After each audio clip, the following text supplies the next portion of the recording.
Human or ghost? The forest of blood punishment, the most enigmatic locale in the Nether continent. The cold moon hangs high, casting a ghostly light. In the depths of the forest of blood punishment, the roars of mysterious beasts echo, eerie and foreboding. On the outskirts of this forest, by an unnamed stream, a young girl lies quietly upon the ground. Her tattered red dress is stained with blood. Her gaunt face is obscured by darkened blood, rendering her features unrecognizable.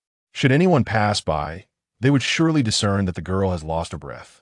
Suddenly, her eyelids flutter, and a pair of eyes spring wide open. In that instant, a chilling light bursts forth, radiating brilliance like a shattering sea of ice. Feng Yu, like a leopard, leaps up in an instant, surveying her surroundings with acute vigilance. Where's this place? Was she not in a laboratory? Wait, she recalls that an explosion had occurred in the lab, and then, lost in thought, a sudden sharp pain pierces her mind, as if 1,000 blades are stabbing her, causing her complexion to drain of color. A torrent of information floods into her consciousness, overwhelming her senses. Feng Yu clutches her head tightly, writhing on the ground in agony. The heart-wrenching pain reverberates through the night sky, lingering endlessly. After an indeterminate passage of time, Feng Yu gradually ceases her struggles, collapsing weakly onto the ground. The cold moonlight bathes her pallid face, rendering it even more desolate. Countless memories that do not belong to her surge forth, and Feng Yu swiftly organizes them, extracting the vital information. With a gentle exhale, she endures the pain coursing through her body and grimaces as she rises from the ground. Feng Yue, the sixth young lady of the Feng family in the kingdom of Wanlon on the Nether continent, was born with an inherent foolishness, her dantian shattered, rendering her incapable of cultivation. In a world that venerates martial prowess, such a condition is a profound disgrace. Essentially, she was deemed worthless. Yet, the foolish often find unexpected fortune. Feng Yue had a benevolent grandfather. Feng Tsang, the head of the Feng family, cherished this precious granddaughter with boundless affection. However, with numerous branches within the Feng family, many harbored jealousy towards Feng Yue. Thus, she found herself pursued and ultimately fell into the blood punishment forest, plummeting from a cliff, meeting her demise. This serendipitously benefited an outsider. Feng Yue felt a twinge of compassion for the girl who shared a name so similar to her own. Since she had taken possession of this body, she resolved that from this moment forth, she would embody Feng Yue. Rising slowly, her gaze grew sharp. No one would dare to bully her and remain unscathed. They should be prepared to face death. With her back straightened and hands clasped behind her at the stream's edge, the tattered red dress could not obscure her grace under the cold moonlight. Suddenly, a thought struck her, and her brow furrowed. Wait a moment. There was a little chubby fellow who jumped down with me. Where is he? In her memories, she recalled being chased and fortuitously colliding with Yu Chun, the only son of the Yu family. He was her sole friend, guiding her into the blood punishment forest. Ultimately, they had plunged into the abyss when there was no escape left. Surely that little chubby boy hasn't perished? Feng Yue raised an eyebrow, her eyelid twitching. At that moment, a cacophony of hurried footsteps echoed nearby, accompanied by faint curses. Damn fatty. Where the hell is that fool? Speak up, damn it. If you don't shut up, it'll make you pay. How dare you oppose Lady Feng? You must have the audacity of a bear and the courage of a leopard. Just a useless fool. Why protect her? Hand her over so we can have some fun, haha. Feng Yue twitched her ears and stealthily advanced toward the source of the commotion. The voices grew increasingly distinct as she concealed herself in the underbrush, peering out. Beyond the foliage, the verdant grassland was shrouded in the depths of the night. Several men clad in black encircled an individual, mercilessly pummeling him. Feng Yu's gaze sharpened as she recognized the victim. It was the chubby boy Yu Chun. At that moment, his ornate robe was stained with blood, and his already round face had swelled considerably. With each kick from the black-clad assailants, he spat forth a mouthful of blood, teetering on the brink of consciousness. Feng Yu's eyes turned icy, a glimmer of lethal intent flickering within. She surveyed her surroundings and grasped a sturdy branch from the ground. While lacking a weapon, she was the foremost warrior of Huaxia. Even a flower could be wielded as a weapon. Whoosh! A shadow emerged from the void, akin to a phantom, lunging at the last of the black-clad men.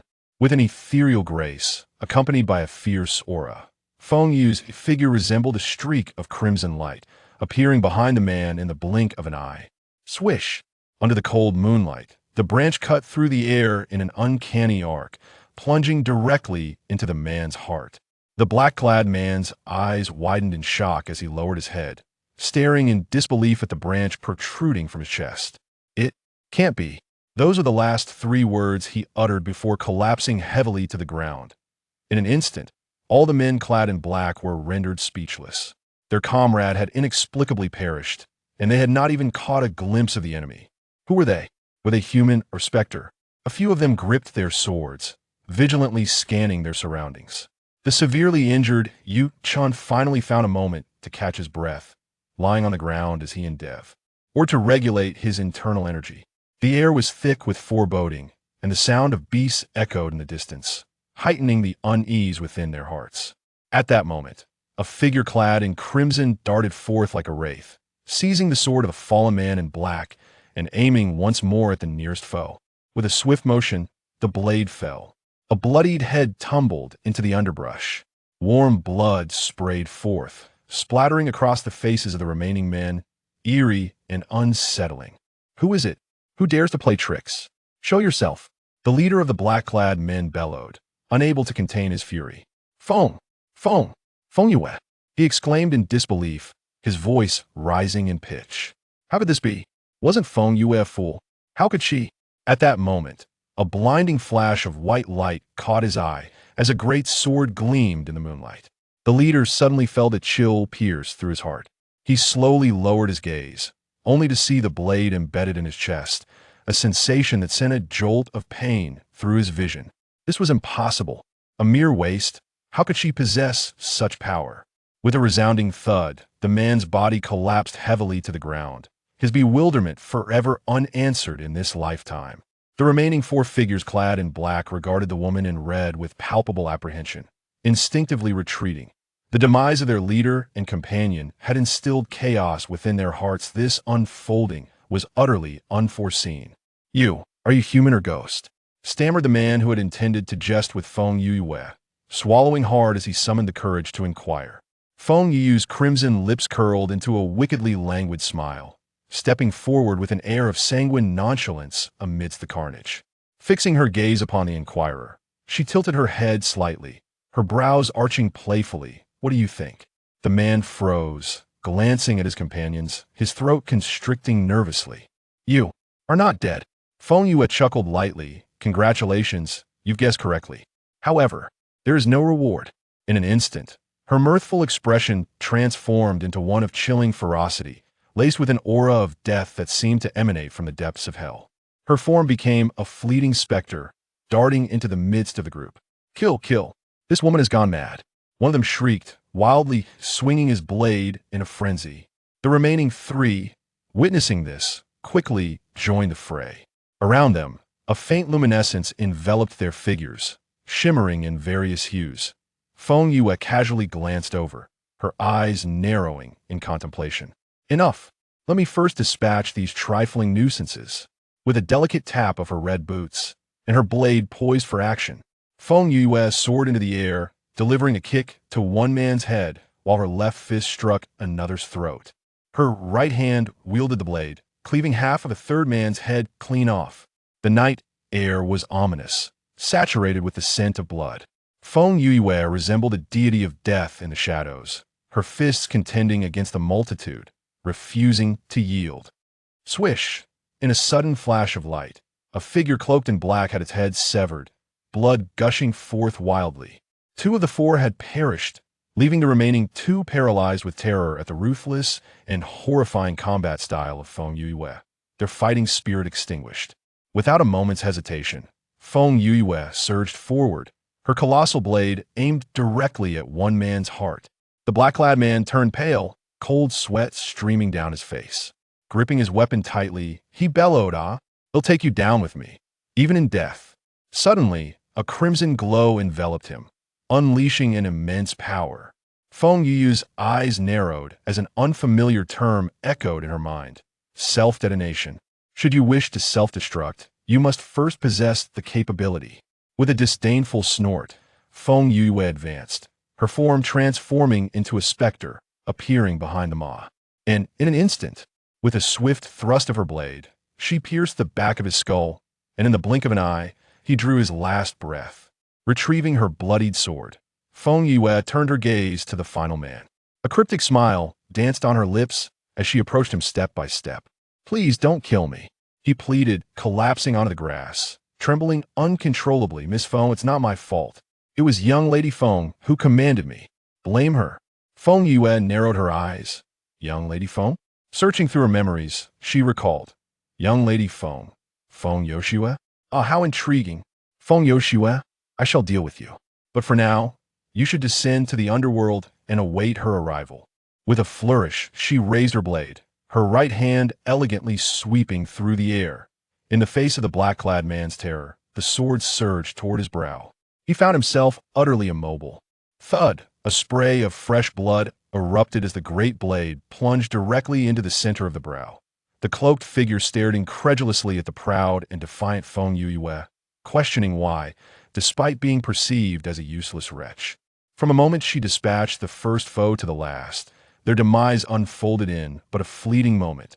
With a detached glance at the few remaining figures, Feng Yue regarded them as mere accomplices to her own death. Their swift end was, in fact, a boon for them.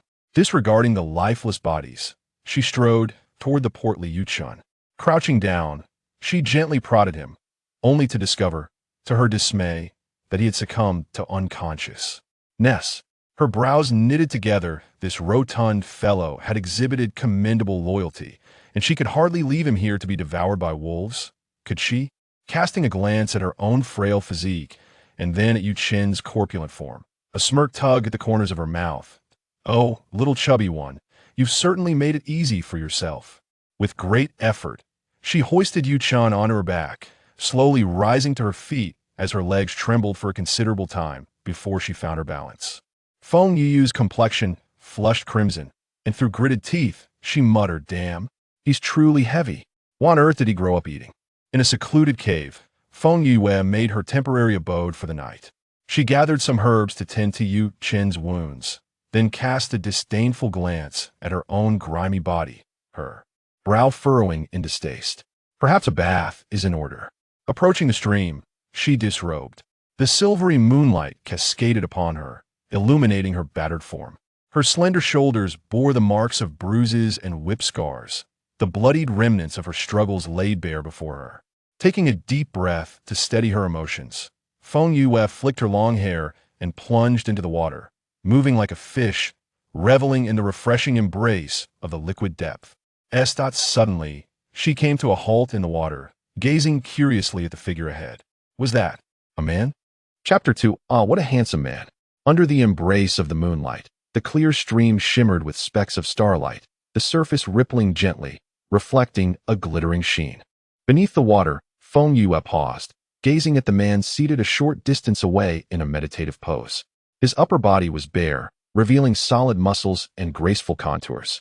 His fair skin glowed in the water, and his ink-black hair floated, softly brushing against his cheek. Feng Yue's gaze gradually ascended, finally resting upon his face. Momentarily lost in reverie, she had encountered countless handsome men, rugged, refined, gentle, and radiant, all possessing their own distinct charms. Yet none could compare to the man before her. His brows soared like flying wings, exuding a wild and aloof demeanor. His high nose was resolute and courageous, while his thin lips curled slightly, exuding a seductive allure. Even with his eyes closed, Feng Yue could sense the chilling aura emanating from him.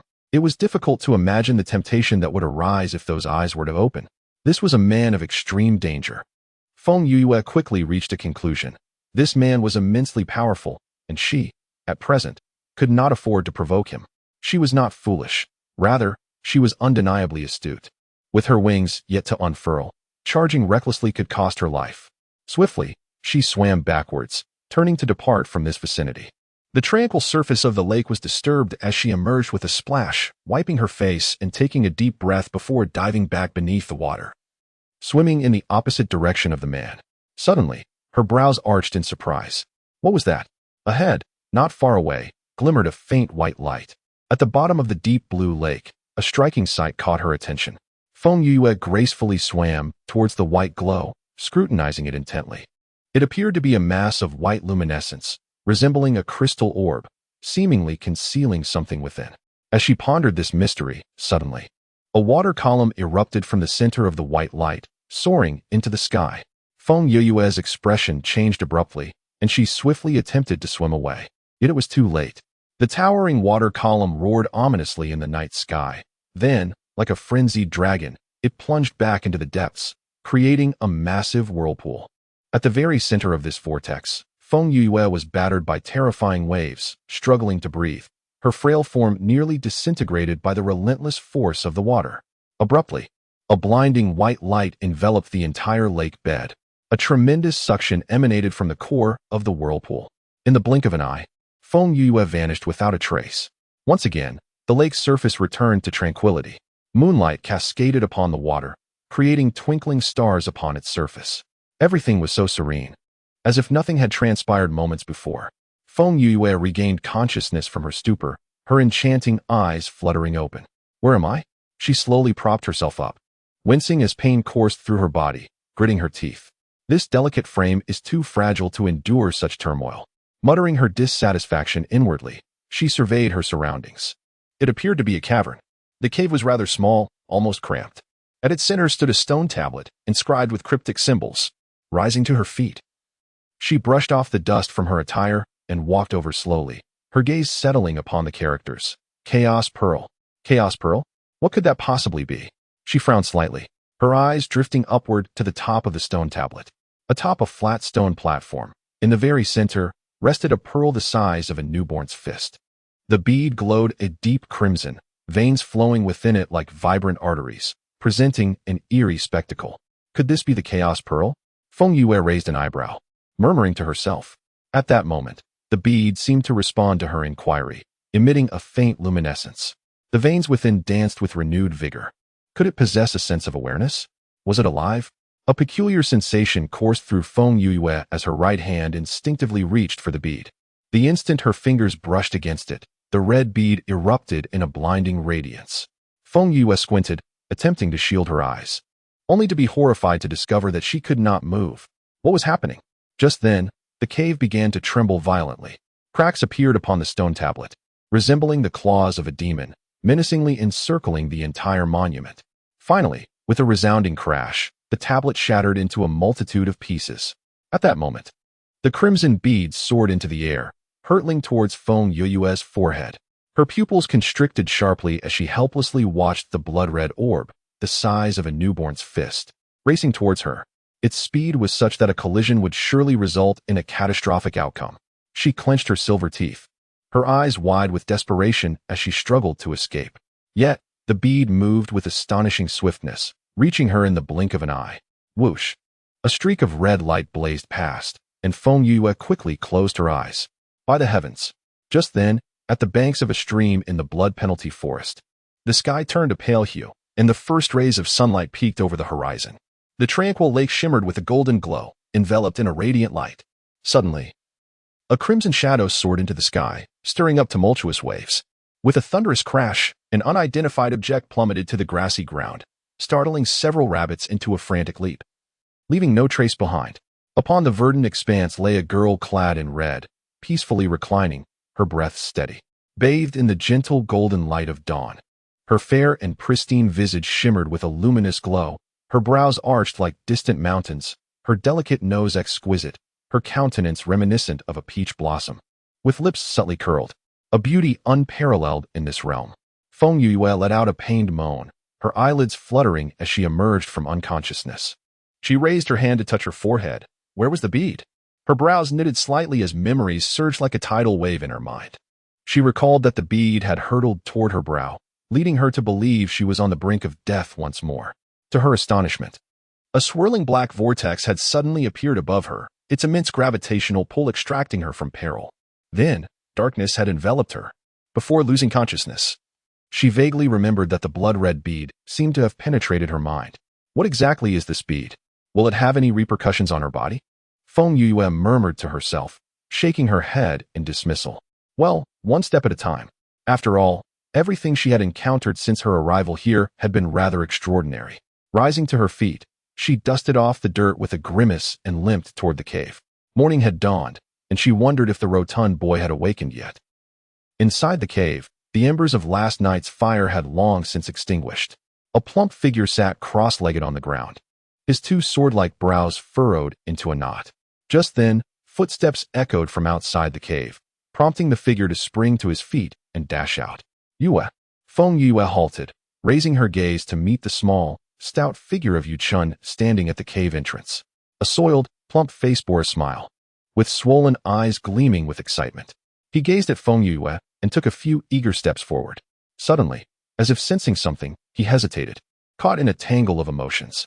You. Feng Yue raised an eyebrow, the corners of her lips curving into a smile. Awake? The chubby boy nodded, momentarily stunned, then abruptly looked up at Feng Yue, wide-eyed. You. His words became jumbled as he gestured toward his head. Feng Yue crossed her arms, chuckling softly as she stepped closer. Last night, when you fell off the cliff, you hit your head on a rock. And now you're not foolish anymore. Not foolish. Not foolish.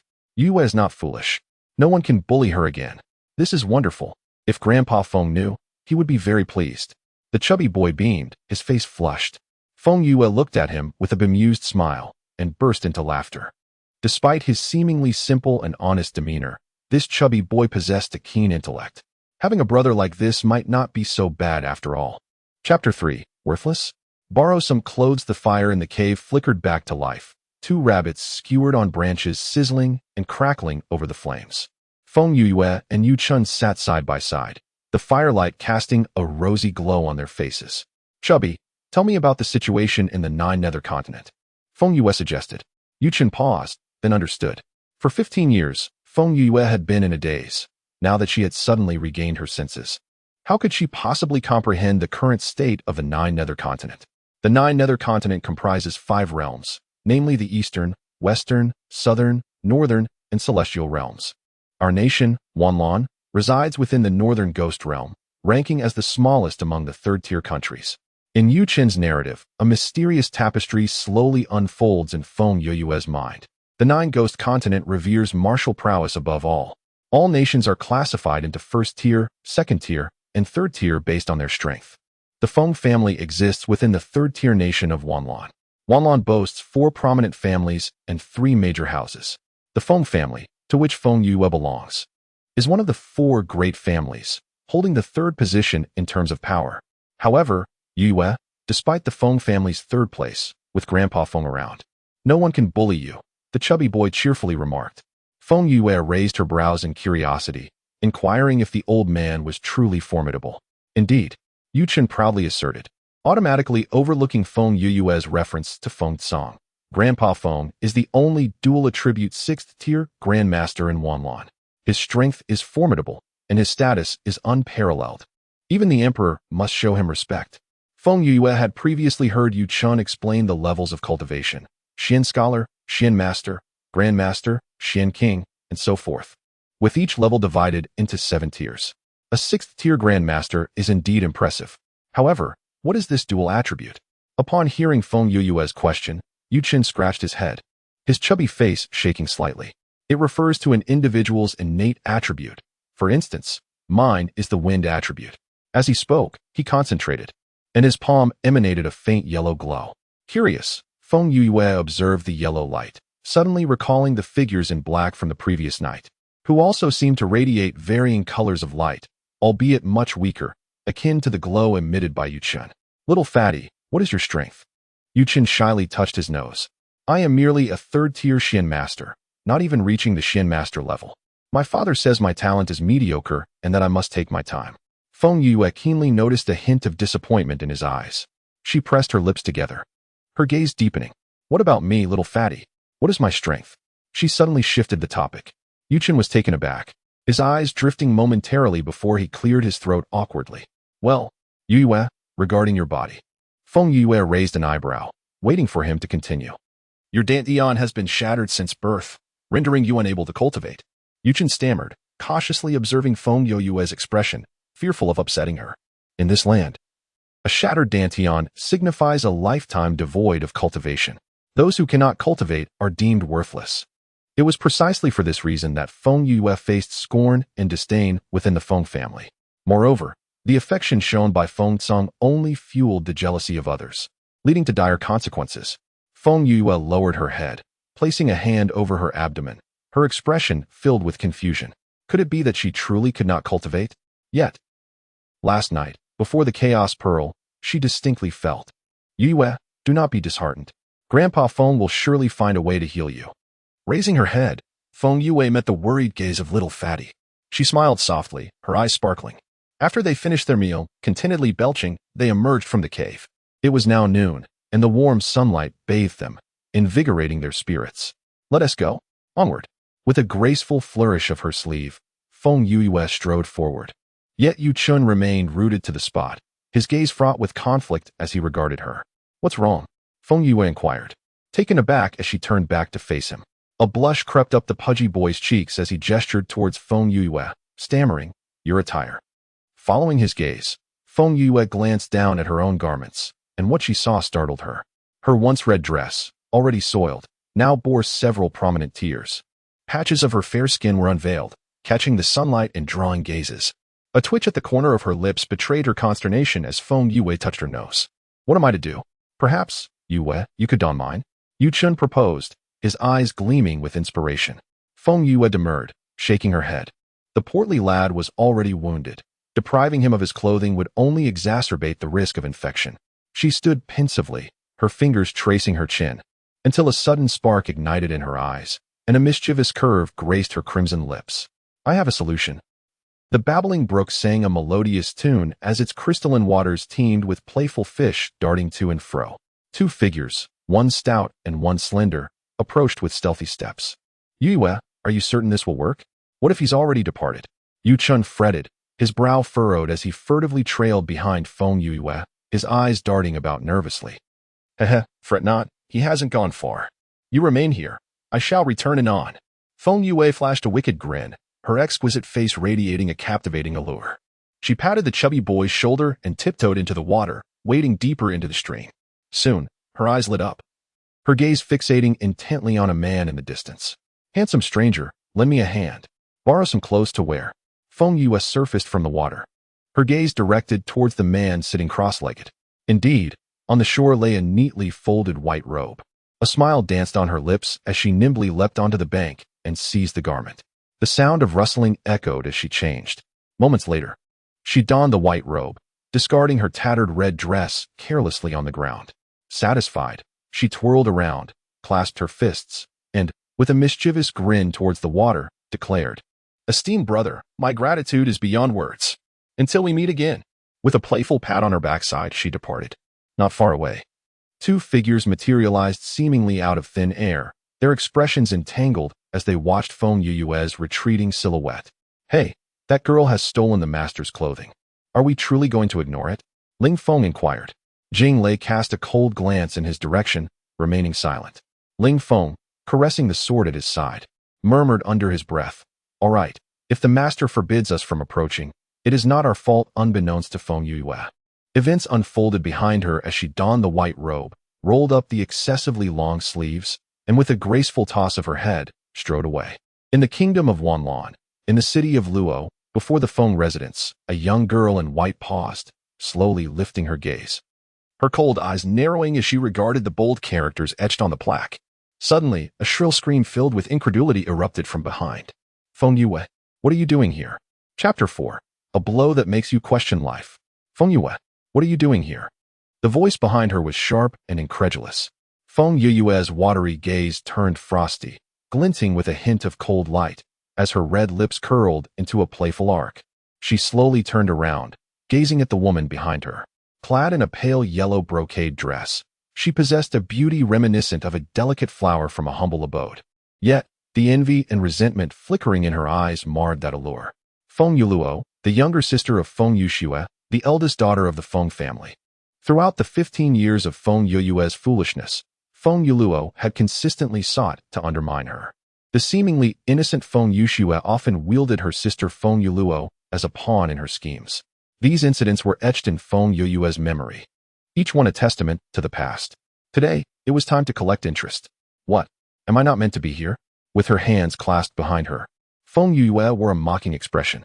Feng Yue had sent people to hunt her down, and she found it hard to believe that Feng Yuluo was unaware of it. You clearly.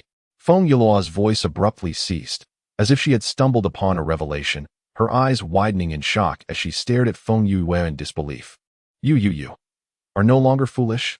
She shrieked, drawing the attention of those around her. The guards stationed at the Feng residence turned at the sound, momentarily taken aback upon seeing Feng Yue.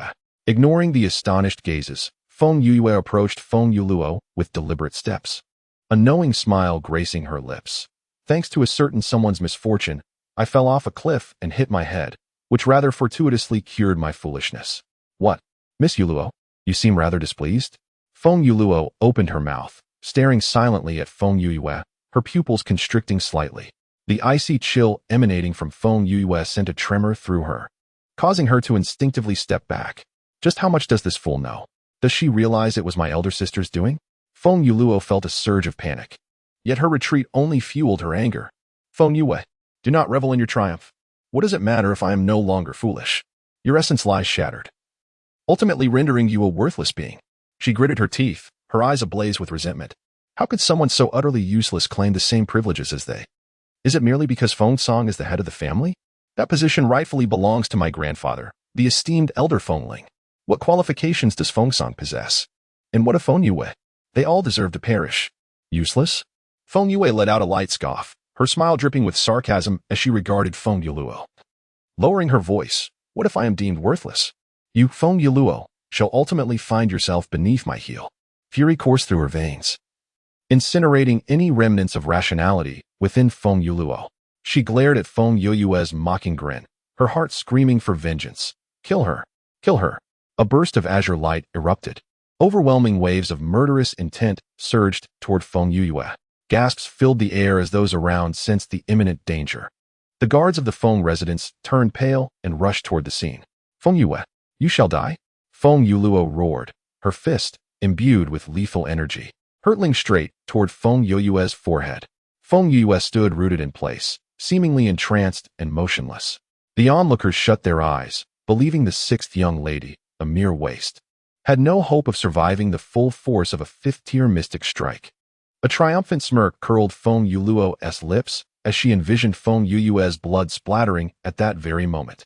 Yet just then, Feng Yue suddenly flashed a wicked smile and vanished into thin air. Feng Yuluo's eyes widened in disbelief. Where had she gone? Are you searching for me? A chilling voice echoed behind her, sending a shiver down her spine. Slowly, she turned to confront a pair of eyes devoid of warmth. Since you have sought death, do not blame me for my ruthless hand. Feng Yue curled her lips into a smile, and with a speed that astonished onlookers, her right hand darted towards Feng Yuluo like a flash of lightning. Grasping Feng Yuluo's hair with a fierce grip, she forcefully slammed her to the ground. In an instant, her right foot delivered a brutal kick to Feng Yuluo's abdomen, sending her crashing against the wall. The fluidity of her movements left everyone in a daze.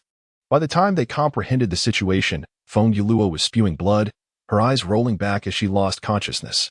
The crowd stood frozen, wide-eyed, staring at Feng Yue in disbelief. Had they misjudged her? Wasn't she merely a foolish waste of space? How could she possibly overpower the third miss, a fifth-tier mystic? The sixth, the illustrious sixth miss. Just then, several guards arrived, their faces paling as they beheld the unconscious Feng Yuluo, as if the sky were about to collapse upon them. Feng Yoshue was the most talented of the younger generation in the Feng family, and the position of the elder had risen consequently. Now, with Feng Yuluo being so brutally attacked right under their noses, what would they do if the elder were to find out? They would surely be doomed. Feng Yue cast a glance at the guards, a wicked smile playing on her lips. What? Is there a problem? Sixth miss, you've injured the third miss so severely. The elder will not let this go, the captain of the guards said woefully. Let it go? Feng Yue arched her brows, her eyes suddenly turning icy as she shouted fiercely. Even if he wishes to overlook this, I will demand an explanation. I, Feng Yue, the sixth miss of the Feng family, the grandchild of the patriarch, was attacked by Feng Yuluo right at my own doorstep, with so many witnesses surrounding us. It is clear for all to see. I am eager to discover how Feng Ling intends to provide me with an explanation for my grandfather as well. I must inquire of Feng Ling whether he indeed holds the patriarch of the Feng family in regard. Does he truly respect the customs of the Feng family? Is he intent on subverting the very essence of the Feng clan? Feng Yue's voice resonated with authority, each word akin to the thunderous sound of a storm, sending shivers down the spines of those present. A few guards turned pale, their hearts filled with astonishment. Could this truly be the foolish waste, Feng Yue? Is this still the sixth young lady who was once so easily bullied? How has she seemingly transformed into an entirely different person? Meanwhile, the onlookers gazed on with curiosity. This sixth young lady appears to diverge considerably from the tales recounted. Feng Yue slowly turned, casting a frosty glance at the guards. Everyone present had witnessed the events of the day. Feng Yuluo instigated the conflict. I merely acted in self-defense. With so many witnesses present, I trust you all can discern how to explain the situation. I shall not impose any further. With that, she waved her sleeve and stepped through the gates of the Feng estate. Observing the departing figure of Feng Yue, the guards exchanged glances, their expressions laden with complexity. The sixth young lady of the Feng family has indeed changed. His ink-black gaze fell upon the ground, fixated on the tattered red garment. His handsome brows knitting slightly, eyes narrowing with an icy glint. Chapter 5. Unable to cultivate? A primordial treasure. In the distance, two figures raced toward this direction, arriving in an instant. Master. Ling Feng and Jing Lei knelt on one knee, their expressions stern. The standing man remained silent. His brow furrowed as he gazed at the red garment, an aura of chilling intensity emanating from him. Ling Feng cast a sidelong glance at Jing Lei, who feigned indifference, and with a twitch of his lips, shot him a reproachful look. He, in his misery, exclaimed, "My dear girl, you have brought me to ruin." The man's thin lips curled into a playful smirk, his ink-black eyes narrowing as a fleeting shadow of malice flickered within, sharp and cold. Ling Feng and Jing Lei exchanged silent glances, their years of experience informing them that whenever their master smiled in such a manner, calamity was sure to follow. Indeed, the man raised his right hand, summoning the crimson fabric from the ground, which instantly shattered into fragments. Achoo! As Feng Yue made her way towards her abode, a sudden chill enveloped her, prompting a forceful sneeze. Rubbing her nose, she glanced up at the blazing sun overhead and murmured softly, "My constitution is terribly weak. I must strengthen it." Though inherently simple-minded and unable to cultivate, her grandfather, Feng Tsang, had always showered her with affection. Particularly after her parents, Feng Tsang's son and daughter-in-law, vanished when she was merely 5, he cherished her even more, treating her as a precious gem. Logically, Feng Yue, deemed a natural failure, was meant to reside in the outskirts, far from the picturesque Wanyu garden within the Feng estate.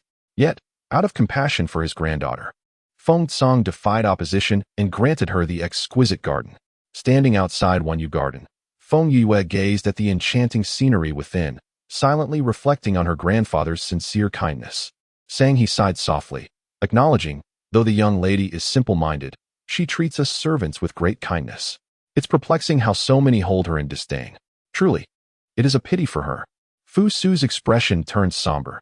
Feng Yue had been missing for several days, and whispers circulated that she had perished outside. For this master, both she and Sang, he felt an overwhelming sense of compassion. Although the young lady appeared somewhat simple-minded, she resembled a child of merely 3 or 4 years. She would always think of the two of them whenever there were delightful treats or playful activities. Such a master is rare indeed, as if one might search with a lantern and yet find none. However, now, the mere thought of Feng Yue having encountered misfortune brought tears to the eyes of the two young maidens, who sat weeping softly upon a stone bench. What could have happened? I have been away for only a few days, and yet you two have become so thin? A slightly languid voice drifted from behind. Fu Su and Sang He both jolted in unison and swiftly turned around. Leaning against the crescent gate of Wanyu courtyard stood Feng Yue, her flowing white robe billowing elegantly in the gentle breeze. Her exquisitely beautiful face bore a mischievous smile, her eyebrows arched slightly, and her eyes sparkled with brilliance. The small basket that Sang Yi held fell to the ground with a thud as she gaped in astonishment, stammering, "Why, you are the young lady." Her tone was laden with disbelief. The composed Fu Su remained silent, yet her gaze at Feng Yue conveyed sheer incredulity. She scrutinized the radiant girl before her, pondering whether this truly was their young lady. Feng Yue chuckled softly, striding towards the two. She halted before them and gently patted their heads. "Have you both forgotten your young lady after just a few days? Recognize. Recognize." Sang He stammered, her eyes wide with astonishment as she slowly extended her finger to touch Feng Yue's arm. Suddenly, her pupils dilated, and she let out a piercing scream. "Young lady, it is truly you. Alive. You are alive." She threw her arms around Feng Yue, laughing and crying in joy, exclaiming, "I knew it. The young lady is blessed and fated to live. She will not perish." Fusu smiled, her eyes rimmed with red, as she silently watched Feng Yue shed tears. Suddenly, her smile froze. Sang He's voice abruptly ceased as she lifted her head from Feng Yue's embrace. Staring intently at her, "Miss, you are no longer foolish?" Feng Yue raised an eyebrow, amused, and gently massaged her forehead, recounting the events of the past few days. When Fusu and Sang He learned that Feng Yue had fallen off a cliff and struck her head, resulting in her recovery from her delusion, both were overwhelmed with joy and tears. "This is wonderful. If the family head were to find out, he would surely be overjoyed," Sang He said with a smile. "Well, where's that old man?" Feng Yue inquired. Feng Yue arched an eyebrow, her gaze obscure. "And the elder?"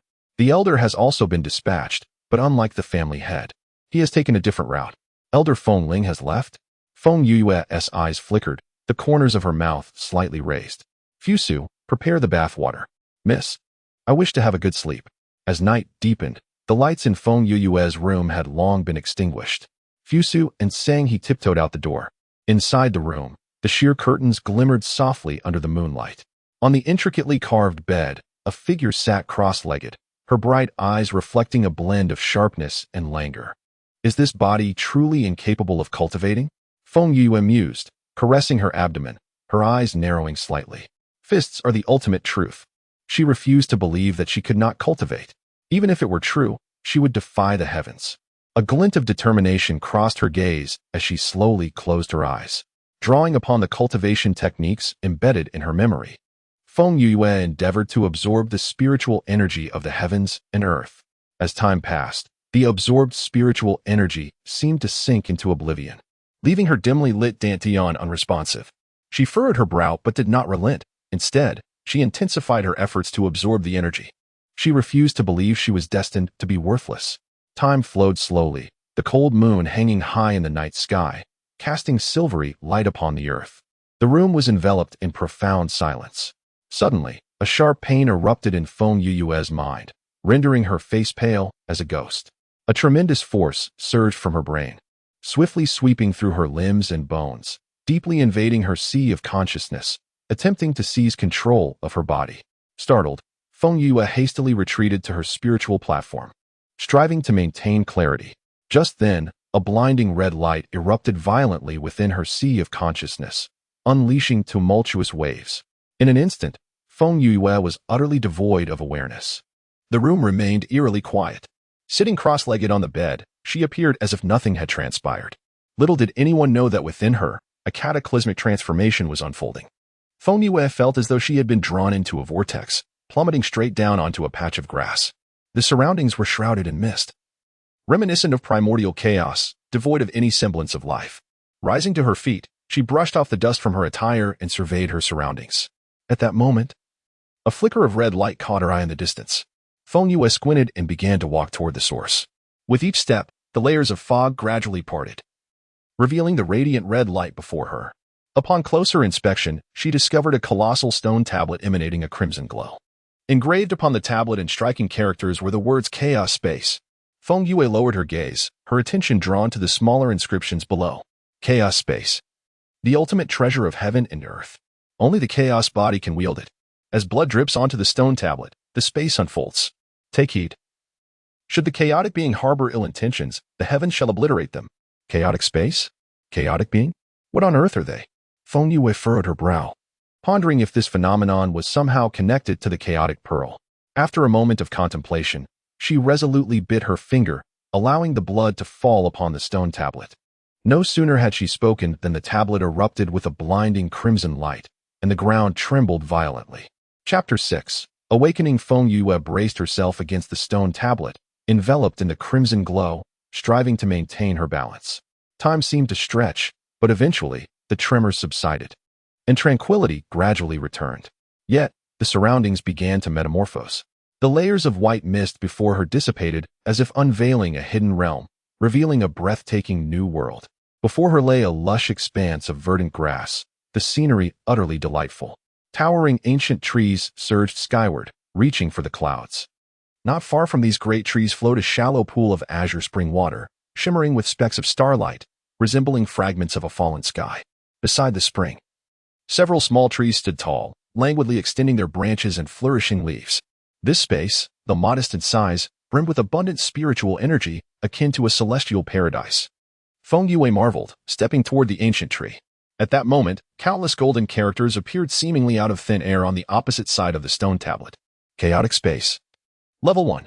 Possessing Chaotic Divine Technique, Dan Divine Scroll accompanied by Fire Attribute, Benevolent Heart Sacred Hand, Refining Spiritual Spring, and a Chaotic Spiritual Fruit Tree. Note: cultivate to the level of Xian Master 1 to awaken the spirit of the Chaotic Pearl. Cultivate to the level of Xian Master 6 to unlock the next level of space. Upon reading the minuscule text, a torrent of information flooded into Feng Yue's mind.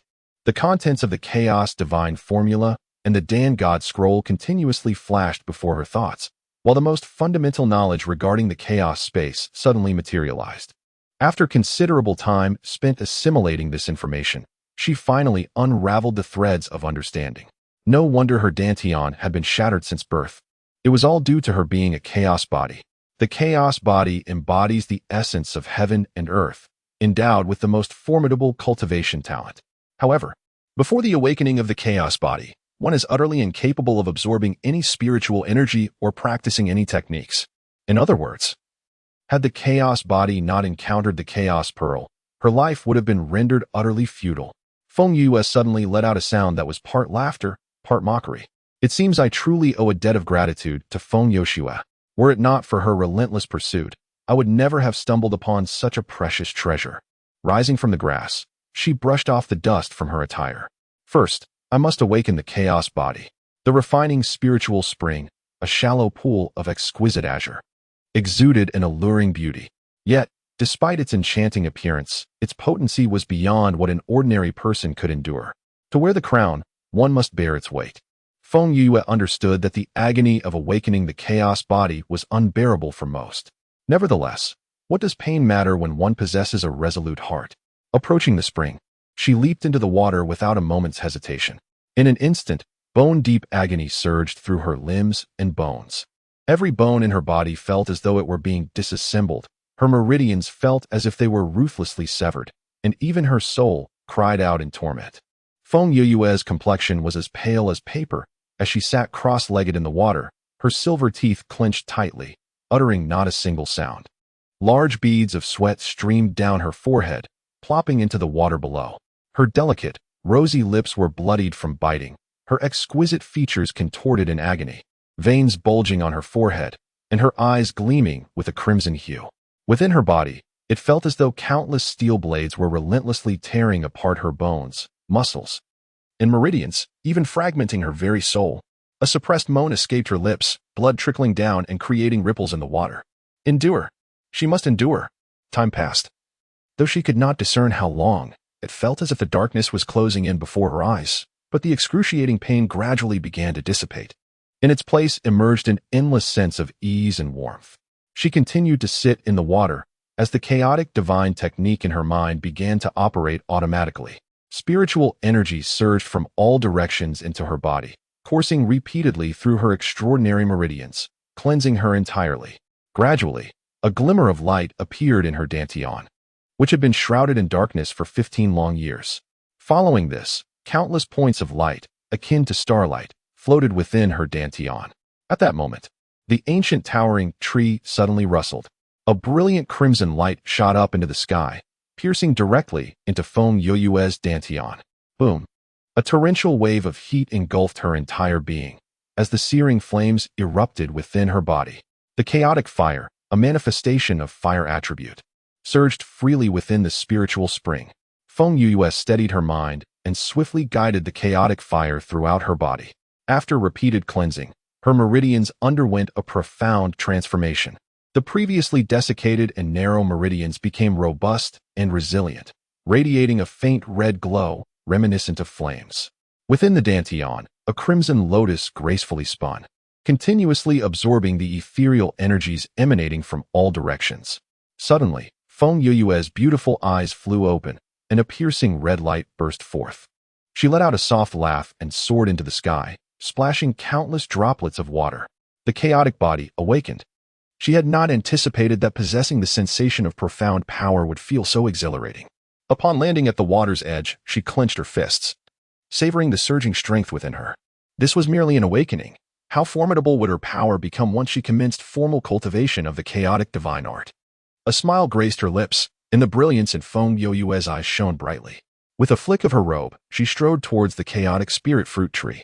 The chaotic spirit fruit absorbed the essence of heaven and earth, possessing the ability to transform one's constitution and enhance one's cultivation. However, each individual could only consume 3 chaotic spirit fruits in their lifetime. Any excess would only serve to enhance beauty without further benefits. Now that Feng Yue's chaotic body had awakened, she was permitted to partake of the spirit fruit. At that moment, the chaotic spirit fruit tree bore only 6 fruits. Feng Yue understood the wisdom of moderation and plucked just one to consume. As the fruit slid down her throat, a wave of warmth rapidly spread throughout her being. Feng Yue immediately settled cross-legged on the grass, entering a state of meditation. At noon, within the Wanyu courtyard, Fu Su and Sang He sat in the courtyard, occasionally glancing towards Feng Yue's chamber. Why hasn't the young lady emerged yet? Could something have happened? Sang He murmured. Not at all. The young lady instructed us to guard this place last night, allowing no one to enter. There must be a reason for her orders. I shall head to the kitchen to reheat the meal. We will eat once she returns, Fu Su replied, rising from her seat. At that moment, a cacophony of footsteps echoed from outside the courtyard, followed by a boisterous group that surged in, blocking Fu Su's path. Where's Feng Yue? Bring her forth. Fu Su winced at the sharpness of the voice, her brow furrowing slightly as she turned to face the intruder, momentarily stunned. Third miss? It was no wonder she failed to recognize the figure before her. The person's face was swollen grotesquely, resembling that of a pig, utterly devoid of the alluring beauty that was Feng Yuluo. Both Fu Su and Sang He were oblivious to the fact that Feng Yue had struck Feng Yuluo, and upon witnessing her now, they were rendered speechless. What are you sleeping for? Feng Yue, come out this instant. Feng Yuluo rudely shoved Fu Su aside, marching forward with her entourage towards Feng Yue's quarters. Seeing this, Sang He hastily set down what she was holding and joined Fu Su in obstructing their advance. Third miss. Our young lady is truly asleep. Perhaps it would be best to return another time. You insolent wretch. Feng Yuluo slapped Sang He across the face, her brows furrowing in disdain. Whose lackey are you? Get out of my way. The scene erupted into chaos, with shouts and curses filling the air. Just then, a graceful figure emerged before the crowd, her voice as soft as flowing water. She glided into the courtyard, her white gown billowing elegantly, exuding a delicate charm that captivated all eyes. It was Feng Yoshue, the eldest daughter of the Feng family, the most gifted young woman of her generation. Fu Su's gaze darkened as she clenched her fists. She had not forgotten the words Feng Yue had spoken the previous night, if anything were to happen to her. Feng Yoshue was the mastermind behind it all. Grabbing the impulsive Sang He, she discreetly stepped aside and performed a respectful salute. Eldest Mississippi. Feng Yoshue casually glanced at the two individuals, her gaze settling upon Feng Yuluo. Yuluo, I summoned you to visit Sister Yue. Why is there such a commotion? Big sister. It is those 2 wretched servants who prevented me from entering. Feng Yuluo scoffed. Foolish master and foolish servants, both equally useless. Sang He, infuriated, was about to retort but was firmly restrained by Fu Su. She cast a calm glance at Feng Yoshue and stated with poised composure, Miss, my young lady is currently resting. I kindly ask you to return another time. Resting? A frown creased Feng Yoshue's brow, worry etched across her face. Why is my sister still asleep at this hour? Is she unwell? I must go in and check. With that, she stepped forward, intent on entering. Feng Yuluo cast a triumphant look at Fu Su and Sang He before following closely behind. At that moment, the door creaked open, revealing a young girl clad in crimson, stepping languidly into the light. Who struck Sang He just now? Chapter 7. It was I who struck her. Do you dare to confront me? The courtyard of Wanyu was enveloped in silence as the door slowly opened, revealing a fiery figure moving with a lazy grace. Bathed in golden light, her red dress swayed like a blooming red lotus. Her fair, exquisite face bore an icy demeanor, and the sharpness in her gaze sent shivers down one's spine. Earlier, She had been engrossed in her cultivation and could not awaken, yet the commotion outside had penetrated her ears without fail. Who was it that struck Sang-hee? Feng Yuyue inquired again, her tone laced with frost, causing Feng Yuluo to shudder involuntarily. Feng Yoshue observed Feng Yuluo's stunning visage, a flicker of jealousy crossing her eyes. Last night, Feng Yuluo informed her that Feng Yue was no longer foolish, but she found it hard to believe. Yet today, upon witnessing it for herself, she realized it was indeed true. Over the years, Feng Yoshue had basked in the glow of her extraordinary talent and the support of the Grand Elder, receiving all the finest cultivation resources available within the Feng family. However, a thorn pricked her heart, and that thorn was Feng Yue. She loathed Feng Yue, a seemingly imbecile wastrel. How could she possibly stand on equal footing with her? How could a fool be engaged to the royal family? What right did she have to boast a grandfather as the head of the Feng family? These were accomplishments that Feng Yoshue had strived for yet could never attain. As long as Feng Yue remained, she could never be the most cherished one in the Feng household. This reality filled her with bitterness. Thus, she enlisted a few mercenaries to abduct Feng Yue from the Feng residence with the intent to kill her. Yet, to her astonishment, Feng Yue not only survived but had also overcome her foolishness. How infuriating! Her jade-like hand clenched into a fist within her sleeve, sharp nails digging into her palm. Yet she felt no pain. Lowering her gaze, she concealed the jealousy simmering in her eyes and donned a facade of a smile. I ask, who struck Sang-hee just now? Are you deaf or simply dim-witted? Feng Yue unceremoniously interrupted her, casting a cold glance in her direction. Feng Yoshue's smile froze on her face, staring incredulously at the girl in the red dress. Was this truly Feng Yue? The same fool who had endured beatings and insults without a word? It seemed Miss Yoshue was not quite coherent. Feng Yue chuckled wickedly. Sang-hee. Sang-hee paused. Yes. Who struck you just now? Speak. Sang-hee hesitated, her lips quivering, but no words escaped them. Her cheeks burned with pain. Yet reason reminded her that if Miss confronted Feng Yuluo, lacking any cultivation, she would undoubtedly suffer. Feng Yue cast a sidelong glance at her, her delicate brows arching slightly. Feng Yuluo had fallen silent the moment Feng Yue made her entrance.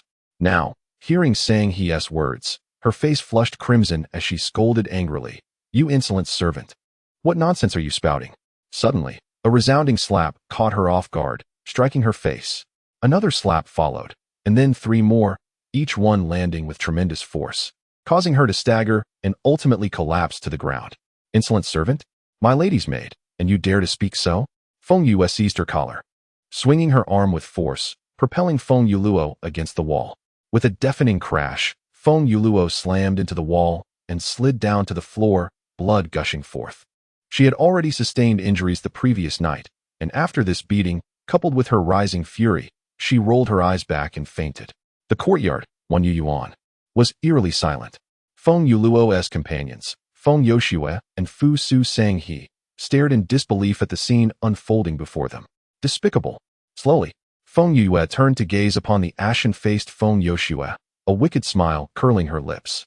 What is the matter? Miss Yoshue seems to be in a rather foul mood.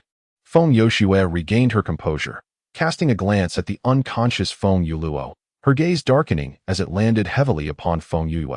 Yue, I came to visit you with good intentions, yet your actions are rather excessive. Excessive? Feng Yue responded with a half-smile, advancing towards Feng Yoshue. Arrogant. Utterly brazen. Feng Yoshue's breath was heavy with indignation. How had Feng Yue become so formidable? Isn't she just a waste? Fusu and Sang-hee gazed in awe at the young woman in the red dress, her hands clasped behind her back. She is simply magnificent. So beautiful. So formidable. Feng Yue stood with a mischievous smile, observing the breathless Feng Yoshue, who was panting heavily. Suddenly, Feng Yoshue's eyes darkened, only to reveal a glimmer of a smile moments later. Feng Yue cast a glance at her shoulder, her expression gradually turning serious. The others hurriedly assisted the fainted Feng Yuluo, following closely behind. Stop right there. My Wanyu Manor is not a place you can enter or leave at will. A cold feminine voice echoed from behind. Feng Yoshue was startled as the girl in red appeared out of thin air. She instinctively took a step back, astonished by Feng Yue's speed, which was so swift that she could barely discern her form. Feng Yue, what exactly do you intend to do? Do not overreach. Feng Yoshue's face darkened, realizing the situation had escalated beyond her expectations. Oh, no more pretending to be the innocent flower? Have you decided to show your true colors? Feng Yue sneered, stepping forward with her fingers poised like claws, directly targeting Feng Yoshua. Originally, she had no intention of confronting this woman today, but Feng Yoshua had dared to poison her. Such recklessness was tantamount to courting death. With a single step, Feng Yue transformed into a streak of light, lunging towards Feng Yoshua. Alarmed, Feng Yoshua felt a surge of energy coursing through her, the pale blue glow surrounding her as she swiftly retreated. Simultaneously, she unleashed her hands, sending forth a torrent of blue profound energy that surged towards Feng Yue like a tidal wave. At the 7th stage of the profound realm, this was Feng Yoshua's trump card. In the entire Wanlong Kingdom, there were but a few who could reach the 7th stage by the age of 16. And she was one of them. As Feng Yue found herself enveloped in profound energy, a sense of triumph radiated from Feng Yoshua's eyes. Even if she were no longer foolish, what of it? She remained an incapable wastrel unable to cultivate. To aspire to compete with her? A mere fantasy. Feng Yue, though you escaped death last time, today marks your demise. Yet, in the next moment, the smile on Feng Yoshua's face froze at the corners. Within the delicate azure energy, Feng Yoshua's figure vanished into thin air. In the blink of an eye, she reappeared before her. How is this possible? Feng Yoshua's eyes widened in disbelief. She gazed at Feng Yoshua's wicked grin, a wave of unease surging within her.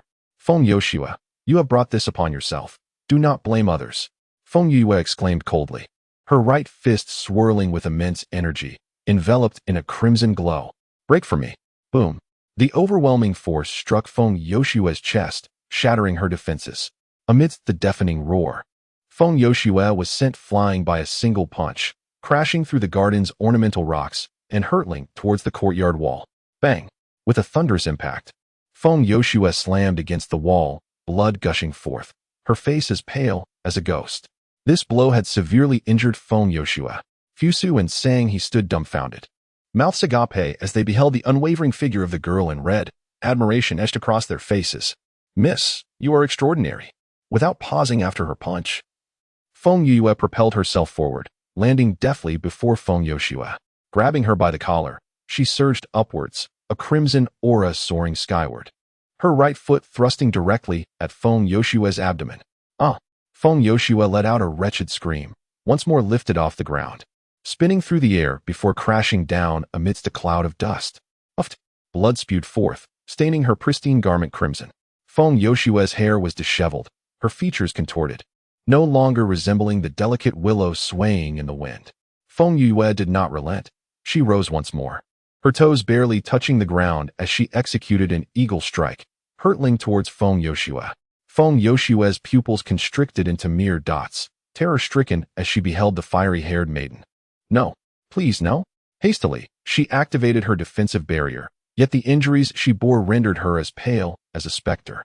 She could sense the formidable aura emanating from Feng Yue. At that moment, a thunderous roar echoed, reverberating like rolling thunder. Who dares to harm Yoshua? Seeking death. A profound voice, imbued with overwhelming energy, surged towards Feng Yue. She swiftly redirected her gaze towards the oncoming force of the Tiger Dragon Iron Fist. Chapter 8. The Return of Feng Song. Feng Yue's eyes darted, locking onto the approaching Tiger Dragon Iron Fist. A master. An unstoppable torrent of profound energy rushed forth.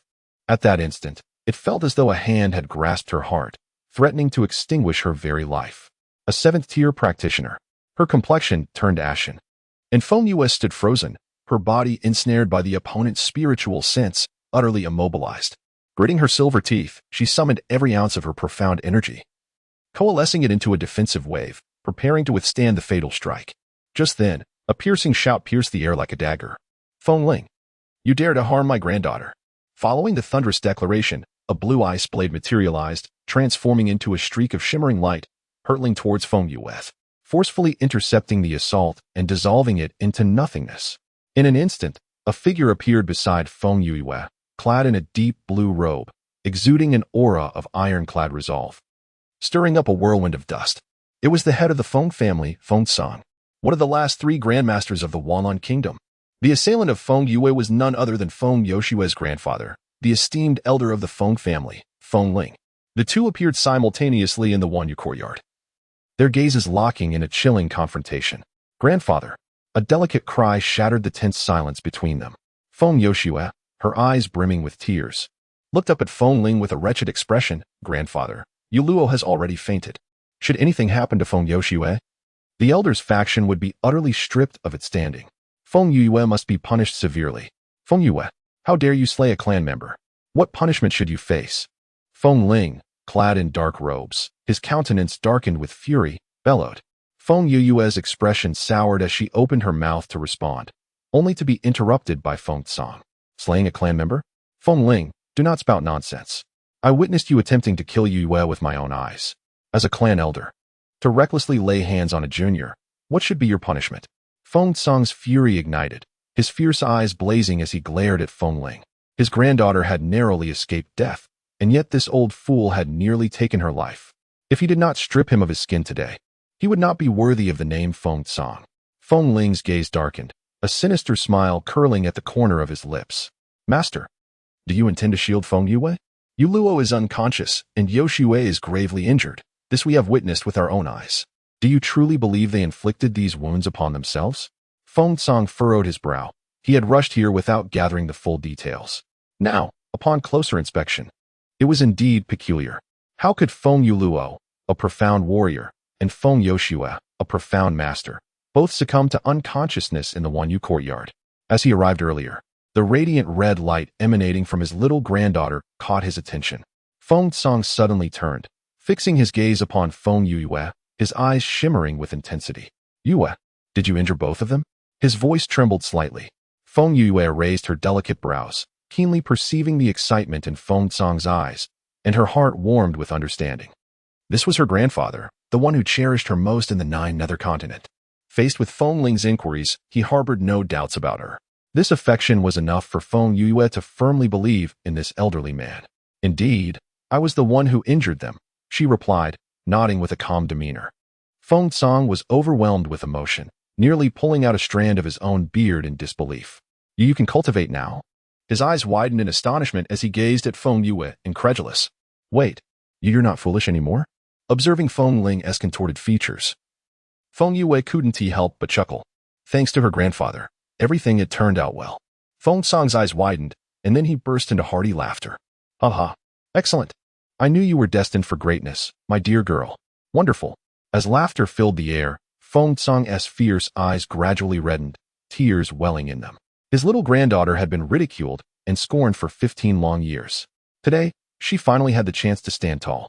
The sight of the elder's joy softened Feng Yue's heart, prompting her to embrace him. Grandfather, rest assured, no one will bully me again. Feng Tsang was taken aback for a moment, then erupted into laughter once more, filled with endless joy and comfort. Good, my dear child. If anyone dares to bully you, I shall be the first to oppose it. Meanwhile, Feng Ling stood by, his expression darkening to a shade reminiscent of burnt pot bottom. He cast a cold glance at the tender-hearted grandfather and grandson, a palpable aura of menace swirling in his eyes. Feng Yue must be eliminated, otherwise, she would inevitably become a great threat. Housemaster, it seems you have forgotten about Yuluo and Yoshue. Feng Yue has already admitted to injuring both of them. According to the family rules, kin are forbidden to harm one another. Shouldn't you provide an explanation? Feng Ling's chilling voice resonated through the air. Feng Tsang furrowed his brows, releasing his little granddaughter and turning to face him. What explanation? Elder, the details of the incident have yet to be clarified, yet you are clamoring for punishment against Yue. Who granted you such authority? Feng Ling choked momentarily, his gaze turning icy. Yuluo is already unconscious. Is that not clear enough? Housemaster, do you intend to shield Feng Yue? Feng Tsang frowned, about to respond, when Feng Yue interjected. Grandfather, since the elder desires an explanation from you, then by all means, provide one. However, for the sake of fairness, I believe it would be prudent to have all the elders of the Feng family present as witnesses. Let us see who is truly in the right and who is in the wrong. As soon as Feng Yue finished speaking, Feng Yoshue, who had been weeping quietly, suddenly changed her expression, only to revert back to her previous demeanor, wailing even more pitifully. Feng Ling cast a disdainful glance at Feng Yue, confusion swirling within him. Feng Tsang looked at Feng Yue with concern, but keenly sensed the cunning glimmer in her eyes, momentarily taken aback.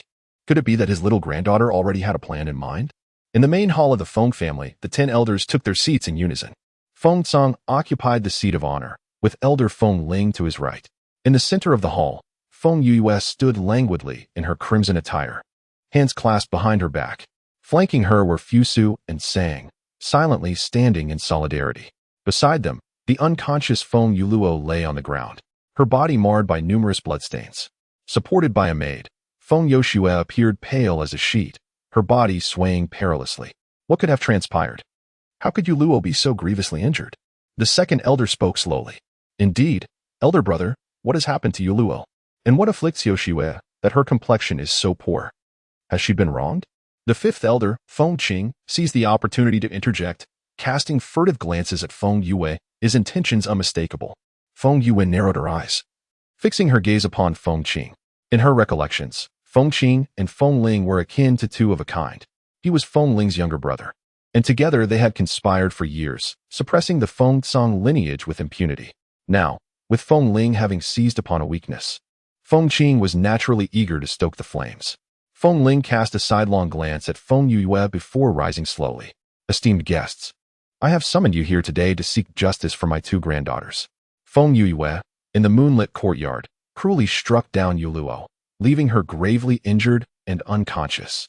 She also harmed Yoshua. Had I not arrived in time, Feng Yue would undoubtedly have dealt a fatal blow. According to the family rules of the Feng clan, can are forbidden from harming one another. Feng Yue, you are aware of the law yet have transgressed it. What punishment do you deserve? This is outrageous. The fifth elder slammed his palm down, pointing accusingly at Feng Yue, berating her. Feng Yue, you presume upon your status as the head's granddaughter to act with impunity. To think you would harm your own kin at such a tender age, with a heart as venomous as a serpent. If we do not invoke the 5 punishments of the Feng family today, it will be difficult to quell the unrest.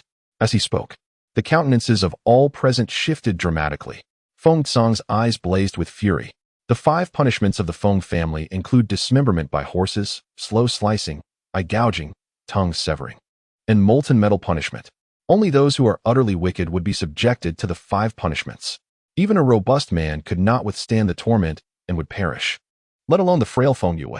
The intention of Elder Feng Qing is none other than to see Feng Yue meet her demise. Chapter 9. Wish to die? I shall facilitate that. Feng Yue's expression darkened completely. Despite Feng Qing being her elder, and her having committed no heinous act, his cruelty was beyond comprehension. Feng Qing, do you disregard my authority as the head of this family? Feng Tsang slammed his palm on the table, his voice icy and thunderous. His countenance grew somber.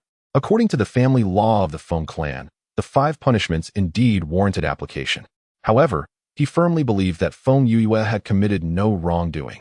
Even if she were at fault, he would safeguard his granddaughter's life. No one shall harm her. Grandfather, Feng Yue suddenly spoke. Feng Tsang turned his gaze toward her, a look of confusion crossing his face. Grandfather, I will handle this matter myself.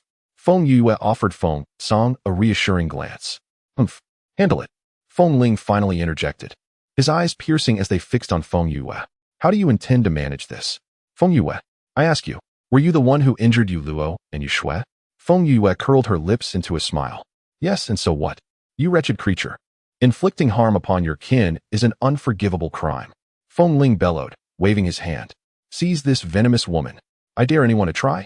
Feng Yue exclaimed vehemently, radiant energy surging forth from her being. The individuals entering from outside halted in their tracks, their expressions filled with astonishment.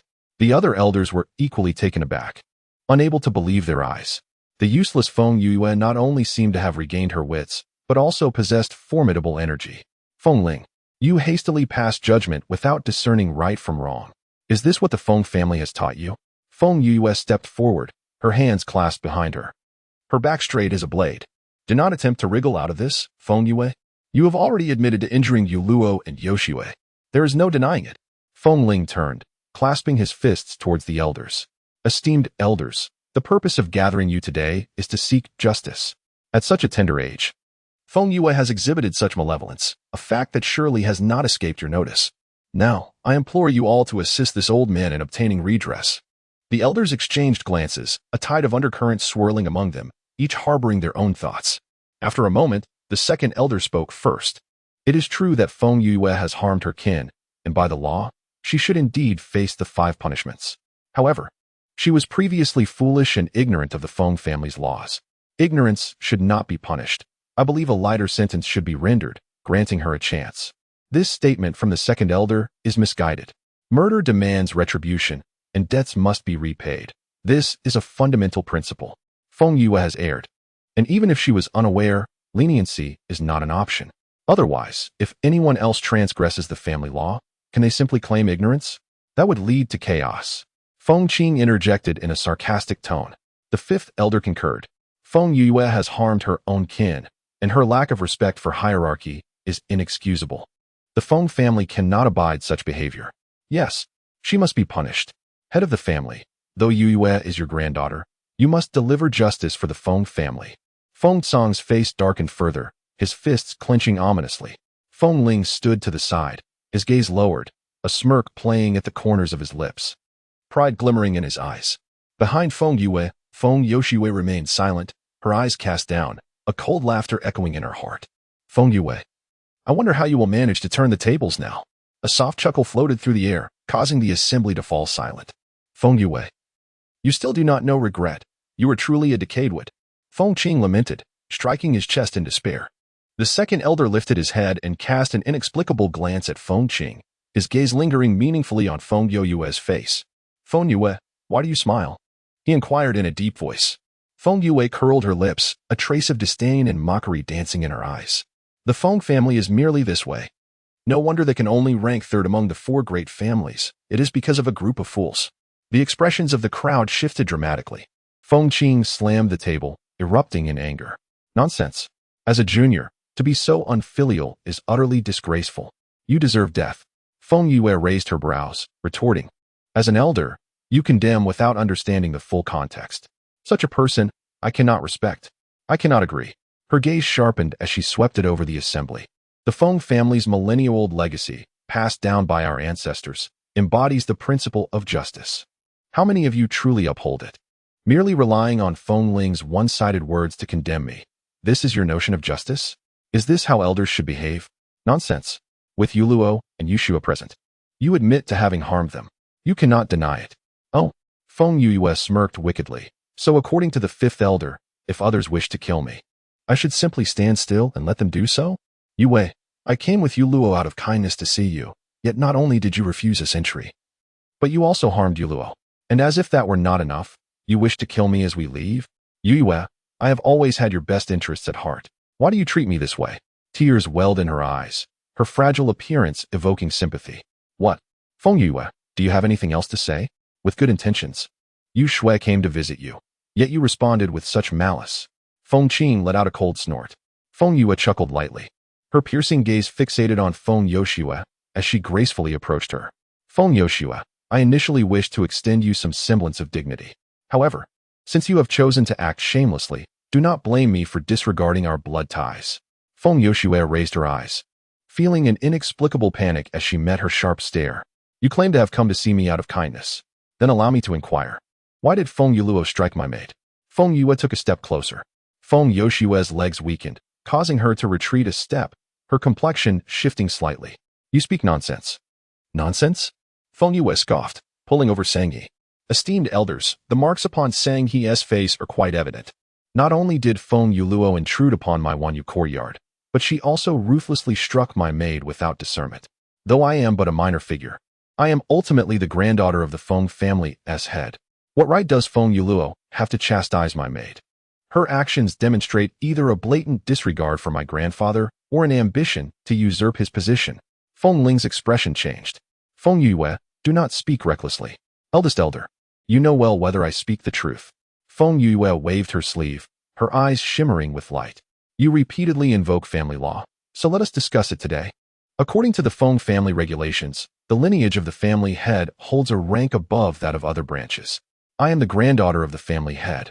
Yet last night, Feng Yuluo not only failed to pay her respects but also sought to take my life. In broad daylight, with countless citizens as witnesses. Had I not evaded swiftly, the bloodshed would not have been hers. What, then, should be the consequence for such insubordination against one of higher status? Under the scrutiny of all, Feng Yolu sought to slay me. Surely, it would be fitting to employ the 5 punishments of the Feng family. Feng Ling was momentarily speechless, unable to retort. However, Feng Yue had no intention of granting him the floor, continuing, out of a sense of familial loyalty, I spared him last night. Yet, Feng Yolu remains unrepentant, storming into Wanwei courtyard today, assaulting my maid and subjecting her to vile insults. I must inquire. Which rule of the Feng family permits her to run rampant in Wanwei courtyard? If her intentions were benevolent, why did she bring so many with her? Is she here to strike, or does she fear being struck? Elder, I implore you to provide an explanation. Chapter 10. Dealing with the little white lotus Feng Yulu. With her simplistic mind, could be incited to fury with mere words. In her rage, she lost all reason, committing acts of violence against her kin, providing ample evidence against herself. Feng Yue did not consider herself a troublemaker, yet neither was she one to be trifled with. The internal strife within the Feng family was severe, and she was not favored by many. If she wished to live peacefully, she must make an example of someone. As for Feng Yulu, she had eagerly presented herself. How could Feng Yue let such an opportunity slip away? Regarding Feng Yoshua, she had no immediate plans to act against that woman, but if she chose her own demise, she had no one to blame but herself. Feng Ling, overwhelmed by Feng Yue's words, felt dizzy, his breath coming in labored gasps. You are utterly unreasonable. Unreasonable? Feng Yue smiled with a hint of mischief. Since the elder insists, let us summon the onlookers from yesterday and ask them who truly instigated the conflict. Feng Ling glared at the unconscious Feng Yulu, veins throbbing with anger. Useless, incompetent at achieving anything, yet proficient at causing trouble. Even if Yuluo has erred, what of Yushue? She has done nothing wrong. Why must you unleash such cruelty upon her? At this moment, the second elder, who had hitherto remained silent, suddenly spoke. The attention of the assembly shifted, converging upon Feng Yushue, sympathy and pity flickering in their eyes. With her remarkable talent, Feng Yushue was held in high esteem within the Feng family, cherished by the elders as a precious gem. Now, witnessing her in a state of injury, the gazes of the elders turned toward Feng Yu with growing hostility. Feng Song, seated nearby, observed with a heavy heart. His beloved granddaughter, once cradled in his hands, was being regarded in this manner. He had believed that no matter how severe the internal strife within the Feng family, they were ultimately bound by blood. Yet now, it seemed otherwise. Feng Song's demeanor began to shift, his gaze sharpening with intensity. Upon hearing the second elder's inquiry, Feng Yu cast him a glance, respectfully performing a salute. Feng Yushue, in a state of panic, tears streaming down her cheeks, cried out, I have not. Sister Yu, I am merely concerned for your well-being. Why do you harbor such thoughts about me? Feng Yu narrowed her eyes, regarding her with a hint of amusement, yet remained silent. Even so, you should not have inflicted such grave injuries upon her. Our Yushue has always possessed a kind heart. Even if you do not appreciate it, such viciousness is unwarranted. Feng Qing exclaimed, turning to address the assembly. Even if Yushue has overstepped her bounds, it was out of goodwill. However, to grievously harm a kinswoman is an unforgivable crime. According to the Feng family's laws, the 5 punishments should be enacted. I dare anyone to try? Feng Song thundered. Rising in fury, his deep blue robe billowed without wind, and a formidable aura erupted, stirring a tempest within the hall. Feng Qing felt an iron grip constricting his neck, causing his complexion to pale as he collapsed onto the ground. Feng Qing, I have shown forbearance time and again for the sake of our blood ties. However, Yue is my granddaughter. Whoever dares to harm her shall face my wrath. If you doubt my resolve, you are welcome to test it. Feng Song, known for his generosity within the Feng family, had always prioritized familial bonds, even amidst the strife stirred by the elder faction. Yet today, the typically benevolent Feng Song resembled an awakened lion, unleashing an aura of terror that jolted everyone into stark awareness. A dragon possesses a reverse scale. To touch it is to invite death. Feng Yue is Feng Song's reverse scale. They had all underestimated her standing within the family. Feng Qing's face turned ashen. Feng Ling's gaze darkened, and the other elders remained silent, heads bowed. Meanwhile, Feng Yoshua clenched her hands tightly within her sleeves, jealousy boiling within her. How dare she? How dare she? Merely a waste, yet she received such favor from Feng Song. An eerie silence permeated the hall as under Feng Song's formidable presence. None dared to even breathe. At that moment, a light laugh resonated clearly in the ears of the gathered, sending shivers down their spines and breaking the tense atmosphere. Feng Yue stood at the center of the hall, a radiant smile gracing her features.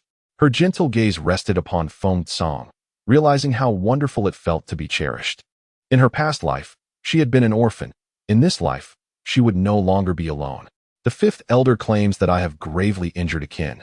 I wholeheartedly agree and will not dispute it. However, I only strike down those who deserve it. Feng Yoshua, you are one who deserves to perish. Feng Yoyue's eyes suddenly turned icy, her gaze sharp as a blade directed at Feng Yoshua. Feng Yoshua, I ask you, do you dare to claim that you have done nothing? The icy gaze pierced through Feng Yoshua, causing her body to ache profoundly. She looked at Feng Yue. Her legs inexplicably weakened, nearly collapsing to the ground. Could this worthless fool have discovered something? No. Impossible. She is merely a simpleton, incapable of knowing anything. A thought crossed her mind, and Feng Yoshua's eyes brimmed with tears as she softly implored, Yue, why do you look at me that way? I have done nothing. Very well. Feng Yue replied with a sinister smile. Since you claim to have done nothing, then what is it that you conceal within your palm? Her palm? A surge of panic gripped Feng Yoshua, and she instinctively clenched her right hand, hiding it within her sleeve. What are you talking about? I have nothing in my hand. As soon as the words left her lips, a shadow darted past, appearing ominously before her.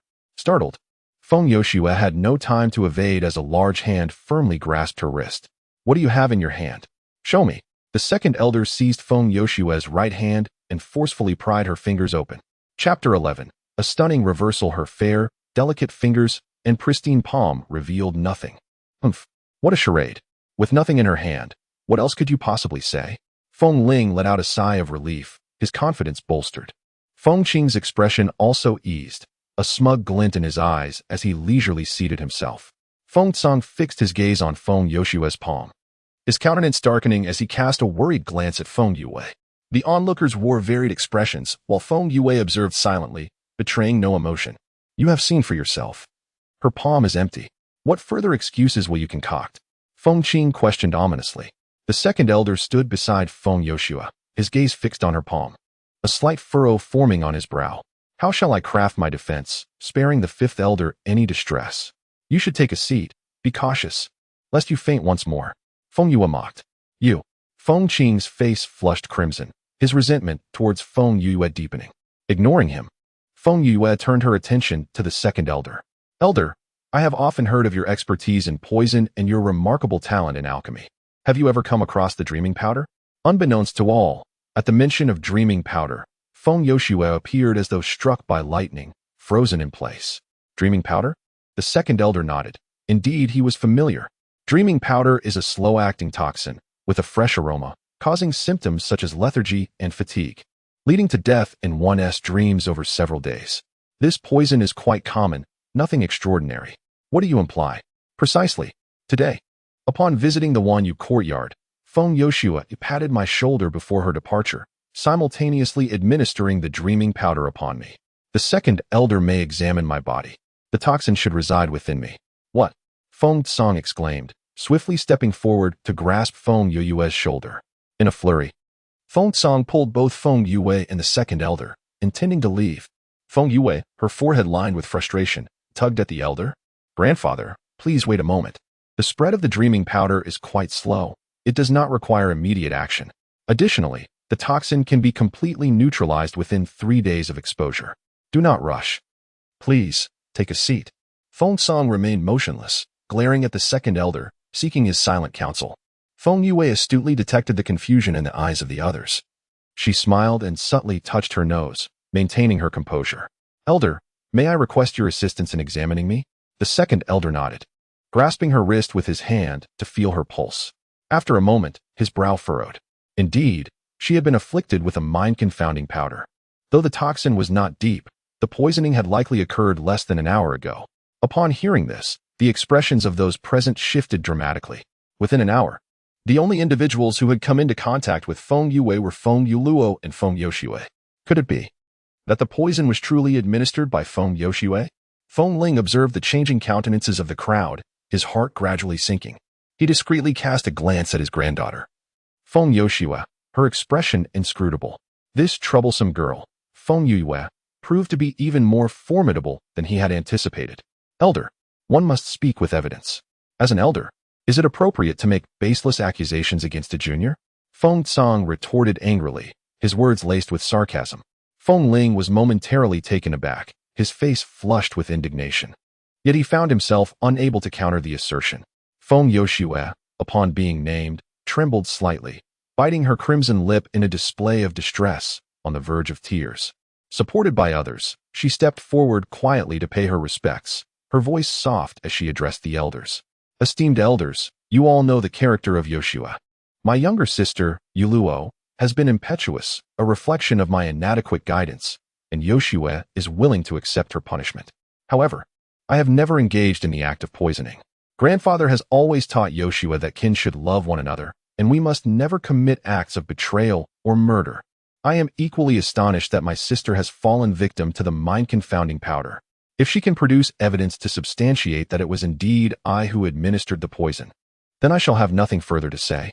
However, if no evidence can be presented, my sister seeks justice from the esteemed elders. Feng Yoshua's words were articulated with clarity, devoid of any sign of guilt, causing the elders to nod in agreement, their thoughts gradually swaying in her favor. Standing to the side, Feng Yue harbored a cold smirk within. While others may remain oblivious, she discerned the truth. Although Feng Yoshua admitted her fault, she deftly shifted the focus, placing the blame on Feng Yue's youthful impetuosity. Thus, she portrayed herself as the innocent sister, willingly bearing the brunt of all accusations for her sibling. As for the poisoning, no one witnessed her committing the act. Based solely on the effects of the bewilderment powder, nothing could be definitively concluded. This little white lotus, Feng Yoshua, was indeed becoming quite adept at her craft. You are correct, Yoshua. Since Feng Yue claims you are the poisoner, then present the evidence. Otherwise, I shall demand justice on behalf of my granddaughter from the clan leader. Feng Ling cast an approving glance at Feng Yoshua, feeling a swell of pride within. Feng Qing also raised his head, a triumphant smile gracing his lips. Feng Yue, Feng Song, I wonder how you will extricate yourselves from this predicament. Feng Yue regarded the two smug elders, a glint of mischief dancing in her eyes, her expression a blend of amusement and mockery. She approached Feng Yoshua, locking her gaze onto her for a moment, until Yoshua felt unnerved and averted her eyes. Turning to the second elder, she offered a respectful bow. Knowing he was well-versed in pharmacology and likely acquainted with the concept of drug interactions, the second elder nodded in affirmation, of course. Then you must also be aware that although bewilderment powder is commonplace, it possesses a rarely known characteristic.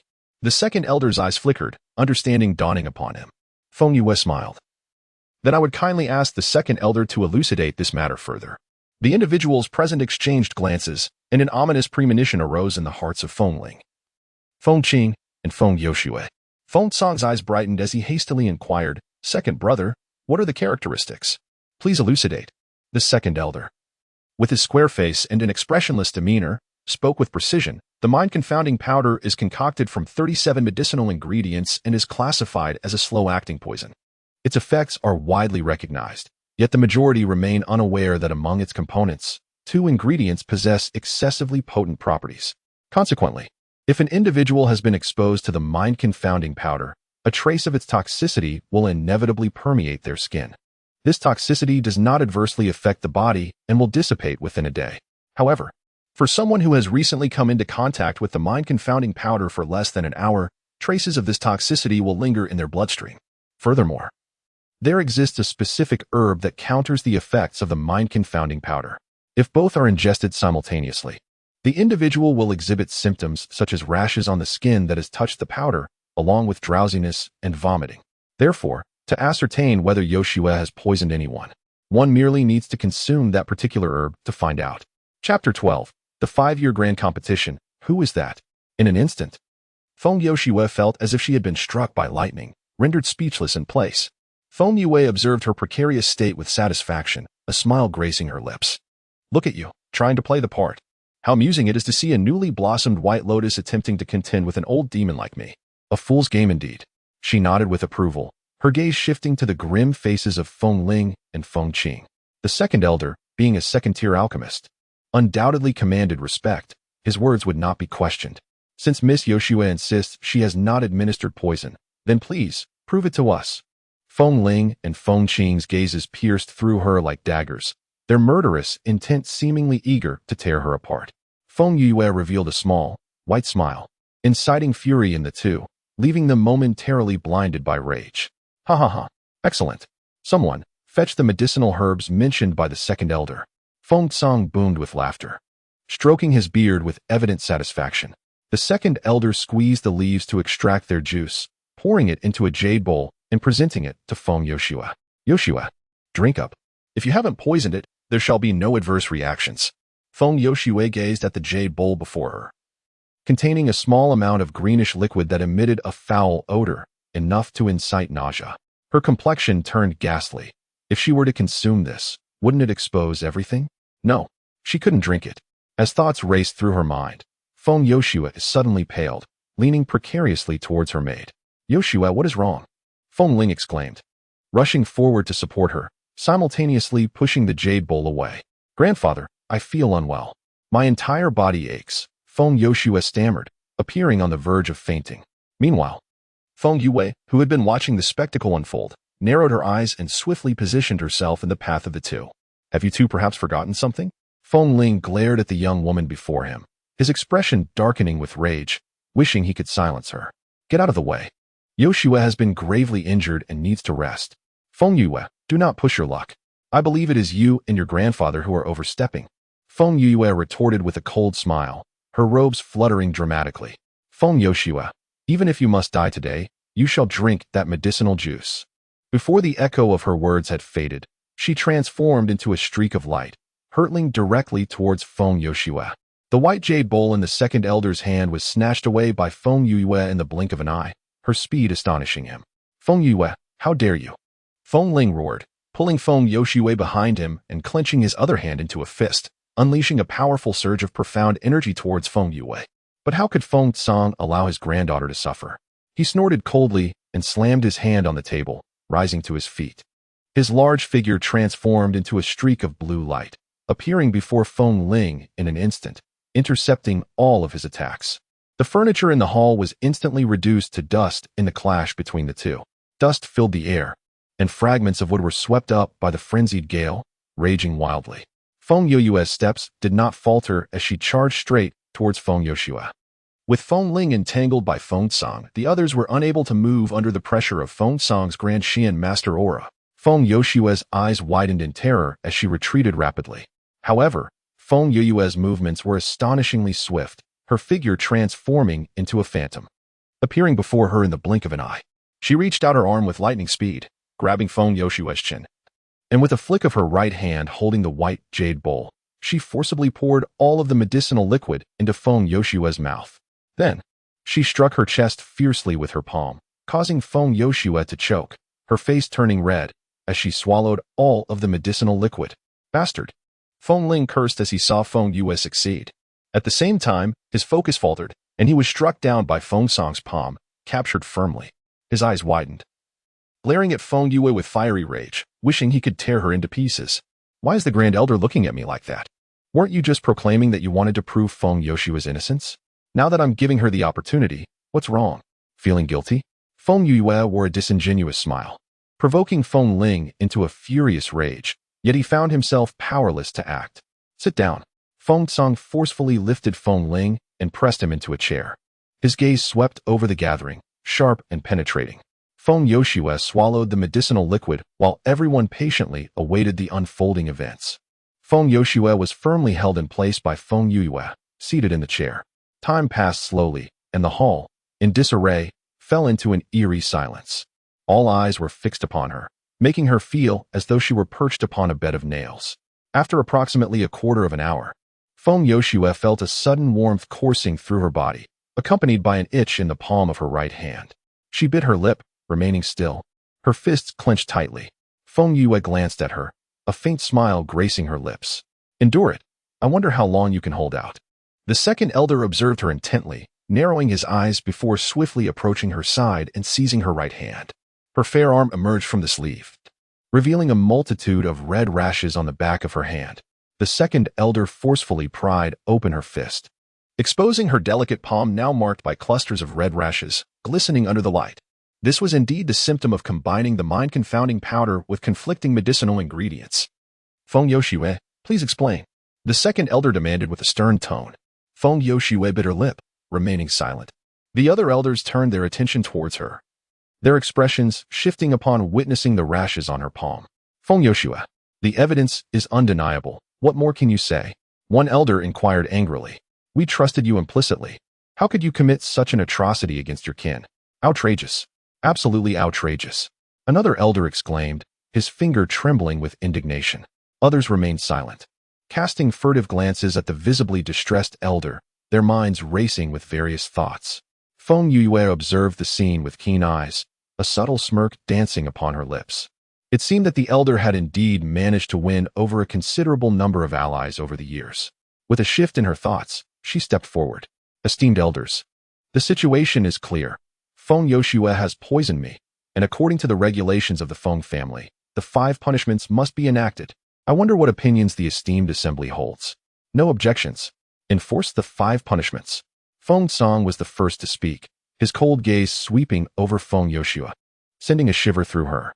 Enforce the 5 punishments, echoed the second elder, his voice firm and unyielding. Feng Yoshua has committed fratricide.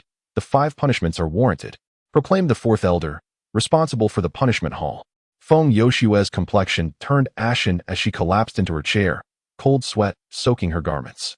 If the 5 punishments were enacted, her demise was inevitable. Grandfather, please save me. She slid from her chair, clutching at Feng Ling's robes desperately. Grandfather, it was a moment of folly.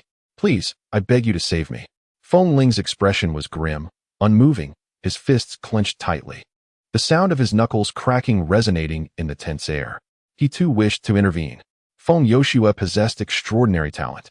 Her death would be a significant blow to his lineage. Yet now, that little wretched girl, Feng Yue, held the upper hand, leaving him powerless to act. Raising his gaze, Feng Ling signaled to Feng Qing. Understanding the unspoken message, Feng Qing rose with a composed demeanor. Feng Yoshua has harmed her kin and committed a heinous crime. By rights, the 5 punishments should indeed be enacted. However, the Feng family is currently suffering a depletion of talent, with the younger generation possessing scarce abilities. To date, only Yoshua and Feng Wuyo have reached the 7th level of the Xian Master. In a month's time, the quintennial competition will commence, and the victor shall receive unparalleled honors, of which I am certain you are all aware. For the sake of the future of the Feng family, I firmly believe that Feng Yoshua must not perish. As the prospect of the grand tournament looms, the hearts of the assembly waver. The competition of the Wanlan Kingdom is pivotal in determining which clan shall reign supreme for the next 5 years. This year's impending event is of paramount importance. Rumor has it that the legendary figure will select promising young individuals. Feng Yoshua, having attained the remarkable feat of breaking through to the 7th rank of Xian Master at the tender age of 16, is unparalleled in the Wanlan Kingdom. The likelihood of her being chosen by that individual is exceedingly high. Should she meet her demise now, it would spell a tremendous loss for the Feng family. The elders, their hearts in turmoil, turned their gaze toward Feng Tsong, their faces betraying hesitation. Clenching his jaw, Feng Tsong breathed heavily with anger. Naturally, he harbored no desire to let the woman who sought to poison his granddaughter escape. Yet the Feng family was in a precarious position. If he were to execute Feng Yoshua, all ire would undoubtedly be directed toward Yue, rendering her position within the Feng residence even more precarious.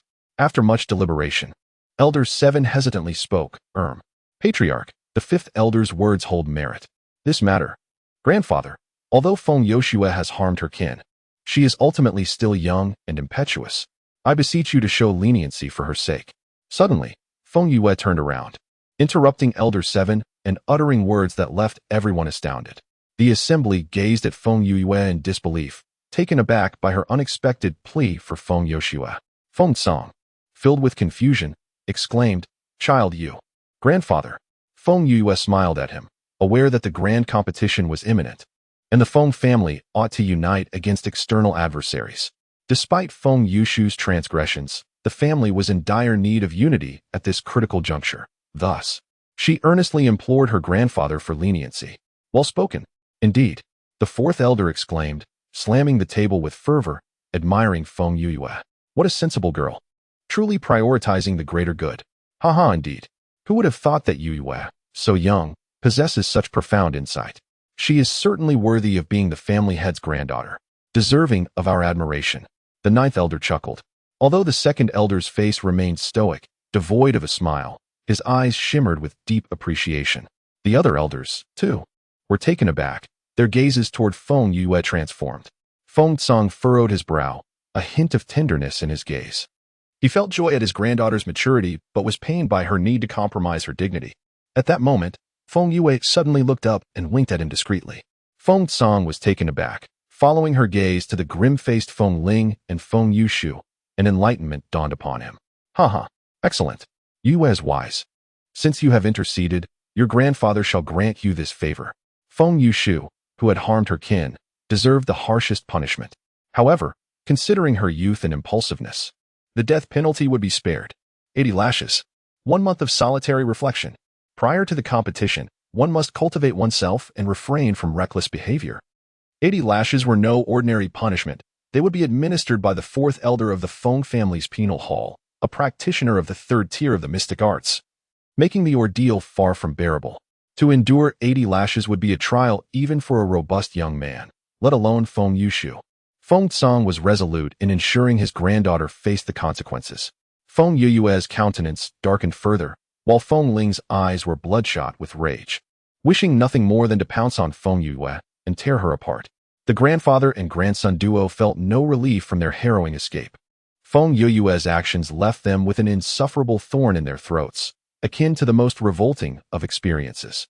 Soon after, the 4th elder escorted Feng Yushu to the Hall of Justice, and the events of the Grand Hall quickly spread like wildfire. Feng Yushu's act of poisoning Feng Yue and her treachery against her kin painted her as malicious and vile. Yet, Feng Yue, embodying reason and compassion, sought to plead for Feng Yushu's mercy in light of the impending 5-year competition, prioritizing the greater good. Her humility commanded respect, resulting in a remarkable surge in her reputation within the Feng family. Conversely, Feng Yushu transformed from a revered goddess in the hearts of many into a nefarious villain. The outcome was so devastating that it felt as though she were simultaneously bursting with indignation and spitting blood, gritting her teeth in frustration. In one courtyard, Feng Tsang burst into hearty laughter, his voice resonating like a thunderclap, brimming with joy and satisfaction. Haha, you clever girl, how cunning you are.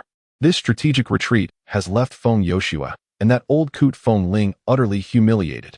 Splendidly executed. Feng Yue, reclining languidly on a bench in the corridor, curved her lips into a mischievous smile, knowing that Feng Yushu was most sensitive to the opinions of others. Subjecting her to public scorn was more torturous than death itself. Moreover, with the 5-year competition approaching, she still had her uses. Any reckoning could wait until after the tournament. However, grandfather, the 1st elder may not remain idle. Do take care, Feng Yue said, a playful smile gracing her lips as a glint of mischief danced in her eyes. She leaned closer to Feng Tsang, whispering a few words into his ear. Feng Tsang suddenly lifted his head, gazing at her in astonishment. Her granddaughter, unexpectedly, is a rare embodiment of chaos. No wonder. No wonder. Heaven has bestowed upon you such a remarkable fortune. You possess the ability to cultivate and protect yourself. Your grandfather can finally rest easy. Feng Tsang sighed deeply, his eyes filled with satisfaction. 15 years have passed. His greatest concern had always been this granddaughter. Now that she can cultivate, even in his absence, he can find peace of mind. Feng Yue felt a warmth in her heart, willingly linking her arm with Feng Tsang's, leaning against his broad shoulder. Her parents had vanished when she was merely 5 years old, and for all these years, it was Feng Tsang who had raised her with his own hands. This bond of kinship moved Feng Yue profoundly, leaving an indelible mark on her heart. Feng Tsang paused, recalling that his granddaughter had previously been rather naive, lacking knowledge of the affairs of the Wanlan Kingdom, and he felt a sense of relief. The grand competition, the most prestigious contest of the Wanlan Kingdom, would determine the ranking and strength of noble families for the next 5 years. Furthermore, the top 3 victors would receive the finest resources as rewards, particularly this year. It is said that a certain individual is coming to select candidates. That individual?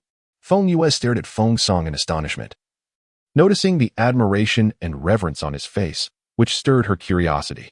Who could command such respect from Feng Tsang, one of the foremost dual-attribute grandmasters in the Wanlan Kingdom? Chapter 13, The Fiancé? As night deepened, under the silvery moonlight, Feng Yue leaned against the corridor, her eyes gently closing. Feng Tsang had been gone for quite some time. He had shared numerous insights, granting her a renewed understanding of this continent. She distinctly remembered everything he had said to her before departing. Yue, the 9U continent, is divided into 4 dark realms and 1 light realm. That individual, it is said, hails from the realm of light. His identity remains shrouded in mystery, and his prowess is beyond the comprehension of all. It is rumored that during this 5-year grand competition, he will traverse through the kingdom of Wanlan. If selected by him, gaining entry into the 7 Stars Academy would be a mere formality. The 7 Stars Academy? Indeed. In the continent, there are 4 nether domains, each housing 8 esteemed academies. The 7 Stars Academy stands as the most formidable institution in our northern nether domain, both in terms of resources and strength. This time, representatives from the 7 Stars Academy will be present to observe the competition, which has led the Kingdom of Wanlan to place great significance on this event. Should anyone capture the attention of the 7 Stars Academy, both they and their families would find their futures boundless. Feng Yue understood, realizing why several elders had shown such profound concern for Feng Yoshue during the day. It was all connected. Grandfather, what is that person's relationship with the 7 Stars Academy? Feng Tsang shook his head, uncertain. All I know is that he shares a good rapport with the president of the 7 Stars Academy. Feng Yue lowered her gaze for a moment before meeting Feng Tsang's eyes with a fiery determination. Grandfather, I wish to participate in the 5-year grand competition. Feng Tsang was taken aback, his brow furrowing in concern as he struggled to find his words. Feng Yue raised an eyebrow, patiently awaiting his response. You are capable of cultivating, and that brings me joy, but the 5-year grand competition involves life and death contracts. Your strength is insufficient. I cannot allow it. His greatest wish in life was for Feng Yue to live safely and soundly, with his eldest son and daughter-in-law already missing. He could not bear to face the prospect of losing his precious granddaughter. Feeling a stirring in her heart, Feng Yue grasped her grandfather's intentions. Her eyes softened as she rose to her feet. Grandfather, my strength is not as weak as you believe. As the words fell, a dazzling crimson light blossomed in the palm. Feng Tsang was momentarily blinded by the brilliance, his resolute visage tinged with a hue of orange. He gazed, astonished, at the power encapsulated within that radiance, his expression shifting from surprise to sheer astonishment. You, still immersed in disbelief, Feng Tsang looked upon his granddaughter, whose smile was as radiant as a flower. No longer were her beautiful eyes vacant. Instead, they shimmered with boundless luminosity. Good. After a prolonged moment, Feng Tsang nodded decisively. Since you wish to pursue this, grandfather will begin the arrangements.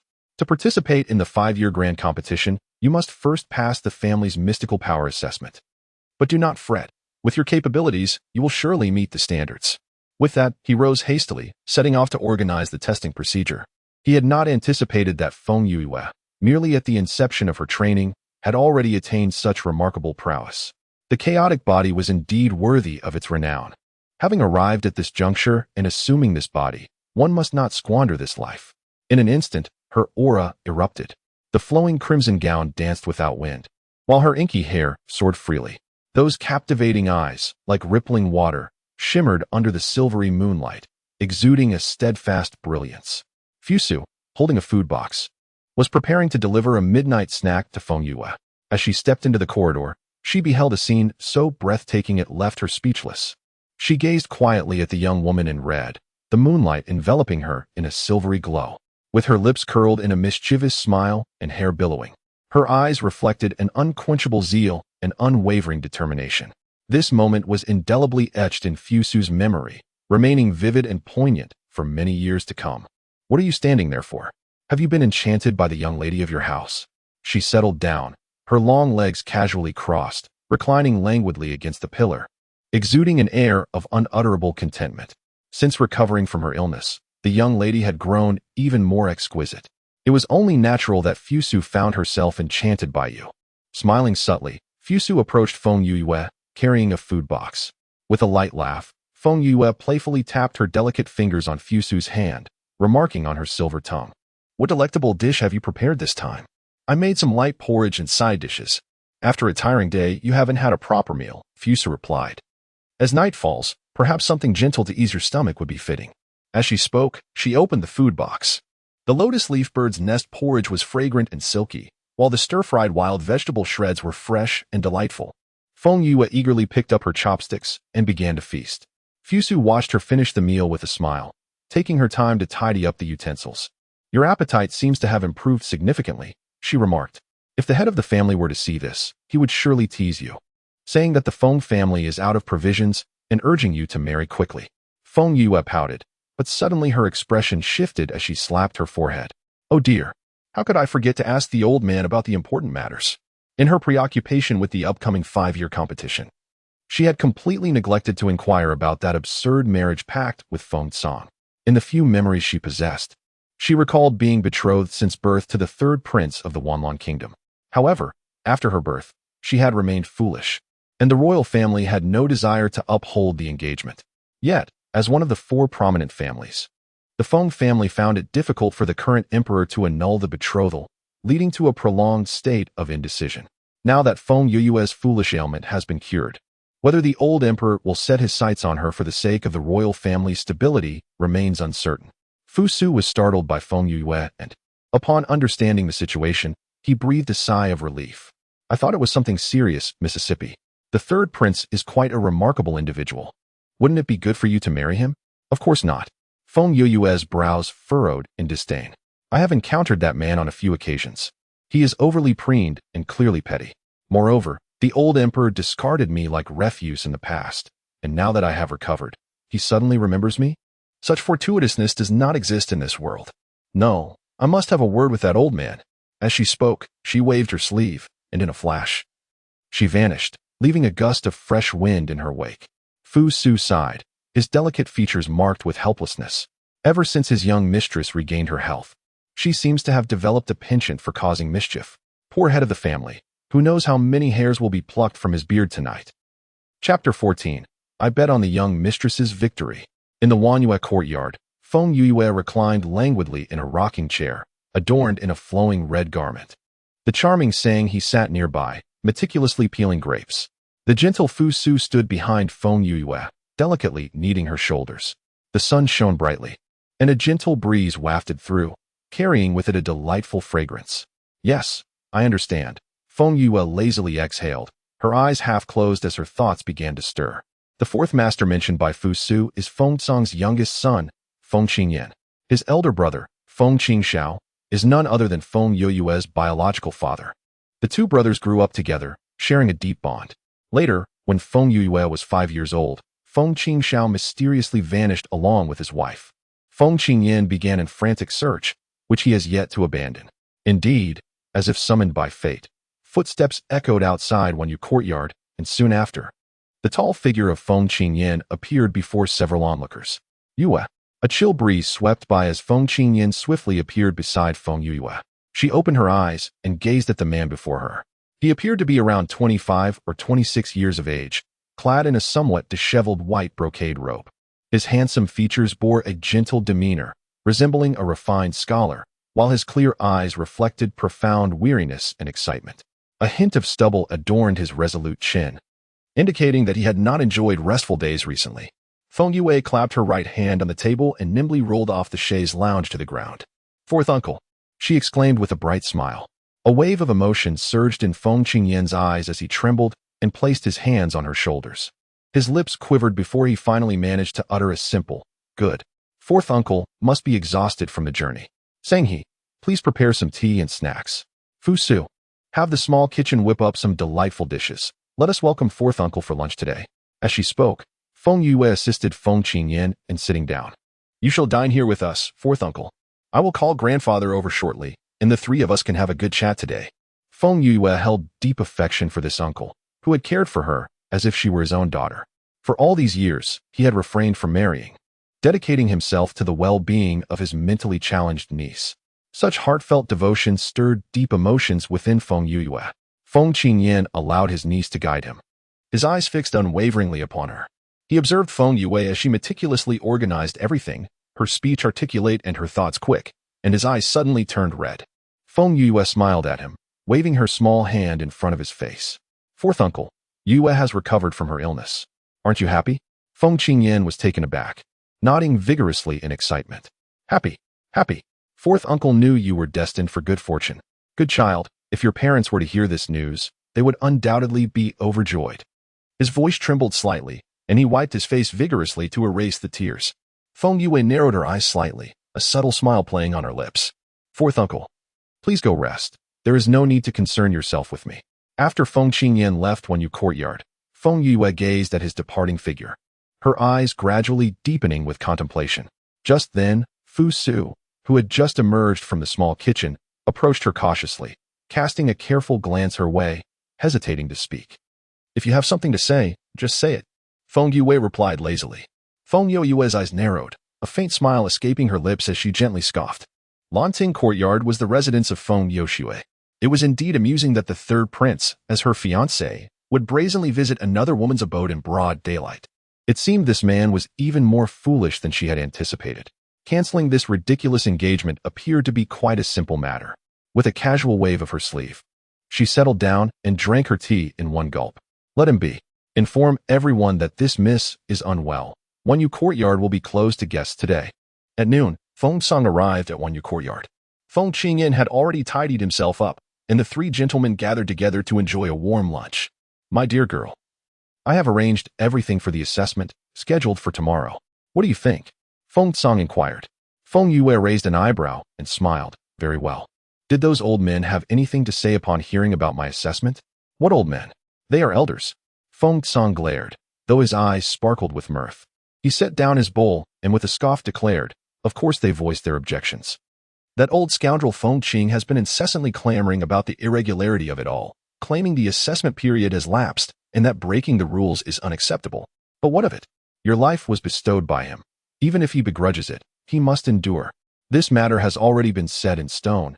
It is unchangeable, regardless of what anyone says." Feng Yue nodded, fully anticipating Feng Qing's reaction. Not only him, but likely many others harbored discontent in their hearts. After all, she had once been deemed worthless. Now, to publicly make an exception for someone once considered a failure was, both emotionally and logically, quite inappropriate. Yet, she remained indifferent to their opinions. In this world, strength is the ultimate truth. To those who oppose her, she shall simply overpower them. Under his inquiry, Feng Song briefly recounted the events of the past few days. With a loud crash, Feng Qing slammed his bowl onto the table, eyes wide with shock as he stared at Feng Yue. Chaos body, a unique constitution with extraordinary cultivation talent. "Yue, you did not deceive Uncle C, did you? You truly can cultivate now?" Feng Qing felt as though he were in a dream. Of course, he would never dare to deceive his uncle. Feng Yue lazily smiled. Raising her right hand, a brilliant red light emanating as profound energy surged forth. Feng Qing's eyes nearly bulged from their sockets. This is profound mastery. Feng Qing looked at her in disbelief, marveling at his little niece, who was not only no longer foolish but had also embarked on her cultivation journey. Moreover, in just a few days, she had reached such an impressive level. It was simply too disheartening. Soon after, he found joy once more. Feng Yue, endowed with extraordinary talent, would no longer be subjected to bullying by others. That afternoon, the news of her participation in the family assessment swept through the Feng residence like wildfire, leaving everyone astounded. Was she not deemed worthless? Was she not incapable of cultivation? What merit could there be in an assessment? Moreover, some, having heard of the previous day's clash between Feng Yue and Feng Yoshue, regarded her with curiosity. Nevertheless, the majority remained skeptical, for how could a so-called waste, having only cultivated for a few days, achieve any significant success? Attaining the first stage of Xian Master would be a remarkable feat. It is worth noting that the prerequisite for participating in the 5-year grand competition is to reach the 4th stage of Xian Master, the most gifted among the Feng clan. Feng Yoshue took 3 years to progress from the 1st to the 4th stage during her childhood. Within the Wanyu Courtyard, Feng Yue reclined against the corridor, while Sang-he stood nearby, her lips moving animatedly. "Miss, the news of your participation in the assessment has spread throughout the Feng family. Everyone is discussing you." "Indeed? What are they saying?" Feng Yue inquired lazily, raising an eyebrow. Sang-he pouted, a hint of frustration in her demeanor. "Everyone seems rather doubtful about you. There are even bets being placed, with odds of 1 to 100 against the miss entering the 5-year grand competition. It is truly outrageous." Feng Yue's lips curled into a mischievous smile as her fingers caressed her chin. "Bets? This appears to be quite intriguing." Half an hour later, the chief steward of Wanyu Courtyard, Fu Su, arrived at the makeshift gambling den established by the Feng family. With a swift motion of his hand, 1,000 Xian crystals cascaded from his storage ring. 1,000 Xian coins. Our young lady is bound to win. Chapter 15. Assessment, a resounding slap in the face. At the Feng family training grounds, under a splendidly clear sky, a multitude gathered. Surrounding the arena, the Feng family guards exhibited a grave demeanor. Upon the elevated platform, 10 elders sat in silence, their expressions inscrutable. Directly opposite the platform stood a black stone pillar, approximately half a person's height. Atop this pillar rested a transparent crystal orb, roughly the size of a basin. The disciples of the Feng family stood nearby, murmuring amongst themselves, with the name Feng Yue occasionally echoing through the crowd. Suddenly, a voice rang out, proclaiming, "She has arrived." Everyone turned their gaze toward the entrance of the training ground. Bathed in golden rays, a young girl gracefully approached. Clad in a simple red dress, devoid of any embellishments except for a crimson belt cinched at her waist, she exuded a refreshing elegance.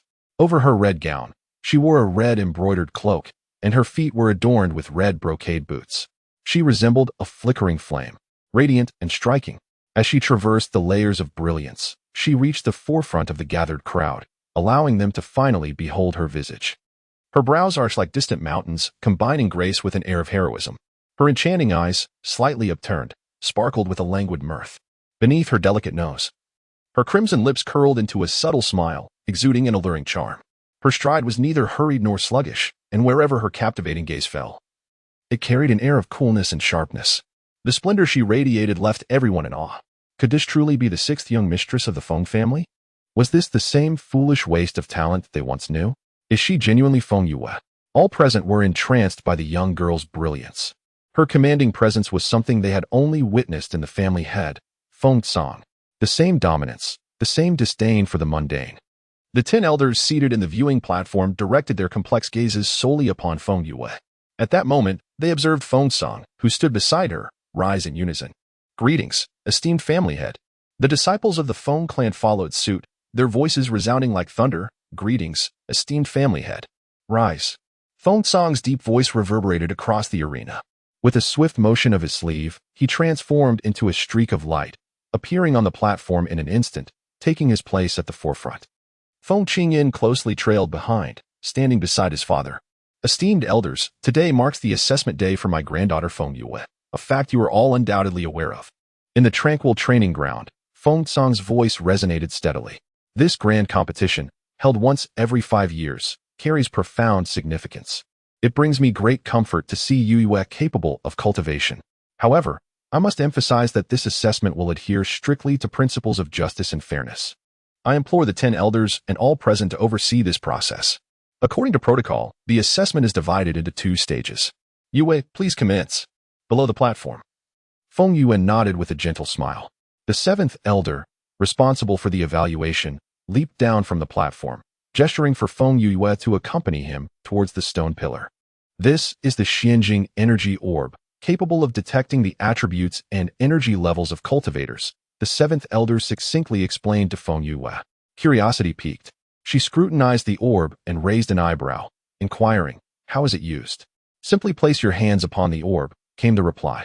Understanding dawned upon Feng Yue, and without hesitation, she extended her hands, gently resting them on the orb. "Hey, do you think the 6th young lady can pass the first stage? I find it highly unlikely. How long has she been cultivating? Reaching the Xianshi level would be quite an achievement. That may not necessarily be the case. Yesterday, Fusu wagered 1,000 Xianjing. Would she dare to engage in such a substantial gamble without genuine skill?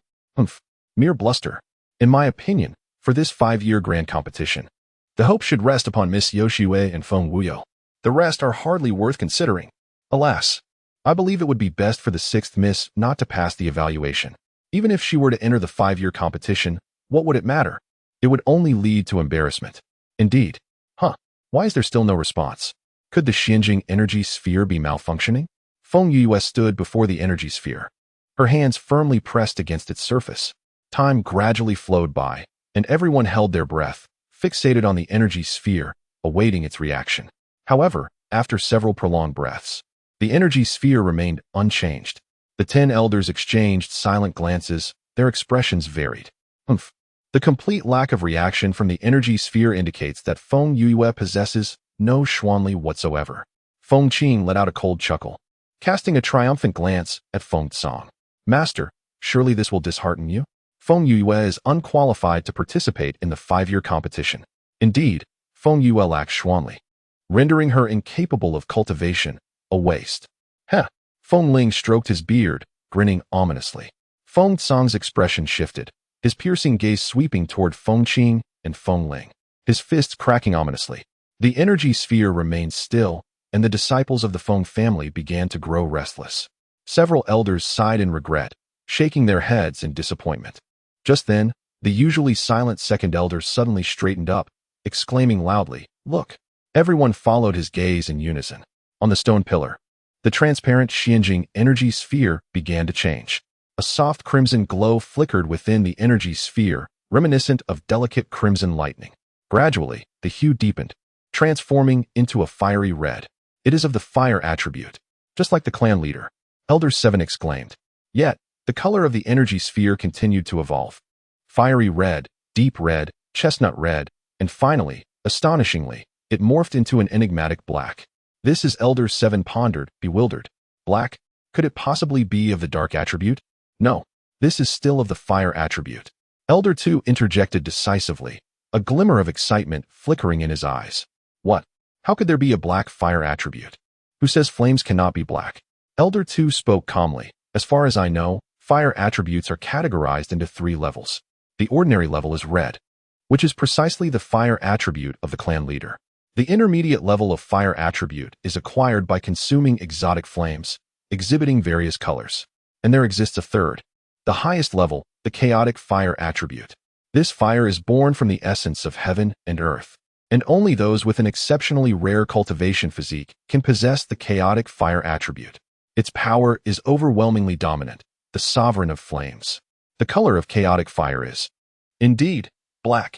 As he spoke, Elder 2 rose from his seat, striding purposefully towards Feng Yue. His face radiated excitement, his steps hurried and unsteady. Being an alchemist, he was naturally more attuned to the essence of flames than the average person. Chaotic fire, he had only read about in books. Elder 2 approached Feng Yue, his gaze fixed eagerly upon the energy sphere, nodding in trembling affirmation. "Indeed, it is unequivocally the chaotic fire attribute, the one and only chaotic fire.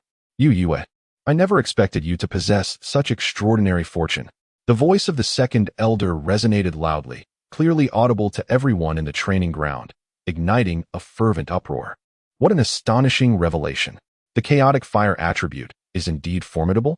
The 6th Miss has stumbled upon a treasure. Wasn't it said that her constitution was incapable of cultivation? How could she possess the chaotic fire attribute? The 6th Miss is destined for greatness. In the stands, the expressions of the audience varied. Particularly, Feng Qing and Feng Ling wore expressions as dark as coal. How could it be that Feng Yue possesses the chaotic fire attribute? Wasn't she deemed a waste? Excellent. Truly remarkable. The chaotic fire attribute signifies that my Yue is indeed favored by fortune. Feng Tsang, brimming with delight, radiated exuberance, his beard almost curling with pride. Meanwhile, Feng Qing's countenance darkened, his gaze shrouded in uncertainty. Suddenly, a sinister smile crossed his lips. After all, it is merely a peculiar attribute, and her true strength remains to be seen. One may possess treasures yet fail to recognize their worth. No sooner had he spoken than another gasp arose from the crowd below. "Look, the energy of the Xuanli is changing." Hearing this, Feng Tsang and the others swiftly turned their eyes, their pupils contracting in shock. The Xianjing energy sphere had been tainted a deep black by the chaotic fire attribute. Amidst the inky darkness, a golden beam of light slowly ascended from the lower end of the energy sphere. Each increment in height represented a level. Everyone widened their eyes. Fixated on the energy sphere. Xian Master First Stage. Xian Master Second Stage. Xian Master Third Stage. The ascent of the golden beam was agonizingly slow, halting at the 3rd stage. Xian Master Third Stage? How could one achieve such prowess so swiftly in cultivation? Although she lacked the qualifications to enter the 5-year grand competition, achieving the 3rd tier of the Mystic Master rank shortly after beginning her cultivation was indeed commendable. Indeed, given time, the Feng family would surely welcome yet another genius. The second elder, intently observing the energy sphere, sighed deeply, casting a look of appreciation towards Feng Yue. "Although you are not qualified for the competition, my dear, you are quite remarkable." Feng Yue smiled playfully, glancing at him. The second elder raised an eyebrow in confusion. And suddenly, the energy sphere erupted once more in golden light. The golden beam began to ascend slowly, akin to a snail's pace. His eyes widened in astonishment as he pointed tremblingly at the energy sphere, his breath quickening. 4th tier of the Mystic Master. 5th tier. Good heavens. The 5th tier, what a prodigy. How can one even breathe? How long has she been cultivating? Is this truly the 6th miss?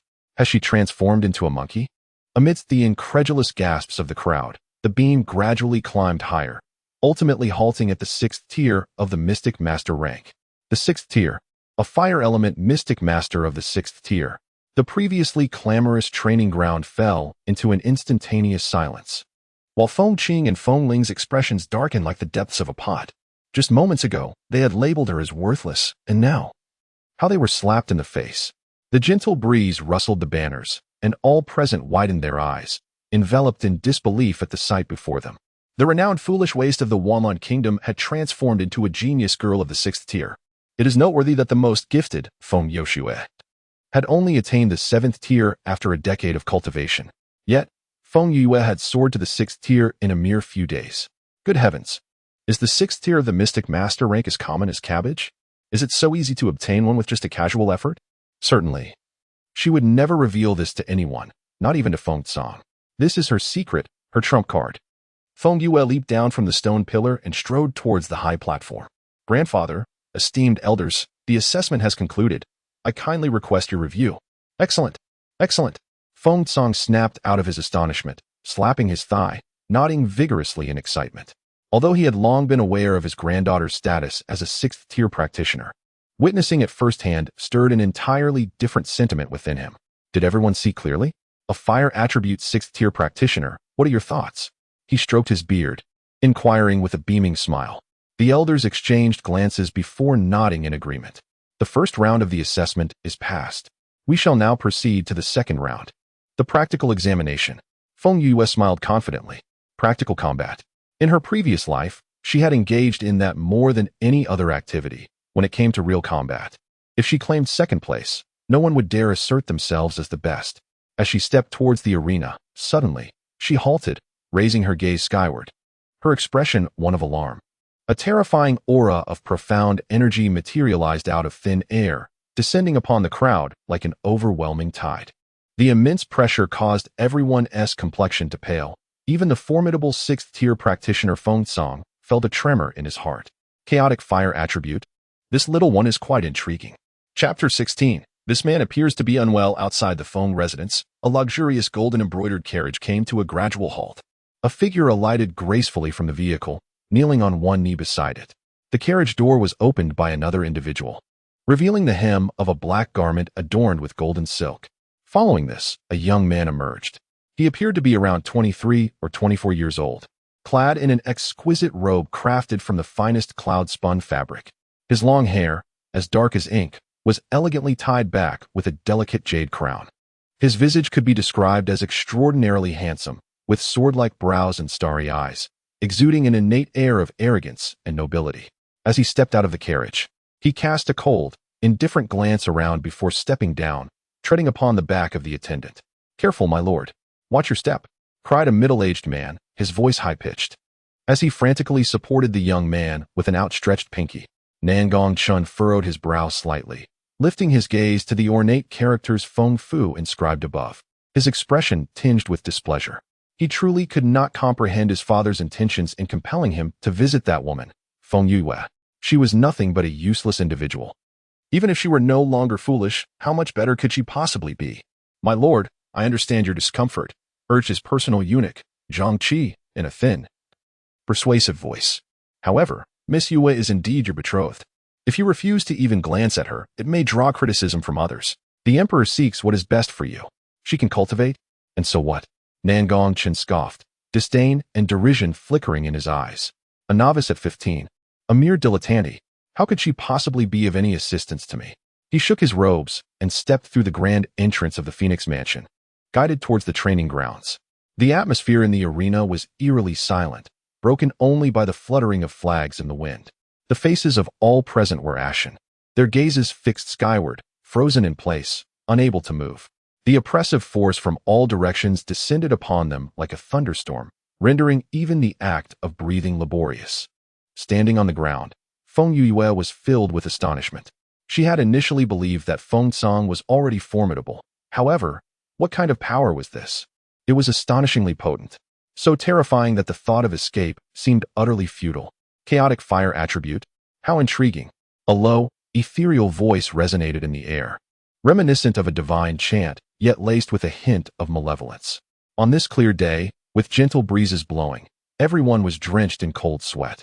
Feng Song, alarmed, struggled to steady his trembling legs and shouted, "May I inquire who you are and what brings you here?" With Feng Song's inquiry, the scene in the sky shifted. Amidst the golden rays, a dark spot emerged within the crowd's vision. Gradually, the spot expanded, drawing nearer to them.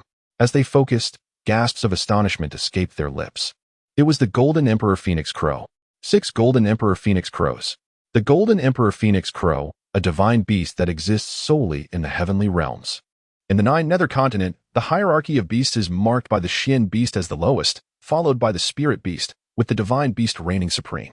It could be said that across the entire Wanlan kingdom, not a single divine beast could be found, let alone the king of divine beasts, the Golden Emperor Phoenix Crow, which even Feng Song, who had lived for many years, had never even glimpsed.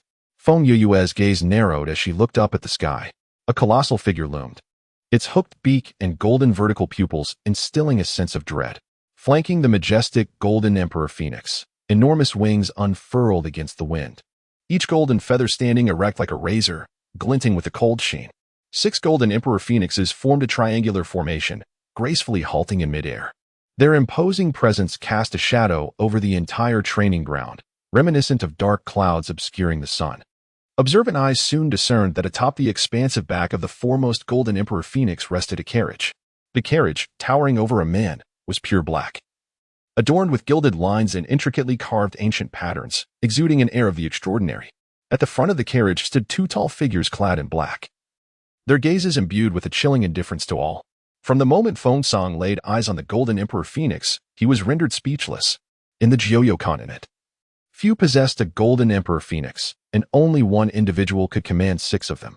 He gasped, dropping to one knee in reverence, his demeanor betraying his unpreparedness for the arrival of such a revered figure.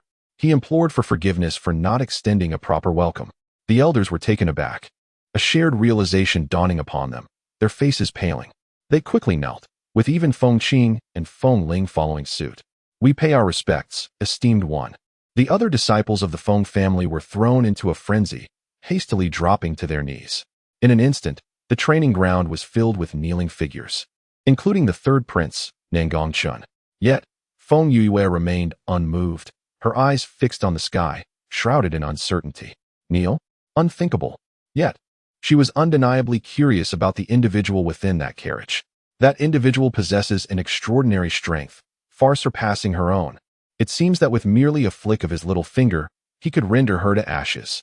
Excitement and determination gradually tinted her beautiful eyes, indicating that she still has a long journey ahead. She must grow stronger, becoming as formidable as that person. While Feng Yue was lost in thought, Feng Song grew increasingly anxious. He feared that the esteemed gentleman might take offense and inadvertently harm his granddaughter. "Everyone, please rise." At that moment, a languid male voice resonated within the carriage, brushing past the ears of the assembly, and the indifference in his words sent a collective shiver down their spines. Trembling, everyone stood up, while Feng Song wiped the cold sweat from his forehead and took a significant step forward, clasping his fists towards the empty air. "Might I inquire as to the purpose of your visit, esteemed one?" An eerie silence enveloped the atmosphere, and a heavy tension swiftly spread around. Everyone was on the verge of panic. "For heaven's sake, 6th Miss, could you please utter a word?" Feng Song's eyelids twitched as he stammered, "Forgive my insolence, esteemed one. This is my granddaughter, Feng Yue. She was merely overwhelmed by your imposing presence, and I humbly ask for your understanding." As he spoke, he discreetly gestured to the 2nd elder, who was closest to Feng Yue, his eyes wide with urgency. The 2nd elder's face twitched as he reached out to prod Feng Yue. She raised her head to gaze at the golden imperial phoenix in the sky, then lowered it to meet the fierce glare of her grandfather. Feng Yue cleared her throat awkwardly and sheepishly touched her nose. A soft chuckle emanated from within the carriage, startling everyone to the brink of kneeling once more. Feng Yue arched an eyebrow, sensing a hint of jest in that laughter. "Feng Yue," the man suddenly spoke, enunciating her name with deliberate precision. It was undeniably an ordinary name, yet when uttered by his deep, languid voice, it resonated like the whisper of a lover. The sound sent chills down Feng Yue's spine, leaving her momentarily startled. Without thinking, she blurted out, "I have been there." Immediately after, she mentally berated herself for her lack of composure. Why was she so transparent? How foolish of her. The man chuckled, a knowing smile playing on his lips. "Good," he mused, his tone laden with significance. "What does that mean?" Feng Yue furrowed her brow, perplexed by the man's erratic behavior. An oppressive silence enveloped the atmosphere once more, as the 6 golden phoenixes hovered ominously in midair, their presence heavy and still. The training ground was thick with tension. No one dared to breathe, their garments dampened by cold sweat. As time stretched, nearly a quarter of an incense stick's worth, and the crowd teetered on the brink of fainting from fright, the man finally broke his silence, his voice a haunting melody that dripped with languor. "In 5 years' time, I shall return, Feng Yue." Indeed.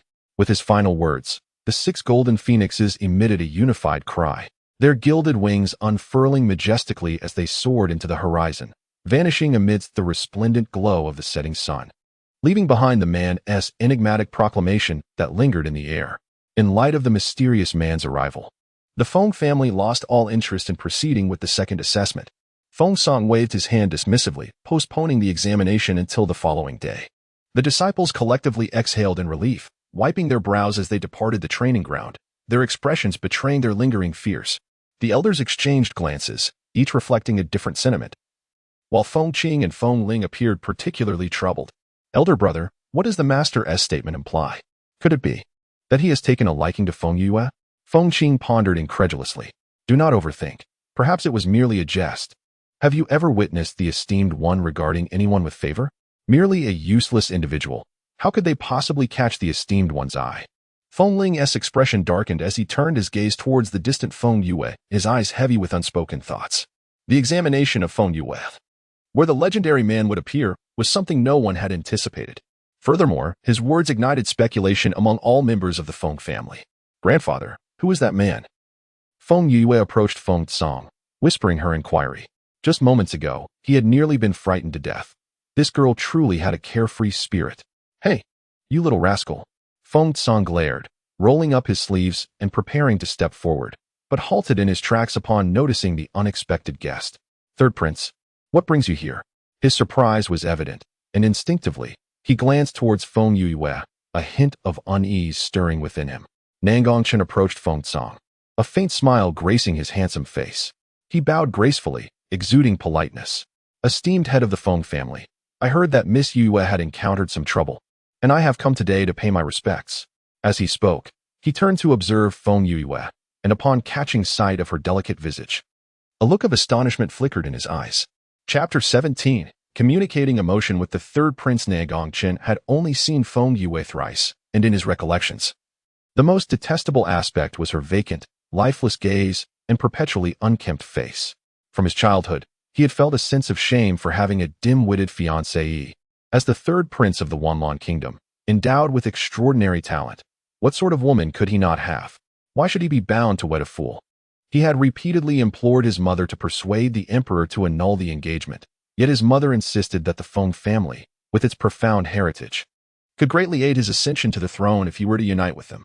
Moreover, Feng Song, the unparalleled dual attribute Grand Master of the Wanlan Kingdom, held a prestigious position. Should he ally himself with him, it would be immensely advantageous. After much contemplation, Nangongchen acquiesced to his mother's strategy. To him, Feng Yue was but an insignificant insect, yet if she could facilitate his rise to power, this fool might as well serve a purpose. However, despite acknowledging the engagement, Nangongchen had never paid a visit to his betrothed. Whenever he chanced upon her at the Feng residence, he could not suppress his disdain and aversion. Yet, what did it matter if she was not foolish? After years of being a simpleton, she was still a burden, offering him no assistance whatsoever. But now, gazing at the captivating young woman before him, Nangongchen's eyes shimmered with astonishment. This woman was even more beautiful than Feng Yoshua. "Sister Yue, I heard you went missing a few days ago. I was worried and came to see you," he said with a charming smile that illuminated his already handsome features, rendering him even more distinguished and graceful. Nangongchen thought to himself, the smile in his eyes softening. He had always taken pride in his looks and talents, winning the admiration of even the eldest daughter of the Feng family, Feng Yoshue. Feng Yue was merely a simpleton. She could not escape his grasp. Little did he know. Her response was not what he anticipated. Feng Yue cast him a disinterested glance, lazily smiled, and turned to Feng Tsang. Grandfather, who is this person? I have no recollection of him. Nangong Chen's gaze sharpened, his smile freezing on his face. Feng Tsang cleared his throat softly, casting a shadowy glance at his granddaughter, and said in a deep voice, Yu, this is the third prince, Nangong Chen. Being a non-member of the Feng family, you naturally have not had the pleasure of meeting him. Oh, so he is the third prince. Feng Yue elongated her words, giving him a meaningful look. No wonder I didn't recognize him. I have never even heard of him. Nangong Chen was momentarily taken aback. Feng Yue's reaction was not what he had anticipated. Was she not supposed to appear bashful? Suppressing the anger bubbling within, he forced a dry smile and replied, Sister Yue, you jest. You and Chun have been betrothed since childhood. The Feng family and the royal family are, after all, one and the same. It is essential for both parties to interact more and foster feelings between them. Feng Yue fixed her gaze on him for a moment before suddenly breaking into a light laugh. She waved her sleeve and delicately touched her chin with her right hand, feigning contemplation. As for whether I have a fiancé, I cannot quite recall. However, I have heard that the third prince shares a commendable relationship with Miss Yoshue. Oh, by the way, Miss Yoshue has recently been confined and is struggling to eat and sleep well. Since the third prince is so considerate, why not pay her a visit? It would be a splendid opportunity to nurture your bond. She flashed a radiant smile, revealing 8 pearly teeth, playfully raised an eyebrow, and strode past Nangong Chen. The training ground was enveloped in silence, disturbed only by the gentle whispers of the breeze. The glaring sunlight bathed everything in its warmth, stirring discomfort within. Nangong Chen squinted, watching Feng Yue's retreating figure, his temples throbbing with pain. His gloomy eyes darkened with layers of fury, and his handsome face clouded over. Meanwhile, Feng Tsang stood calmly by, internally giving Feng Yue a thumbs up. Moments ago, I was concerned that my granddaughter might be beguiled by Nangong Chen, but it appears my worries were unfounded. Ahem, I hope the third prince will forgive me. Yue has never encountered the third prince before. If she has inadvertently offended him, I kindly ask for his understanding. Feng Tsang's words may sound pleasant, yet the underlying sentiment is unmistakable. Serves you right. Who instructed you to disdain my Yue in the past? Now you are reaping the consequences. Such retribution. Since the third prince is here, shall he not stay for lunch? Feng Tsang inquired further. However, his expression darkened. He had clearly understood the implications of Nangong Chen's earlier words. Humph! How dare he threaten me with the emperor? A cold snort escaped him, his fury igniting his eyes. Nangong Chen, that scoundrel, has always looked down upon me. If it were not for the royal dignity at stake, I would have annulled the engagement long ago. I cannot even bear to see my own granddaughter suffer, so why should she be discarded like a mere trifle by this insufferable brat? Feng Qingyin's expression mirrored his father's dissatisfaction as he approached and stood alongside him, speaking solemnly. Father, what shall we do now? Judging by the third prince's demeanor, he may not let Yue off easily. With his character, if she were to marry him, she would surely endure great hardships. Concern also flickered in Feng Tsang's eyes. After a moment of contemplation, he spoke. Let us not rush. First, we shall ascertain Yue's feelings. If she also harbors no affection for him, I shall certainly devise a way to annul this engagement. She is far too fragile. She must grow stronger. Seated cross-legged on her bed, Feng Yue's consciousness entered the chaotic realm, where the chaotic divine technique activated automatically, leading her into profound cultivation. Time flew swiftly during her practice, and in the blink of an eye, night had fallen. As Feng Yue awakened from her meditation, she fortuitously heard Fuson knocking at the door. Miss, have you awakened? The master has arrived. Feng Yue blinked, nimbly alighting to the ground. As she stretched her limbs, she sauntered outside. Oh, grandfather, are you here to mooch off a meal again? Feng Tsang, who was sipping tea, nearly choked at her words, coughing a couple of times before casting a fierce glare at his mischievous granddaughter. What kind of talk is that?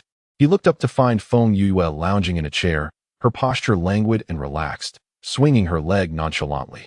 The sight was enough to make his eyes ache. Sit up properly. You have no decorum whatsoever. Where's your semblance of a young lady? Has your grace been devoured by dogs? Feng Yue casually grabbed an apple, taking a crisp bite, and lazily glanced at Feng Tsang, arching an eyebrow. Grace? What is that? Can it be eaten? Feng Tsang was momentarily at a loss for words, thumping his chest with his fist, struggling for breath. This granddaughter was indeed recovered, but how had she become so devilishly mischievous? The thought made his head throb. Do you have any confidence for tomorrow's second assessment? He wisely shifted the topic. Of course. A mere trifle. Feng Yoyue's brows perked up, her eyes sparkling with self-assurance. It's just a small test. You need not worry. Suddenly, she sat upright, dragging her chair closer to Feng Tsang, her eyes glistening with curiosity. Grandfather, who is that man from today? You seem quite fearful of him. Fearful? That is respect. Feng Tsang shot her a glare, his expression growing serious, his voice deepening. That man is the most formidable figure in the Jiuyou continent. Everyone refers to him as the Exalted One, and even the emperor of the foremost nation in the celestial domain must bow down to him. Is he truly that formidable? Feng Yue exclaimed in astonishment. Who exactly is he? I do not know, Feng Tsang replied, shaking his head. No one is aware of his true identity. Some speculate that he may not belong to the Nine Nether Continent at all. 2 centuries ago, when the Nine Nether Continent faced a grave crisis, he single-handedly turned the tide and rescued countless lives. Since then, he has been revered as the Honorable One. 2 centuries ago? Feng Yoyue's eyes widened in disbelief. Does that mean he is at least over 200 years old? Those who cultivate profound energy tend to have lifespans that extend with their power. A Xian master can live up to 200 years, while a Xian scholar can reach 400. A Grand Xian master may live as long as 800 years. At even higher levels, lifespans could be even greater. Legends even claim that those at peak power can share their lifespan with the heavens. What level of strength does he possess? Feng Yue inquired further. Feng Tsang shook his head in uncertainty. Some say he has transcended the realm of Xianzun and reached a level beyond the Nine Nether Continent. The Xianzun is the most exalted existence among cultivators in the Nine Nether Continent. A master of the 7th stage of Xianzun can obliterate a multitude of Grand Xian masters with a mere release of profound energy, truly terrifying. As for whether there exist even more powerful beings beyond Xianzun, Feng Yue could not ascertain. This was beyond her current comprehension, and Feng Tsang would not elaborate further. The Honorable One has promised to attend the grand competition in 5 years. He will not go back on his word. Yue, you must strive diligently. If you could earn his favor, the benefits would be immense, Feng Tsang urged earnestly. He had never been one to curry favor. Yet if his granddaughter could gain the attention of the Honorable One, her safety would be assured. For him, nothing is more significant than the safety of his little granddaughter. A warmth enveloped Feng Yue's heart, and her eyes glistened with unshed tears.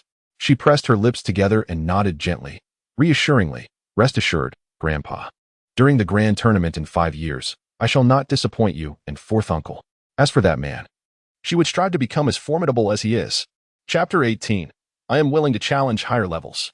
On the following morning, at the Feng family's training grounds, a gathering of individuals took place. This time, in addition to the Feng family members, there was the presence of the third prince, Nangongchen. They had long hoped that sparks would fly between Nangongchen and Feng Yoshue. Should she marry the third prince, it would greatly benefit the lineage of the Grand Elder. However, what did Nangongchen's assessment of Feng Yue signify? Feng Ling cast a dark glance at Feng Qing and whispered, Have you made the arrangements? Do not worry. Feng Yue will undoubtedly fail the assessment. Feng Qing replied with a sinister smile, his gaze, laden with malice, fixed upon Feng Yue, who stood below the stage.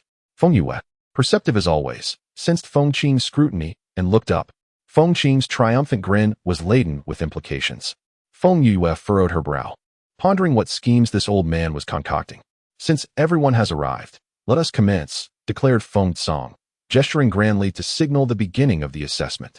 Under the watchful eyes of the crowd, Feng Yue, clad in resplendent red, sprang lightly onto the martial arts platform, her red-embroidered boots making contact with the ground as she steadied herself, hands resting behind her back.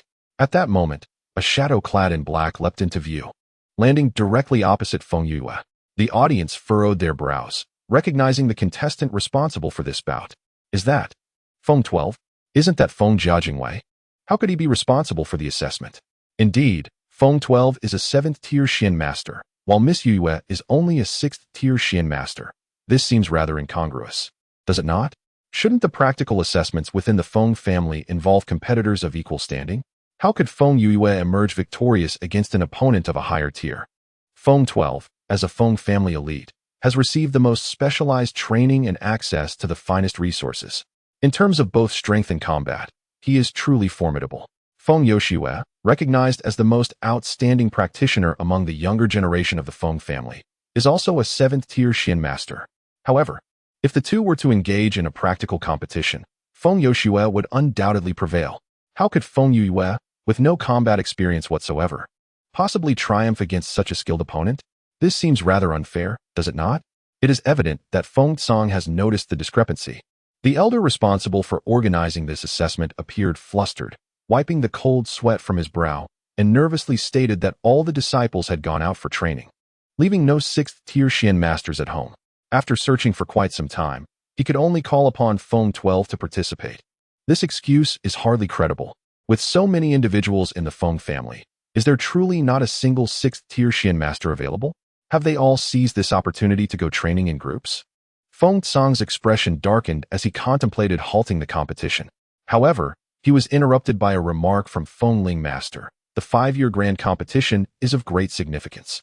If Yue wishes to participate, she must possess extraordinary talent and experience. Otherwise, she would only be destined to be defeated. Although Feng 12 is 2 tiers above Yue, she wields the chaos fire. Is she truly afraid of losing? He stated leisurely.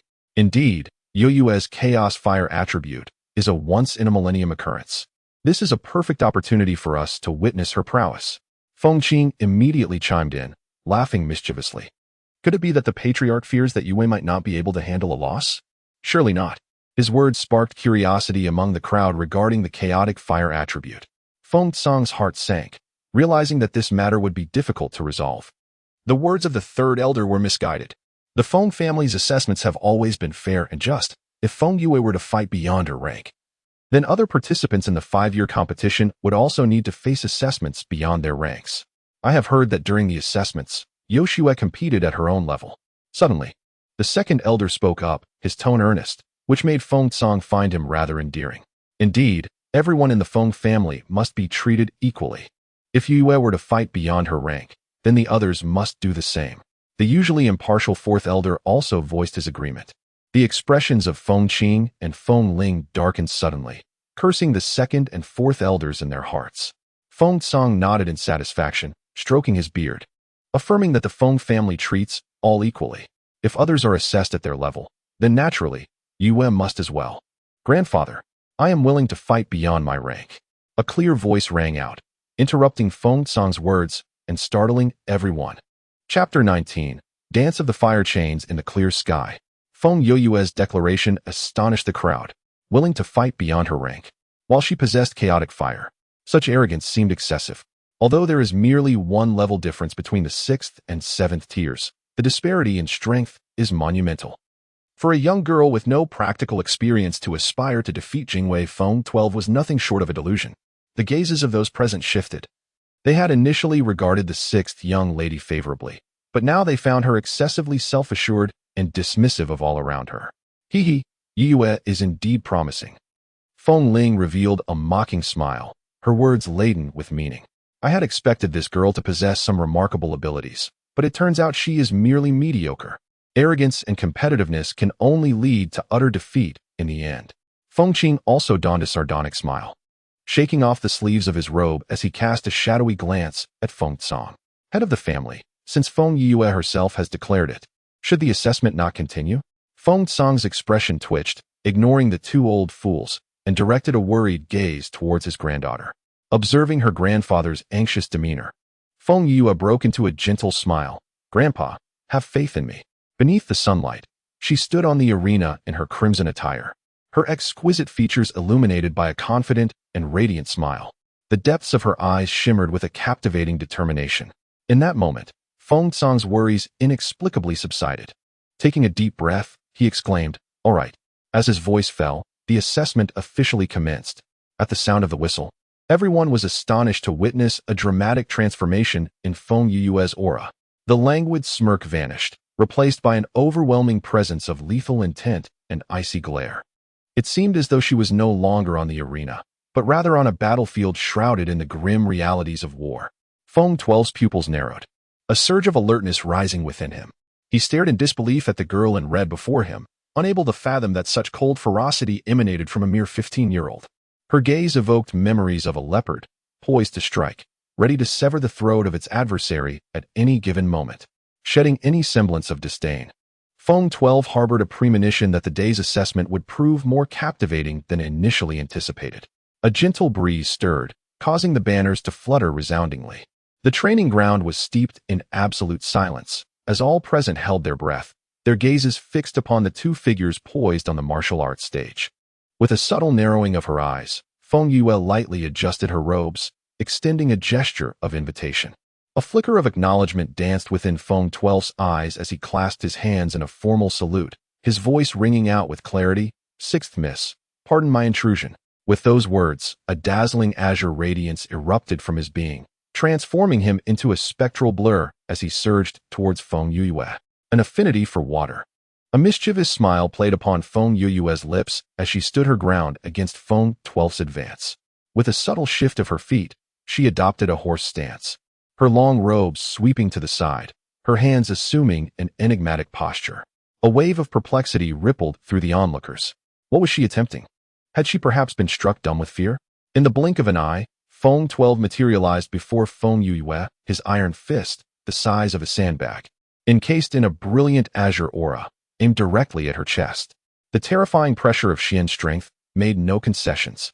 The 7th rank of Xian warrior, truly formidable.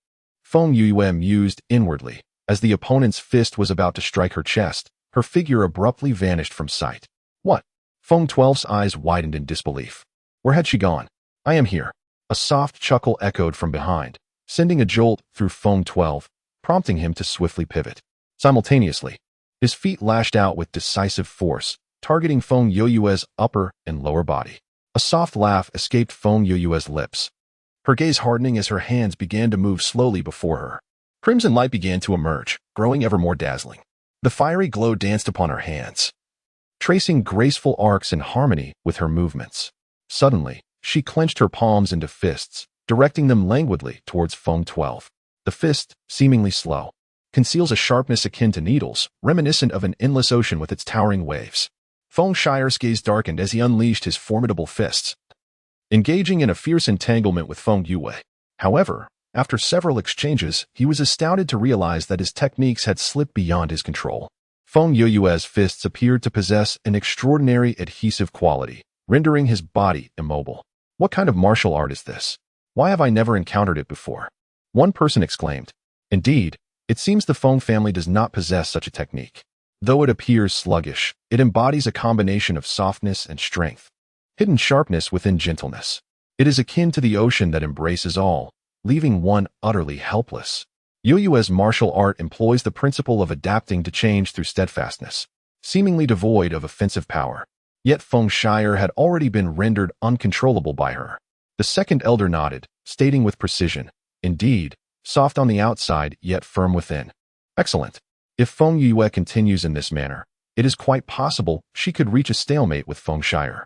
The expressions of Feng Ling and Feng Qing darkened instantaneously, exchanging glances filled with resentment and bitterness. Where did Feng Yue acquire such profound skills? They are remarkably formidable. On the arena, Feng Shire found himself ensnared by Feng Yue, his inner turmoil escalating. Suddenly, he bellowed, his entire being surging with profound energy, a tempest unleashed, breaking free from Feng Yue's grasp. Miss Yue, you are quite impressive. However, I shall now engage earnestly, Feng Shire declared coldly, channeling his energy deep within, his hands crossed before his chest. A torrent of immense energy surged forth, soaring skyward. A resounding dragon's roar echoed above the training grounds as a water dragon plunged from the heavens, heading straight for Feng Yue. This was Feng Shire's ultimate technique. With a vice-like grip, Feng Tsang's large hand nearly pulverized the chair's armrest. Feng Qingyan stood aside, his thin lips compressed into a taut line, fists clenched with grim determination. Everyone held their breath, eyes widened in anticipation of the spectacle unfolding before them. A colossal aquatic dragon plunged towards Feng Yue, her slender form appearing insignificant in comparison. Yet, her countenance remained serene, gazing skyward, betraying no semblance of disarray. A mere dragon, she exclaimed, descend before me. Her crystalline voice resounded as a dazzling flame erupted from Feng Yue's right hand, transforming into an overwhelming surge of fire that hurtled towards the aquatic beast. Whispers arose from the crowd. Water is the nemesis of fire. Is the sixth mist daft? Another voice added, indeed, to extinguish water with fire. It is akin to smashing a rock with an egg. Hush. Silence. Observe. In the firmament, the soaring flames coalesced into a fiery chain, expertly manipulated by Feng Yue to ensnare the aquatic dragon. Feng XII's brow furrowed as mystical energy surged forth once more. Enraged, the aquatic dragon unleashed a thunderous roar, endeavoring to shatter the fiery constraints and obliterate the detestable human. Feng Yue gritted her teeth, a crimson luminescence intensifying within her core. As boundless mystical power ascended towards the heavens, the fiery chain thickened, intertwining and immobilizing the aquatic dragon. In the celestial sphere, resplendent crimson and azure lights dazzled. The cerulean aquatic dragon tightly bound by the vermilion fiery chain, emitting a series of subdued growls. Feng XII's brow knitted together, astounded that Feng Yue could withstand his ultimate technique. A surge of martial ardor coursed through him, his eyes hardening as his entire aura emanated. Sixth miss, pardon me. With a resounding bellow, Feng XII's palms unleashed mystical energy towards the heavens, miraculously conjuring a second aquatic dragon in the air. It roared as it plunged towards Feng Yue. By heavens, Feng XII is on the verge of a breakthrough. Two water dragons can only materialize when confronted by those who have reached their limits. It's over. Miss 6 is undoubtedly finished. Feng XII has unexpectedly reached the pinnacle of the 7th level of the Mystic Master. In the stands, Feng Tsang's expression darkened, his gaze almost glued to Feng Yue. His muscles tensed, ready to rush forward and rescue his granddaughter at any moment. On the arena, Feng Yue's expression shifted as she gazed at the second water dragon. She had not anticipated that Feng XII had already stepped one leg into the Mystic Master realm. Gritting her silver teeth, a surge of fighting spirit ignited within her. After all, he is merely a half-Mystic Master. Feng Yue has never truly feared anyone. The brilliance in her eyes surged, and her meridians erupted with flames. In her dantian, a fiery lotus spun rapidly, radiating a dazzling light. Suddenly, Feng Yue let out a sharp cry, her entire being bursting forth with searing flames. Simultaneously, flames erupted from her left hand, transforming into another fiery chain that soared into the sky. The water dragon roared in fury, desperately struggling to break free from its restraints. Feng Yue's feet sank deeper as her palms began to move once more. From the 1 comes the 2, from the 2 comes the 3, and from the 3 comes the myriad of things. All things bear the yin while embracing the yang, and the interplay of energies leads to harmony. In this world, all is illusion, all is reality. The interplay of the illusory and the tangible embodies the essence of Tai Chi. In her past life, Feng Yue was a king among special forces. Tai Chi was a mandatory subject for her every day, and her ability to escape from life and death situations was inseparable from her comprehension and transformation of Tai Chi. This time would be no different. Under the harmonious interplay of yin and yang, two thick fiery chains gradually coalesced into a disk of flames. The two water dragons, ensnared at both ends of the yin and yang, emitted anguished roars. The extraordinary phenomenon in the sky left the onlookers astounded. The second elder abruptly rose from his seat, fixated on the Tai Chi diagram, filled with excitement. This is sheer brilliance, truly a genius. He, who typically conceals his emotions, is now profoundly stirred. All things in the universe exist within the realm of yin and yang. Excellent. The second elder repeatedly exclaimed excellent, astonishing the assembly of elders. Although they could not comprehend the profound essence of the flame yin-yang diagram, they could sense the terrifying power it emanated. Vast as the sea, tranquil yet tumultuous. Feng XII's complexion rapidly paled, his internal energy nearly depleted. Yet, he was more struck by astonishment. Feng Yue had indeed ensnared his water dragon with an enigmatic figure. It must come to an end. Suddenly, Feng Yue cried out, her body engulfed in flames, and with a flourish of her arms, she commanded, shatter. Boom. The air above the arena erupted with thunderous roars, the flame yin-yang diagram radiating a brilliant red light, giving rise to towering waves of fire. The two water dragons struggled within the diagram, ultimately releasing a heart-wrenching roar before dissipating into the ether. Everything returned to tranquility. Sixth miss, I concede. Feng 12 inhaled deeply. Though he could scarcely believe it, he had indeed been bested by the 6th-tier practitioner, Feng Yue. She chuckled lightly, saluting him with a clasped fist, raising an eyebrow mischievously. You are not wrong to succumb beneath my taiji. Feng 12 smiled in silence, choosing not to respond. Incredible. The 6th miss has truly triumphed over Feng 12. That flame diagram is astonishing. I can hardly contain myself. The 6th miss is my idol. Unbelievable. A battle beyond ranks. Miss Yue exudes such formidable presence. The disciples of the Feng family erupted in fervor, all gazing at Feng Yue with admiration. To triumph over a half in a battle of ranks is nothing short of extraordinary. Amidst the gasps of the crowd, Feng Yue slowly turned. Her gaze fixed upon the spectators, her expression tranquil. The competition concluded, and she had fulfilled her duty with honor. Excellent. A thunderous cheer erupted as Feng Song clapped his hands, his laughter resonating joyfully. Indeed, my granddaughter is remarkable. The 2nd elder nodded in agreement, his eyes brimming with admiration as he regarded Feng Yue. The 4th elder smiled, giving her a thumbs up. The other elders displayed a spectrum of expressions.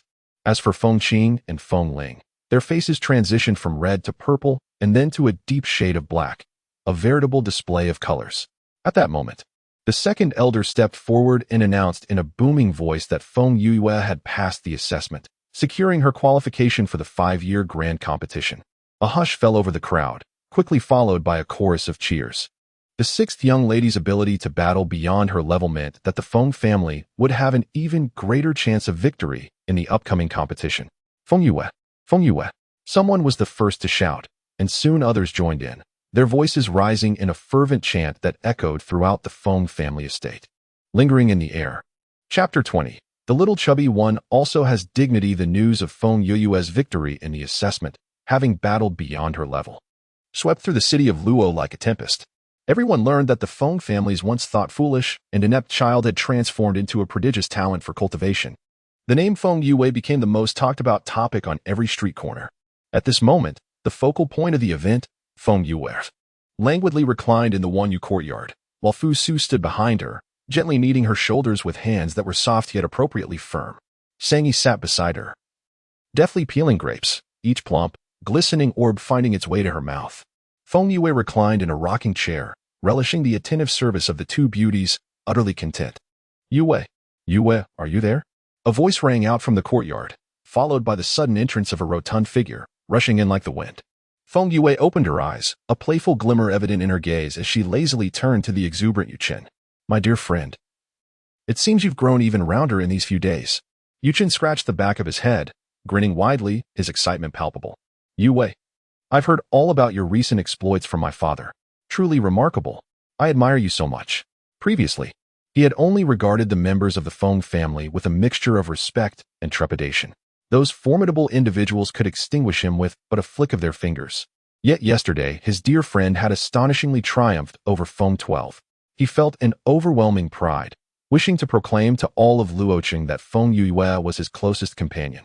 Yue, I never imagined you were this formidable. Now, those petty souls shall no longer dare to bully you.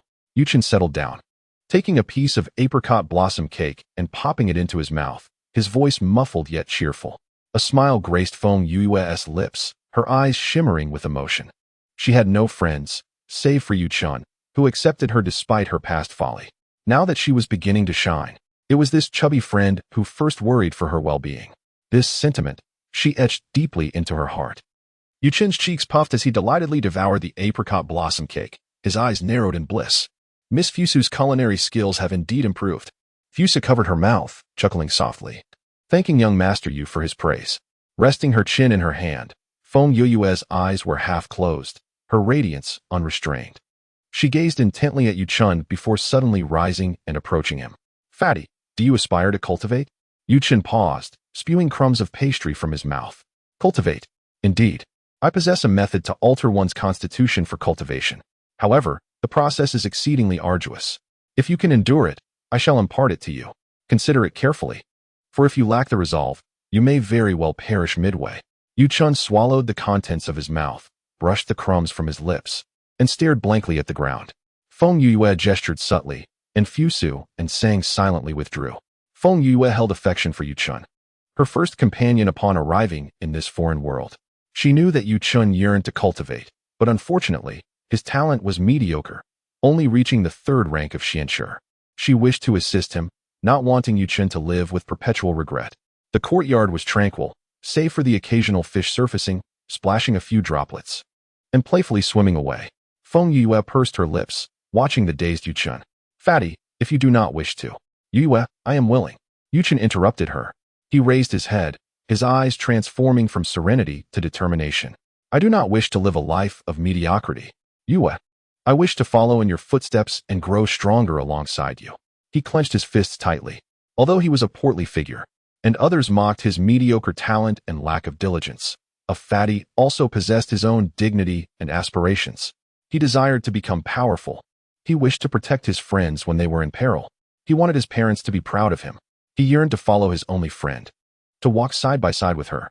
Feng Yue rose from her recliner, lifted her arm, and gave Yu Chun a hearty slap on the shoulder. Well done, my portly friend. You have not disappointed me. Yu Chun winced from the strike, grinning through the pain. Hey, Yue, what should I do? Patience. There remains a month and a half until the grand competition. I intend to venture into the blood punishment forest. You shall accompany me, my stout companion. The blood punishment forest? Yu Chun exclaimed in astonishment. Are you truly planning to train there? Yue, it is fraught with peril. Do you genuinely wish to go? Feng Yue nodded, fully aware of the dangers that lurked within the forest. Previously, she had faced numerous threats merely on the outskirts. This time, she sought to delve deeper, fully prepared for the possibility of losing her life. Yet, what of the danger? Every formidable power has emerged from a path strewn with bones. Only through real combat experience can one's abilities be swiftly enhanced. Fatty, you will join me. I shall find a secluded spot to help you transform your physique. Seeing Feng Yue's resolve, Yu Chun ceased his objections. He straightened his posture, thumping his chest. All right, I am all in. If my head should roll, I shall return as a hero after 18 years. Yu Chun's demeanor was one of fearless determination, prompting Feng Yue to chuckle softly. A gentle breeze wafted through, carrying the delicate fragrance of pink and white lotus blossoms, reminiscent of a lover's whispers brushing against her ear. In such a serene atmosphere, Feng Yue's eyelids gradually grew heavy, and she succumbed to slumber. Fu Su and Sang He approached, treading lightly. One held a fan, gently swaying it while seated beside, and the other carefully draped a light blanket over Feng Yue. Everything was perfectly serene. Time passed unmeasured until a sharp voice from outside shattered the picturesque tranquility. Miss Feng Lu. Fu Su furrowed his brow and ceased fanning. Sang He, taken aback, rose swiftly and exited. Outside the courtyard stood a man, not yet 50, clutching a feather duster, positioned at the entrance. Upon closer inspection, Sang He realized it was the eunuch Zhong Qi, who served the third prince. This young lady wishes to see Miss Feng Lu, Zhong Qi declared, casting a disdainful glance at Sang He, his eyes brimming with arrogance. With a slight elevation of his chin, he stepped past her and entered the courtyard. Sang He, frowning, shifted her stance to block his path. Eunuch Zhong, the young lady is currently napping. Perhaps you could return another day. Outrageous. Zhong Qi thundered, his fury palpable. Extending a delicate finger, he pointed menacingly at Sang He. Raising his voice, you insolent servant. Do you have any idea who I am? I have come at the behest of the third prince to deliver gifts to Miss Lu. How dare you obstruct me?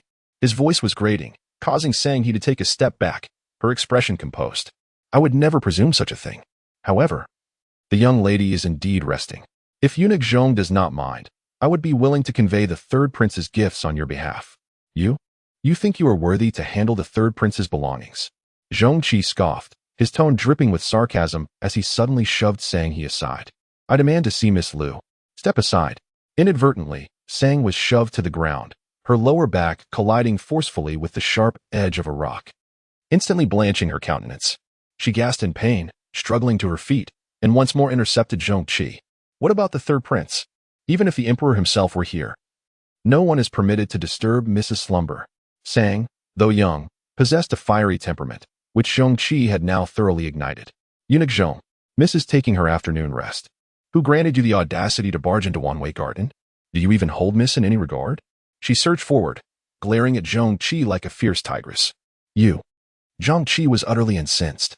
In his mind, although Feng Yue was no longer foolish, she remained a woman unwanted by Nangong Chen. Now that Nangong Chen was willing to send her a gift, her servant should be kneeling in welcome. But who would have imagined that he wouldn't even be allowed to enter one-way garden? Insolent cur. You're asking for a beating. With a flick of his horsetail whisk, Zhongqi unleashed his Xian-Qi, striking fiercely towards Sang.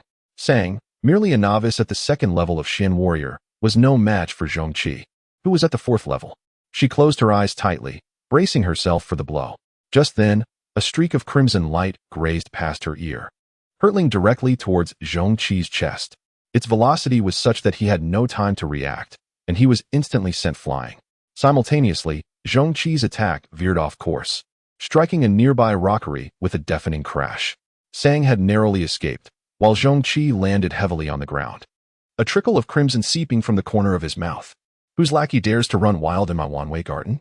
A chilling voice reverberated, and a fiery figure, bathed in the glow of dawn, gracefully approached. Chapter 21.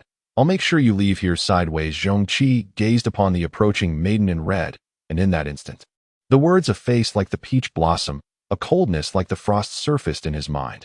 Deep within the palace walls, he had witnessed countless beauties, yet all were uniformly delicate and frail, a sight that grew tiresome. However, the woman before him shattered the conventional image of a demure and gentle woman.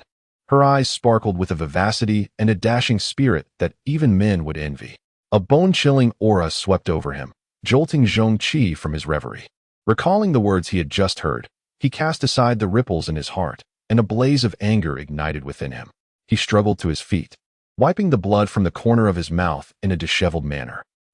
Miss Yue, he began. This humble servant is Zhongqi, the chief steward of the third prince. Today, I have come specifically under the third prince's orders to deliver a gift.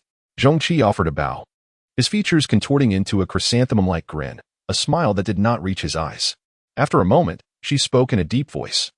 Which cur was it that was acting up in front of the one-where residence just now? Zhongqi's smile faltered, and his eyes darkened, a hint of anger flashing within them. He took a deep breath, raised his head, and looked at Feng Yue with a smile. Sixth miss jests. This humble servant is also acting under orders. The third prince is concerned for the sixth miss, and this gift must naturally be delivered to you personally. Otherwise, this humble servant will not be able to give an explanation. Wouldn't you agree? After all, the third prince is a favorite of his majesty. As he spoke, he raised his eyelids and glanced at Feng Yue with a profound look. Feng Yue stared at him for a moment, then let out a cold laugh. Zhongqi's words were a blend of benevolence and menace. Did he truly perceive her as a soft target? With a subtle shake of her sleeves, she crossed her arms and allowed a wicked smile to grace her lips. Zhonggong, is it not your obligation to account for your actions? Disturbing my slumber in the midday sun and insulting my maidservant. How shall we reckon this matter? Zhongqi let out a dry laugh, claiming it was all for the third prince, who held her in his thoughts, a blessing for Miss Yue. Dazed from the unexpected kick, he struggled to rise, trembling as he pointed a delicate finger at Feng Yue. How can you be so rude and uncouth? I am a servant of the third prince. The very person I strike is indeed a servant of the third prince. Feng Yue retorted with a sinister grin, rolling up her sleeves and advancing. With a swift kick from her red boots, she sent Zhongqi flying, his form tracing a parabolic arc before splashing into the distant ornamental lake. Fusu and Sang he exchanged glances, closed the door, dismissed the guests. From this day forth, neither the third prince nor his ilk shall enter Wan Yuan. With that icy declaration, Feng Yue flicked her robe and strode away, leaving Zhongqi, now submerged in water, utterly disregarded. That evening, when Feng Tsang stormed into Wan Yuan, he found Feng Yue finishing her meal. The table was laden with a sumptuous array of 8 dishes and a soup, accompanied by an assortment of delicacies and fruits. Fusu and Sang he occupied the lower seats, occasionally serving her. Feng Yue reclined with her legs crossed, reveling in her feast. Observing her demeanor, Feng Tsang's eyelids twitched, his face flushed with indignation. Back again to mooch off my hospitality? Raising an eyebrow, Feng Yue jested with a playful glint in her eyes. Grandfather, it's not that I disdain your presence, but the allowance from Wanyue courtyard is rather meager. Given your frequent dining here, shouldn't you offer some recompense? With that, she extended her slender fingers and rubbed them together, feigning avarice. A mouthful of indignation welled up within Feng Tsang, leaving him speechless. He huffily pulled out a chair and seated himself. I heard you assaulted eunuch Zhang this afternoon, he inquired gravely, his countenance unreadable. Upon hearing this, Fusu and Sang he quietly placed their utensils down, their expressions clouded with concern as they lowered their heads. Feng Yue, however, remained unfazed. She picked up a piece of pickled bamboo shoot and nonchalantly mumbled, "Indeed, I struck him. The old codger deserved a thrashing. Had it not been for your reputation, I would have sent him out horizontally this afternoon." She arched her brow, casting a languid gaze upon Feng Tsang. "What? Have you come to reprimand me?" Feng Tsang retorted with a displeased glare, slamming his hand on the table. "Why are you acting like an old sage, you little rascal? What's done is done. I'm not here to interrogate you."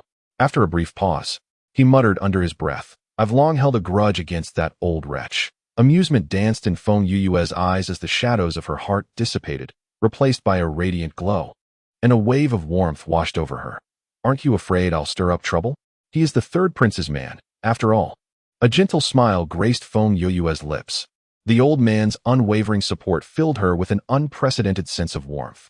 Having such a relative was truly a blessing. "Grandfather, rest assured, I am always circumspect in my actions and would never strike someone without due cause." She slowly began to speak, revealing the intricate relationship between the royal family and the four prominent clans. In times past, the founding emperor expanded his territories with the aid of these four families. However, as power struggles ensued, the overt conflicts evolved into covert battles. For the current aging emperor, the strength of the four clans is indispensable, yet equally daunting. Thus, he devised various strategies, such as marriage alliances and suppression, to maintain this delicate balance and satisfy his desire for control. Though the Feng family secured third place in the recent 5-year competition, they remain a formidable force. Particularly, the dual-element Grandmaster Feng Tsang holds a prestigious status in the kingdom of Wanlan, commanding respect even from the old emperor. Yet, in recent years, Feng Tsang has remained excessively low profile, and the Feng family has struggled with a lack of promising young talents, leading to a gradual decline.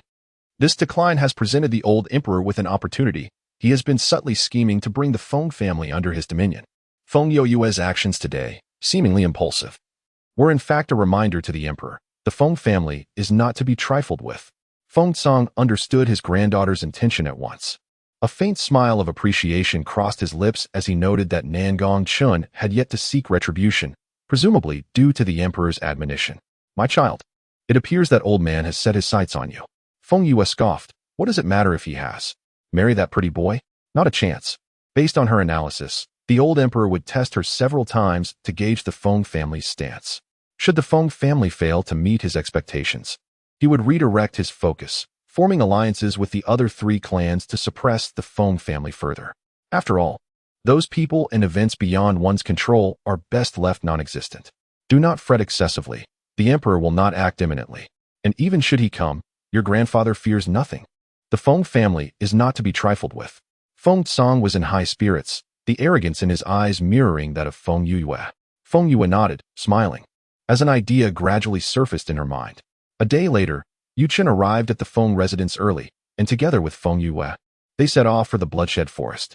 In a secluded mansion in Luo City, a gentle breeze stirred, causing the pink and white lotuses to sway gracefully.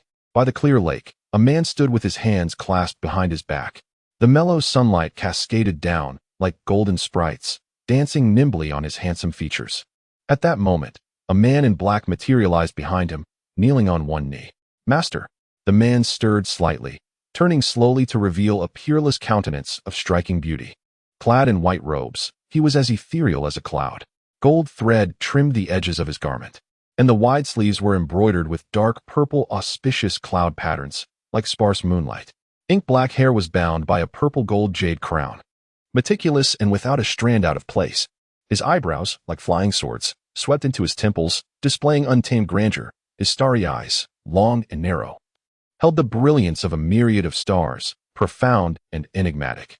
The corners of his eyes tilted slightly upward, and with a gentle blink, he exuded a languid charm. A gentleman of jade, unparalleled in the world. Turning to glance at the man in black, the vermilion lips of the master curved into a lazy smile.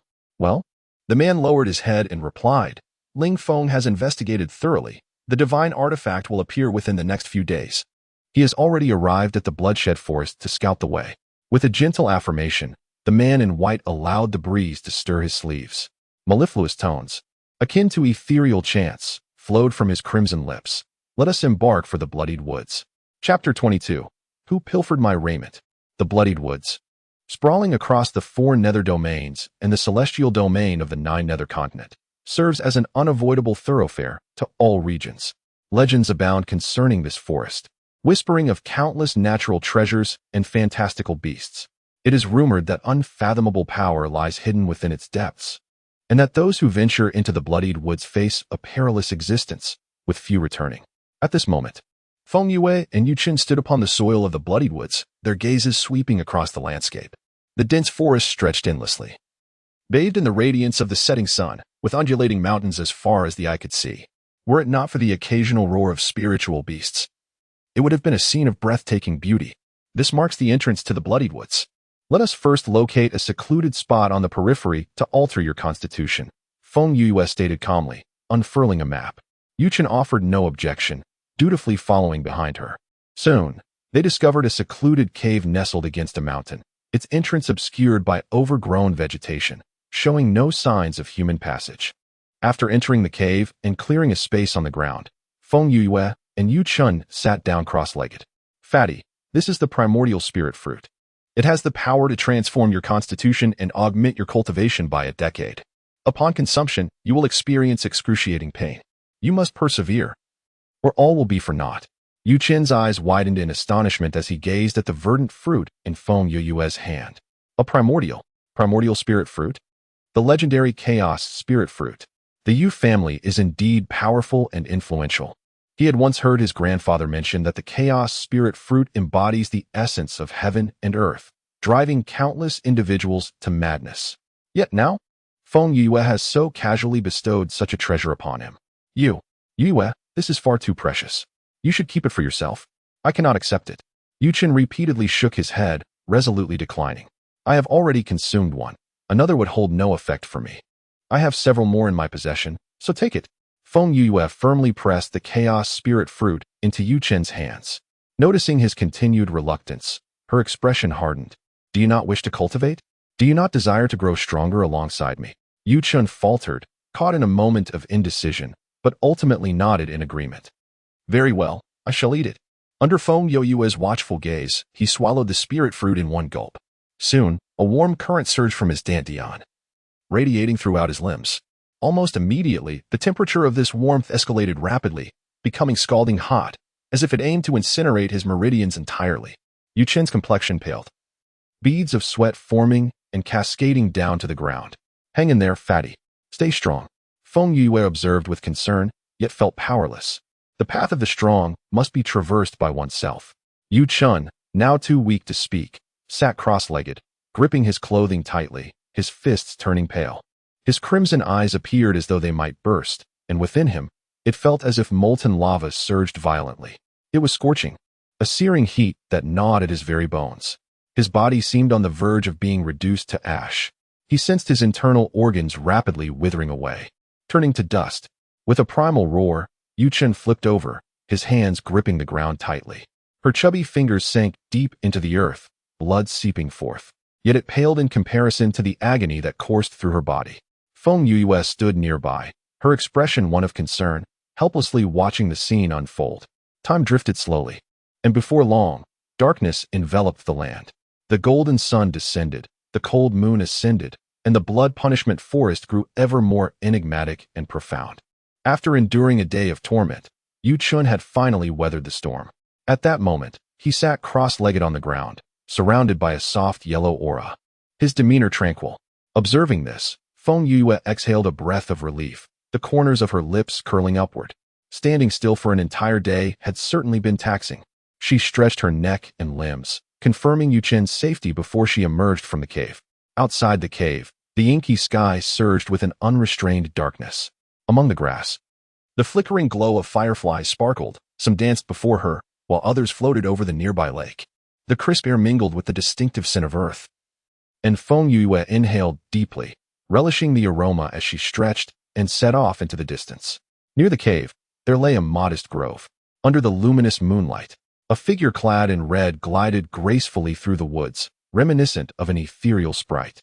Occasionally, she paused, her red boots striking the ground before she leaped into the air.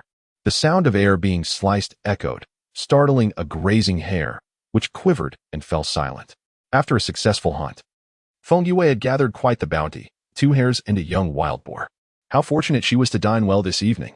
A smile danced upon her lips as she hoisted the wild boar onto her shoulder, grasping the 2 hares in her other hand, striding confidently outwards.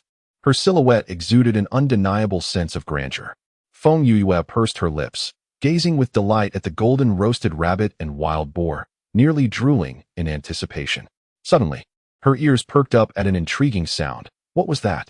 A series of squeaks caught her attention. Blinking, she followed the noise and spotted a stone, half her height, situated beneath a large tree not far from the campfire. Beside the stone stood a small, crimson creature with dark, beady eyes, motionless as it fixated on her. No, more accurately, it was fixated on the roasted rabbit in her grasp. As Feng Yue approached, the creature showed no fear. Instead, it propelled itself forward with a swift leap, its speed transforming its form into a mere blur. What astonishing speed! She marveled inwardly. In the blink of an eye, the little creature stood before her, crouching on its hind legs while raising its front paws to its chest. It was no larger than a woman's palm, a vibrant red ball of fluff, its coat gleaming without a single stray hair. It bore a resemblance to a kitten, yet its tail was reminiscent of a fox, fluffy and utterly adorable. At that moment, its large, glistening black eyes gazed up at Feng Yue with an appealing expression, emitting a series of plaintive squeaks.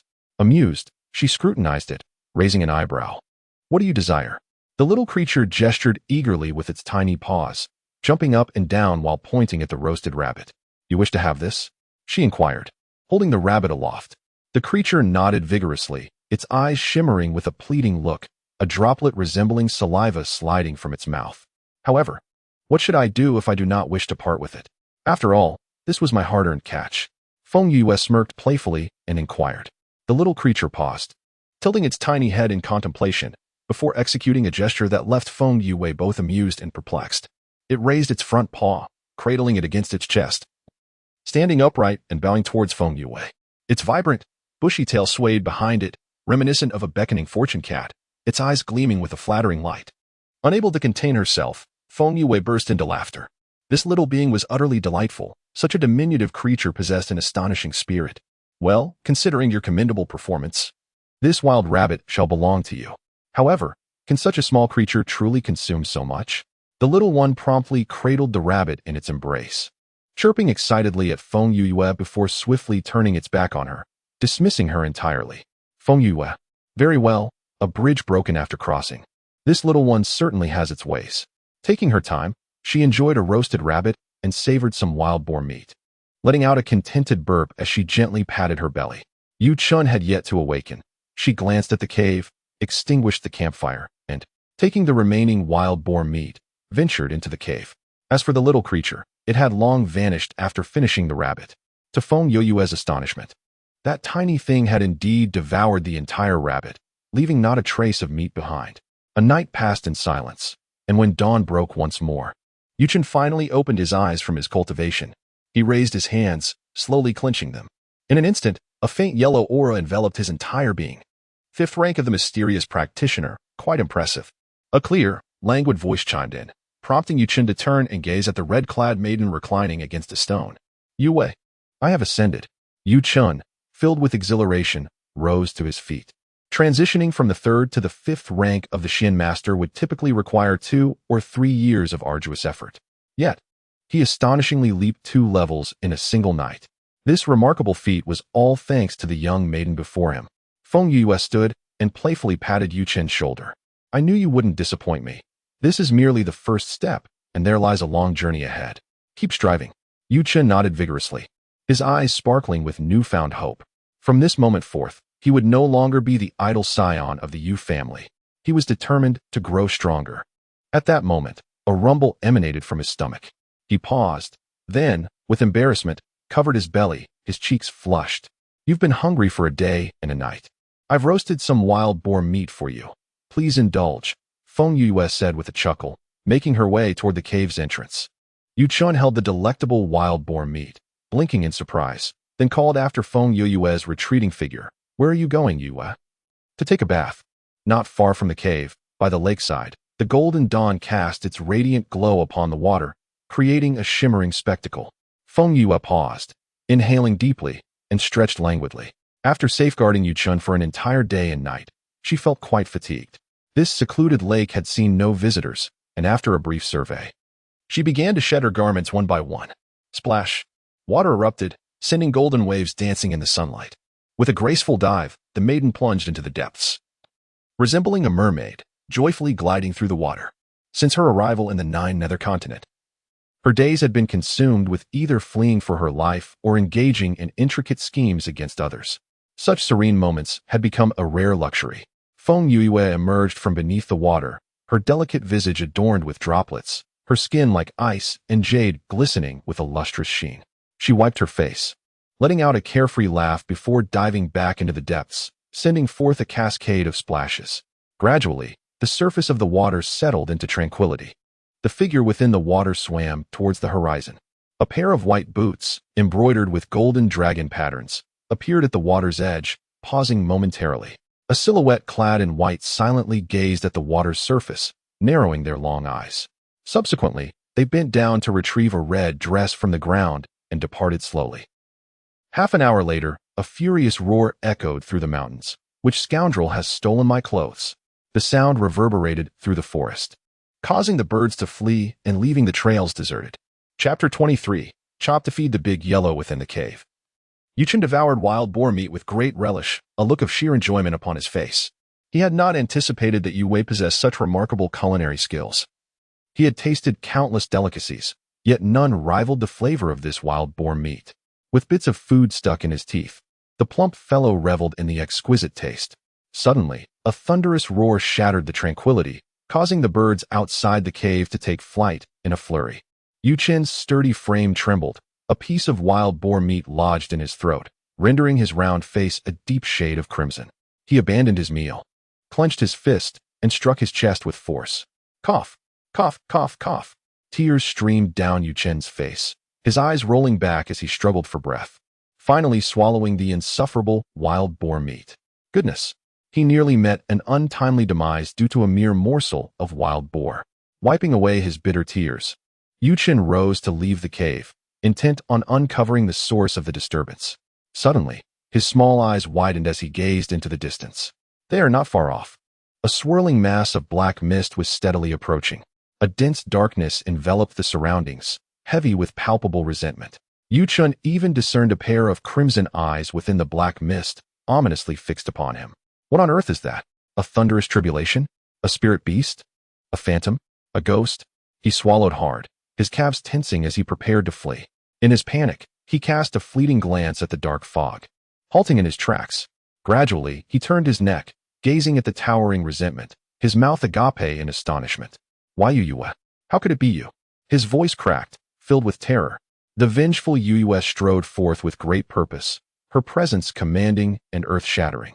A pall of gloom hung over her jade-like visage, and sparks of fire flickered in her eyes. The intensity of her gaze suggested a fierce desire to incinerate all in her path. As she approached Yuchen, she cast him a fleeting glance, her demeanor icy. Did something happen? Yuchen inquired, furrowing his brow. Didn't you go to bathe? What else? Just the mention of bathing caused a twitch at her temple, her lips curling into a sinister smile. I don't know which scoundrel dared to steal my clothes. She spat through clenched teeth. Why your clothes were stolen? Yuchen shrieked, his flesh quivering as he cautiously eyed the brand new red dress adorning Yue. Clearly, it was a spare she had stored in her spatial ring. The audacity of someone to pilfer her garments in broad daylight was unfathomable. If she hadn't had a backup, the consequences would have been dire. A shiver ran down Yuchen's spine. Good heavens, which bold hero possesses such audacity? Truly admirable. What of that thief? Were they apprehended? He pressed further. Feng Yue's expression darkened further, her teeth grinding in frustration. She escaped. I didn't even catch a glimpse of her. Damn it. Just wait. If she discovers who it is, she'll chop him to pieces and feed him to De Huang. Meanwhile, De Huang, the large dog in the back courtyard of the Feng estate, remained oblivious. Perhaps it was merely a flower thief? Yue, do not be angry. Here, have some pork, and let us continue our journey. Feng Yue's countenance softened slightly, responding with a hum as she followed Yuchen into the cave. The two of them tidied up and ventured deeper into the blood punishment forest. Time passed swiftly, The sun gradually ascended from the east, and before long, it was directly overhead. The scorching sunlight poured down, rendering the earth blistering hot. Fortunately, both Feng Yue and Yu Chun were cultivators, their bodies immune to discomfort. Throughout their journey, they encountered minimal peril, though they did confront numerous profound-level ferocious beasts, all of which they dispatched with remarkable efficiency, thanks to her extensive combat experience. Feng Yue emerged unscathed, while Yu Chun, the little white one, sustained some minor injuries. "Here, eat this," Feng Yue said, retrieving a small porcelain bottle from her storage ring and tossing it to Yu Chun. He caught it and leaned against a large tree, uncorking the vial. Instantly, a delightful fragrance wafted into the air.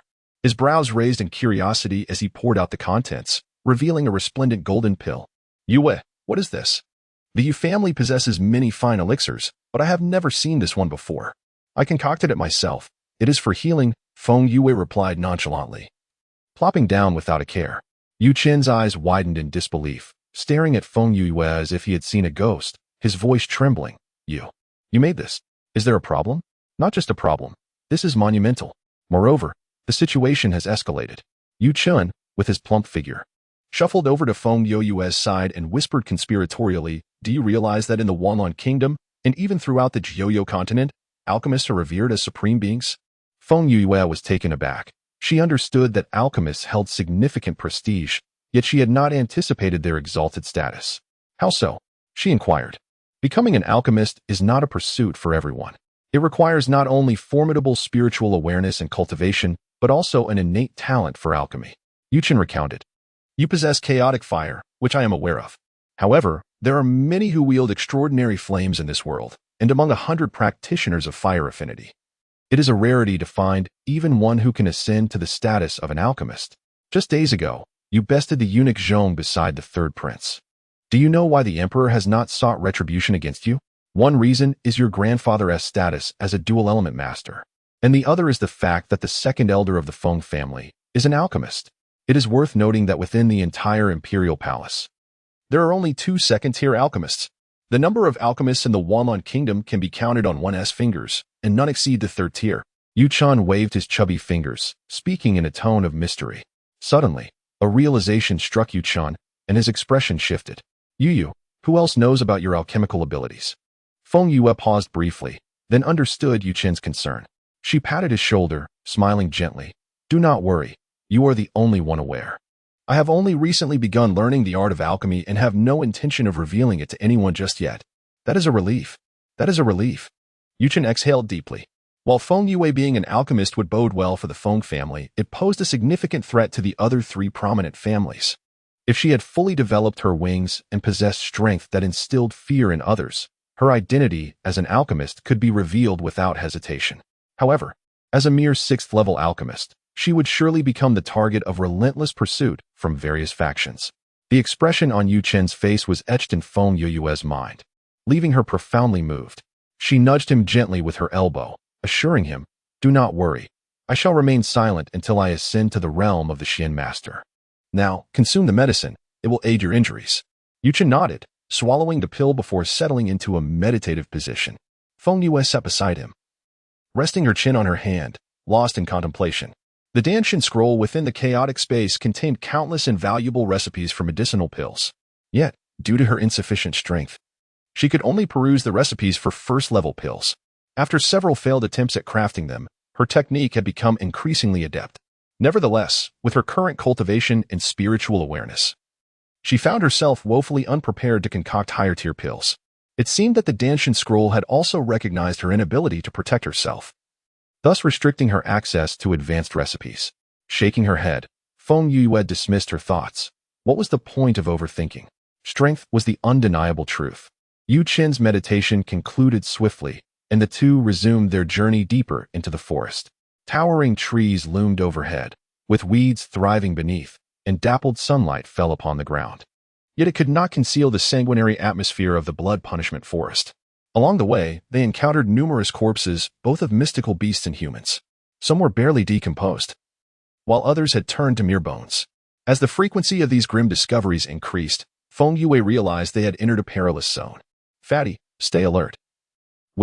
A thunderous howl interrupted Feng Yue's words.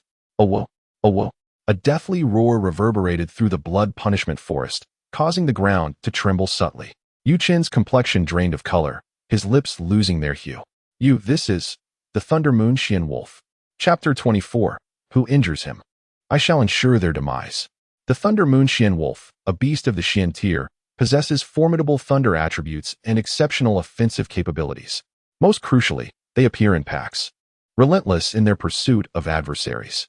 As the information about the Thunder Moon Xian Wolf flashed rapidly through her mind, Feng Yue swiftly made a decision. Grabbing Yu Qin's wrist, she shouted, "Run!" Given their current strength, they could manage to fend off a dozen Thunder Moon Xian wolves. However, should they face a multitude? From the distant sounds, it was evident that at least a large group was approaching.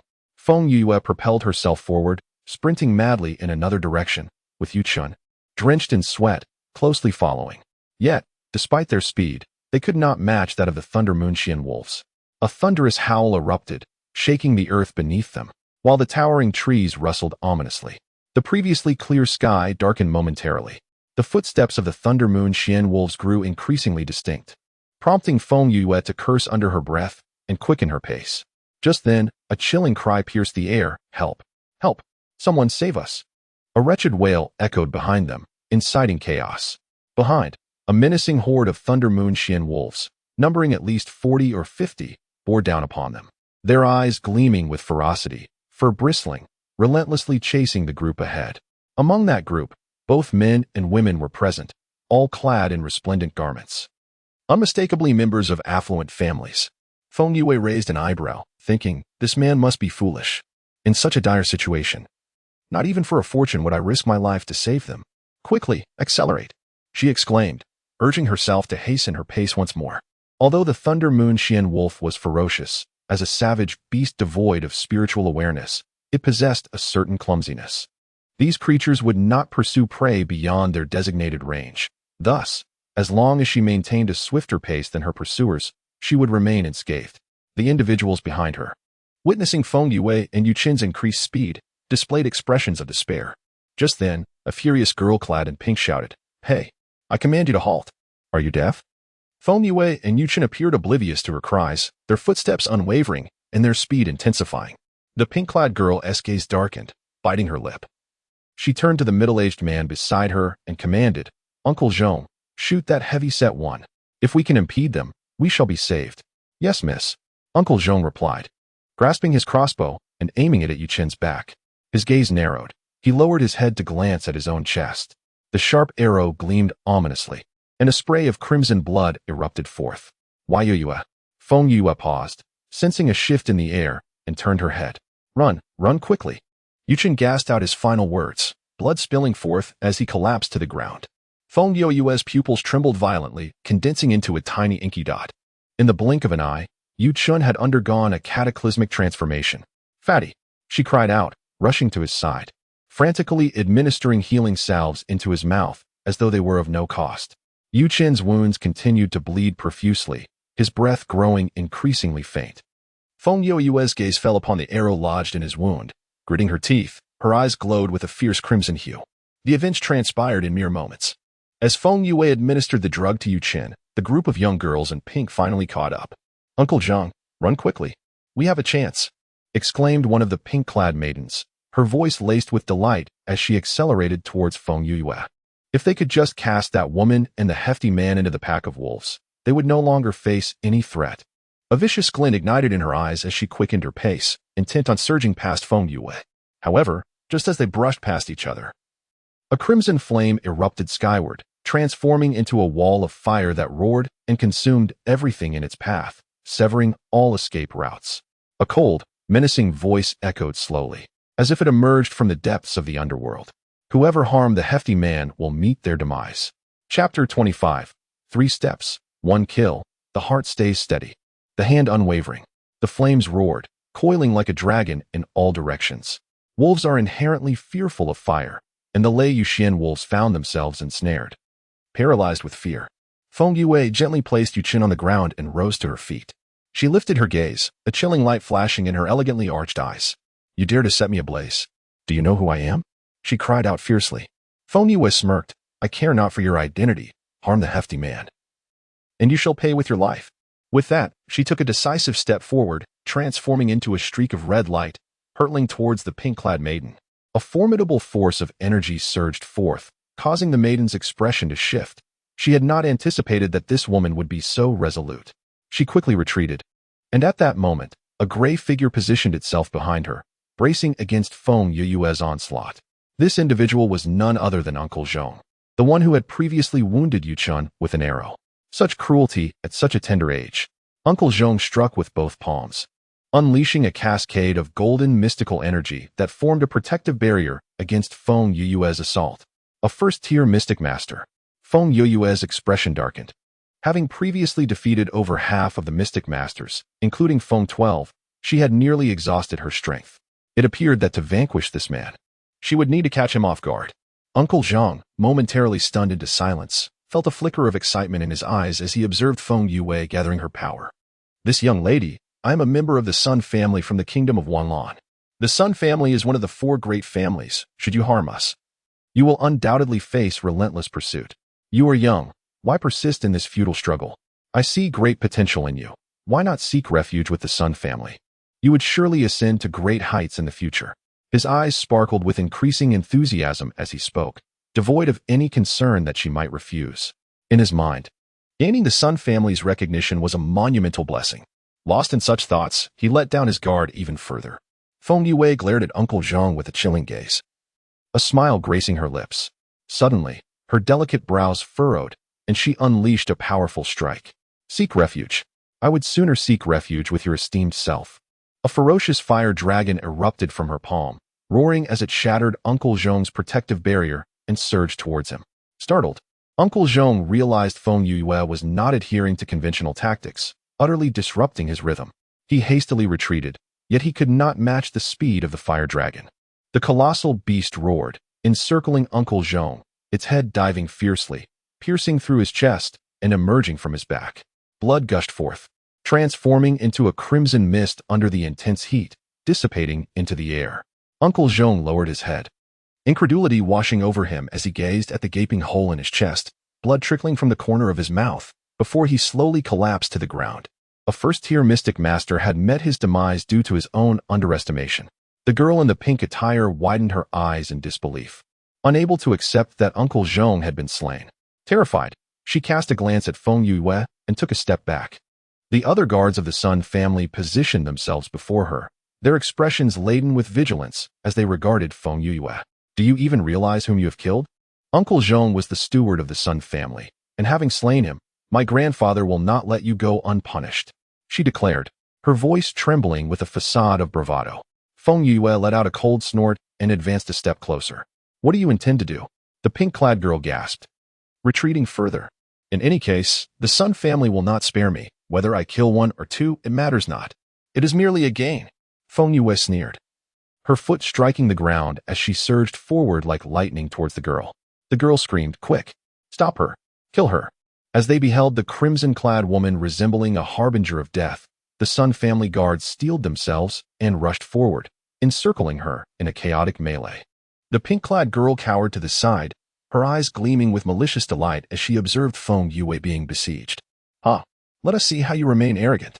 With so many of them, they will tire you out. Humph.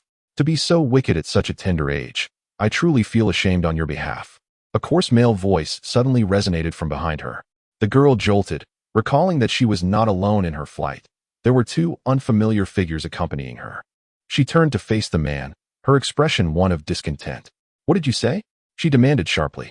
The man stepped forward, clad in a deep blue attire that accentuated his towering and robust physique.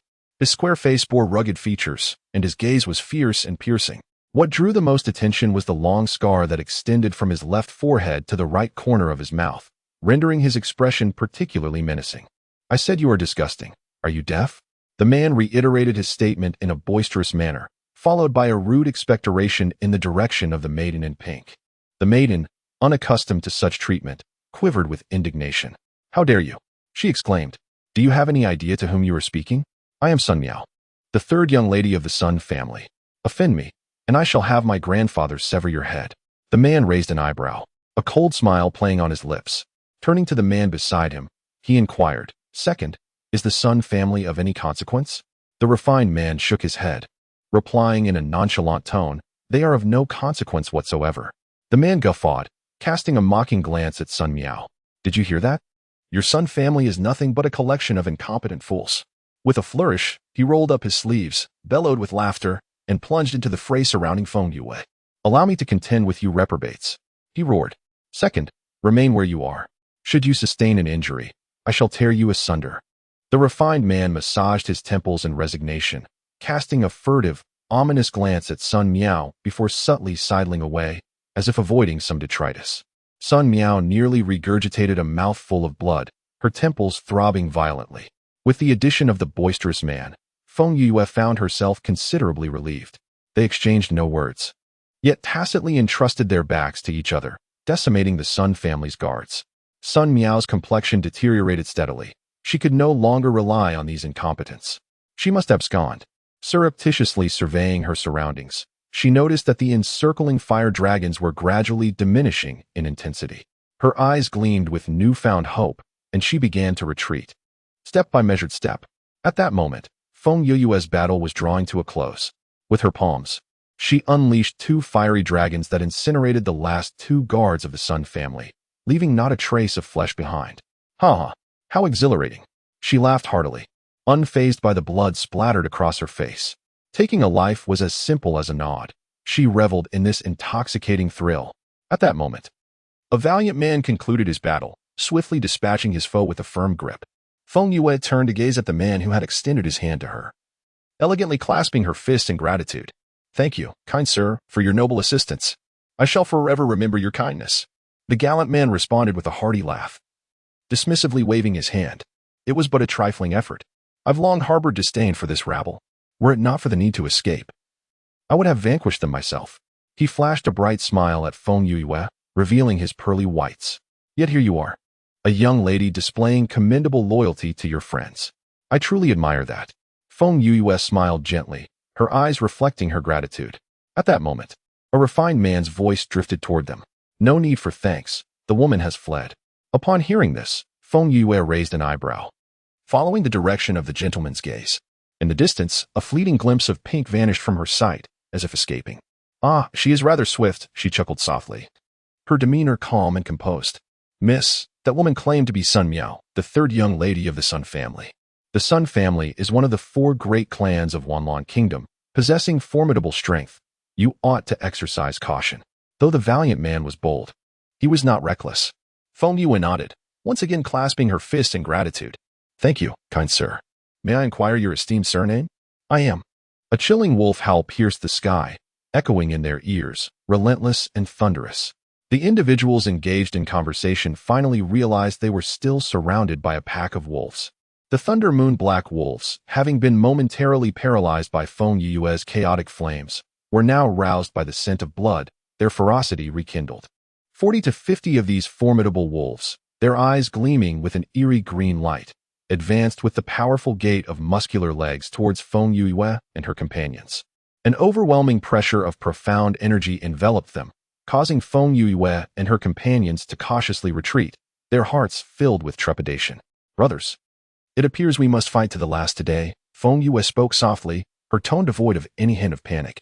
A glimmer of approval shone in the eyes of the valiant man as he chuckled softly, feeling honored to stand alongside this fierce maiden in battle. "Sister, remember my name, Xueqi, and this is Muyu. Should we not survive this ordeal, we shall continue our journey together in the underworld." "Agreed. I, Feng Yue, have made my choice."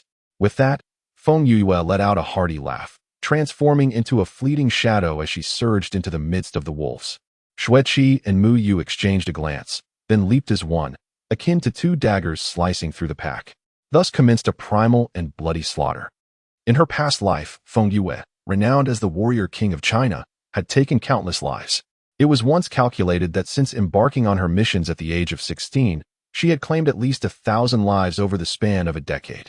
For her, the act of killing was as essential as eating and sleeping, an integral part of existence. As she witnessed the blood of her foes splatter upon her, her fervor surged, igniting her fighting spirit. She, Feng Yue, was born to slay. A man must wield his blade without mercy. An everlasting legacy is forged through the act of taking lives. With each step, A life is extinguished, the heart unwavering, the hand relentless. Blood flows in waves across vast distances, corpses piled high into mountainous heaps. Throughout history, benevolence has been a guise for malevolence, and righteousness, a mere fabrication. Though not born a man, she vies for supremacy with the same valor and audacity. Chapter 26. Thief of Garments. Reveal yourself. Yu-Chen stirred from his unconsciousness, the ache in his chest further draining the color from his face. His vision was blurred, his eyelids heavy, allowing only a sliver of light to penetrate. With his sight impaired, his senses of smell and hearing heightened. Yu. A jolt of alarm coursed through him as he recalled the events leading to his collapse. A wave of concern washing over him. With great effort, Yu-Chen raised his eyelids and struggled to sit up, leaning against the trunk of a tree. His gaze sweeping across the landscape. For a fleeting moment, he questioned whether he was dreaming. Scattered across the terrain were the mangled remains of thunder moon mist wolves. Rivulets of blood converged, forming what resembled a crimson river. Resplendent mystical light, a tapestry of vibrant hues, filled the air, accompanied by roars and battle cries that reverberated through the heavens. Even the air seemed to have taken on a blood-red tint. Yu-Chen gasped, his face paling as a wave of nausea surged within him, causing him to vomit uncontrollably nearby. Having lived a sheltered life of luxury, he had never before witnessed such a gruesome scene. After a prolonged period of retching, his stomach settled somewhat. Wiping away tears, he anxiously searched for Feng Yu's figure.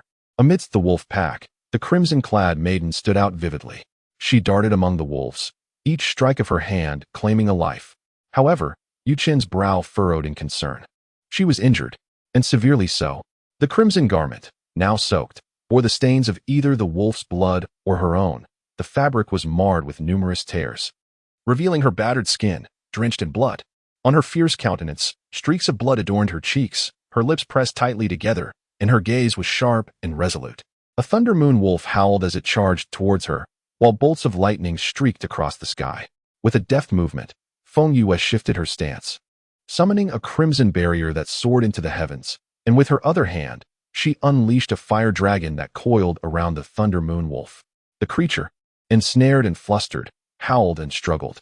At first glance, it seemed Feng Yue held the advantage, yet she knew all too well that her strength was waning. The enemy outnumbered them significantly. She, alongside Xueqi and Mu Ri, had managed to slay 30 of the beasts. Yet, over 20 more thunder moon wolves lurked, their predatory eyes fixed upon them, poised to tear the trio apart. As the fire dragon vanquished one of the wolves, Feng Yue pushed herself beside Xueqi and Mu Ri. "Brothers, the situation is dire. We must take flight while we still can," she urged, her eyes darting warily towards the approaching wolves.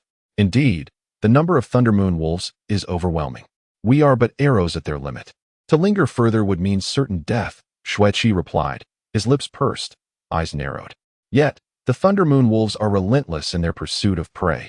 We must devise a strategy, he added. Feng Yue fell silent. A strategy? Certainly, there was one. Sacrifice one among them as bait. The thunder moon wolves, singularly focused, would only attack the nearest foe. However, such a repugnant tactic was beyond her moral compass. Xueqi and Mu Ri would find it equally intolerable. Exhaustion began to take its toll. Her hands trembled. Taking a deep breath, determination flickered in her eyes. If escape was not an option, then they would fight. Even in death, one must take a few with them.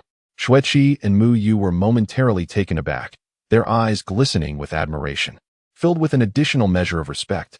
Sister Yue, with her gallant spirit, stood as a remarkable woman, unyielding in the face of adversity. "We shall risk our lives to accompany a gentleman."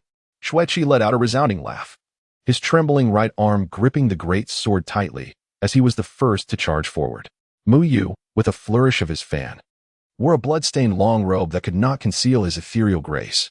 He clasped his fists towards Feng Yue and followed closely behind Xueqi. Watching the two brave figures clash with the enemy, Feng Yue bit her lip, then broke into a carefree smile. Her silhouette transformed into a streak of flowing light, exuding an air of unrestrained charm. The thunder moon black wolves stirred restlessly, their green eyes flashing with ferocity, massive limbs shifting uneasily upon the ground. A long howl pierced the air, akin to a command, as over 20 thunder moon black wolves surged forth, encircling the three of them. Yu-Chen's pupils constricted as he helplessly watched Feng Yue vanish into the throng of wolves. No. His eyes widened in despair, yearning to rise and advance. Yet, his injuries were too severe, and he fell back to the ground. Lying there, he gazed at the fading crimson figure, his eyes filled with hopelessness. Yue. At that moment, a terrifying roar reverberated across the heavens, akin to a tempest, swiftly spreading in all directions. The ground shook violently, and the once clear sky darkened with ominous clouds, a fierce wind howling. All the spirit beasts and ferocious creatures of the blood punishment forest seemed to be struck with fear, cowering on the ground, trembling and whimpering softly.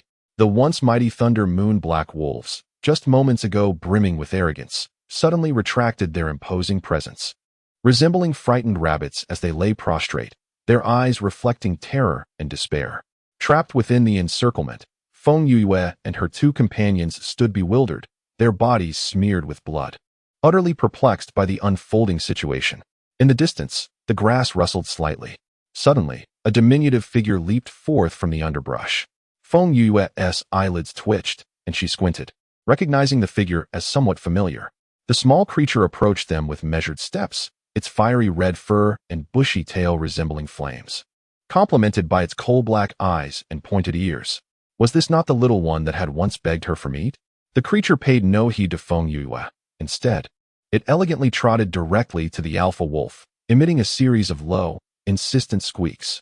The alpha's eyes widened with fear, as if it wished to press its entire body against the ground, too terrified to even glance at the fiery little being.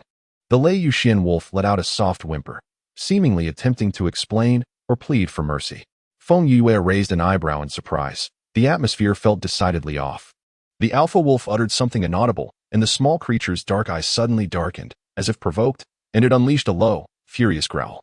The alpha wolf trembled violently, its eyes shimmering with indignation, and it threw back its head to howl. A woo. At the sound, the other Lei Yuxian wolves rose from the ground, gathering around their leader. Then, in an astonishing display, the fierce beasts turned in unison, locking eyes with Feng Yue and her companions before bending their front paws and crawling on the ground. Feng Yue was taken aback. Was this an apology? Indeed. They were apologizing, forced into submission by a creature not to be trifled with. The alpha wolf felt wronged, whimpering, lamenting the unfairness of such treatment. How could it maintain its standing in the blood penalty forest after this? The little creature nodded in satisfaction at the actions of the pack of wolves, extending its tiny claw to pat the head of the leader wolf. It revealed its small white teeth and emitted a couple of chirps, now tinged with greater gentleness than before.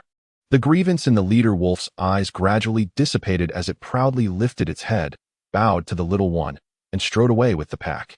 Feng Yue gazed blankly at the retreating figure of the Thunder Moon Xian wolf, sensing a peculiar impression, as though they were fleeing in disarray. Raising an eyebrow, she crouched down and extended her palm. The little creature nimbly leaped into her hand, affectionately rubbing its head against her. Was that sound you made just now? Feng Yue inquired straightforwardly. The little one rolled its eyes, gazing into Feng Yue's clear orbs, rubbed its front paws together, and bashfully nodded. Feng Yue chuckled. This little being even knew how to feel shy. Thank you for your assistance. Last time I treated you to roasted rabbit, and this time you helped me. So we are even. She gently set the little creature down and stood up, clasping her fists in gratitude towards Xueqi and Muyu. Thank you both. I shall remember this favor. Should you encounter difficulties in the future, present this token at the Feng family in Wanlong Kingdom, and I shall do my utmost to assist you both. Xueqi took the token from Feng Yue and examined it closely, noticing a golden character of Feng soaring majestically. He exchanged a glance with Muyu, both astonished. Sister, you are actually from the Feng family. Indeed, the head of the Feng family, Feng Tsang, is my grandfather. Feng Yue revealed without hesitation, considering Xueqi and Muyu as her close comrades. She had always treated her friends with heartfelt sincerity. Excitement flickered in Xueqi's eyes. Feng Tsang, the sole dual attribute 6th-tier Grandmaster of the Wanlong Kingdom, holds a prestigious position. Most importantly, Feng Tsang is known for his integrity and valor, revered as a deity in the hearts of many. To my astonishment, I have befriended the granddaughter of the esteemed Elder Feng. Xueqi sighed with a hint of melancholy. Then, seemingly struck by a thought, he retrieved a token from his waist and presented it to Feng Yue. Sister Yue, this is my token. Take it. Should you encounter any trouble while out and about, simply invoke my name. Feng Yue glanced down, her eyes widening at the two bold characters inscribed on the token. Qi Shui. Startled, She looked at Xueqi and exclaimed, "Brother, you are a member of the Qi Shui Mercenary Corps?" Qi Shui. Xueqi, you are the leader of the Qi Shui Mercenary Corps. Xueqi laughed heartily. Indeed. Feng Yue inhaled sharply. The Qi Shui Mercenary Corps is a formidable group within the third-tier nations of the Beiyu region. It is said that the leader and the vice-leader of the Corps are known for their righteousness and bravery, having authored numerous legends. Feng Yue had heard tales of the Qi Shui Mercenary Corps many times, yet never did she anticipate meeting the actual figures today. How fortunate I am to have crossed paths with the two leaders of the Qi Shui Mercenary Corps. She sighed, her eyes filled with admiration, devoid of any trace of flattery. Xueqi and Muyu exchanged knowing smiles and clasped their fists in salute. Sister Yue, we have matters to attend to, so we shall part ways here. The blood punishment forest is fraught with peril. You and your companions must exercise caution. Feng Yue nodded earnestly, bidding them farewell as she watched Xueqi and Muyu depart. As she watched the figures of the two individuals fade into the distance, she let out a deep sigh, completely relaxing. In an instant, pain surged through her limbs, causing her complexion to pale. The fierce battle just fought had been exhilarating. Exhaling a breath of turbid air, Feng Yue briskly made her way towards Yuchun. Upon reaching him and noticing his eyes had opened, a wave of joy washed over her. "You're awake, my dear friend. How do you feel?"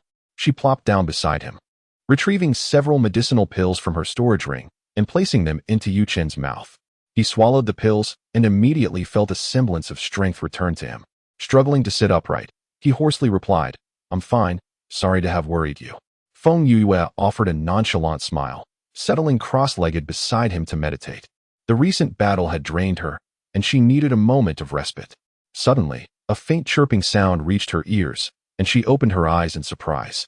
Glancing down at her right leg, there, a tiny crimson creature clung to her knee, gazing up at her with a pitiful expression. "What's wrong? Why didn't you leave?" The little creature pouted, clearly aggrieved. It turned around, presenting its little backside to Feng Yue, its tail no longer wagging in delight. Humph. It was upset. Feng Yue blinked, at a loss for understanding this little being's intentions. Observing its swaying rear end and recalling its sorrowful eyes, she raised an eyebrow. "Do you wish to accompany me?" she inquired cautiously. The little creature froze for a moment, before turning back around, its earlier dismay transforming into a bright smile as it nodded vigorously. Simultaneously, it mimicked the action of eating. Ah, so it was drawn to her roasted rabbit. Feng Yue's lips twitched as she sighed, deep in contemplation. "But what benefit do you derive from following me? My family is impoverished, and I struggle to sustain myself, let alone care for you. I cannot even put food on the table." Her tone was laden with gravity, and Yuchen's eyelids twitched, nearly rolling back in exasperation. "The Feng family is poor. The Feng family is poor. How amusing." The naive little creature blinked, unwittingly believing Feng Yue's fabrications. For the first time, it pondered its existence, apart from eating. "What else can I do?" The little paw anxiously scratched its ear, and casting a glance at Feng Yue, its eyes suddenly sparkled with inspiration. It chirped gleefully, extending its paw to grasp Feng Yue's garment, tugging forcefully. Then, mimicking a gesture of carrying something on its back, it dashed a few steps forward. Feng Yue frowned, bewildered by this nonsensical display, utterly lost in the language of beasts. The little creature gestured wildly, growing frantic. It extended its paw, mimicking a swimming motion. Suddenly, a light flickered in Feng Yue's mind. "Can you help me find the thief who stole my clothes?" Chapter 27. The arrival of the great beauty. Feng Yue's teeth clenched audibly, and Yuchen's eyelids twitched once more, as if he had heard the sound of silver teeth shattering. The little creature's eyes brightened, nodding rapidly like a chick pecking at grains. "You can truly locate that wretched thief?" Feng Yue inquired again, her fists cracking ominously. "That scoundrel who dared to pilfer her garments. She vowed to dismantle him herself." Chirp, chirp. The little creature danced with excitement, gesturing emphatically as if to say, "Leave it to me." "All right, I promise to let you accompany me." Feng Yue nodded, adding, "However, you must heed my words and refrain from causing any trouble. Otherwise, I shall roast you." The little creature chirped excitedly, bouncing with glee. "Wonderful. I shall savor delicious meals from now on." Observing the adorably foolish demeanor of this small being, Feng Yue's gaze softened. She extended her hand, cradling the creature in her palm, scrutinizing it closely. "By the way, what breed are you? A fox? A small marten?" "Chirp." The little one shook its head, displaying an air of haughty defiance. It was certainly not one of those inferior mystical beasts. Feng Yue blinked, realizing that this creature appeared to have the strength of only a third-tier mystical beast.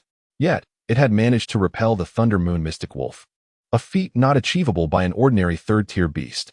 Could it be that this was a variant? In the Nine Nether Continent, beasts are classified into 3 tiers: mystical beasts, spiritual beasts, and divine beasts. Each tier is further divided into 5 levels. Compared to humans who enhance their cultivation through elixirs and techniques, beasts face a far more arduous path to advancement. Some mystical beasts may never surpass the 5th level in their lifetime, while the highest tier, the 5th level divine beasts, hold a legendary status within the Nine Nether Continent. The mysterious man who appeared last time at the Feng family training ground had by his side a golden emperor phoenix crow, which was a 3rd-tier divine beast, capable of looking down upon the entire Nine Nether Continent. Beyond mystical beasts, spiritual beasts, and divine beasts, there exists a unique category known as ferocious beasts. For the moment, I shall refrain from elaborating on ferocious beasts. The little creature's eyes sparkled, and it chirped enthusiastically, nodding its head. Its animated gestures suggested a fondness for the name. Very well, from now on, you shall be called Little Fire. Feng Yue let out a light laugh as she placed the small fire on her shoulder. Turning her gaze toward Yu Chun, let us find a cave to rest for the night. Once your injuries have sufficiently healed, we shall continue our journey. Yu Chun acquiesced, allowing Feng Yue to assist him as they sought out a secluded cave for the night. The following day brought ample sunlight, casting dappled shadows at the cave entrance. A small, crimson figure dashed from the cave, chirping incessantly. Soon after, a man and a woman emerged from the cave at a leisurely pace. It was yet another splendid day. Feng Yue stretched languidly, the corners of her eyes glimmering with unrestrained joy. Come, let us be on our way. After a night of rest, and aided by Feng Yue's medicinal pills, Yu Chun had nearly recuperated, having just consumed the chaotic spirit fruit, which significantly enhanced his physique. His healing process was remarkably swift. In just one night, the wound on his chest had nearly mended. Yue, where shall we head next? He inquired. Feng Yue pursed her lips in contemplation for a moment, her eyes narrowing slightly before she spoke. Yesterday, when I parted ways with Xueqi and Muyu, they informed me that a divine artifact would soon surface in the blood punishment forest. This has drawn numerous mercenary groups and noble families to this place. According to what Brother Xueqi indicated, the divine artifact should appear in these days. Shall we go and take a look? Yu Chin's eyes brightened at this revelation, but soon his brow furrowed with concern. The emergence of a divine artifact means that various factions will converge, undoubtedly filled with formidable experts. Yue, the 2 of us. He extended his pinky finger, implying their vulnerability. Feng Yue rolled her eyes, feeling as if pierced by 1,000 arrows. Good heavens. It seems even she has a day where she's referred to as a weakling. I'm merely going to observe, and if there's any peril, I shall retreat immediately. Rest assured, I'm not foolish enough to forfeit my life for a divine object. She smirked mischievously, nudged Yu Chun with her elbow, and said, let's go. The sun leisurely traversed its path from the east, arcing overhead, and then gradually descended towards the west. Time elapsed swiftly, and Feng Yue and Yu Chin's footsteps did not falter as they ventured deeper into the bloodshed forest. Along their journey, they encountered numerous ferocious and mystical beasts. Despite the perilous nature of their surroundings, Feng Yue's extensive combat experience allowed them to navigate through the dangers unscathed. Yu Chun, on the other hand, displayed an aspect that garnered Feng Yue's admiration. Yu Chun possessed the wind attribute, which made him exceptionally skilled in speed. Initially, he was only a 3rd-level xianshi, and his advantage in speed was not readily apparent. However, with the transformative effects of the chaos spiritual fruit, his speed experienced a remarkable surge, reaching its pinnacle. It would not be an exaggeration to state that even a 1st-level xianshi expert would find it challenging to gain an advantage over Yu Chin's speed. Throughout their journey, Yu Chin's speed played a crucial role in their battles against the ferocious and mystical beasts. It also provided Feng Yue with greater peace of mind, knowing that Yu Chin's speed would be sufficient for him to escape if they encountered any genuine danger. In addition to this, Feng Yue made another delightful discovery, which was Little Fire. This little creature, aside from its insatiable appetite, possessed an exceptional keenness for natural treasures. Whenever it indicated the presence of a treasure, it never failed to deliver. Along their journey, they fought and plundered, accumulating a substantial amount of natural treasures in their storage rings in less than a day. The majority of these treasures were precious and rare medicinal herbs. In response, Feng Yue expressed her utmost satisfaction, promising to roast a fragrant wild chicken for it that very night. Xiaohua, upon hearing this, chirped joyfully, but in a moment of unsteadiness, tumbled off her shoulder, landing headfirst into the earth, which elicited hearty laughter from both of them. As the sun dipped below the horizon, the sky was suffused with a peach-pink glow, radiating warmth intertwined with a subtle melancholy. After a brief respite, Feng Yue and Yuchen set off once more. Suddenly, Feng Yue furrowed her brow and halted her steps. Wait, what is that sound? Yu Chun, taken aback, listened intently, confusion etched across his face. What sound? Feng Yue remained silent. Yet she was certain she had heard the sounds of a skirmish. Adjusting her ears, she lifted her feet, following the direction from which the noise emanated, striding purposefully ahead. Observing her, Yuchen instantly followed suit. After a quarter of an hour's journey, the sounds of combat grew increasingly pronounced. The clamor was chaotic, suggesting a considerable number of participants. Feng Yue raised an eyebrow, suddenly crouching down to examine the disordered footprints on the ground. After a moment of scrutiny, she parted her crimson lips, recognizing them as the marks of skilled fighters. No sooner had she spoken than Xiaohua, who had remained silent until now, leaped onto her shoulder, tugging at her clothing and chattering incessantly. Feng Yue was well acquainted with the glimmer in Xiaohua's eyes. It was a gleam that only surfaced when treasure was discovered. Could it be that these individuals were gathered to vie for a precious item? She let out a soft exclamation, her feet moving faster than her thoughts as she advanced toward the source of the commotion. They arrived at a valley, encircled by undulating mountains, which framed a steep clearing at its center. Concealed within the underbrush, Feng Yue appeared from a distance toward the clearing. There, approximately 20 individuals were embroiled in a fierce melee. The vibrant and colorful ethereal energy surged into the sky, painting the peach-pink clouds in hues of crimson. The surrounding trees and the ground bore the marks of devastation, scarred and battered, with powdery debris swirling in the air. Suddenly, a deafening roar erupted, akin to thunder striking the earth, reverberating through the valley. Everyone was momentarily stunned, and soon after, a terrifying behemoth began to emerge from the depths of the gorge. As its monstrous form gradually became visible, the onlookers gasped in unison, unable to suppress their astonishment. Goodness!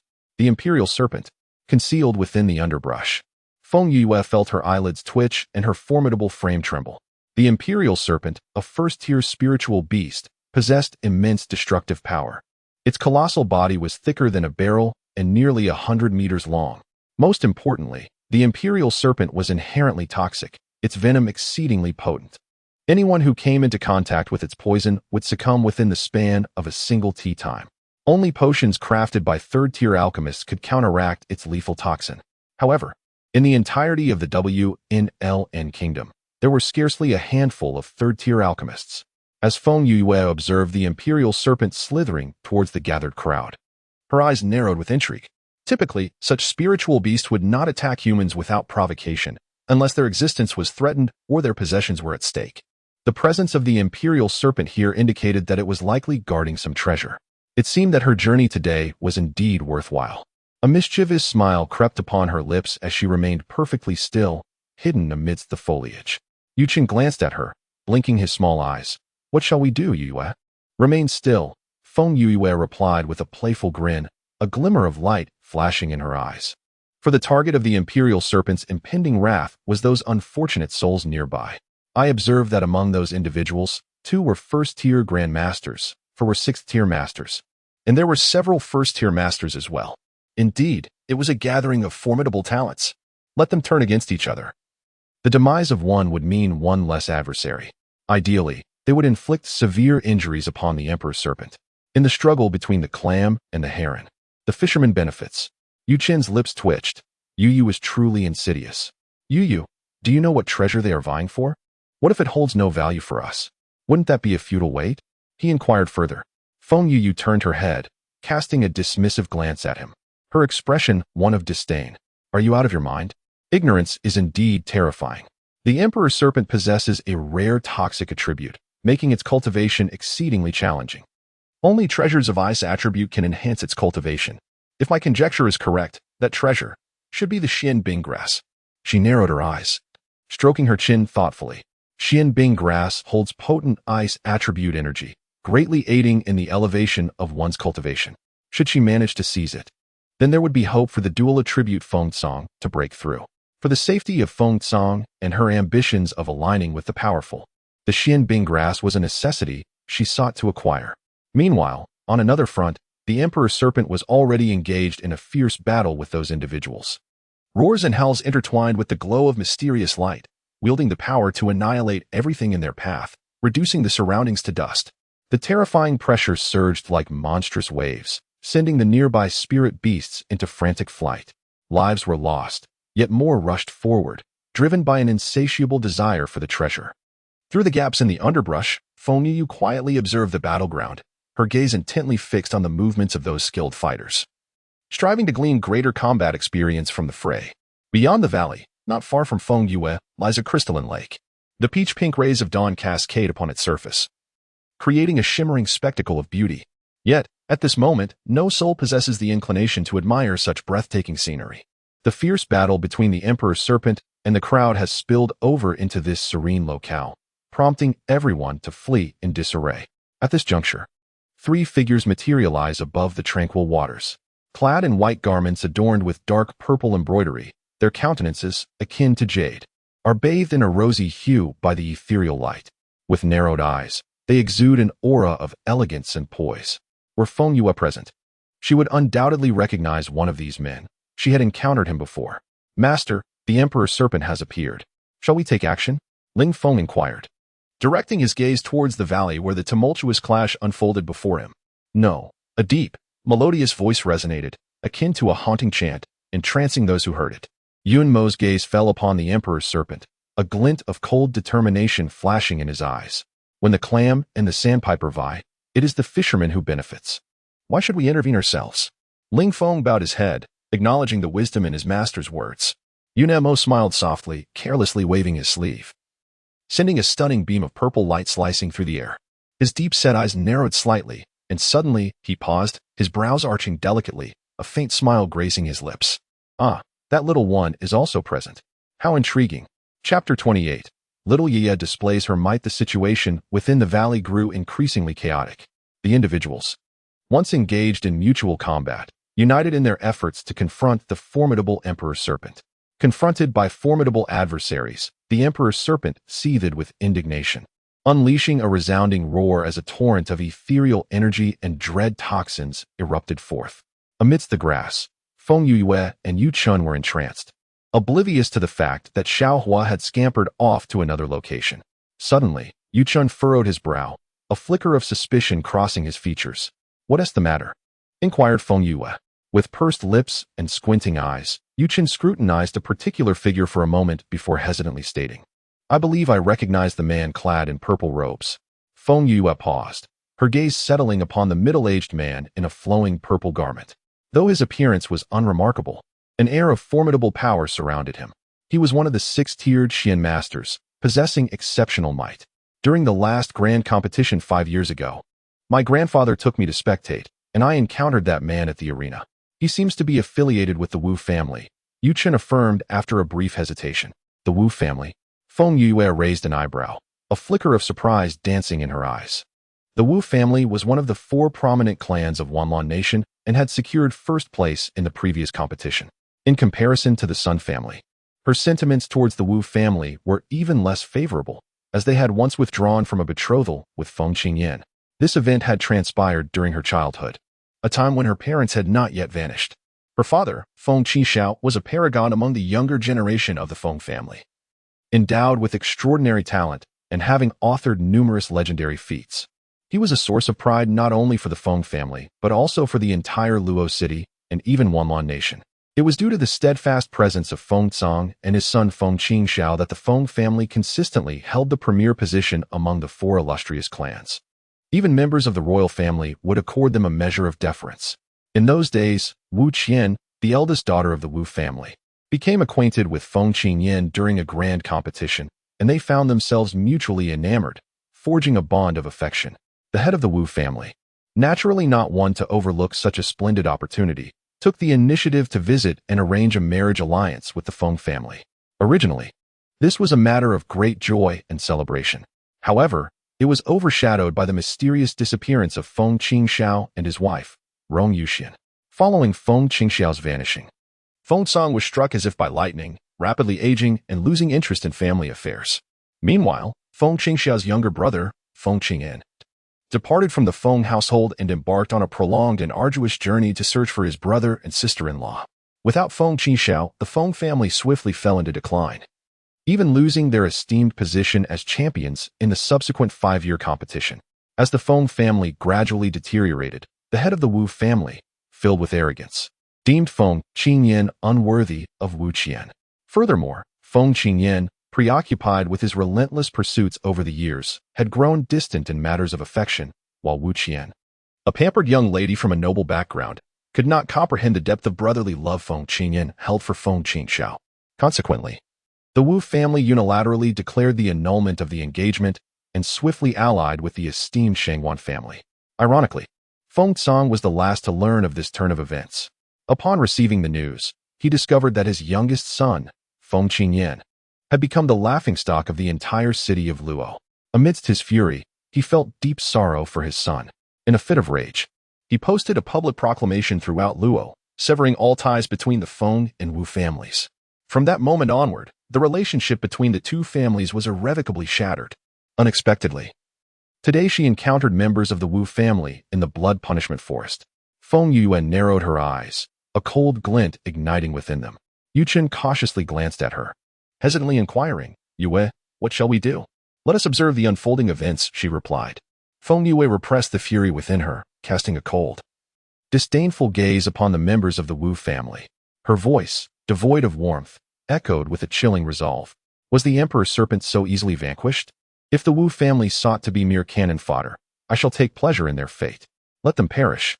For each that falls serves as a measure of retribution for my fourth uncle. Regarding Feng Qingyan, Yu Chun had heard tales from his father in his youth. He pressed his lips together, choosing silence. The battle had escalated to a fever pitch. One after another, warriors succumbed, while others struggled to rise. The Emperor's serpent was grievously wounded, its breath growing increasingly erratic. Its adversaries fared no better, with only a scant few able to stand. Wu Huai knelt, propping himself on one knee, sweat cascading from his brow. He had anticipated a straightforward acquisition of the Xianbing grass. But fate had thrown him into the path of the guardian beast, the Emperor's serpent. One by one, his companions fell, leaving only 2 survivors from the Wu family. Though the Emperor's serpent lay injured, even if they succeeded in slaying the beast, they would still have to contend with the remaining survivors, inflicting 1,000 points of damage while suffering 800 in return. Such a venture would be folly. Wu Huai clenched his teeth in silent resolve. For the sake of a single Xianbing grass, it was not worth it. Withdraw. He inhaled deeply, bellowing as he staggered away from the battlefield. Observing this, another member of the Wu family ceased fighting and hastily followed suit. The remaining contenders for the Xianbing grass, witnessing the Wu family's retreat, found their resolve wavering even further. At that moment, the Emperor's serpent, in its agony, lashed out with greater ferocity. The crowd gritted their teeth, a sense of retreat growing within each heart. "We must flee. We stand no chance against it." A man let out a pained wail, clutching his weapon as he turned to flee. Yet the king snake did not spare him. Its gaping maw opened wide, and a noxious mist, akin to lightning, clung to his form in the blink of an eye. The man barely had time to scream before he was transformed into a puddle of black water. The others, witnessing this grim sight, paled in horror and dared not linger any longer. To lose one's life over a mere Xianbing grass was not worth it. Those who could flee did so, while a few unfortunate souls, with legs too short, were turned to liquid by the king snake's venom. The battle ceased. The once picturesque valley had become a gruesome battlefield, steeped in an eerie atmosphere thick with the stench of blood, repugnant to behold. "Yu, they have departed." Yu Chen mounted silently. Feng Yi nodded gently, her body slightly shifting as she fixed her gaze upon the king snake. At this moment, the king snake was in a state of readiness, highly vigilant. Approaching it now would yield no advantage.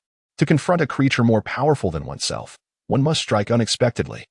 With the intruders driven away, the king snake gradually relaxed.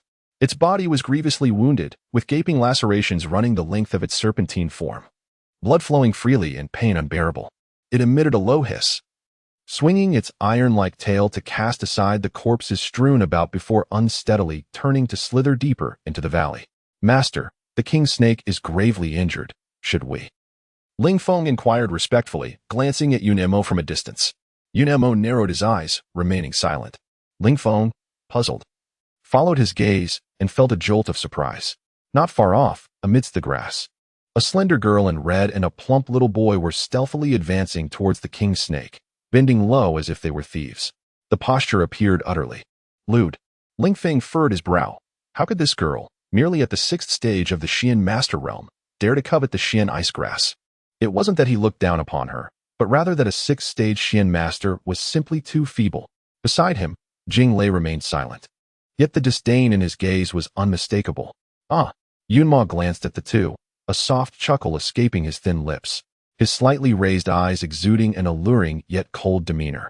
This little one might genuinely possess the capability to achieve her goal. Feng Yue remained blissfully unaware that 3 peeping toms were brazenly critiquing her from behind. After giving Yu Chen a few instructions, she propelled herself forward, swiftly charging toward the Emperor Serpent. Just as she was about to enter the valley, the enormous serpent halted abruptly, its massive head whipping around, revealing its crimson, cold eyes brimming with fury. Roar! Its cavernous mouth gaped wide, showcasing razor-sharp fangs and a blood-red forked tongue. A torrent of highly toxic black mist erupted from its roar, surging towards the crimson-clad maiden before it.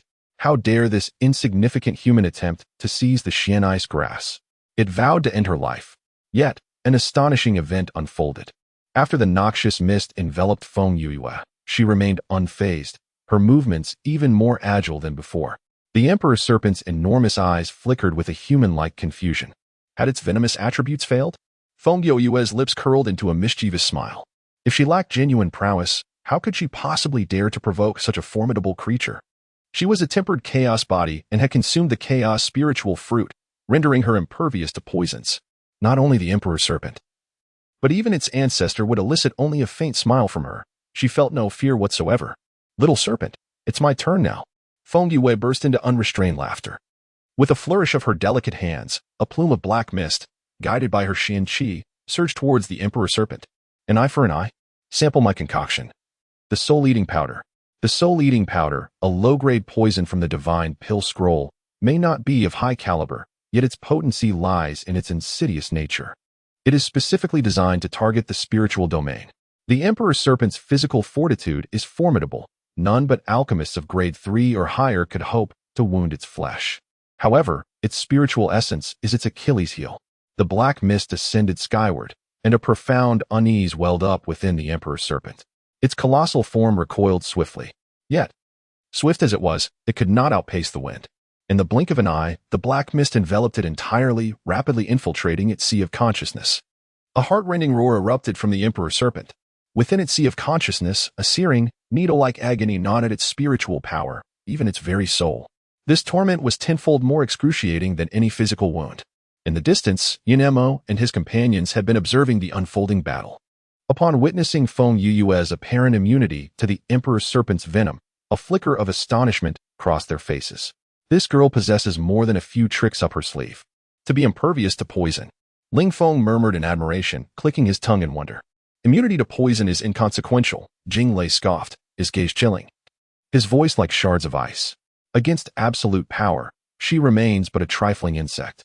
Scarcely had his words faded when Feng Yue, with a flick of her wrist, unleashed a cloud of poison powder, sending the Emperor Serpent reeling into disorientation.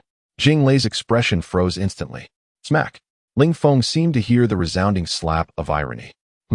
Rather satisfyingly crisp. Enervated by the soul-eating powder, the Emperor Serpent's combat prowess waned significantly. Seizing this opportune moment, Feng Yue propelled herself upwards, soaring directly towards the colossal serpent's head. Sensing the invasion of the feeble creature, the Emperor Snake was enraged. Amidst its fury and pain, the colossal serpent thrashed violently, its robust tail recklessly striking towards Feng Yue. Clinging tightly to the serpent's head, she was disoriented by the tumultuous motion. The thick tail surged skyward, resembling a massive iron beam, descending upon her. Suddenly, her eyes sparkled with determination. Her right palm swung forth, transforming the chaotic flames into a chain that ensnared the serpent's tail with unyielding grip. Chubby, hurry! As her voice echoed, the ever-prepared Yu Chun appeared like a whirlwind, his form becoming a fleeting shadow as he charged towards the emperor snake. His rotund body was extraordinarily agile, with a single push against the ground. He leapt onto the serpent's head. Grasping the scales with one hand, he wielded the wind attribute's profound energy, shaping it into a long sword that he thrust towards the emperor snake's right eye.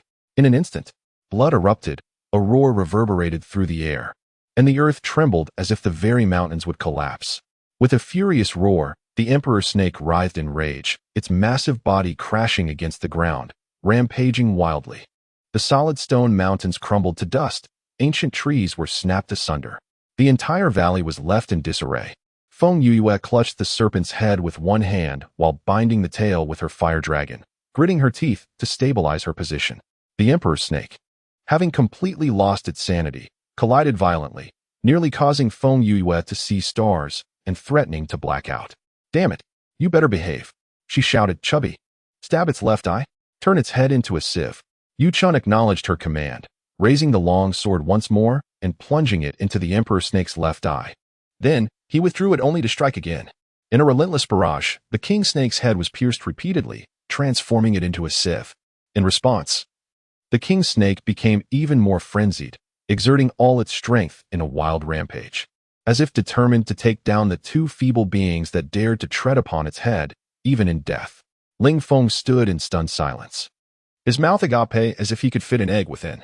What manner of combat is this? Is this a form of unscrupulousness? The stoic expression of Jing Lei quivered slightly, turning his head away in disbelief. Only Yun Mo wore a faint smile, his eyes glimmering with a mischievous light. This little creature truly piqued his interest. Chapter 29. Cursed man, laugh at your sister. Yu Chun was oblivious to how many times he had struck with his sword, but gradually, the king snake ceased its struggles and collapsed onto the ground. He took a deep breath and plopped down atop the snake's head, wiping the sweat from his brow. "Yo, you must be dead, right?" he inquired. Feng Yue remained vigilant, cautiously loosening her grip on the snake's tail and tentatively prodding the king snake. "It should be thoroughly dead," she sighed in relief. "You go down first, fatty." Yu Chun obediently leaped to the ground, only to look up in horror, his heart nearly stopping. Feng Yue had actually pried open the king snake's massive maw and entered its mouth. Good heavens! If the king snake were merely feigning death, it could swallow her whole.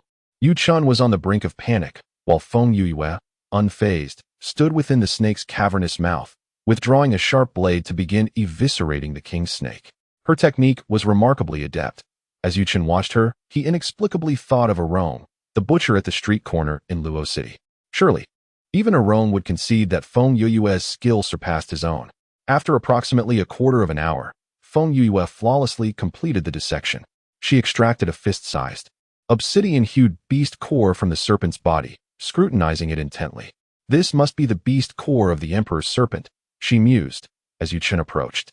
Curiosity etched upon his face. The beast core is an essential component for crafting weapons and elixirs. The higher the grade of the beast core, the superior the weapons forged from it.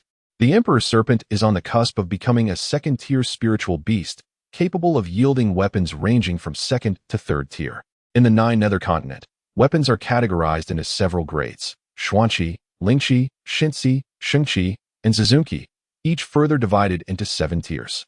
Although a second-tier spiritual weapon may seem modest, it constitutes an excellent armament in a third-rate nation like Wanlan. Indeed, this beast core is a treasure. A sly smile graced Feng Yue's lips as she weighed the beast core in her hand, her thoughts prompting her to store it away in her spatial pouch. Rising from the ground, she wiped the blood from her hands, surveying the serpent's skin, flesh, and gallbladder spread before her with satisfaction. Yu Chun, his eyes sparkling with excitement, took the gallbladder, which was the size of a large bowl. Although it would not cure his grandfather's ailment, it would significantly alleviate his suffering. Feng Yue's willingness to bestow such a precious gift upon him deeply moved him. "Yue," he began, but was interrupted by her cheerful laughter. "As friends, there is no need for thanks. Come, let us seek out the Xianbing grass." Yu Chun nodded vigorously, placing the gallbladder into his storage ring, and followed Feng Yue as they ventured into the valley. The path ahead gradually narrowed, accommodating only 2 individuals walking side by side. The surrounding scenery is enchanting and serene, imbued with an ethereal quality reminiscent of a celestial paradise. As the 2 individuals ventured deeper into this captivating realm, They notice an intensifying chill enveloping their bodies. Upon reaching the innermost depths, Yu Chen's lips have turned pale, and he trembles uncontrollably. Despite his desperate attempts to channel his inner energy, he finds it utterly ineffective. Yue. Yu Chen stammers, shivering violently, his complexion wan. Feng Yue casts a glance at him, her expression growing solemn. The energy of the Xianbing grass is far more potent than she had anticipated, proving even too formidable for a fifth-tier Xian master to withstand. Had it not been for her possession of the chaos fire, she would likely have succumbed to the frigid conditions as well. Stay here, fatty. I shall proceed alone. She scans her surroundings and retrieves a sturdy branch, placing it in Yu Chen's hands and igniting it with a flicker of flame. Hold this, move away a bit, and keep a safe distance from the fire to avoid burns. Yu Chen nods, trembling as he takes the branch and retreats to an inconspicuous corner, curling up tightly. He watches as Feng Yue strides towards the terminus of the narrow path, halting before a pale blue orb of light. It radiates vitality and coldness, translucent and piercing, emanating an ethereal chill. Standing before it, the soft blue glow accentuates her complexion, rendering her visage almost translucent, akin to ice. She peers into the luminous sphere, her gaze settling upon a delicate, ice-blue grass within. Its clarity is unblemished, as if it were the essence distilled from millennia of Xian ice. Surrounded by a faint cold light, teeming with boundless energy. This is the Xianbing grass. If grandfather were to consume it, his strength would surely surge to unprecedented heights. Feng Yue's lips curled into a smile, her eyes sparkling with delight as her right hand slowly reached toward the sphere of light. Yu Chen's eyes widened in astonishment. Watching her hand approach the Xianbing grass, a surge of excitement coursing through him. However, at that moment, Feng Yue exclaimed, "Where is the grass? Where is it?" Her eyes widened in disbelief, infuriated that someone had dared to snatch her hard-earned Xianbing grass. Enraged, she swiftly turned her gaze towards the thief, her crimson eyes blazing with fury. Yet, she froze in place. The man before her was extraordinarily handsome, tall and slender.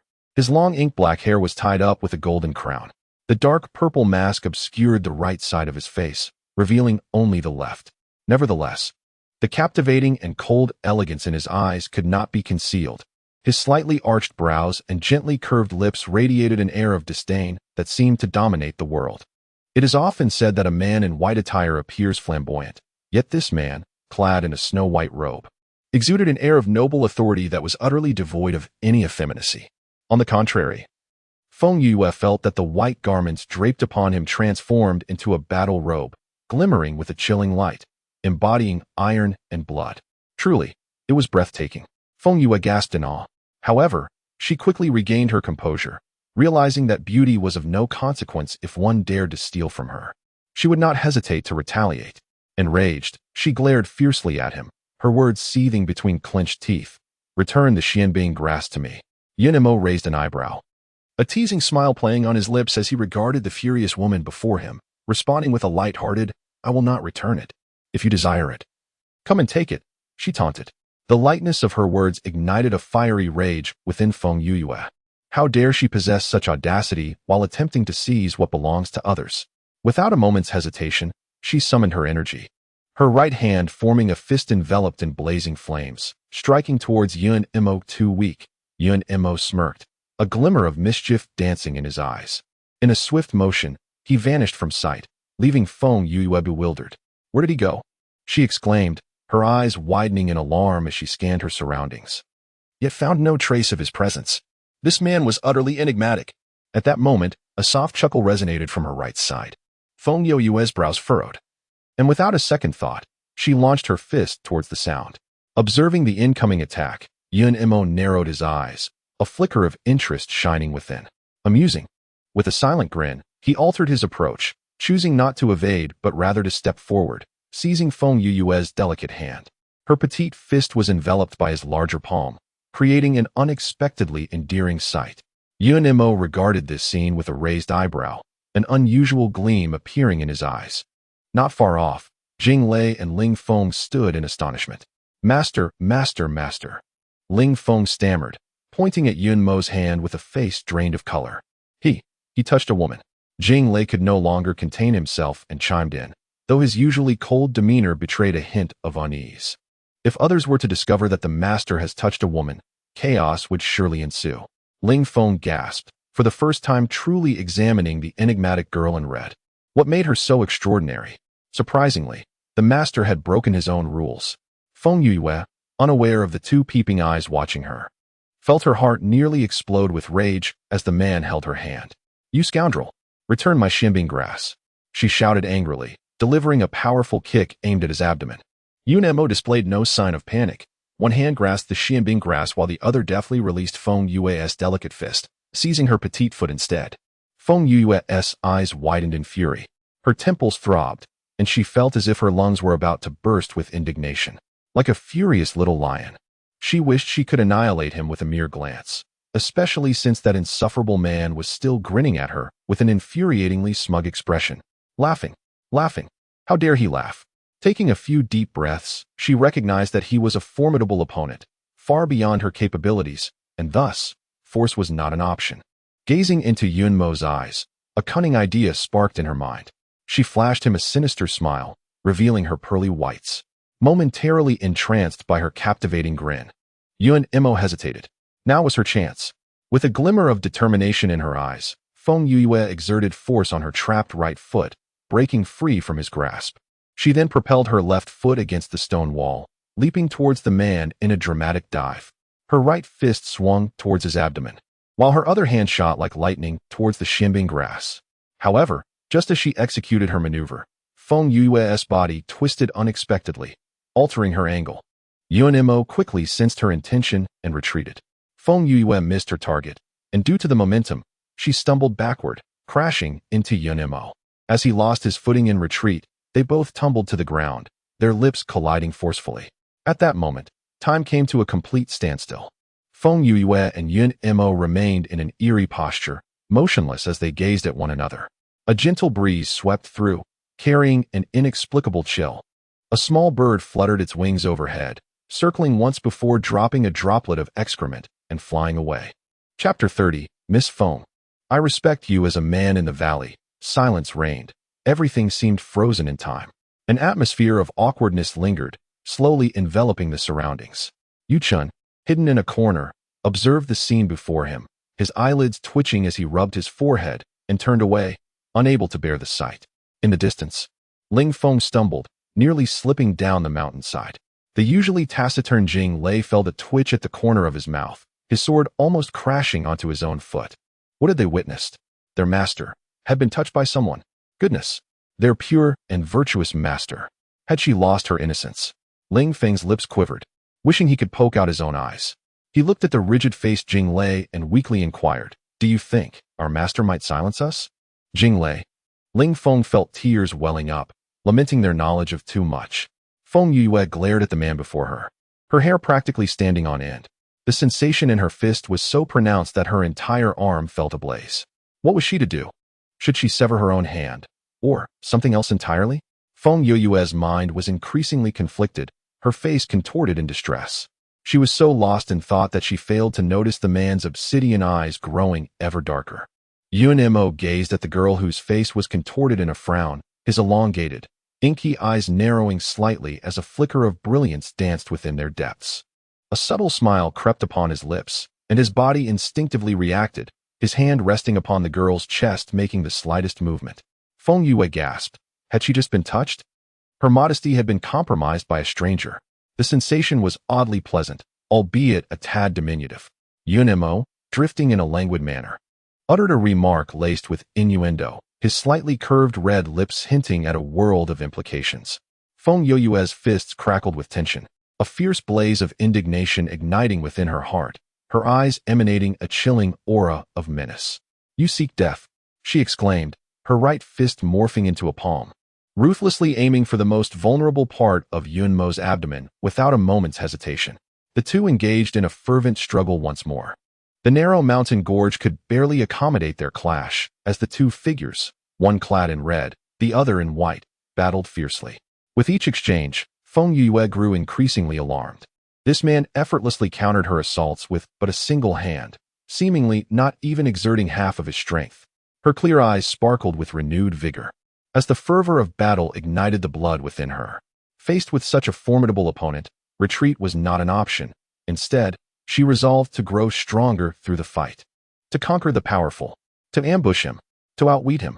Feng Yue's tactics became ever more ingenious, her speed accelerating dramatically. Chaotic flames surged forth, striking at Yunimo from an unexpected angle. The inferno blazed with an intense heat, rendering the air around them a fiery red. Lost in the exhilaration of her duel with a master, Feng Yue remained blissfully unaware of the changes manifesting within herself. The chaotic flames, fierce and domineering, enveloped her entire being, transforming into exquisite blossoms of fire. The dazzling red radiance was unparalleled, rendering her breathtaking visage even more enchanting. Clad in a robe of crimson, Feng Yue's flowing hair danced in the air, her skirt billowing like a phoenix reborn from the flames, reveling in her own grace. Yun Mo beheld this spectacle, ripples of emotion stirring in his ink-black eyes, as the firelight illuminated her myriad charms. Indeed, she was a captivating little creature. A wicked smile curled upon her crimson lips, her right cheek adorned with a resplendent purple-gold mask, glittering under the blaze. Clad in a gown as white as snow, she emitted radiant streams of light.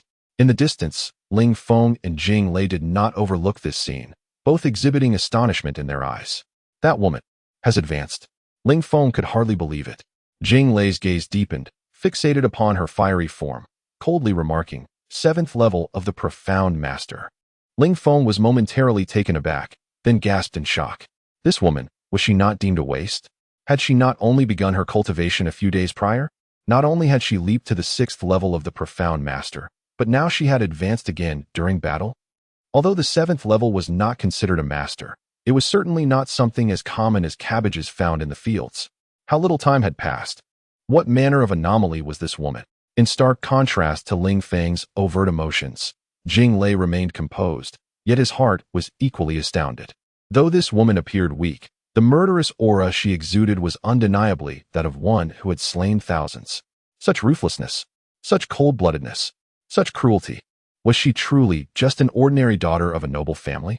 A flicker of doubt emerged in her heart. In the midst of battle, Feng Yue, though immersed in the surging spirit of combat, had not lost her reason. She was acutely aware of the peculiar sensation within her body at her dantian. The crimson lotus had once again swelled, powerful energy surging forth from the fiery bloom, coursing through her limbs and bones. She had ascended to the 7th rank of the Xian Master. A wave of joy washed over Feng Yue's heart, though her expression remained impassive.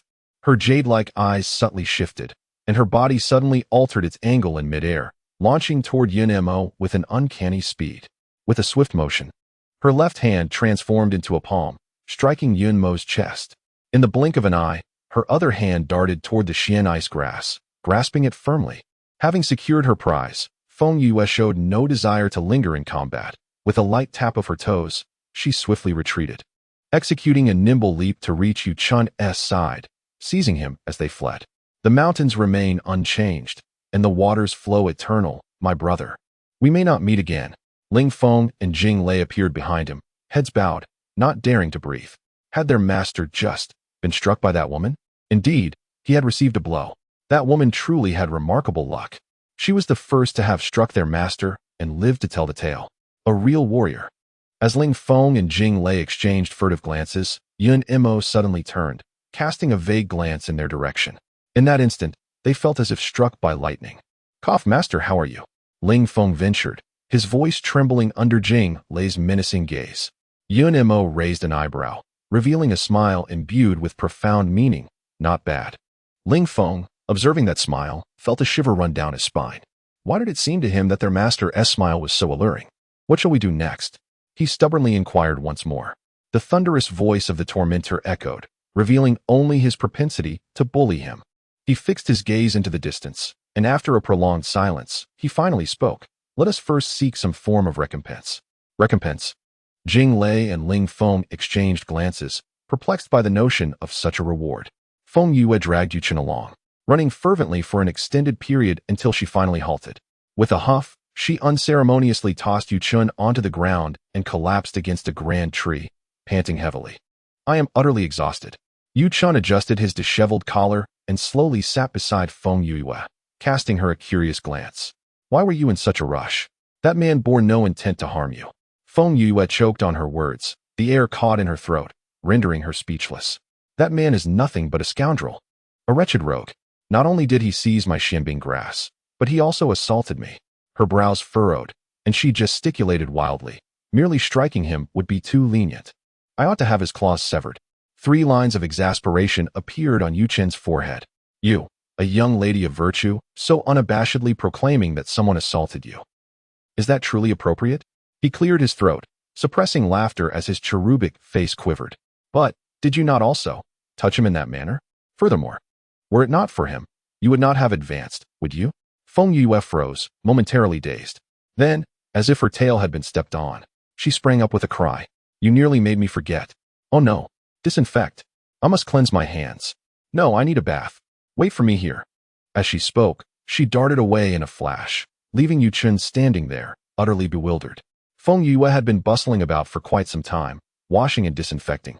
Her hands nearly raw, but at last, she felt a sense of relief.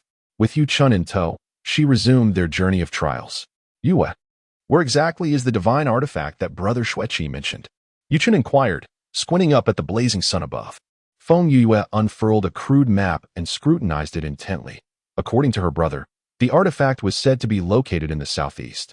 If we maintain our current pace, we should arrive in less than 2 days.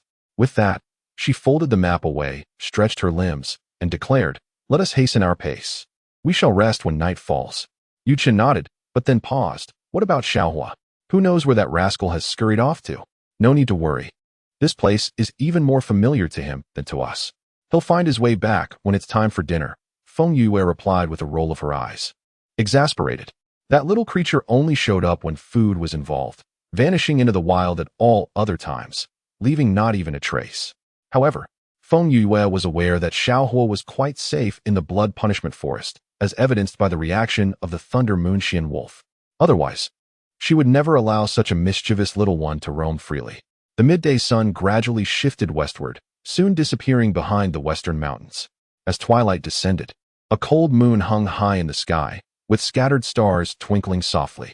The cool moonlight bathed the earth, casting a silvery sheen over the profound darkness of the night. After a long day's journey, Feng Yue and Yu Chen finally came to a halt. The 2 individuals sought a tranquil lakeside retreat to rest. Yu Chen ventured into the woods, hunting several snow chickens and a wild boar. Feng Yue kindled a campfire, deftly plucking and gutting the game, skewering it on branches to roast over the flames.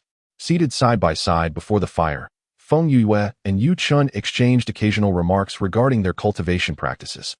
The moonlight was bright, the stars sparse, and the night sky was as dark as ink, with the glowing campfire illuminating a small haven. The surroundings were enveloped in silence, save for the gentle murmur of flowing water, creating an atmosphere of profound stillness. Suddenly, a rustling sound emerged from the grass. The 2 conversing paused, instinctively turning their gazes toward the source. Feng Yue's brow furrowed slightly, her eyes darkening. Something felt amiss, for it was not the presence of a small fire. She rose silently, her gaze fixed intently on the direction of the rustling, her body tensed in vigilance. Observing this, Yu Chen's expression also turned grave as he stood beside Feng Yue, poised for battle. The rustling continued, and soon, a figure emerged from the thicket, holding their breath. They prepared to spring into action, their eyes locked onto the figure. Upon meeting the gaze of those ink-black eyes, both were momentarily taken aback. A lecture. Chapter 31. How about devoting one's body?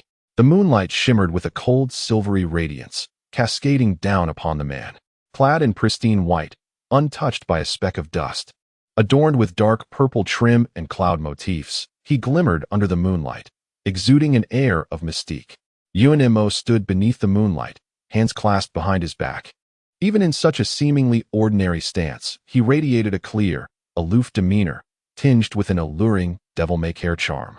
His ink-black eyes fixed intently on Feng Yue. Upon hearing the phrase lecherous man, his finely arched brows raised slightly, and his dark gaze gradually deepened. What did you just say? He narrowed his eyes, a hint of danger lacing his tone. Feng Yue's eyes flickered momentarily, then she let out a light chuckle, lazily raising her gaze. I mentioned a lecherous man, but I did not imply it was you.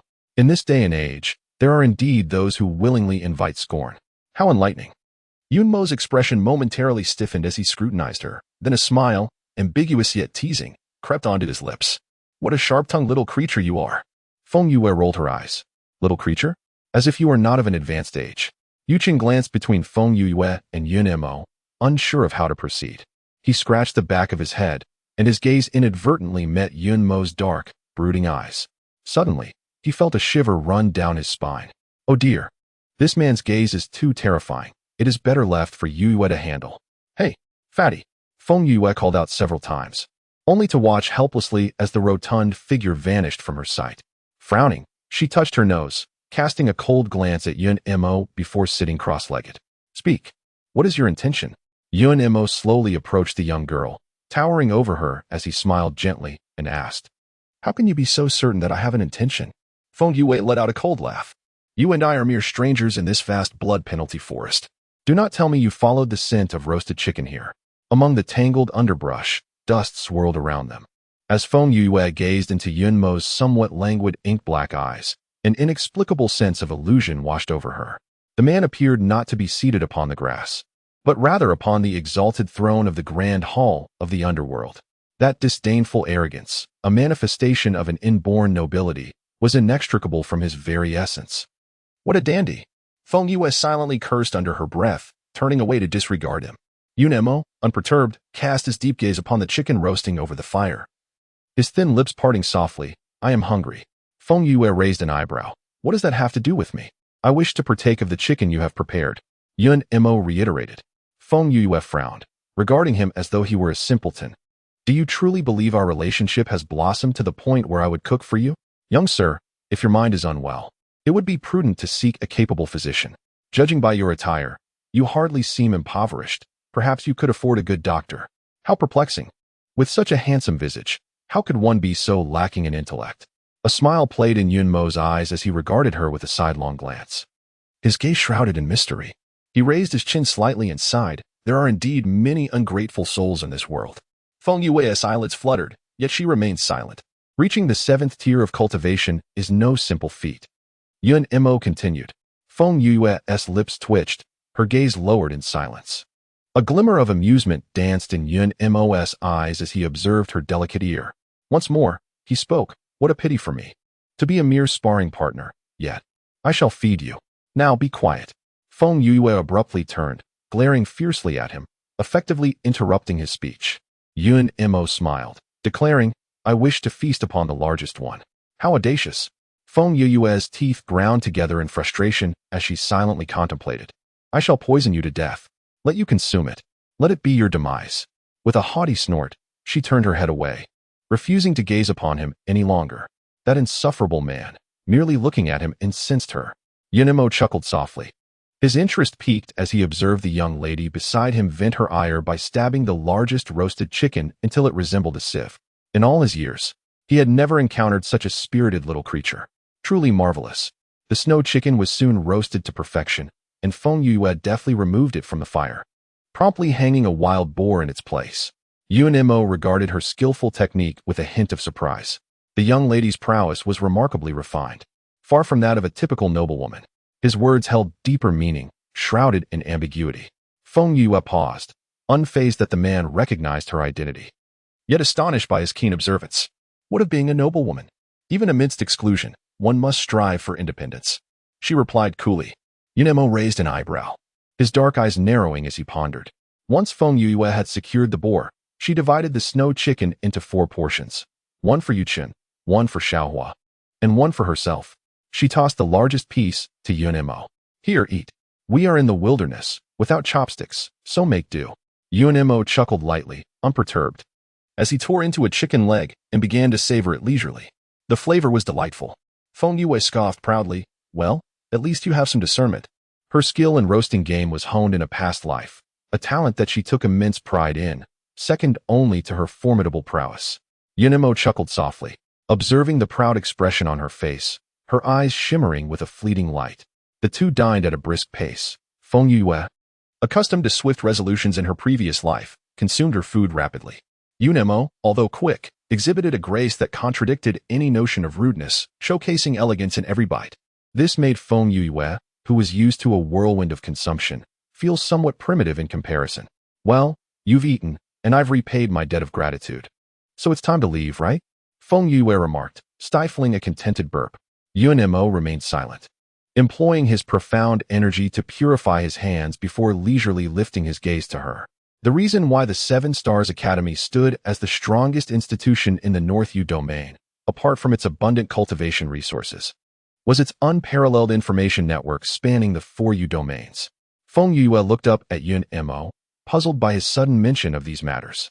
The master of the Academy's secret chamber, Qian Yitian, was a legendary figure from 2 centuries ago, renowned as the all-knowing Baixiaoxing. He possessed knowledge of all things past and present, and was aware of everything occurring within the 9 Yu continent. Yun Mo continued, and Feng Yue suddenly straightened her posture, pressing her lips into a straight line as a thought began to take shape in her mind. Therefore, if you wish to locate Feng Qingxiao and Rong Yuxian, perhaps Qian Yitian could assist you. As Yun Mo finished his sentence, Feng Yue's eyes widened, igniting with a fierce brilliance. She leaned forward, grasping the sleeve of Yun Mo's robe. Are you truly serious? Excitement surged within her, yet due to Feng Yue's remarkable self-control, her emotions were firmly suppressed within her heart. Regarding her parents, Feng Qingxiao and Rong Yuxian, she felt both familiarity and estrangement. She was determined to find her mother and father.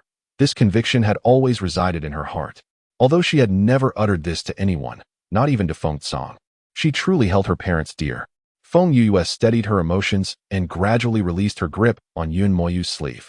Taking a few deep breaths, she clenched her fist and raised her gaze towards Yun Moyu. Regardless of your intentions in revealing this to me, I must express my gratitude. Yun Moyu raised an eyebrow, a wicked smile playing on his lips.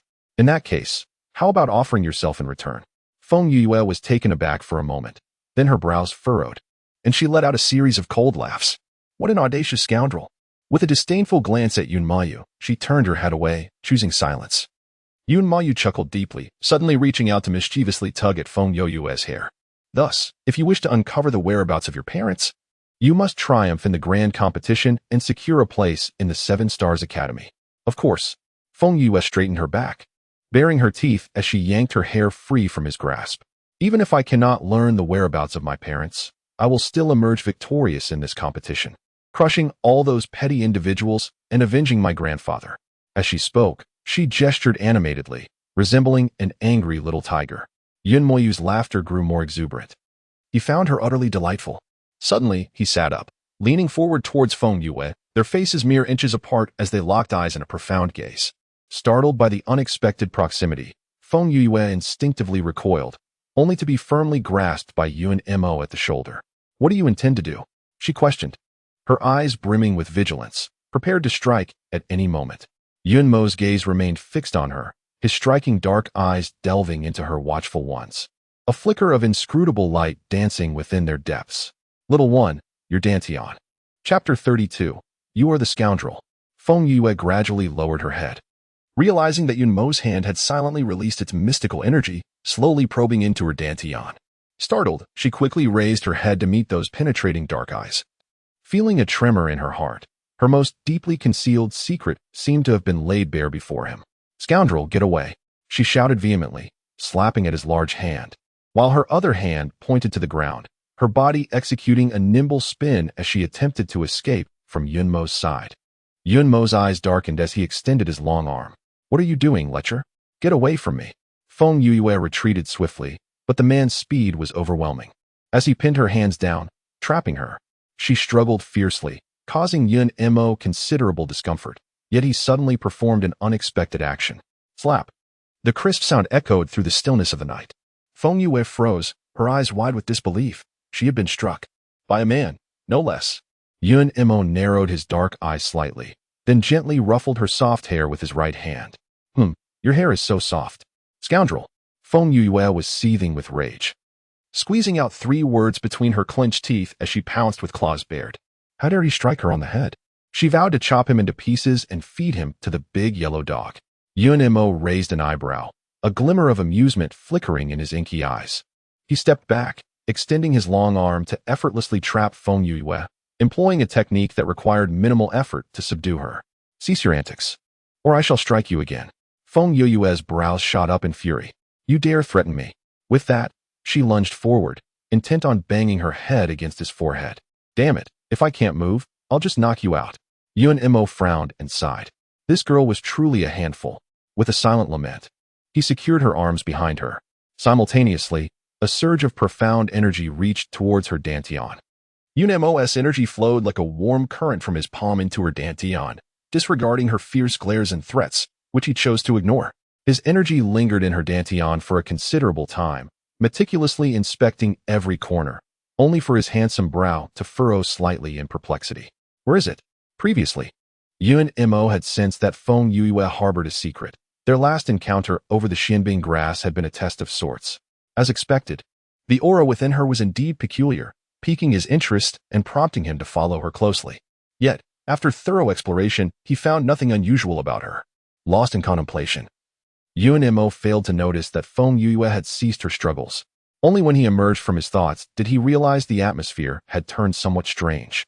The girl before him was regarding him with an oddly peculiar gaze, one that suggested she had stumbled upon an absurd sight, akin to witnessing a man in a suit performing a traditional dance in the street, both shocked and bewildered. It's quite perverse. Mo cleared his throat, stepping back a few paces and releasing his grip. Little one, your body. Scoundrel! A thunderous roar interrupted his words. Feng Yue instantly transformed into a furious lion.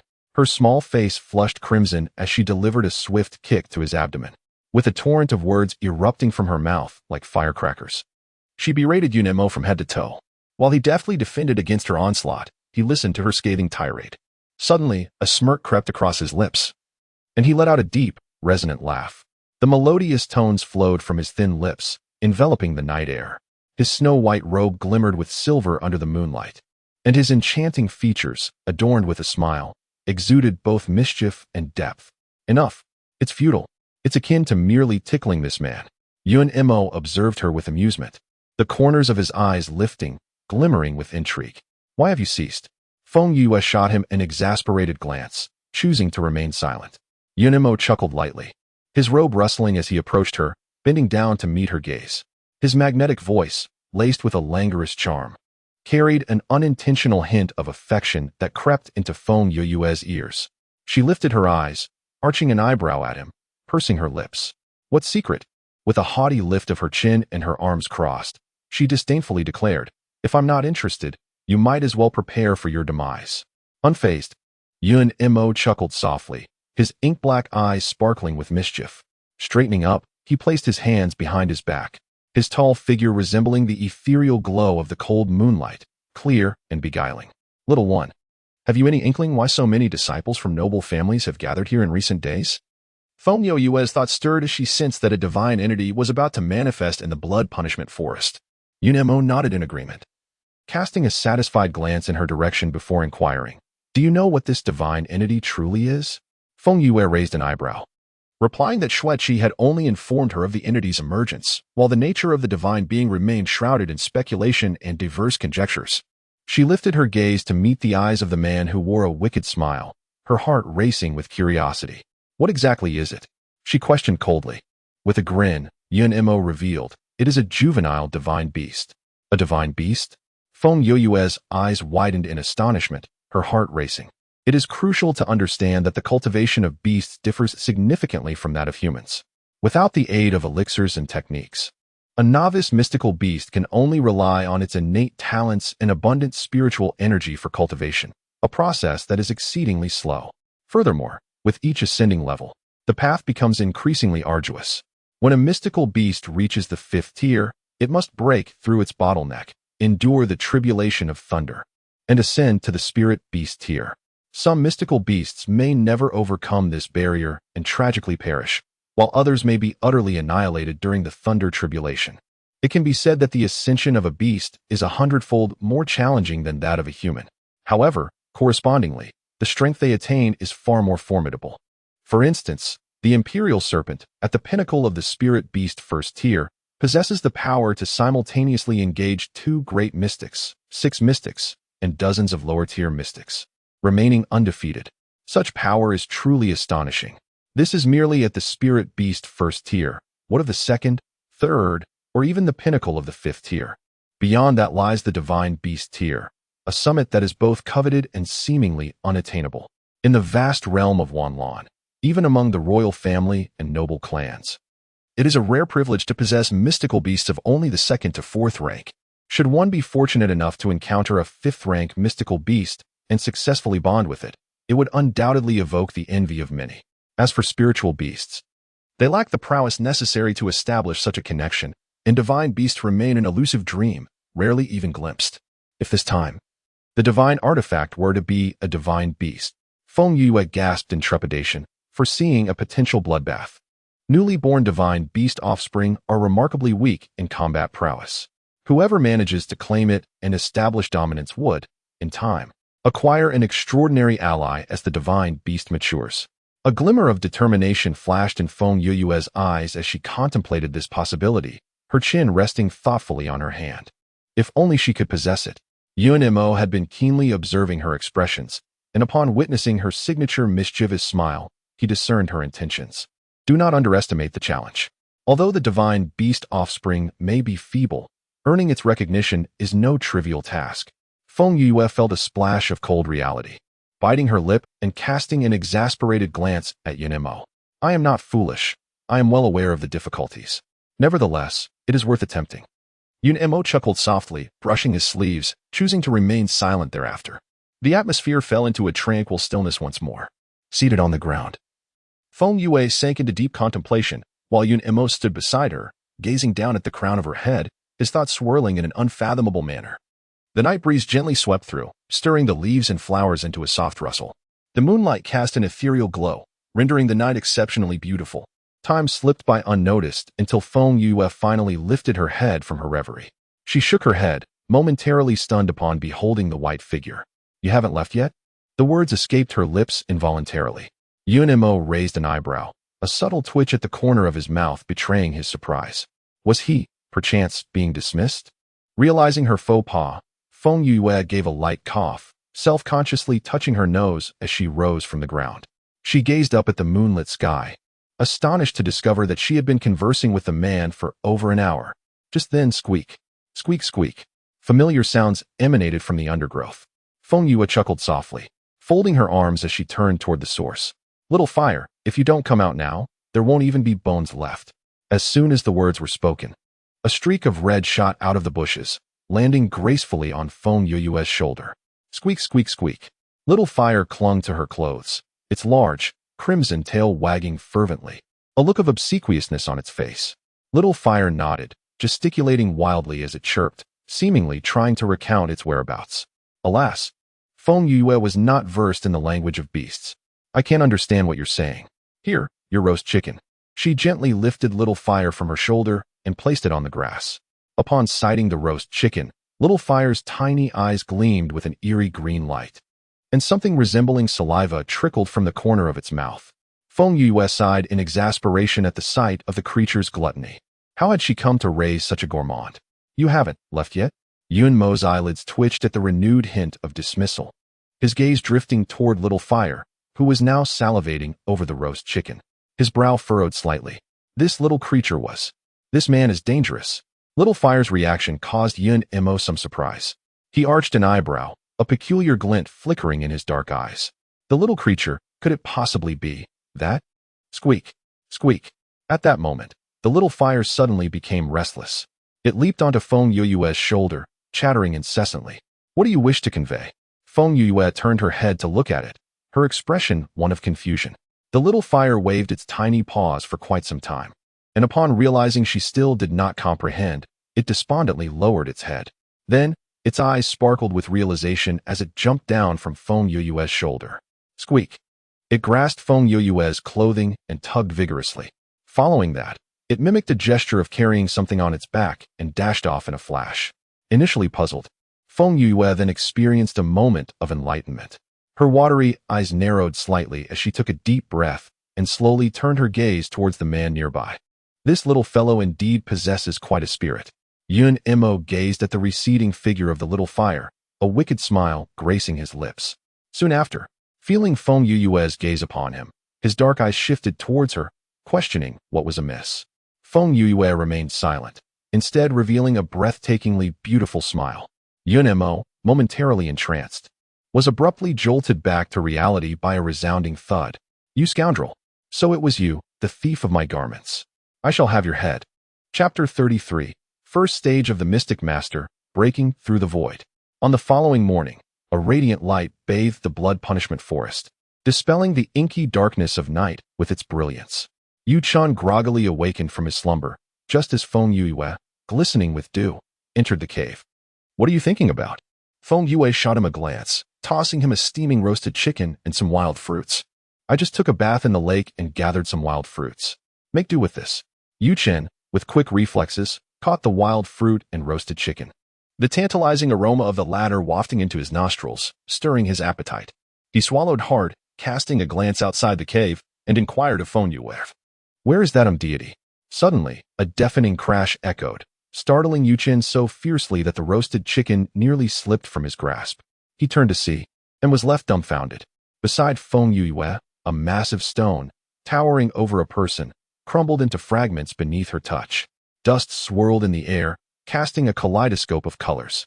With a sinister expression, Feng Yue gritted her teeth and ominously smiled. What was it you just said? Yu-chan was nearly frightened to the point of losing control. What's going on? He stammered, bewildered. He had merely taken a nap. What madness had unfolded in his absence? In nothing he trembled, lowering his head as he nibbled on the roasted chicken, striving to minimize his presence. Oh dear, the frenzied Yue is truly terrifying. Feng Yue cast a chilling glance at Yu-chan, inhaling deeply before averting her gaze. The events of the previous night replayed in her mind, igniting her fists with rage. That man was the very thief who had stolen her garments, and she had foolishly conversed with this rogue for so long. Grinding her teeth in indignation, Feng Yue concluded that she should not have merely struck his eye last night, but should have gouged out his eyeballs and crushed them underfoot. Suddenly, she sprang to her feet, startling Yu-chan once more. What's wrong? Nothing, Feng Yue replied, her delicate visage frosted with displeasure as she strode purposefully outside. Hurry and eat. We must be on our way once you finish. As Yu-chan held the roasted chicken, tears streamed down his face as he gazed at the retreating figure of Feng Yue. Goodness, if this continues, his heart might not withstand the shock. It was unclear how that divine being had offended Yue. It was truly commendable courage. After having breakfast, Feng Yue and Yu-chan set off once more. With only 2 days remaining until the divine artifact's emergence, based on their pace, this should arrive in a day and a half, barring any unforeseen circumstances. According to the lascivious man from the previous night, if the divine artifact were indeed the offspring of a divine beast, it would undoubtedly incite a frenzy among the various factions. Feng Yue understood that, given her current strength, seizing it by force would be exceedingly difficult. It seemed she would have to devise another plan. Regardless, she was determined to make an attempt. The sun gradually ascended from the east to its zenith, the rays becoming increasingly scorching. Let us rest here for a moment. I shall gather some food. Do not wander off, Feng Yue instructed. Yu-chan nodded and took a seat in the cool shade of a large tree. The blood punishment forest was fraught with peril, and Feng Yue's strength surpassed his own, making her foraging for food a safer endeavor. He would not allow his sense of masculinity to impede his friend's progress. Feng Yue ventured alone into the depths of the forest. The dense foliage shielded her from the sunlight, casting dappled shadows upon the ground. Without the oppressive sun, the temperature became increasingly pleasant. If it weren't for the occasional encounters with skeletons or decaying corpses, her spirits would undoubtedly soar higher. The light gradually faded, and the surroundings fell into an eerie silence, occasionally interrupted by distant roars of beasts that sent shivers down one's spine. As she delved deeper, Feng Yue's brow furrowed ever tighter. The forest appeared remarkably peculiar. Despite her prolonged presence, she had yet to encounter a single living mystical beast, and astonishingly, not even a wild fruit adorned the trees. How could this be? Could it be that a multitude of people had traversed this place? She murmured to herself, swiftly dismissing the notion. The ground bore no disordered footprints, indicating that few had ventured here. Yet, why could she not find even a single wild fruit? At that moment, a flash of crimson light darted past, swift as lightning. Who goes there? Feng Yue exclaimed, her gaze suddenly sharp and piercing. Once more, the red light flickered by. With a deft push of her toes, Feng Yue launched herself into pursuit. In the shadowy woods, the red glow danced and swirled. Behind her, a girl clad in red resembled a forest sprite, following closely. The light and the girl seemed to engage in a game of hide and seek. Nimbly leaping through the mountainous terrain, unwittingly delving deeper into the hidden realm. Gradually, Feng Yue's pace slowed until she finally came to a halt. She stood still, cautiously surveying her surroundings. "What place is this?" she whispered softly. Suddenly, a wave of searing heat enveloped her. Her watery eyes narrowed slightly. Such intense warmth astonished her. It is known that she possesses the chaotic fire attribute, granting her superior heat resistance compared to others. Yet, this overwhelming heat caused beads of perspiration to form on her forehead. Why is it so scorching here? Could it be the presence of exotic fire? A spark of realization illuminated Feng Yue's mind.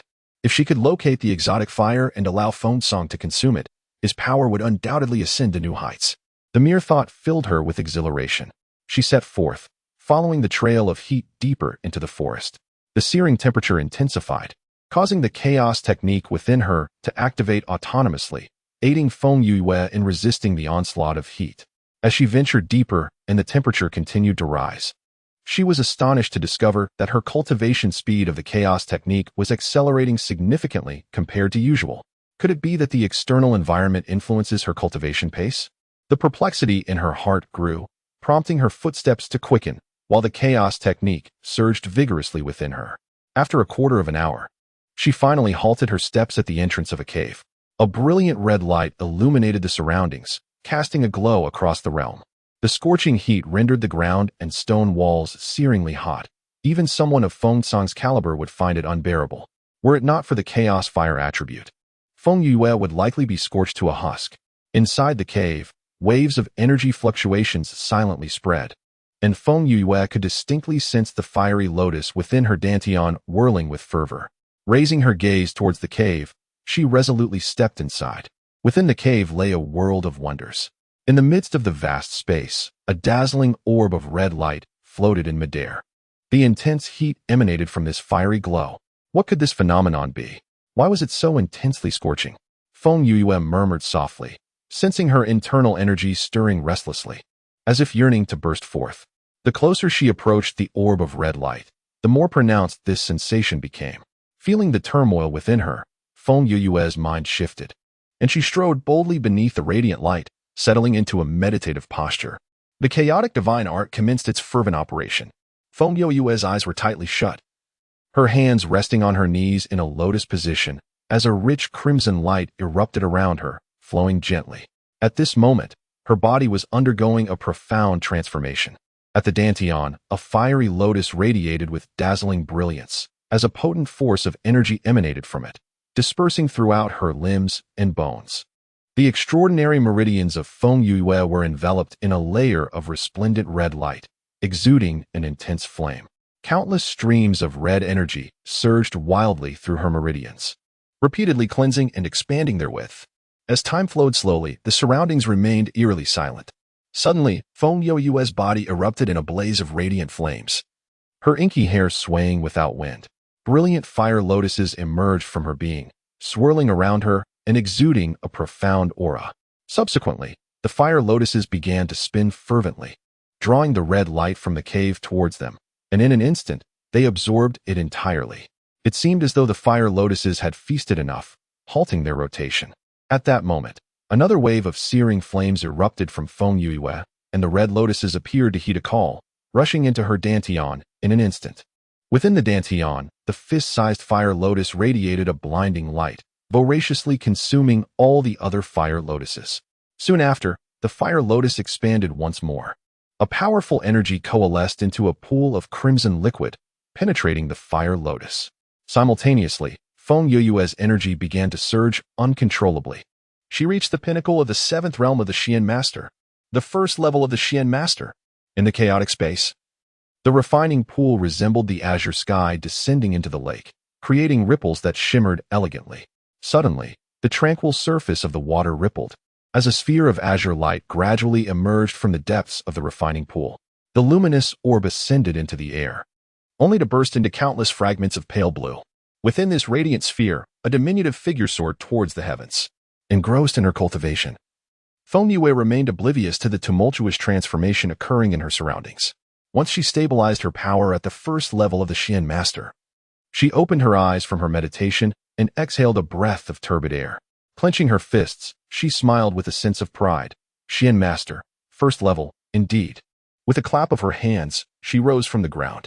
Feng Yue gazed upward at the crimson light, a ripple of intrigue flashing in her eyes.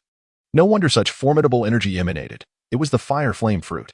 This treasure, imbued with a powerful fire attribute, was akin to the Xian ice grass, a splendid resource for enhancing one's cultivation. Her eyes twinkled with delight, recognizing the fortuitous encounter with such a gem. She certainly could not let it slip away. With a flourish of her red sleeve, the fire flame fruit was grasped firmly in her palm. It was small, resembling a cherry, entirely red like a crystal, radiating a faint crimson glow. Truly exquisite. Feng Yue sighed inwardly, contemplating that if fashioned into an accessory, the fire flame fruit would be a magnificent adornment. With a mere thought, she stowed the fire flame fruit into her storage ring. Wary of causing concern to Yu Chun, she decided not to linger and prepared to depart. At that moment, whoosh, a flash of red light darted past the cave entrance. Feng Yue raised her brow. It was that individual from before. With a swift motion, she propelled herself towards the cave's exit. Immediately, her right hand conjured a fiery chain, hurtling towards the streak of red light. She was eager to discover what sort of fiend or specter it was. Yet, at the very moment when the fiery chain was about to strike the crimson light, an unexpected turn of events occurred. A man materialized from the side, diving forth to embrace the sphere of red light, resolutely shielding it from the impending assault of the fire chain. Good heavens! Her expression soured to an extreme, and with gritted teeth, she exclaimed, "Are you out of your mind? That is chaotic fire. If I lose control, your life will be forfeit." The man, his back turned to her, bore the scars of the flames, a significant portion of his dark robes charred away, revealing flesh marred and bloodied, emanating the stench of charred meat. Upon hearing Feng Yue's scolding, he slowly turned to face her, unveiling an extraordinarily handsome visage. Chapter 34. Nangonglai. The man was clad in a dark brocade robe, the hem intricately embroidered with a design of twin dragons playing with a pearl. Unmistakably a garment of exceptional quality. His tall stature, broad shoulders, and the muscles beneath his attire exuded a raw, untamed vigor. However, the most captivating feature was his eyes. With a piercing gaze reminiscent of an eagle, they were deep and profound like the ocean. Beneath a prominent nose, his sharply defined lips were pressed into a firm line, radiating a potent masculine presence. He turned his head, casting a glance at Feng Yue, his eyes briefly reflecting astonishment. Yet, in an instant, clarity returned to him. "My apologies." He spoke suddenly. "Miss, it was my misstep. I require the fire beast to save a life. It cannot perish." He continued, a hint of regret coloring his eagle-like gaze. His eyes lowered slightly, and the rugged features softened, infused with a sense of masculinity. Feng Yue was somewhat taken aback. From the man's attire, he appeared to be the son of a wealthy family. She had not anticipated such a gentle temperament from him. "It is of no consequence. Having injured you, I ought to express my apologies," she remarked. She waved her hand, her gaze settling upon the small beast cradled in the man's arms, raising an eyebrow. "A fire spirit beast?" The man nodded affirmatively. "I pursued it for several days before finally capturing it." "That explains it," Feng Yue realized. No wonder the fire fruit earlier had no guardian spirit, as the fire spirit beast had fled for its life. After she spoke, the man fell silent for a moment, glancing at the fire spirit beast in his arms, before gently nodding. "Then I must trouble you, miss." Thus, Feng Yue ventured into the forest alone, only to emerge accompanied by the man. They soon spotted Yu Chun, his rotund figure unmistakable. Fatty. Yu Chun, who had been anxiously waiting, suddenly looked up, his face lighting up with joy upon seeing Feng Yue as he hurried over. Yue, why have you only just emerged? Did you encounter any danger?" Suddenly, his gaze fell upon the man behind Feng Yue, his eyelids flickering. "And who is this?" "An acquaintance I stumbled upon. I accidentally injured him." "Fatty, I need to tend to his wounds, so please guard my safety." Yu Chun nodded and stepped aside. Feng Yue instructed the man to sit on the ground. Turning his back to her, she retrieved several healing pills from her storage ring, grinding them into a fine powder, and began to carefully tend to the wounds. The burns on the man's back were severe, flesh charred and bloodied, exposing bone beneath. However, what earned Feng Yue's admiration was that despite the evident pain rendering his face colorless, he remained utterly silent. This resilience and tenacity greatly appealed to her. Yu Chun stood nearby, furrowing his brow as he gazed at the bloodied back, his eyelids twitching. His eyes occasionally lingered on the man's face, puzzled as to why this man seemed so familiar. Where had he seen him before? Before long, Feng Yue had skillfully tended to the man's wounds. The man's clothing was beyond salvage. He swiftly tore off the upper half of his shirt and tied it around his waist, revealing his robust, bronze skin. In a fleeting moment, Yu Chen's gaze fell upon a brown birthmark on the man's waist, causing his eyes to widen in sudden realization as he exclaimed, "Ah, I remember now. You are Nangong Lai." Nangong Lai. Feng Yue raised an eyebrow, her eyes shimmering with intrigue. This name. She had heard it before. The eldest prince of the Wanlan kingdom, the son of the current empress. She turned her head, casting a teasing glance at the man. Her expression a blend of amusement and inquiry. "I am indeed Nangong Lai," the man replied, a calm smile gracing his lips. He cupped his fist in a salute towards Yu Chen, inquiring, "And you are?" "Ah, I am merely an insignificant commoner who once chanced upon the prince's true visage, leaving a profound impression." Yu Chen hurriedly waved his hand and bowed respectfully. Initially, he had not recognized him, but upon seeing the birthmark on Nangong Lai's waist, an emblem unique to the royal family of Wanlan, he finally recalled the man's identity. However, why was Nangong Lai present in the blood punishment forest? Could it be that he was also in pursuit of the divine artifact? Feng Yue's eyes narrowed slightly as she glanced at the fiery beast cradled in his arms, deep in thought. Nangong Lai cast a glance at Yu Chen, then turned his gaze towards the red-clad maiden with her head bowed, feeling a stir in his heart. This young lady exuded an extraordinary demeanor and possessed formidable strength. The fabric of her attire alone revealed her noble origins. However, among the 4 great families and 3 prominent houses of the Wanlan kingdom, he had never encountered such a dazzling and captivating young woman. "Excuse my boldness, fair maiden, but may I inquire about your identity?" "I am Feng Yue of the Feng family," she replied without hesitation, her voice resonating clearly. In an instant, Nangong's pupils constricted, and his expression shifted dramatically. Feng Yue, the once foolish and inept individual, had transformed into a prodigious talent. He gazed in astonishment at the radiant young woman before him, his keen eyes gradually reflecting a tinge of complexity. He recalled that this woman held another identity. She was the fiancée of his royal brother, the 3rd prince Nangongchen. As the name Nangongchen echoed in his mind, a shadow fell over Nangong's gaze, and he regarded Feng Yue with an added layer of detachment. Feng Yue, perceptive to this shift, offered a languid smile, seemingly unperturbed. Nangong Lai observed her delicate, fair hand, his hawk-like eyes narrowing slightly. Lifting his gaze, he regarded Feng Yue quietly for a moment before reaching out to accept the porcelain vial. "Thank you," he said. Feng Yue responded with a light laugh, choosing to remain silent thereafter. Nangong Lai placed the vial into his storage ring and turned to depart. However, just then, 2 unfamiliar men emerged from the nearby thicket, clad in identical white brocade robes and appearing to be in their 30s. Their ordinary features were overshadowed by an air of arrogance that was distinctly unsettling. They approached Nangong Lai directly, one of them blocking his path and speaking brusquely, "Hey, have you seen a woman in red?" With an unremarkable appearance, accompanied by an injured, portly man. Upon hearing these words, Nangong Lai's gaze flickered slightly, yet he remained silent. "Hey, are you listening when I speak to you? Are your ears deaf?" The man who questioned him furrowed his brow, visibly displeased, and gave Nangong Lai a gentle shove.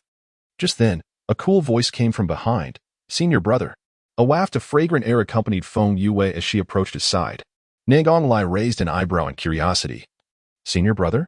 Feng Yue smiled softly, reaching out to touch him. "Senior brother, you still have injuries. Do not run about carelessly."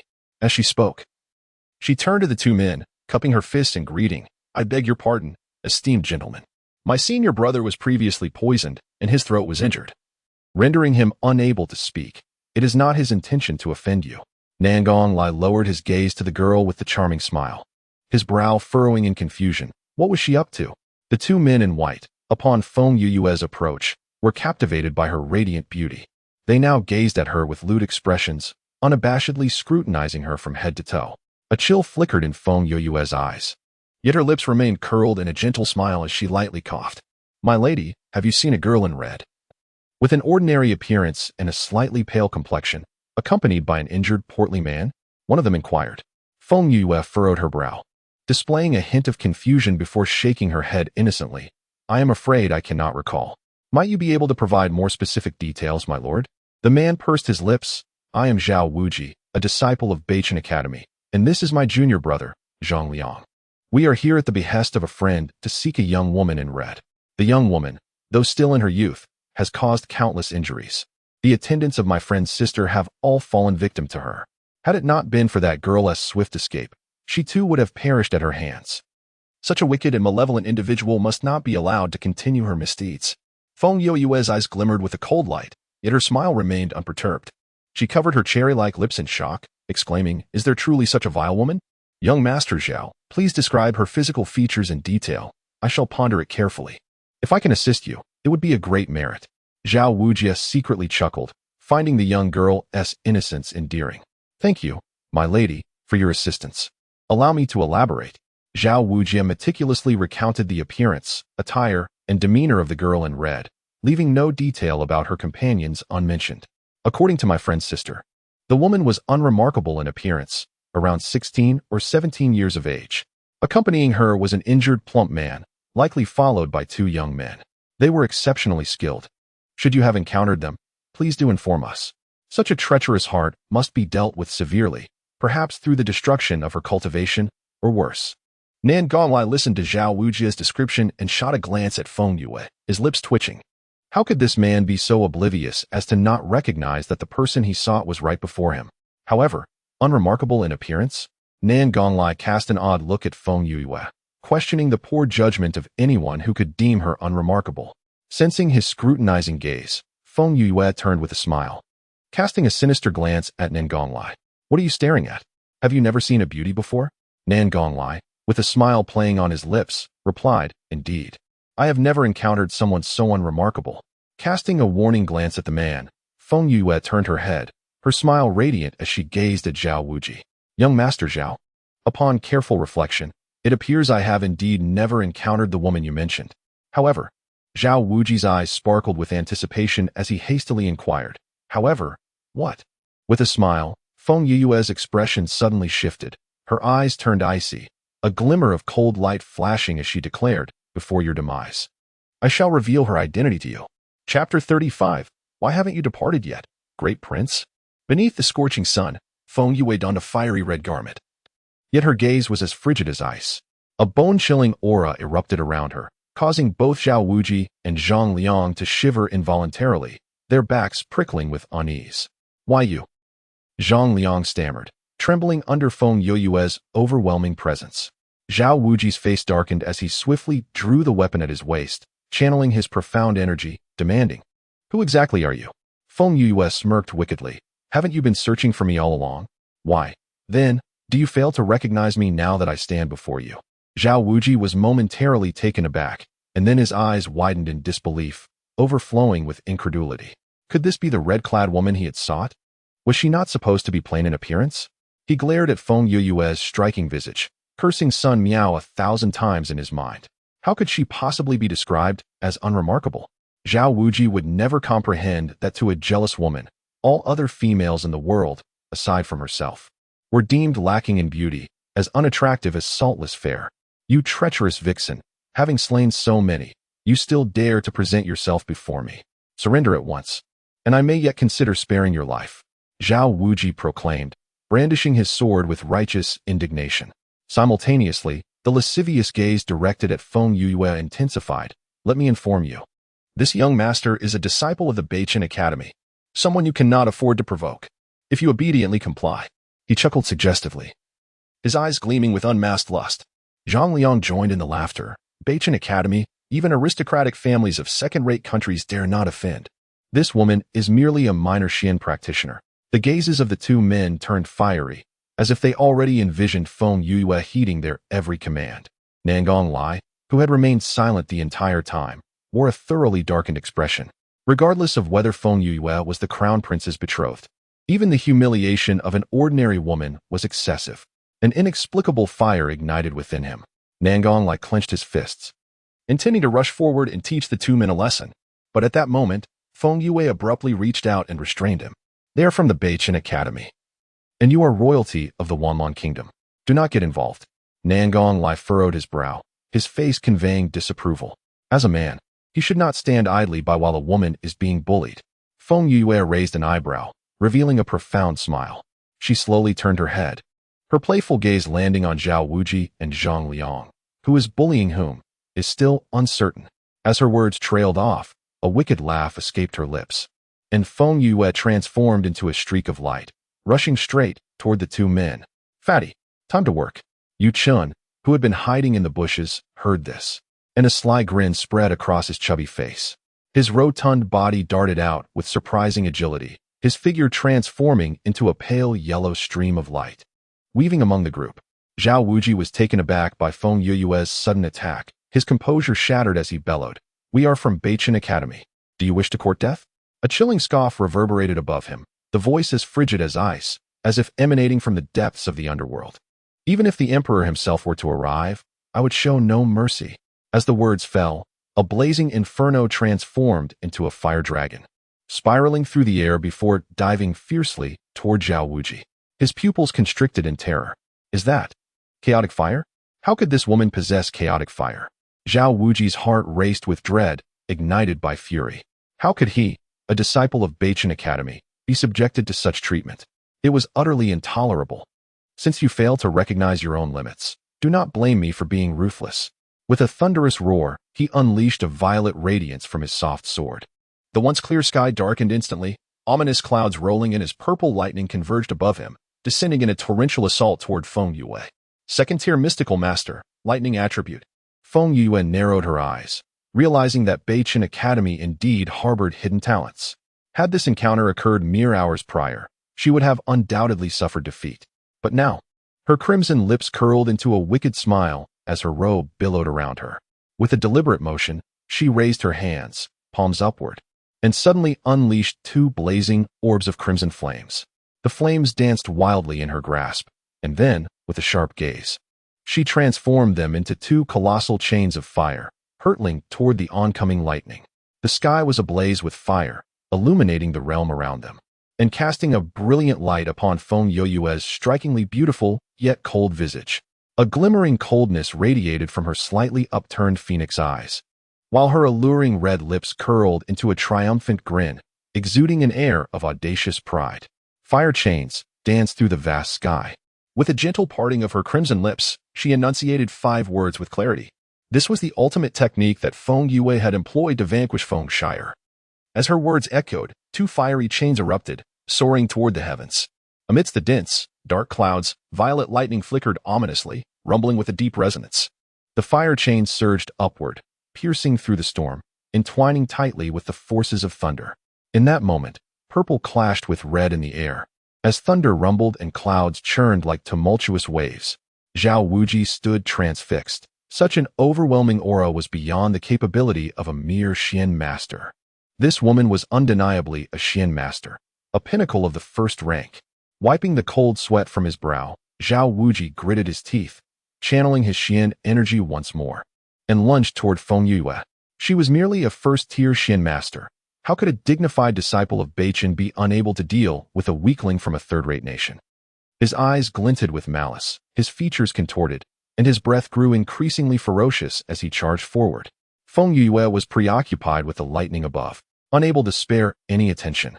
Meanwhile, Yu Chun was embroiled in a fierce battle with Zhang Liang, completely oblivious to the unfolding situation. "Be careful." Having observed coldly from the sidelines, Nangong Lai felt a surge of concern as Zhao Wuji's fist was about to descend upon Feng Yue, prompting him to rush forward without a second thought. Yet, his speed could not match that of Zhao Wuji's fist. "Die!" Zhao Wuji sneered ominously, bellowing as he brought his fist crashing down toward Feng Yue's temple. At that moment, Nangong Lai's face turned as pale as a sheet. He had arrived too late. With a thunderous blow, Zhao Wuji's triumphant smirk curled at the corner of his mouth. She was merely a weakling from a third-rate nation. The overwhelming force of his punch, accompanied by dazzling violet light, enveloped Feng Yue entirely. Zhao Wuji's smile grew increasingly smug, as if he could already envision the body of Feng Yue reduced to ashes. However, in the next moment, his grin froze upon his face. His eyes widened in disbelief, his features contorting violently. How could this be possible? Amidst the dazzling purple light, a red figure surged skyward. Her crimson dress billowed, ebony hair danced wildly, and flames enveloped her entire being, resembling a phoenix reborn from the fire.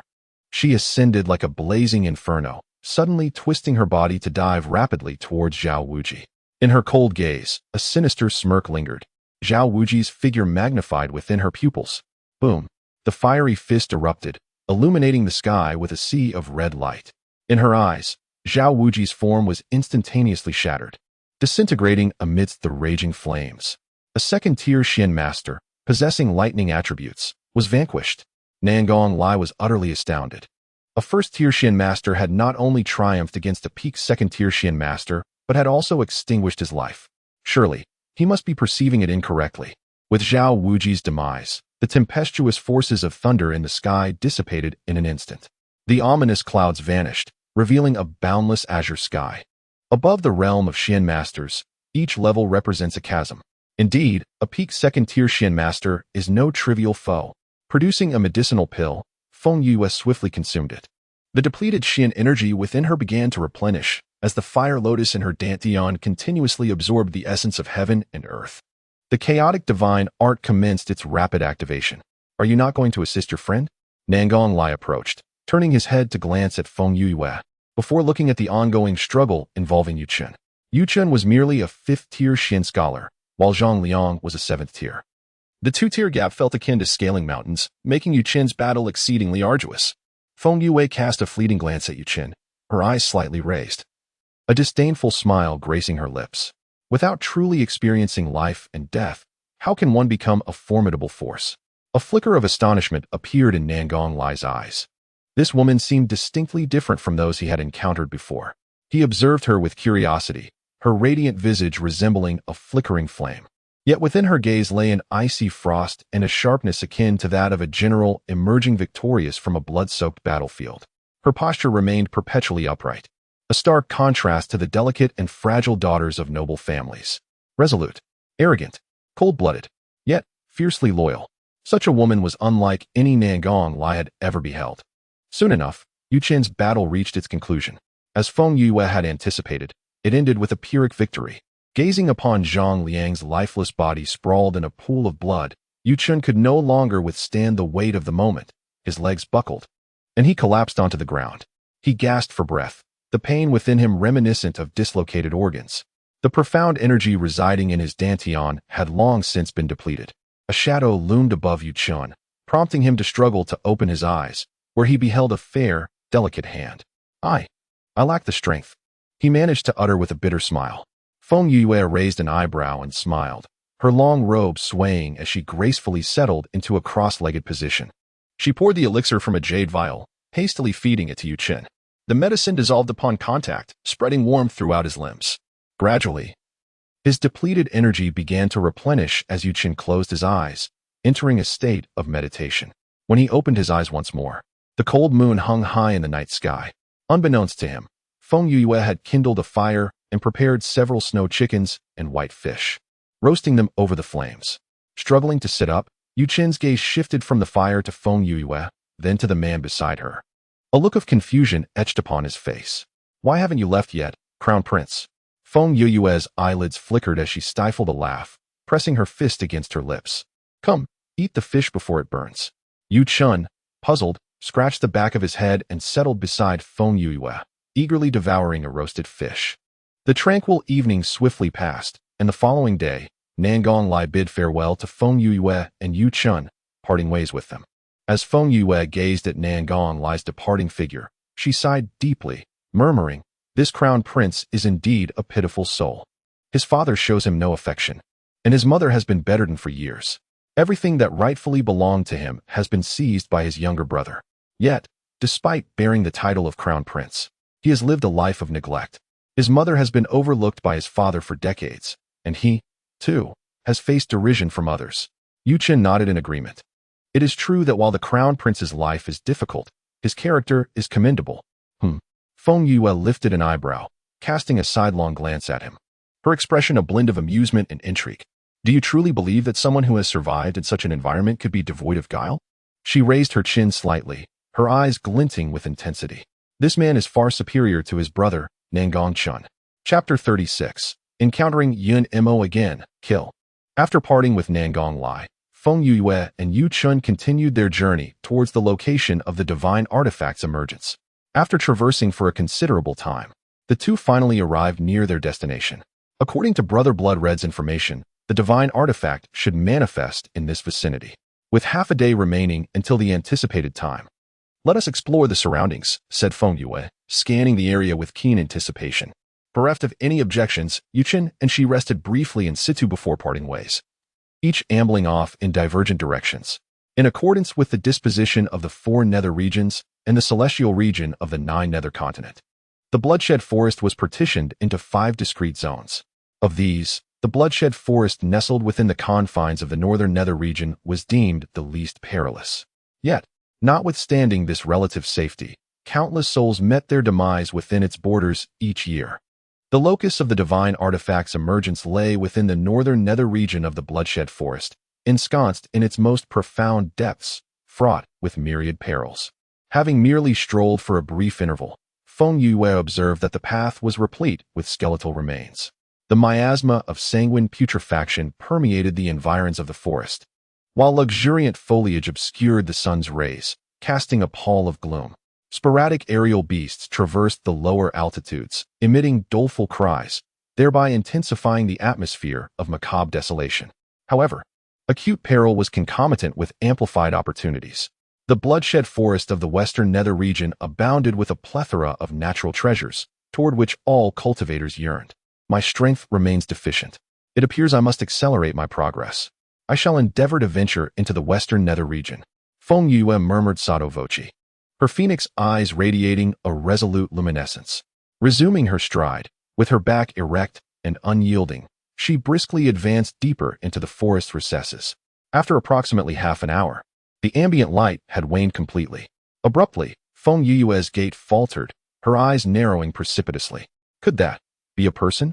In the vicinity, adjacent to a large stone, a radiant white orb emanated a gentle, soothing light within the encroaching darkness. All that surrounded it was enveloped by its effulgence, illuminating this diminutive domain. Feng Yue directed her gaze toward the luminous sphere, discerning the vague silhouette of a seated figure within its confines. After a moment of contemplative deliberation, she pursed her lips and proceeded toward the location. Before long, Feng Yue approached the luminous orb. She cautiously surveyed her surroundings, carefully circumventing the radiant sphere to stand before the person within. Her cold gaze fell upon his countenance, and in an instant, her eyes widened in shock. How could it be him? The figure before her, with a visage akin to jade, had long, ebony hair elegantly secured by a crown of purple gold. His features were strikingly profound, though half of his face was obscured by a mask, revealing only a portion of his exquisite beauty. Yet it was enough to leave one breathless.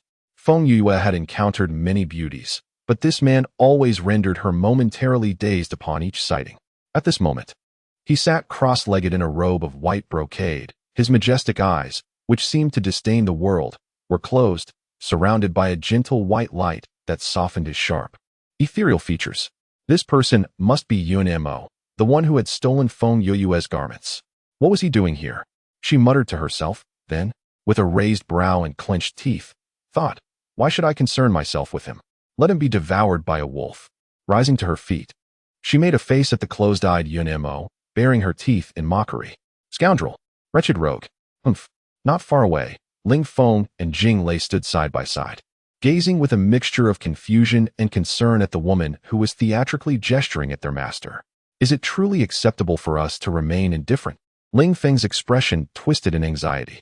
Jing Lei shot him a glance, retorting coolly, our master has always preferred solitude during his cultivation. If you are unafraid of death, feel free to approach. Ling Feng responded with a whimper. Woe is me, Jing Lei is so cruel. After expressing his grievances, he finally spoke. Yet the current state of the master's health.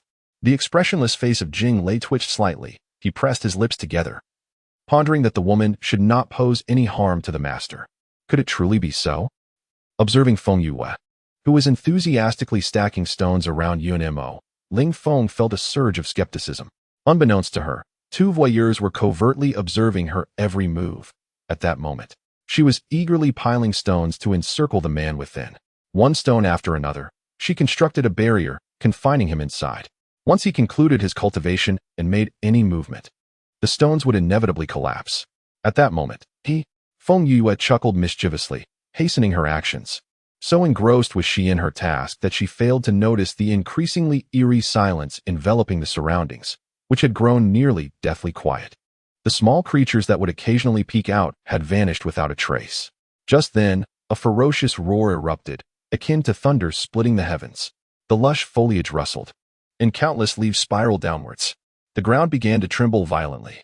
Feng Yue's countenance shifted as she was stacking stones. Her palms surged with energy, dissipating the stones that threatened to fall upon Yunemo into mere dust. Damn it! Who was the scoundrel causing this chaos? Feng Yue seethed, her brows furrowing as she rose to gaze into the distance. Bang, bang, bang. The heavy footfalls drew nearer, causing the ground to quake with each step. The pervasive aura swiftly enveloped the surroundings, and Feng Yue's gaze grew solemn. A towering, robust shadow emerged from the depths of the forest, its entirely black fur glistening ominously. Standing over 2 meters tall with a rotund physique, each step it took sent tremors through the ground. Feng Yue narrowed her eyes, a flicker of astonishment crossing her features. This was the Xianbing Liujia bear, a second-tier spirit beast. She gasped in disbelief, secretly grinding her teeth. What kind of abysmal luck had she encountered to come across the Xianbing Liujia bear? This creature, with its ice attribute and jet-black fur akin to blades, boasted unparalleled defensive capabilities. Spirit weapons below the 5th tier were utterly ineffective against it. Moreover, what made the Xianbing Liujia bear particularly maddening was its ice attribute techniques, which not only possessed freezing capabilities but also concealed deadly toxins. The previous Emperor Snake, merely a 1st-tier spirit beast, had required the combined efforts of several Grand Masters just to reach a stalemate.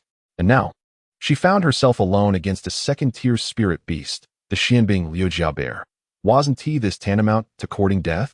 Escape. At that moment, this singular thought consumed Feng Yue. She flung aside her robe and prepared to flee.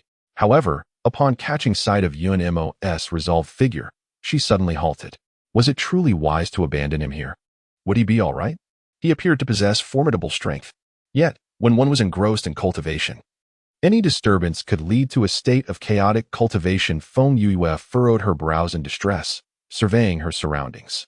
Such a powerful individual, yet he had no attendant by his side. In the distance, Jing Lei and Ling Feng silently observed the conflicted expression of the girl in red. Are we really not going to intervene? Ling Feng expressed his concern. Have you forgotten the Master's instructions? The cold voice of Jing Lei echoed in the air, while Ling Feng's face twisted in distress. Just moments ago, their master had transmitted a message instructing them to refrain from appearing, regardless of the dangers that lay ahead. Ling Feng sighed deeply, feeling a sense of resentment towards their master. What exactly did you intend to achieve? Feng Yue gazed at the man before her, her heart entangled in a web of conflict. Had it been anyone else, she would have long since fled. She was not a saint, willing to sacrifice herself for the sake of others. Yet, this man, she owed him a debt of gratitude. If it weren't for his assistance, she would not have ascended so swiftly to the 7th level of the Xian Master, although she had treated him to a roasted chicken afterwards. Such a monumental favor could hardly be repaid with a mere meal. Feng Yue was no paragon of virtue, yet she felt compelled to honor her debt. Otherwise, it would become a burden in her cultivation. After much contemplation, she bit her silver teeth and resolved, I shall bear this burden for you, you scoundrel. With determination, she stepped forward, hoisting Yuanemo onto her shoulder with ease, and sprinted away. Despite her slender frame, she moved with astonishing speed, carrying a man over 6 feet tall. Meanwhile, Jing Lei and Ling Feng, hidden in the shadows, exchanged incredulous glances at their master's audacious bravery. Feng Yue darted forward, almost becoming a mere apparition in her haste. Yet, no matter how swift her pace, it could not rival that of a 2nd-tier spirit beast. The Xianbing Liujia bear, within mere breaths, had closed the distance. It swung its powerful limbs, emanating a deep blue glow, its dark fur bristling with menace, and its gaping maw exuding a putrid stench of blood. Feng Yue ran with all her might, pursued relentlessly by the ferocious Xianbing Liujia bear. Suddenly, its massive paw lunged forward with a ferocious swipe, tearing the hem of Feng Yue's garment to shreds. Damn it! Her expression shifted dramatically as she cursed, accelerating her pace once more. The Xianbing cracked armor bear opened its gaping maw, the overwhelming stench of blood nearly overwhelming her senses. With a thunderous roar, the bear, infuriated by its failure to seize its prey, brought its formidable paws crashing down towards Feng Yue's head. Her brow glistened with sweat. Even the act of fleeing was arduous under the pressure of a second-tier spirit beast. Gritting her silver teeth, she forcefully hurled Yun Mo aside, ensuring he landed safely on the grass. In a swift motion, she pivoted, twisting her waist to slip beneath the bear's bulk. "How dare you?" she shouted, flames erupting in her hands. "I shall roast you alive, you wretched beast." A crimson light surged skyward as two colossal fire dragons materialized, roaring as they charged towards the Xianbing cracked armor bear. Sensing the impending danger, the bear bellowed, its body enveloped in a brilliant blue glow. Ice shards transformed into lethal blades, hurtling towards the fire dragons. The collision of the crimson fire dragons and the icy blades erupted in a cataclysmic explosion, illuminating the sky with flames and chilling winds. The immense shockwave radiated outward, devastating countless flowers and trees in its wake. Feng Yue staggered backward 6 steps, barely managing to regain her balance. Her complexion paled as blood trickled from the corner of her mouth. Indeed, the second-tier spirit beast was extraordinarily formidable, wiping the blood away. A fierce glint ignited in her eyes. "Excellent. Let her taste her own blood. This is splendid." With her crimson lips slightly curled, a wickedly cold smile accentuated her enchanting visage. Feng Yue's aura shifted. The once ruthless and blood-soaked king of warriors from Huaxia has returned to this extraordinary realm. In this moment, Feng Yue engaged in a fierce battle with the ice-breaking armored bear. Meanwhile, Yuchen circled around before making his way toward Feng Yue's location. As he neared the edge of the forest, he was met with the earth-shattering roar of the ice-breaking armored bear, coupled with Feng Yue's delicate cries. Yuchen's expression paled, and he sprinted forward with urgency. "Yue." The sight before him drained the color from his face, his lips quivering. That was a second-tier spirit beast. The ice-breaking armored bear. Goodness, how had Yue provoked such a formidable creature? At that moment, Feng Yue was being relentlessly pursued by the bear. Its massive paws, akin to twin blowers, whipped up a frigid gale. Feng Yue's agile body twisted and turned, disappearing and reappearing in an almost supernatural manner. Each reappearance delivered a cunning strike to the ice-breaking armored bear. The crimson flames radiated an excruciating heat as they scorched the bear's glossy fur, releasing a pungent aroma of charred hide. This only fueled the bear's fury. How dare this insignificant creature singe its precious coat? This was intolerable. "I shall roast you, you clumsy beast." Feng Yue chuckled softly, her toes pressing against the ground as she soared into the air. Simultaneously, her red sleeves danced gracefully, and her serene voice resonated with explosive clarity. The chains of fire danced across the heavens. In an instant, 2 colossal chains of fire erupted from her palms, spiraling toward the ice-breaking armored bear. The scarlet flames, accompanied by an overwhelming heat, ensnared the massive form of the bear with unyielding ferocity. At that moment, a voice filled with terror emanated from Yuchen. Feng Yue's thoughts stirred, and she cast a sidelong glance. "Stand back. Keep an eye on that man for me." It was then that Yuchen noticed, aside from Feng Yue, a man seated not far away. He hurried over and upon closer inspection, exclaimed in disbelief, "Good heavens! Is that not the esteemed deity?" Yuchen's expression instantly transformed into a kaleidoscope of emotions, culminating in profound admiration. This was indeed the man bold enough to pilfer Yue's garments, a true divine being. Yuchen's gaze fixed intently on Yun Mo, his small eyes, squeezed by layers of flesh, brimming with excitement and reverence, yearning to prostrate himself before Yun Mo and pledge his allegiance as a disciple. "O magnificent deity, may your unparalleled strength prevail." Suddenly, a thunderous explosion reverberated through the air, shaking the very earth.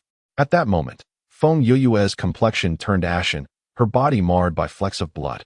Her crimson lips pressed tightly together, her delicate features cold and resolute, as radiant fire lotuses erupted around her.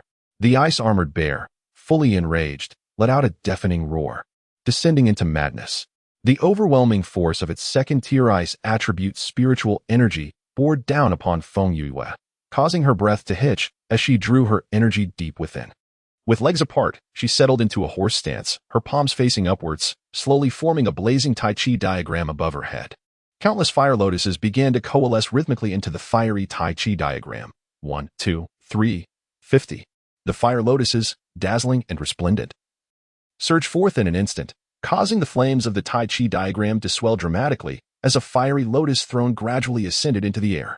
Flames engulfed the sky, and the spiritual energy surged with intensity. While the fire dragon roared upon the lotus throne, the fire lotuses spinning in fury. The ice-armored bear appeared to sense the impending danger, its furious roar abruptly silenced. A pair of brown bear-like eyes gazed intently at the Tai Chi fire lotus, their pupils narrowing with an almost human-like intensity. With a thunderous roar, the creature's massive maw opened wide, its bellow resonating like a tumultuous tidal wave. A formidable surge of ice attribute profound energy shot into the heavens, howling toward Feng Yue. Simultaneously, with a crisp and icy command, "Go!" The cold voice accompanied a blaze of fire as the Tai Chi fire lotus transformed into a crimson shadow, hurtling towards the Xianbing Liujia bear. The dense chaotic flames within the Tai Chi diagram surged forth like a torrent, unleashing its most potent force. Boom! The immense Tai Chi fire lotus collided violently with the ice attribute profound energy in midair, causing the earth to tremble and the skies to darken. A colossal shockwave obliterated the surrounding landscape, and the exhausted Feng Yue was swept away by the force, her body soaring through the air. Thud! A muffled sound echoed as Feng Yue collided with a warm object. Before she could raise her gaze, a metallic taste filled her throat, and a blinding white light suddenly flashed before her eyes. Yue! This was the last sound she heard. At long last, the terrifying shockwave subsided, severing the ancient tree, its gnarled branches twisting helplessly. The ground was upheaved, grass torn from its roots, and dust swirled chaotically in the air, with countless fragmented leaves dancing in the wind. Yu Chun, blown far away, shook off the dust from his body and rushed over. Suddenly, he halted, his steps coming to an abrupt stop. Where is she?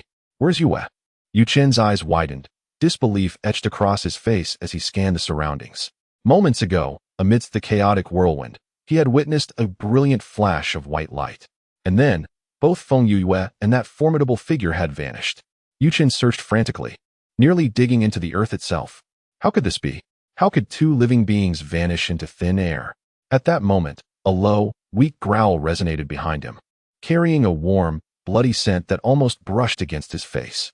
Yu Chen's movements faltered, his body becoming utterly rigid. As he drew heavy breaths, he slowly turned his head. Before him stood a towering, formidable Xianbing Liujia bear, its body drenched in blood. In the depths of its furious, bloodshot eyes, Yu Chen's small figure appeared as insignificant as a grain of sand in the vast ocean. This bear was still alive. Cold sweat broke out in an instant. Yu Chen felt as if his hands and feet had turned to ice, as if he had plunged into an abyss of frost. With only the 5th level of Xianshi, a mere finger from the Xianbing Liujia bear could easily crush him. Clenching his fists tightly, Yu Chen gasped heavily. He gritted his teeth, and the pale yellow xuanli in his hands transformed into a sharp longsword. Farewell, Yue! With a fierce shout, Yu Chen lunged at the Xianbing Liujia bear, sword in hand. Driven by a frenzied determination, that accursed bear was the reason for Yue's disappearance. He was resolved to slay it. Sensing the threat emanating from its adversary, the wounded Xianbing Liujia bear became enraged. It let out a low growl, its massive paw swinging toward Yu Chen. Should he be struck by that blow, his very soul would surely shatter. Yu Chen gritted his teeth, pressing forward relentlessly despite the peril before him. Yet, at that moment, a dark heavy sword materialized out of thin air, piercing the chest of the Xianbing Liujia bear. Eviscerated, it erupted in a spray of crimson blood. Yu Chen stood rigidly in place, his sword poised in a position of attack. His eyes widened in astonishment as he beheld the heavy sword that had pierced the Xianbing Liujia bear. Could it be that he was saved? Slowly he lifted his gaze, his astonished eyes landing upon the figure wielding the sword, a tall man clad in black, with a strikingly handsome visage and an aura of icy detachment. He resembled the dark sword he wielded, radiating a chilling brilliance. Beside him stood another man in black, brandishing a sword that gleamed with golden light. In stark contrast to the cold demeanor of the first, this man exuded a warm vitality akin to that of his golden sword. You are. Yu Chen stammered. Ling Feng smiled slightly, casting a glance at Yu Chen. Miss Feng is quite safe. Meanwhile, in another realm of the blood punishment forest, Yun Mo found himself bitterly smiling as he cradled the unconscious woman in his arms. He had not anticipated this turn of events. In truth, he had sensed her presence when Feng Yue appeared beside him. However, his physical state rendered him immobile, unable even to open his eyes. When the Xianbing Liujiao bear emerged, he intended to test Feng Yue's strength to uncover her secrets, which is why he had refrained from urging Jing Lei Ling Feng to act immediately. Yet, fate had other plans, and he found himself falling into another small world alongside her. Gazing at the woman slumbering in his embrace, Yun Imo sighed in resignation, a flicker of unrecognized amusement crossing his eyes. Time flowed slowly in the quietude. In this secluded realm, a dense white mist envelopes the surroundings, occasionally pierced by the sound of water droplets falling upon stone. Yun Imo sits cross-legged upon the surface of a white jade stone, clad in pristine white garments untouched by dust. His eyes are closed, a faint aura of ethereal energy swirling around him, resembling either an immortal or a demon. Suddenly, his eyelashes flutter slightly, and he slowly opens his eyes, dark orbs shifting towards the still slumbering Feng Yue. How could this be? A frown creases his brow. The person in his embrace, her temperature is rapidly rising. In her stupor, Feng Yue seems to sense the discomfort within her body, frowning restlessly. Chapter 38. Yun Imo. Cold-blooded, first update. In the blood punishment forest, twilight descends amidst swirling clouds as night falls. A crescent moon hangs high in the sky, its silvery light casting a hazy veil over the land. At this moment, within another secluded space of the blood punishment forest, mist dances like an otherworldly scene. Yun Imo opens his eyes from his meditation, his dark gaze sparkling with myriad hues, capturing the essence of countless blossoms. He exhales a breath of murky air, but suddenly, a frown etches his brow as he lowers his gaze to the person in his arms. Feng Yue has been in slumber for quite some time. Apart from an initial feverishness, she has remained peacefully asleep. However, at this moment, the girl's body begins to undergo a transformation. Through her thin garments, Yun Imo senses her body heating once more, even more intensely than before. Her radiant face, under the oppressive warmth, flushes crimson like a beautiful, intoxicated maiden, rendering one unable to look away. Beads of sweat emerge on her forehead, and soon, her crimson dress becomes drenched with perspiration. It is hot, searingly hot. Soft moans escape her delicate lips, and Feng Yue's countenance bears the mark of unbearable anguish. At this moment, within her body, the 8 extraordinary meridians felt as though they were ablaze, an unbearable sensation that threatened to erupt. In her dantian, the fiery lotus whirled wildly, while the surrounding mysterious energy surged violently, as if seeking to break free. Yun Imo observed Feng Yue's transformation, his expression growing somber. Due to her battle with the Xianbing cracked armor bear, this young girl had absorbed an unknown force. This very force was rampaging within her, igniting all her fire-attributed profound energy. If not properly guided, Feng Yue's cultivation could be entirely ruined. Yun Imo pressed his lips tightly together, his brow furrowing deeply. Unfortunately, his body was immobilized, unable to move even a finger. The girl's soft moans became increasingly frequent in her unconscious state. Feng Yue felt the searing heat within her body and desperately tugged at her clothing. Sweat soaked through her garments, clinging closely to her skin, creating an alluring spectacle. Yet at this moment, Yun Imo had no heart to admire this captivating scene. His dark eyes were shrouded in gloom, the black vortex within them gradually intensifying. "Oh, little one, how fortunate you are." Suddenly, a faint, wicked smile graced his lips, a chillingly enchanting expression. Ethereal melodies flowed from his mouth, tinged with an inexplicable emotion. The vortex in his dark eyes grew ever more ferocious. Then, a formidable force erupted around Yun Imo. Blackness. An overwhelming tide of darkness engulfed the celestial realm. Above Yun Mo's head, a colossal black vortex materialized out of thin air. The tumultuous waves of profound energy converged toward this point. The black mist thickened, resembling the depths of a hellish abyss, an endless silence. And there sat Yun Imo, cross-legged beneath the black vortex, his white robes billowing as if stirred by an unseen wind.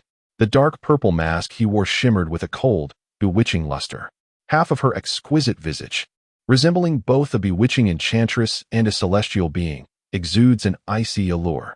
Should the thunderous storm and the chilling breeze grace this place, they would undoubtedly be taken aback. At this moment, Yun Imo employs the forbidden technique he has mastered.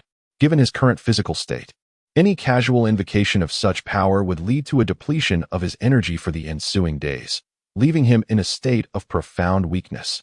For one of his stature, this poses an immense peril. Yet, Yunmo appears unfazed, a languid smile playing upon his lips. His ink-black eyes descend, casting a gentle gaze upon the crimson figure before him. "Little one, you owe me yet another favor."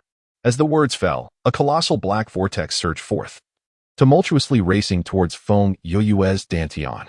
Suddenly, at that very moment, a crimson light materialized from thin air, swiftly darting into Feng Yue's embrace, emanating a chilling brilliance. Yunmo raised an elegant brow, and the black vortex halted in response. His dark eyes narrowed, focusing on the diminutive red figure. Squeak, squeak, squeak. The tiny creature waved its little paws, nestled in Feng Yue's arms, incessantly chattering at the man before it. Yunmo cast his gaze downward. He recognized this little creature, not only having seen it before, but also having received a punch because of it. Recalling Feng Yue's merciless strike, a glint of cold light flickered in his ink-like eyes. The gaze directed at the little fire gradually darkened with murderous intent. This menacing aura, akin to a creeping malady, silently coiled around the little fire's form. In an instant, the creature's fur bristled. It trembled, its fluffy tail erect, body arched, and a wary growl emanated from its throat. The corners of Yunmo's eyes lifted slightly, the cold light within them growing ever more piercing. The immense dark energy surged violently, as the black vortex resembled the nether realms, emanating a thick aura of death. In Xiaohua's eyes, a look of sheer astonishment erupted as it gazed upon Yunmo, its expression transformed by incredulity. It fixated on the man before it, desperately searching for the visage of someone from its memories. "Swallow everything you know," Yunmo spoke slowly, his deep, magnetic voice laced with a chilling detachment. A stark contrast to the banterous Yunmo who had exchanged words with Feng Yue. Xiaohua's fur bristled, and a tingling sensation coursed through its body. It remained transfixed on those obsidian eyes, bloodthirsty, merciless, and frigid, devoid of any human emotion. He truly was that person. Chapter 39. Whose little coward is this? Second update. The black vortex continued to churn in the air, the terrifying pressure coalescing into waves of low, rumbling roars. Dressed in white, Yunmo sat cross-legged beneath the ominous clouds, resembling a graceful and courteous gentleman. However, in Xiaohua's eyes, this man was utterly terrifying. Its body was rigid, its tiny paws stiffly resting upon its chest. The dread-inducing pressure emanating from the dark clouds pinned it down, rendering it immobile. Suddenly, Xiaohua's eyes darted, and a glimmer of realization sparked within them. "Zhi." It squeaked twice, revealing a sycophantic smile. "Zhi." It strained to gesture towards Feng Yue and then back to Yunmo, performing a respectful bow. Yunmo's gaze shifted slightly. He raised an eyebrow, observing Xiaohua's obsequious expression, a smirk playing on his lips. "Were it not for your slight usefulness, I would surely cast you into the abyss." Yunmo intoned softly.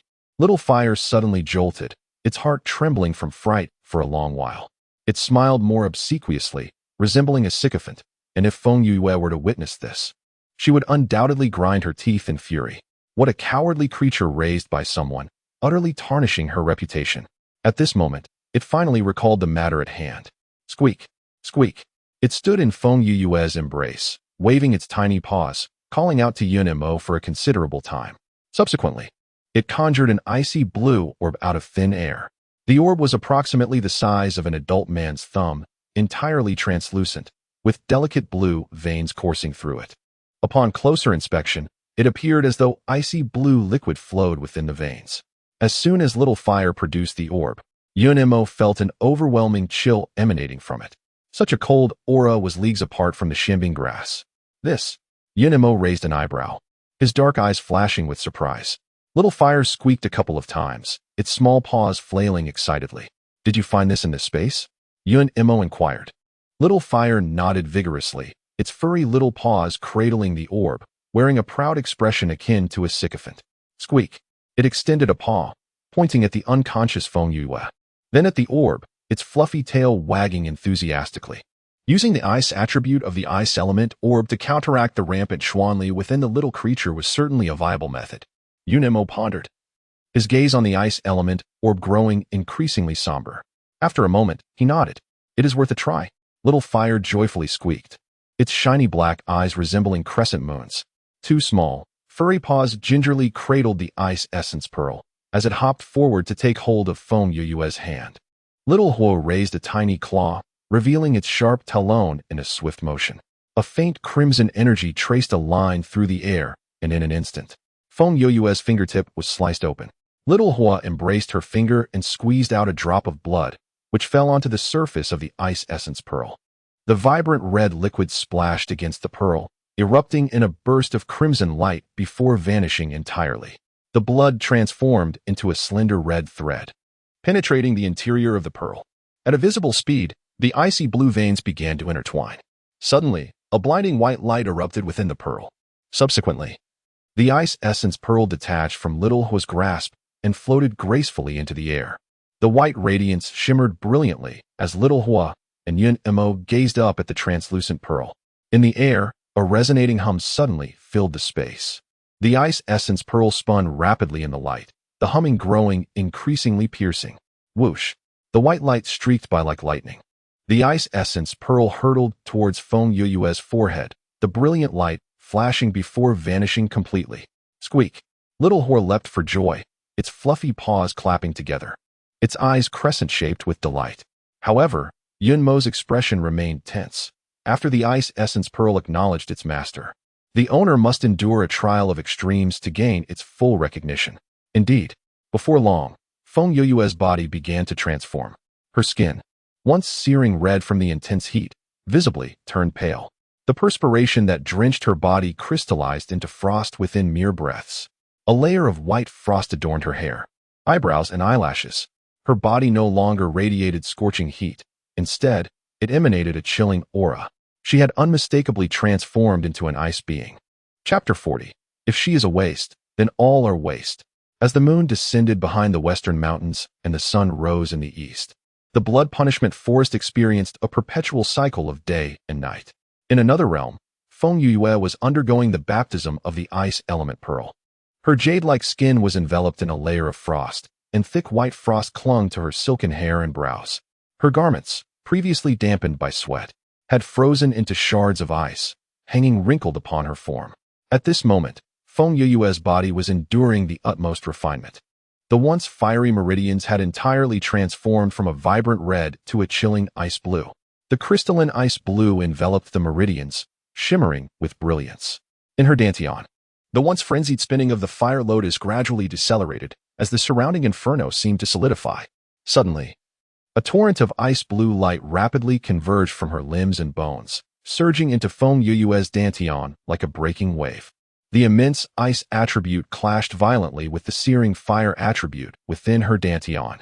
Confronted with this intruder, the fire lotus erupted in fury, spinning wildly once more, unleashing a profound force.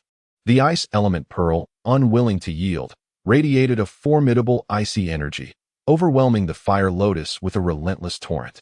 In that instant, two extreme energies collided violently within Feng Yuyue's dantian. One red, one blue, two beams of light soared into the heavens. Yun Emo had been observing Feng Yuyue's condition, and upon witnessing this, he raised an elegant brow. Just then, he felt a sudden lightness in his arms. The Feng Yue who had been resting against him flickered and floated into the air. The red and blue beams of light were dazzling, and Feng Yuyue's form appeared half red, half blue, an astonishing spectacle. Upon the jade-like skin, two hues of light incessantly alternated, one searing as fire, the other frigid as ice. At this moment, Feng Yue found herself in dire straits. The ice origin pearl and fire lotus within her body relentlessly tore at one another, each vying for dominance. A torrent of profound energy surged wildly through her meridians, threatening to rupture them at any moment. Xiaohua stood anxiously on the ground, its tiny claws tightly clasped, emitting urgent squeaks. Yun Emo sat cross-legged, a shadow of gloom clouding his brow, his gaze deepening with intensity. Suddenly, Feng Yue's beautiful eyes snapped open, radiating a fierce brilliance. Her long hair danced without wind, her crimson attire billowed, and the veins at her temples throbbed with pain. A heart-wrenching cry echoed into the heavens as her eyes glowed a fiery red. Clenching her fists tightly, her figure flickered before crashing to the ground. With a resounding thud, she landed heavily. Xiaohua squeaked in alarm and hurried forward. "Stay back." Yun Mo's cold voice abruptly halted it. Xiaohua paused, confusion swirling within. At that instant, a powerful current erupted from Feng Yuyue's body, creating a massive vortex that wreaked havoc around her. The tempestuous winds and monstrous waves churned this celestial realm into chaos. Xiaohua lost its balance and tumbled several times before being swept away. Feng Yueyue's agonizing screams resounded once more, each cry more heart-wrenching than the last.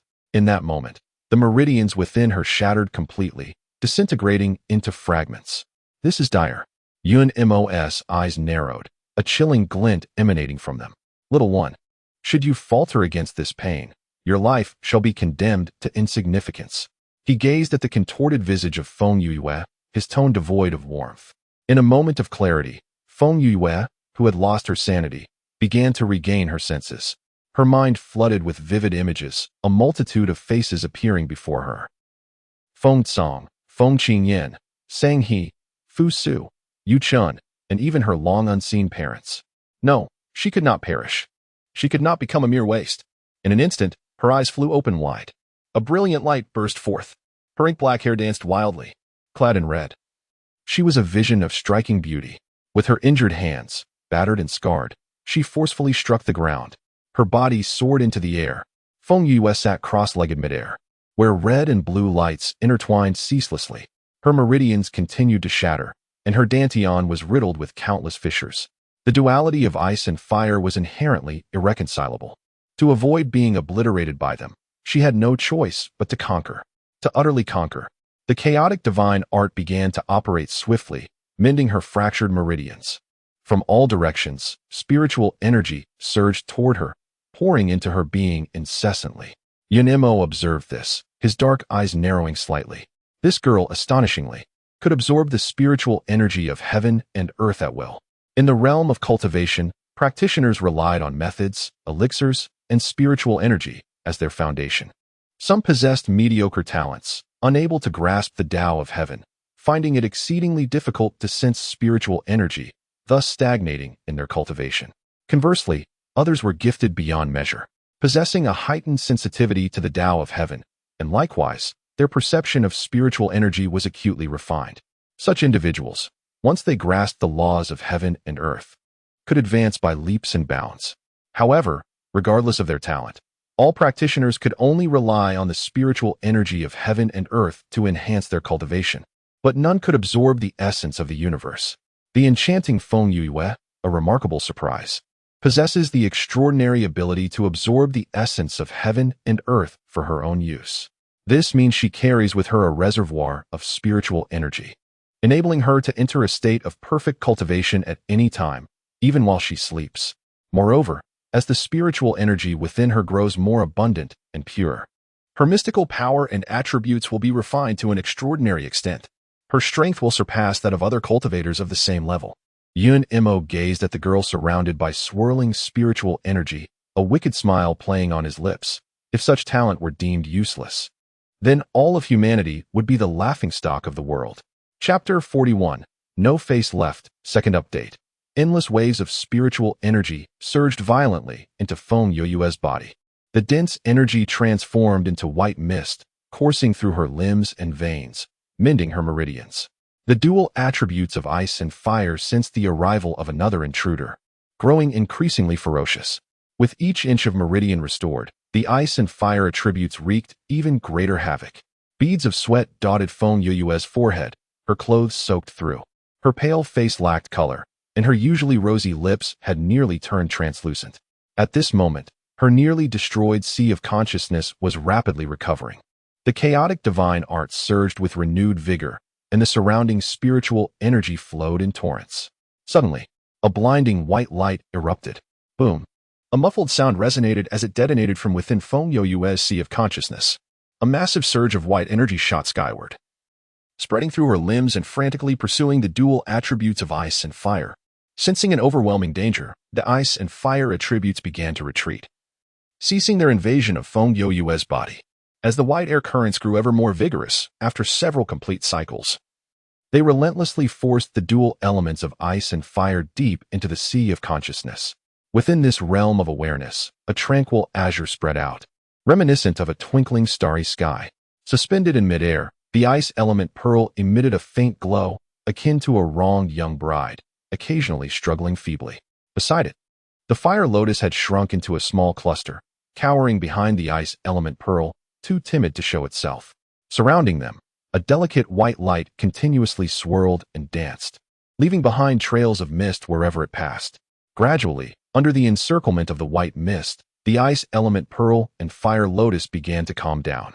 Yuan observed Feng Yue, whose complexion had returned to its original state, and a flicker of amusement flashed in his ink-black eyes as he slowly closed them. This realm once again fell into silence. When Feng Yue opened her eyes anew, she was met with the sight of a figure clad in snow-white garments and a pair of chillingly enchanting eyes. She was momentarily taken aback as memories from before her unconsciousness surged forth. She recalled a flash of white light, followed by the loss of her senses. What transpired thereafter? Where was this place? Why was this man here? Had she awakened? Lowering her gaze, Feng Yue became acutely aware of her current state, her attire disheveled, her collar torn open. "You little rascal, your luck is quite something." Bang! Before Yuan could finish his sentence, a small fist loomed larger before him. Following that, a muffled thud resounded as his vision was once again obscured. "You scoundrel! How dare you strip me of my clothing?" Feng Yue clenched her fists tightly, words seething through her gritted teeth. "Damn you, if I don't make you pay for this, I shall not bear the surname Feng." Yuan was momentarily taken aback, a rare look of bewilderment gracing his handsome face. He gazed at the girl's incessantly chattering lips, his dark eyes gradually darkening, reminiscent of an impending storm. The little white-eyed wolf, oblivious to kindness. He spoke with a heavy tone, a cold smile curling at the corners of his mouth. Feng Yue felt her anger rise. How dare one strip another's clothing and still claim justification? A fiery wrath ignited within her as she rolled up her sleeves, her fists cracking ominously. "By heavens! First, I shall deliver a sound thrashing.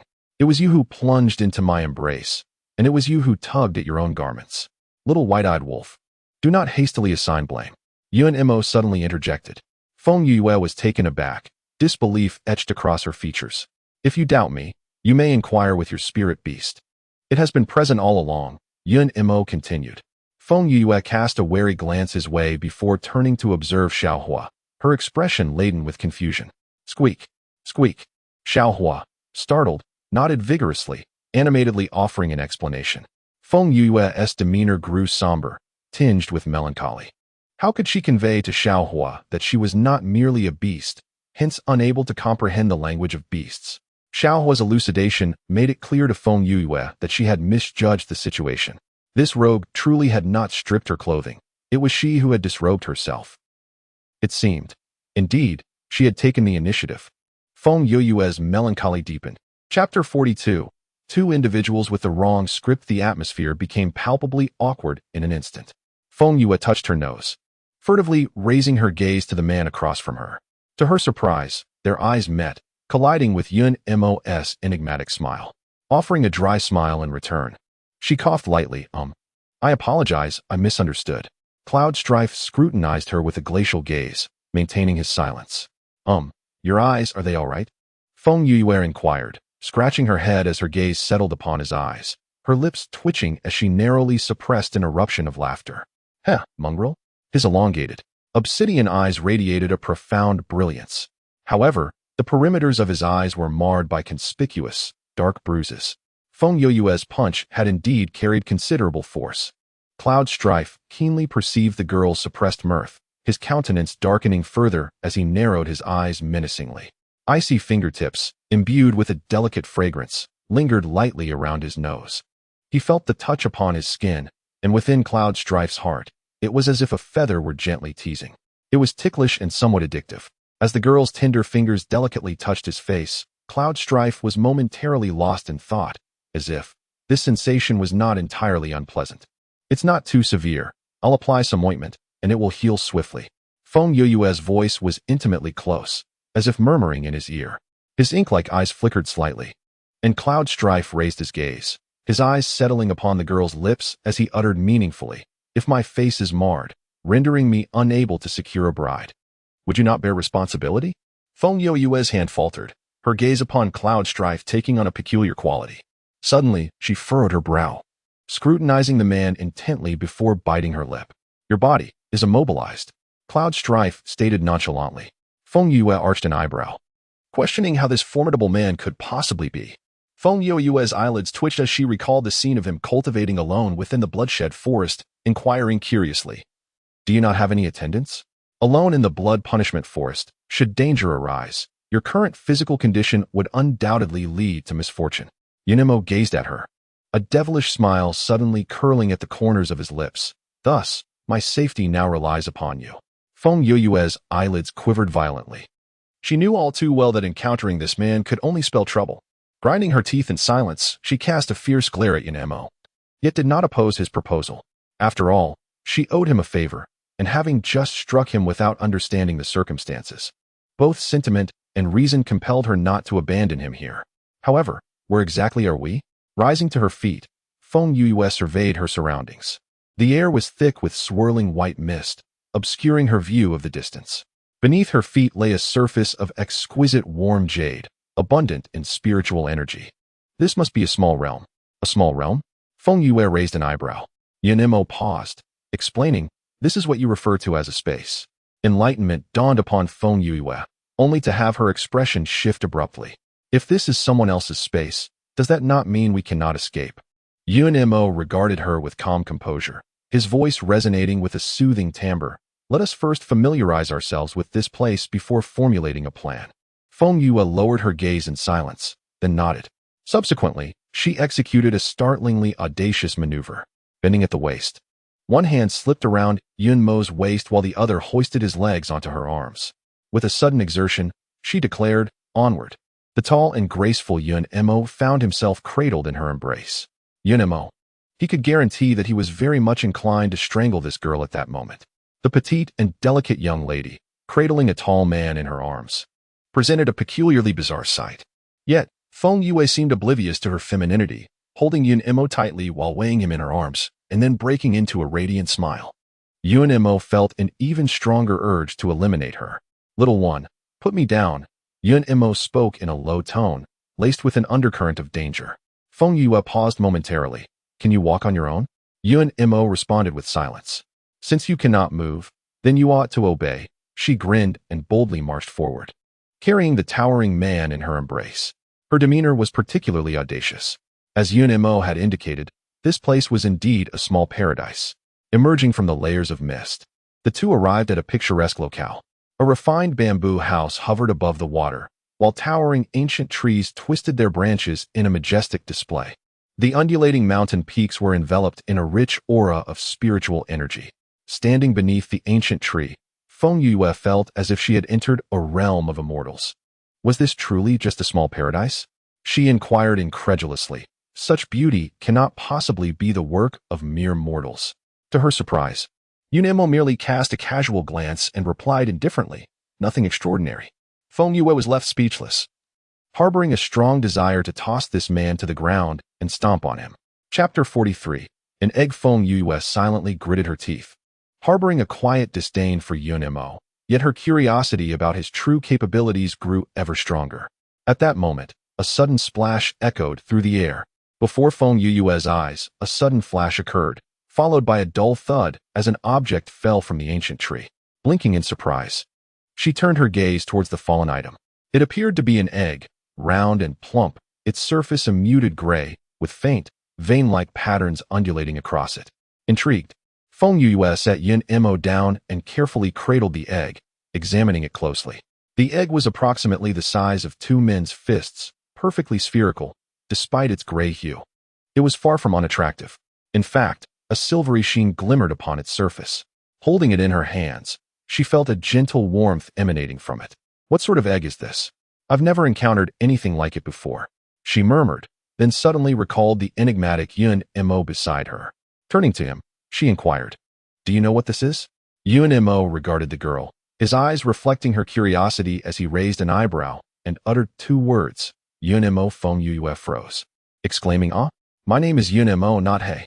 Yunmo replied with a hint of amusement. "Oh." She paused momentarily, then, with renewed enthusiasm, presented the egg before him. "Yunmo, do you know what it is?" Her voice, previously cool, now carried a note of excitement, rendering it even more melodious. Upon hearing her, a flicker of satisfaction crossed Yunmo's eyes, lifting his spirits considerably. When Yun de Marin was in good spirits, he was naturally inclined to oblige. He glanced at the egg, his brow arching. This is a Xianming wolf. Feng Yueyue's eyes widened in astonishment as her voice rose in pitch. Xianming wolf? This is a Xianming wolf. Yun Imo nodded, a wicked smile playing on his lips. Little one, you are indeed a fortunate soul. In the northern Yu domain, so many have sought after this divine object, yet you have effortlessly stumbled upon it. Feng Yueyue was momentarily stunned, cradling the egg in her hands. Her heart ablaze with excitement. She had actually discovered the egg of a Xianming wolf. The Xianming wolf, inherently endowed with the bloodline of divine beasts, stands as a regal sovereign among creatures, much like the golden emperor phoenix. Possessing formidable lightning attributes and unparalleled offensive capabilities, the Xianming wolf, upon reaching the third tier of divine beast cultivation, would sprout wings and soar through the skies. It is no exaggeration to assert that a mere first-tier spirit beast, like the imperial serpent, would be utterly vanquished by an adult Xianming wolf with just a single sneeze. Even the juvenile Xianming wolf commands an unassailable prestige over lower-tier spirit beasts, such as the might of bloodline suppression. The noble bloodline of divine beasts is inherently destined for veneration. Feng Yue gasped, realizing that should she acquire the Xianming wolf, she would gain an extraordinarily powerful ally. However, she quickly quelled her excitement and raised her gaze to the man before her, her eyes brimming with caution. Although he was immobile, she pondered whether she could contend with him should he seek to seize the egg. She had not forgotten that he too had come in search of divine treasures. A piercing gaze, tinged with an undercurrent of menace, rested unabashedly upon her. Yun Imo raised an eyebrow, observing the vigilant girl with a smile. He had anticipated that this little one would be a cunning little wolf. Little creature, should I desire this egg, what would you do? Feng Yue pressed her lips together, her grip on the egg tightening as the aura of hostility within her intensified. No one would pry this treasure from her grasp. Such thoughts were preposterous. Humph. She would not owe him a favor either. The girl clutched the egg, her expression fiercely protective, her eyes gleaming like a miser guarding their wealth. Yun Imo gazed at her, caught in a mix of laughter and tears. The divine beast is notoriously difficult to tame. With your current strength, it is nearly impossible to subdue it. The only viable option is to establish dominion before its birth, he suddenly declared. Feng Yue was taken aback, pondering his implication. All you need to do is let your blood fall upon the egg, and the Xianming wolf will thereafter belong to you, Yun Imo continued. Feng Yueyue's mind struggled to comprehend, her gaze fixed on his enchanting smile, wondering if he had not come for the divine creature. Indeed, I seek it, Yun Imo affirmed. Then why? Why would you relinquish the egg to me? Feng Yue pressed her lips together, her face a canvas of confusion. Yun Imo lifted his gaze, his profound eyes resting upon her, a knowing smile gracing his lips. This entity holds little value for me. It is better bestowed upon you, thus incurring a debt of gratitude. Feng Yue skeptically pursed her lips. How could such a powerful man be concerned with her debt of gratitude? Nevertheless, regardless of his true intentions, she would remember this incident. She bit her lip, cradling the egg in one hand while playfully nudging him with the other. Consider this a favor owed to you. Should you have any requests in the future, feel free to voice them. However, it must not contravene the principles of the martial world, nor should it infringe upon my boundaries. Yun Imo raised an eyebrow, his eyes sparkling with delight, responding with a smile. Very well. Feng Yue smiled in turn, joyfully gazing at the egg that seemed rather unremarkable. Hooray! The Xianming wolf is hers. Chapter 44. How to deal with teasing. Squeak, squeak, squeak. The little fire spirit, hidden in Feng Yueyue's embrace, peeked out curiously. Upon beholding the drab egg, it emitted a couple of squeaks, its downy little paws clutching at Feng Yueyue's garment, refusing to release their grip. Feng Yue inquired, her countenance questioning. Squeak, squeak. Little fire leaped from her embrace, standing on the ground, gesticulating wildly. It gestured towards the egg, then at itself, its tiny chin raised, eyes brimming with a misty haze, appearing utterly pitiable. Feng Yueyue's lips twitched, for she was unversed in the language of beasts. Little fire, on the verge of tears, was about to weep. Its crimson little form contracted into a ball, burying its head within its large tail, presenting a picture of utter dejection. Feng Yue scratched her head, wondering what this all signified. Helpless, she cast a pleading glance towards Yun Imo, silently beseeching assistance. Yun Mo's gaze flickered, tinged with a layer of amusement. He cleared his throat softly, murmuring, "It appears to believe it has fallen from grace." Feng Yue paused, her eyes widening. Fallen from grace? This little fellow. Did it truly comprehend the meaning of being out of favor? She observed little fire, and indeed, the little creature was gazing at her with resentment. Its expression bore the semblance of a virtuous woman abandoned by a heartless scoundrel. Feng Yue sighed helplessly, raising her hand to her forehead.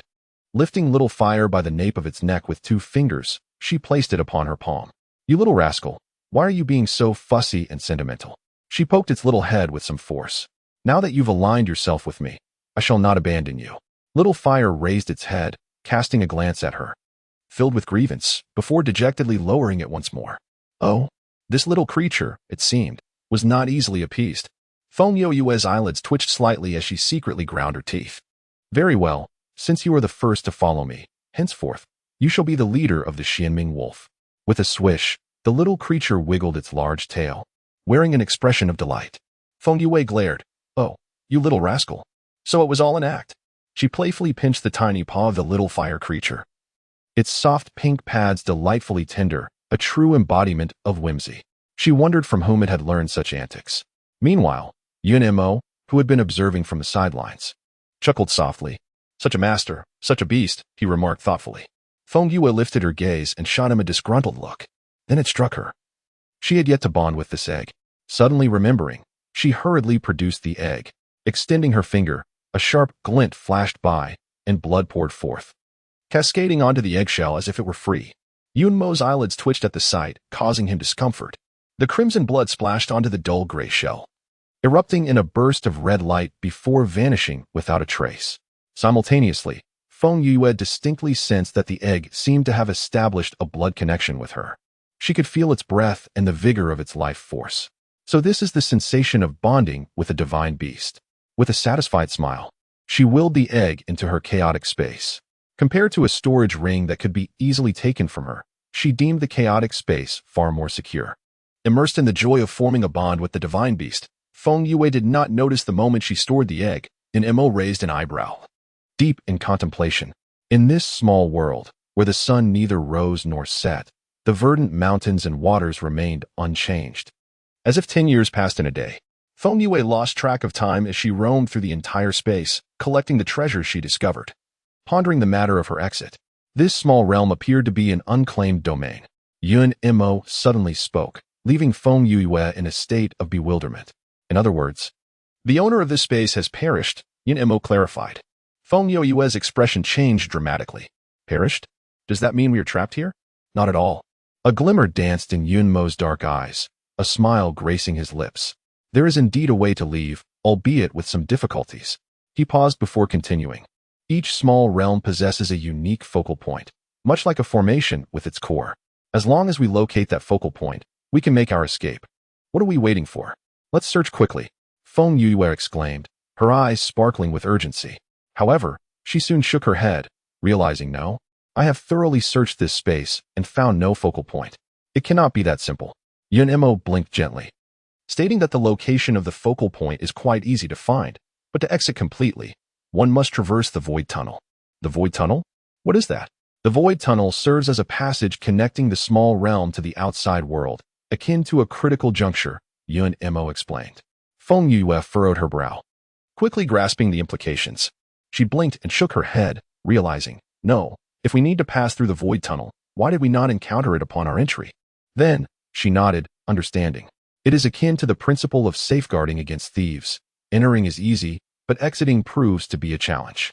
Yun Mo cast a glance at her, a faint smile gracing his lips. Indeed, that is the essence of it. Feng Yue chuckled softly, suddenly rising to her feet. Shaking out her robe, "Let us depart." Yun Mo paused. "Where are we headed?" "To the void tunnel." Feng Yue raised an eyebrow. "Do you not wish to leave?" Yun Mo felt a twitch in his eyelid. A slight headache enveloped him. "Little one, the void tunnel is fraught with peril. Given our current circumstances, it is likely." "Spare me the superfluous words." Feng Yue waved her hand impatiently. "Do not act like a coward. If I can bring you in, I can certainly lead you out." Yun Mo? What should one do when being teased by a bold woman? Waiting online, quite urgent. Chapter 45. Imminent Danger, Second Update. At the heart of this small realm lies the suspended tower upon the lake's surface. Feng Yue held Yun Mo in her arms, activating the entrance to the void tunnel as instructed. Little one, you may wait a bit longer. My body shall recover in a few days. Yet, Yun Mo remained unconvinced. A few days? Feng Yue paused, her clear gaze resting upon him. 5 days? Or perhaps 10? Yun Mo fell silent. His cultivation method lacked a definitive timeline in such situations. It could be tomorrow, or perhaps 5 days, or even 10. Feng Yue pressed her lips together. Yun Mo, I do not have the luxury of time. The grand competition is fast approaching, and the rotund fellow awaits me outside. Should I miss this opportunity, my grandfather will lose his footing in the Feng family. Naturally, our lives are not intertwined, and I should not risk bringing you along. If you are unwilling, I shall leave you here. With your capabilities, enduring hunger for over 10 days is hardly a concern. Yet, I must depart at once. She must leave. The stout fellow awaits her outside, and danger lurks at every corner. The Feng family, her grandfather and fourth uncle, are deeply worried for her safety. In the upcoming grand competition, the royal family and other noble clans are poised like vultures. She cannot allow her grandfather to face this alone. This is the last scenario she wishes to witness. In her previous life, every step taken by Feng Yue had been forged through the trials of life and death. In this lifetime, Feng Yue shall not place her hopes in others. Yun Mo remained silent, gazing intently into her clear, watery eyes, a sly smile gradually forming at the corners of his lips. Very well, if that is the case, I shall accompany you to the ends of the earth. Feng Yue paused. You.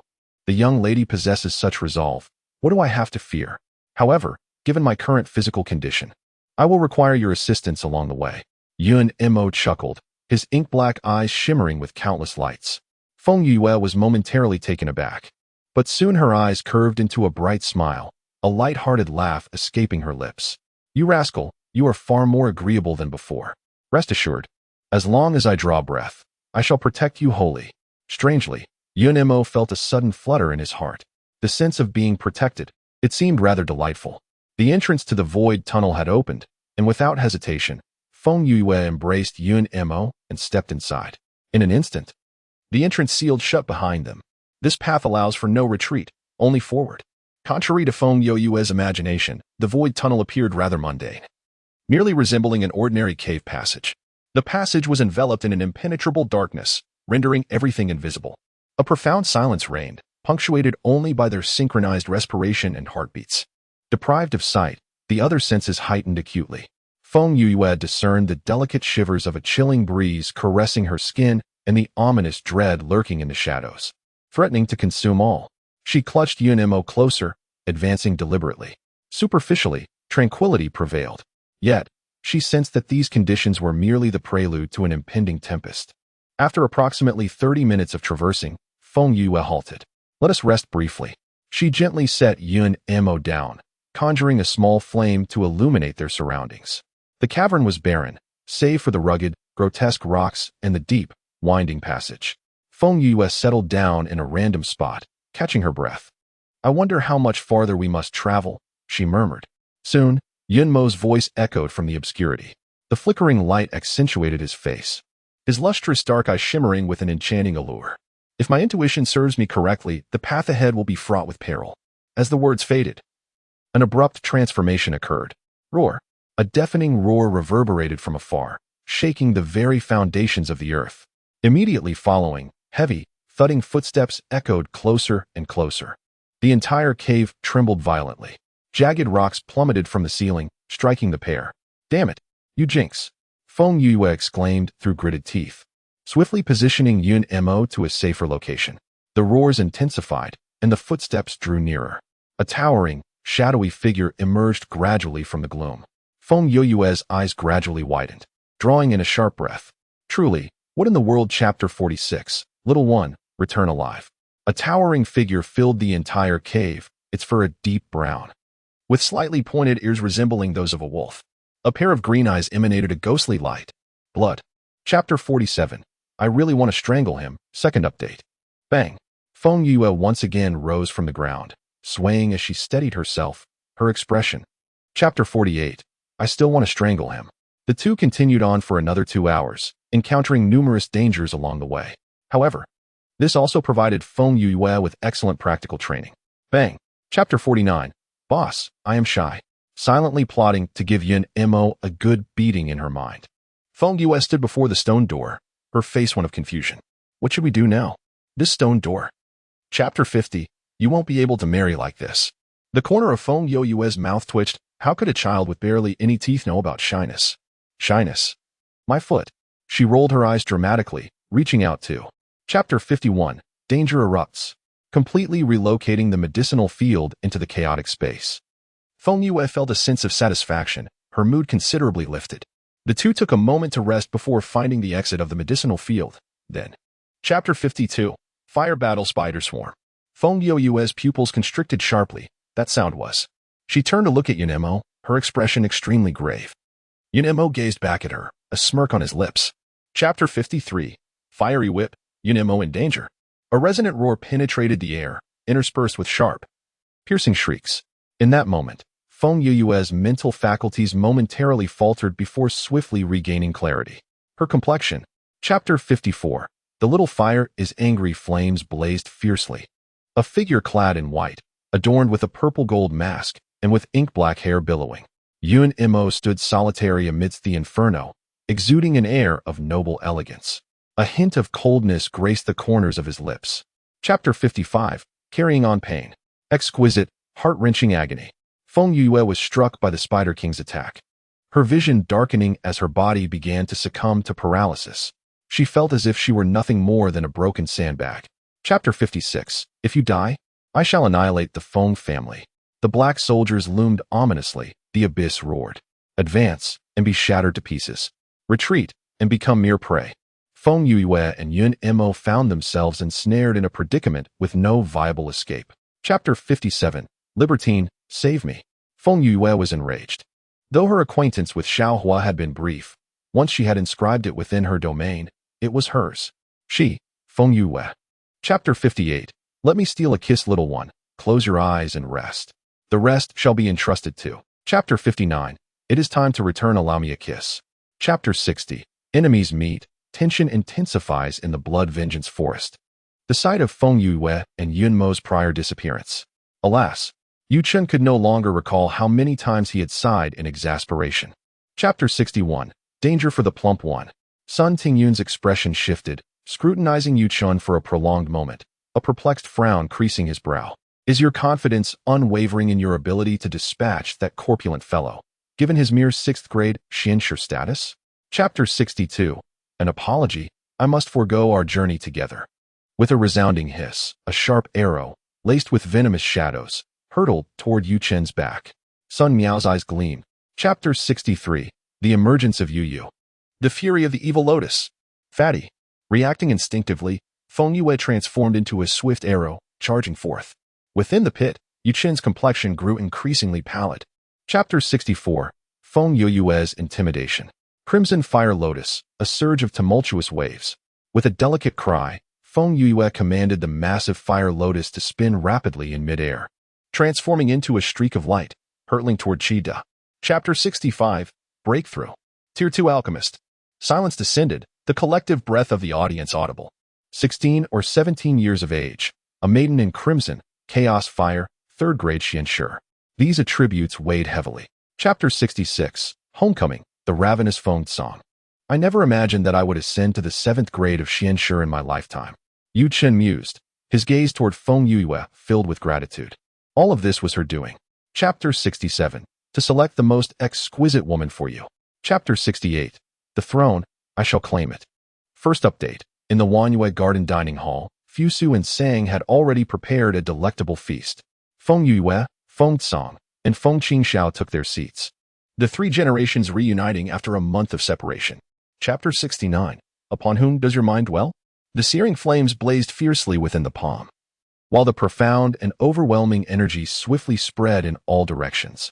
The lower-ranked cultivators, Fu Su and Sang He, were caught in its wake. Chapter 70. The melancholy of a young rogue. What my 4th uncle said is entirely accurate. Tomorrow, I shall venture to the training grounds to engage in a heartfelt discussion with them. Chapter 71. Remember me. The young rogue could not recall when he first came into existence, nor could he remember who had created the chaotic space. Countless days and nights were spent in slumber, awaiting his destined moment. Chapter 72. He is unworthy of you. As Fu Su and Sang He conversed, their voices echoed back into his thoughts. Awakening, he called out, "Come in." Feng Yue rubbed her shoulders and beckoned from outside. Chapter 73. The turmoil at the training grounds. What about the third leg? Fu Su and Sang He exchanged bewildered glances, perplexed by the mention of such a thing. Suddenly, a realization dawned upon them, causing their faces to flush crimson. Chapter 74. The firefly's light, competing with the sun and moon. Yunqing reflected on this reasoning. The Grand Elder had always opposed the disciples of the Feng family's branch entering the main family. If he could expel these two, it would undoubtedly please the Grand Elder. Chapter 75. Kneel. Apologize. Spare you from death. At the Feng family's training grounds, an eerie silence enveloped the atmosphere. All gazes were fixated upon the young woman in red, each person harboring their own thoughts.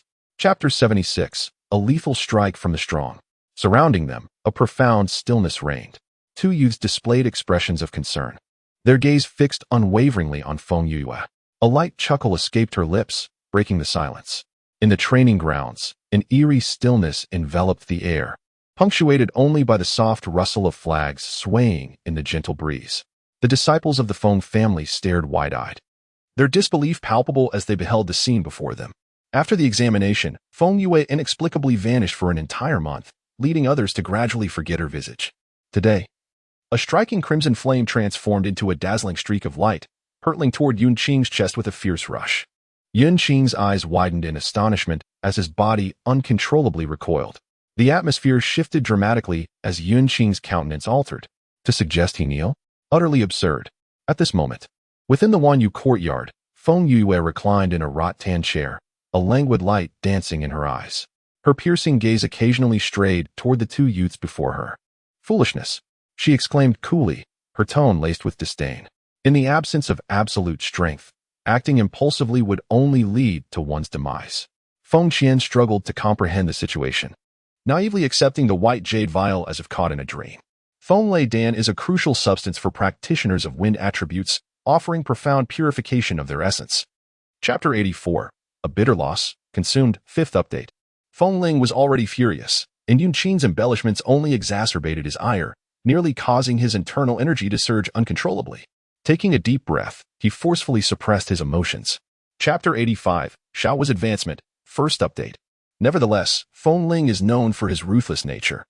This grudge he would undoubtedly etch into his memory. Feng Qingyan shifted the conversation, his eyes betraying concern for Yue. Chapter 86. The Triple Thunder Tribulation. Xiao in peril. Second update. Within the chaotic space, ominous clouds loomed, as if the heavens were on the verge of collapsing. On the ground, Xiao curled into a fluffy ball, emanating faint glimmers. Chapter 87. Dead? Not dead. Third update. A rumbling thunder echoed, gradually rolling in like an overwhelming tsunami, stirring the winds and clouds. Feng Yue looked upward toward the ominous sky. Chapter 88. I just burped. Fourth update. Thunder rumbled and clouds churned. In a charred pit, shattered by the force of lightning, a violet-blue orb hovered in midair, radiating an enchanting brilliance. Chapter 89. Xiao awakens. Key characters. Fifth update. L-Lord. Is there something wrong with my hearing? The little rascal stuttered. Feng Yue's lips twitched as she pondered thoughtfully. Chapter 90. The Third Prince, a facade? First update. Feng Yue's eyelids twitched as she approached and squatted before the divine beast egg, lightly poking it with a finger. Thank you, little one, for today. Chapter 91. The Desolation of Elder Zhong. Second update. Zhang Qi felt that Feng Yue was utterly ungrateful, disregarding even the third prince. In his fury, he slapped his thigh and directly sought out Feng Song, striding in. Chapter 92. Even if the enemy appears innocent. Third update. The dusk was warm and inviting, with a delicate pink sunset enveloping the entire sky, while wispy clouds drifted lazily above. After dinner, Feng Yuluo, accompanied by her maid, ventured. Chapter 93. Miss Feng can bring you to tears. Fourth update. The more Zhongqi pondered, the angrier he became, a tempestuous energy radiating from him. He flicked his dust whisk and surged towards Wanyu courtyard. Feng Yuluo observed his retreating figure, secretly. Chapter 94. The Arrival of the Third Prince. Fifth update. It's over. At that moment, only this thought resided in Zhongqi's mind. As if a bucket of icy water had been poured over him, chilling him to the core. Phone. Chapter 95. Nangongchen, what can you do to me? First update. The Wanyu courtyard at dusk exuded a gentler ambience compared to the daytime. Yet, Zhongqi's heart felt cold and desolate. Zhongqi, you Miss Six said. Chapter 96. Suffocated like Nangongchen. Second update. As dusk gradually descended, a faint darkness crept in, akin to ink droplets dispersing in water, staining the horizon. In Wanyu courtyard, a gentle breeze wafted in. Chapter 97. Allow me to assist you with your donation. Part 3. Zhongqi was taken away, along with the 4 young servants who were also apprehended. As dusk descended, the ambience of Wanyu garden grew increasingly chilling under the cloak of night. Chapter 98. Startled a little white lotus. Part 4. Feng Yuluo could scarcely have anticipated that the day's unfolding drama would conclude in such a manner. She concealed herself behind the rockery outside Wanyu garden, observing as Zhongqi was. Chapter 99. A tremendous surprise. Part 5. Thanks to her grandfather's influence, Feng Yuyue's drowsiness was abruptly dispelled with a sharp slap. She shook her head to cast off the lingering fatigue and rolled her eyes dramatically. Chapter 100. You Are My Idol. Part 6. However, amidst the joy, Feng Tsang and his son promptly contemplated the pros and cons. My dear, you must refrain from divulging anything until you have ascended to the rank of a Grand Master. Chapter 101. Breaking through the Grand Master level. Part 7. It was common knowledge that Feng Haitao had been punished with dozens of strikes by Feng Yuyue, leaving him quite sore. Even though Feng 12 was not one to gossip, he was still aware of the situation. Chapter 102. Little one, have you forgotten me? Part 1. Miss, are you refining medicine again tonight? Saying he entered, carrying a platter of fruit. Chapter 103. Who is your Yua? Part 2. A deep, magnetic male voice, akin to a beguiling poppy, resonated from all directions. The ethereal and enchanting sound of the divine melody, tinged with alluring temptation, leaves one yearning for more. Chapter 104. Glutinous rice cake. Third update. Observing the fierce countenance of the young maiden, the amusement in Yun Mo's eyes deepened. He languidly reclined in his chair, exuding an aura that was impossible to overlook. Chapter 105. Infinite Terror. Fourth update. In the kingdom of Wanlan, in the city of Luo, within the residence of the third prince. Chapter 106. Eavesdropping. Fifth update. Third prince. Wang Rin trembled as he called out, his legs giving way beneath him, nearly collapsing to the ground. Nagong Chen's gaze flickered slightly. Chapter 107. Confirming affections. Sixth update. Ling Feng pondered. Why on earth would their master be blowing cold air atop someone else's roof in the dead of night? Could it be that the Feng family's residents possess particularly favorable geomancy? Chapter 108. An incident at Feng Qingyan. Seventh update. Tum stood still in the void. Feng Yue remained there for a full day. When she emerged from the chaotic space, it was already midday on the second day. Chapter 109. Searching for Feng Qingyan. First update. However, Feng Qian had pursued throughout the night, her spiritual energy utterly depleted. The direction taken by those cloaked figures led far outside Luo City, to desolate outskirts, and back again. Chapter 110. Buried alive. Second update. Unfortunately, the man in green precisely captured that fleeting smile. With a swift motion of his right hand, the long whip fell once more into his grasp. Crack. Chapter 111. Dig for me. Third update. Squeak, squeak, squeak. A small head emerged from Feng Yuyue's clothing, rubbing its sleepy eyes and calling out a few times. Concerned for Feng. Chapter 112. Deceased. Part 4. Under the scorching sun, the trio toiled for half a day, and at last, a corner of Feng Qingyan's garment was unearthed. Miss Yue, it is fourth masteress attire. Chapter 113. First update. Feng Qingyan was barely breathing. Fourth uncle. Please refrain from speaking, Feng Yue replied, her eyes reddened, her fingertips icy. She produced a vial of medicine and... Chapter 114. Second update. Elder Second. Feng Yue rose and stepped forward, hurriedly bowing. Elder Second, I beseech you to examine fourth master. He has been buried alive. Chapter 115. Third update. The people of Luo City all say that the Changchun Pavilion. Chapter 116. Yuan Wenxiu. Fourth update. Come, young lord, for today's events. I offer you a toast. The man in black chuckled lightly, a glimmer passing through his striking phoenix-like eyes. Chapter 117. Do not hesitate, just kill. Fifth update. Oh? Feng Yuyue's lips curled slightly. How unfortunate. My fourth uncle is currently enjoying a peaceful slumber. If he is not dead, it seems that young Master Sun and young Lord Yuan. Chapter 118. Little fire has defied fate. Sixth update. Clad in crimson, Feng Yue revealed a peculiar smile, her red lips contrasting with her white teeth. Yuan Wenxiu felt a tremor in his heart, a wave of unease washing over him. I have mentioned. Chapter 119. To cry you out. First update. The girl opposite possessed lips as red as cherries and teeth as white as snow, smiling ominously. Yuan Wenxiu's expression darkened, and a sudden chill crept up his back. Feng Yue, you have already. Chapter 120. Is there a traitor in the Feng family? Second update. His eyes widened abruptly. Yuan Wenxiu appeared as if he had seen a ghost. What had he just heard? Surely, his ears. Chapter 121. Buried alive again. Third update. Beneath the radiant glow of the luminous pearl atop Changchun Pavilion, Feng Yue's countenance was as grim as the depths of water. The person Yuan Wenxiu spoke of was, logically speaking, also. Chapter 122.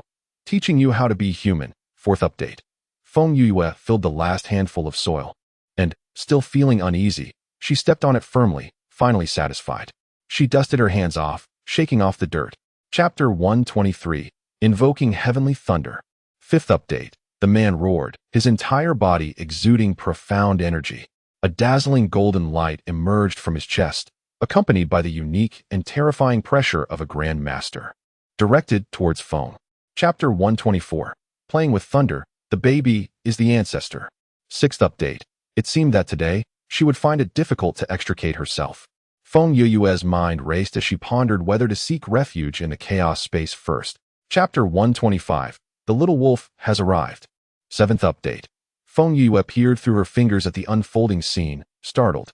Could it be that this fellow had overeaten and lost control? She felt a vague sense of unease. Chapter 126. The fire at Changchun Pavilion. First update. Feng Yue crouched on the ground, exchanging glances with the Xianming wolf. Big brother, do you not recognize your little one? The small creature wagged its short tail. Chapter 127. Second update. Step aside. Everyone, clear the way. The people from the Protectorate Duke's residence have arrived. A loud shout silenced the noisy crowd. Everyone turned to look behind them. Chapter 128. Let me give you a massage. Third update. Fu Su and Sang He's eyes brightened. Perhaps this fire was ignited by the young lady. After waiting for a long while, finally, Feng Yue, covered in dust and wind, appeared. Chapter 129. Give me your hand. Fourth update. The night breeze gently stirred, carrying a waft of floral fragrance. Beneath the silvery moonlight, two figures, one red and one white, resembled ethereal beings, captivating all who beheld them. Chapter 130. Adorable. I want it. Fifth update. Chapter 131. All for you. Sixth update. Yun Mo gazed into those eyes filled with anticipation, wishing to tease her further. Suddenly, his gaze paused, his ears twitching slightly, and his dark eyes darkened. Chapter 132. Seventh update. He merely cast a cold glance at Ling Feng, his expression rife with disdain. Feng Yue. Chapter 133. People from the Protectorate Duke's residence have come. First update. After finishing the osmanthus cake, Feng Yue wiped the crumbs from her mouth and stood up. I shall visit my fourth uncle's courtyard. If there is anything, do remember to seek me out. Chapter 134. Confrontation at the door. Second update. The Duke of the Protectorate of Wanlan was a residence bestowed upon General Yuan Lin by the late emperor. General Yuan Lin, having joined the battlefield alongside his father at the tender age of 16, fought valiantly for Wanlan. Chapter 135. A small golden figurine ode to you. Third update. Yuan Tianpei let out a cold snort, questioning why he had not seen her if it was her idea. You think you can simply walk away after killing my son? Chapter 136. Do you intend to rebel? Fourth update. Yuan Sanyi, Feng Yue, uninterested in Feng Qing's antics, turned her attention to Yuan Tianpei and lazily inquired. You say I killed young Master Yuan, but where is your evidence? Chapter 137. A battle of wits. Fifth update. Pleading for mercy? Feng Yue scoffed inwardly, believing it would only add fuel to the fire. Elder 3. You stole the Feng family's treasured talisman yesterday. Chapter 138. Trouble for Yue, a savior arrives. First update. You truly are the one who killed my son. Yuan Tianpei's eyes burned with rage. What did I say? Feng Yue chuckled coldly, tightening her grip around his neck. Chapter 139. Feng Song's fury. Second update. Feng Song vanished in an instant, and within the hall of the Feng family, Feng Ling unleashed a devastating strike that seemed to pierce the heavens. Standing beside him, Feng Qing, under Feng Song's fierce gaze, felt a shudder run through him. causing his body to ache. His gaze wandered aimlessly, longing to sink into the wall. Chapter 141. Crying You, Part 1. Feng Yue wore a faint smile, her clear gaze meeting Yuan Tianji's gentle eyes in the air. The winds rose and clouds surged, concealing sharp needles within the softness. Chapter 142. Pitiful Father, Part 2. The developments of the situation diverged significantly from what everyone had anticipated. For Yuan Tianji to personally apologize and present a generous gift was something that Feng Ling and Feng Qing could hardly. Chapter 143. Who is the traitor? Part 3. Just as the outside world buzzed with speculation about this matter, Feng Yue sat in the hall, smiling as she listened to 6 guards report the situation. The news of Feng Cong breaking through to the Xianwang realm spread like wildfire throughout the entire Luo city. The Wanlong kingdom, being a third-rate small nation, was resource-poor, yet. As the 6th elder concluded his words, the others perked up their ears, their gazes subtly drifting in this direction. Unbeknownst to them, Feng Lin mechanically uttered too.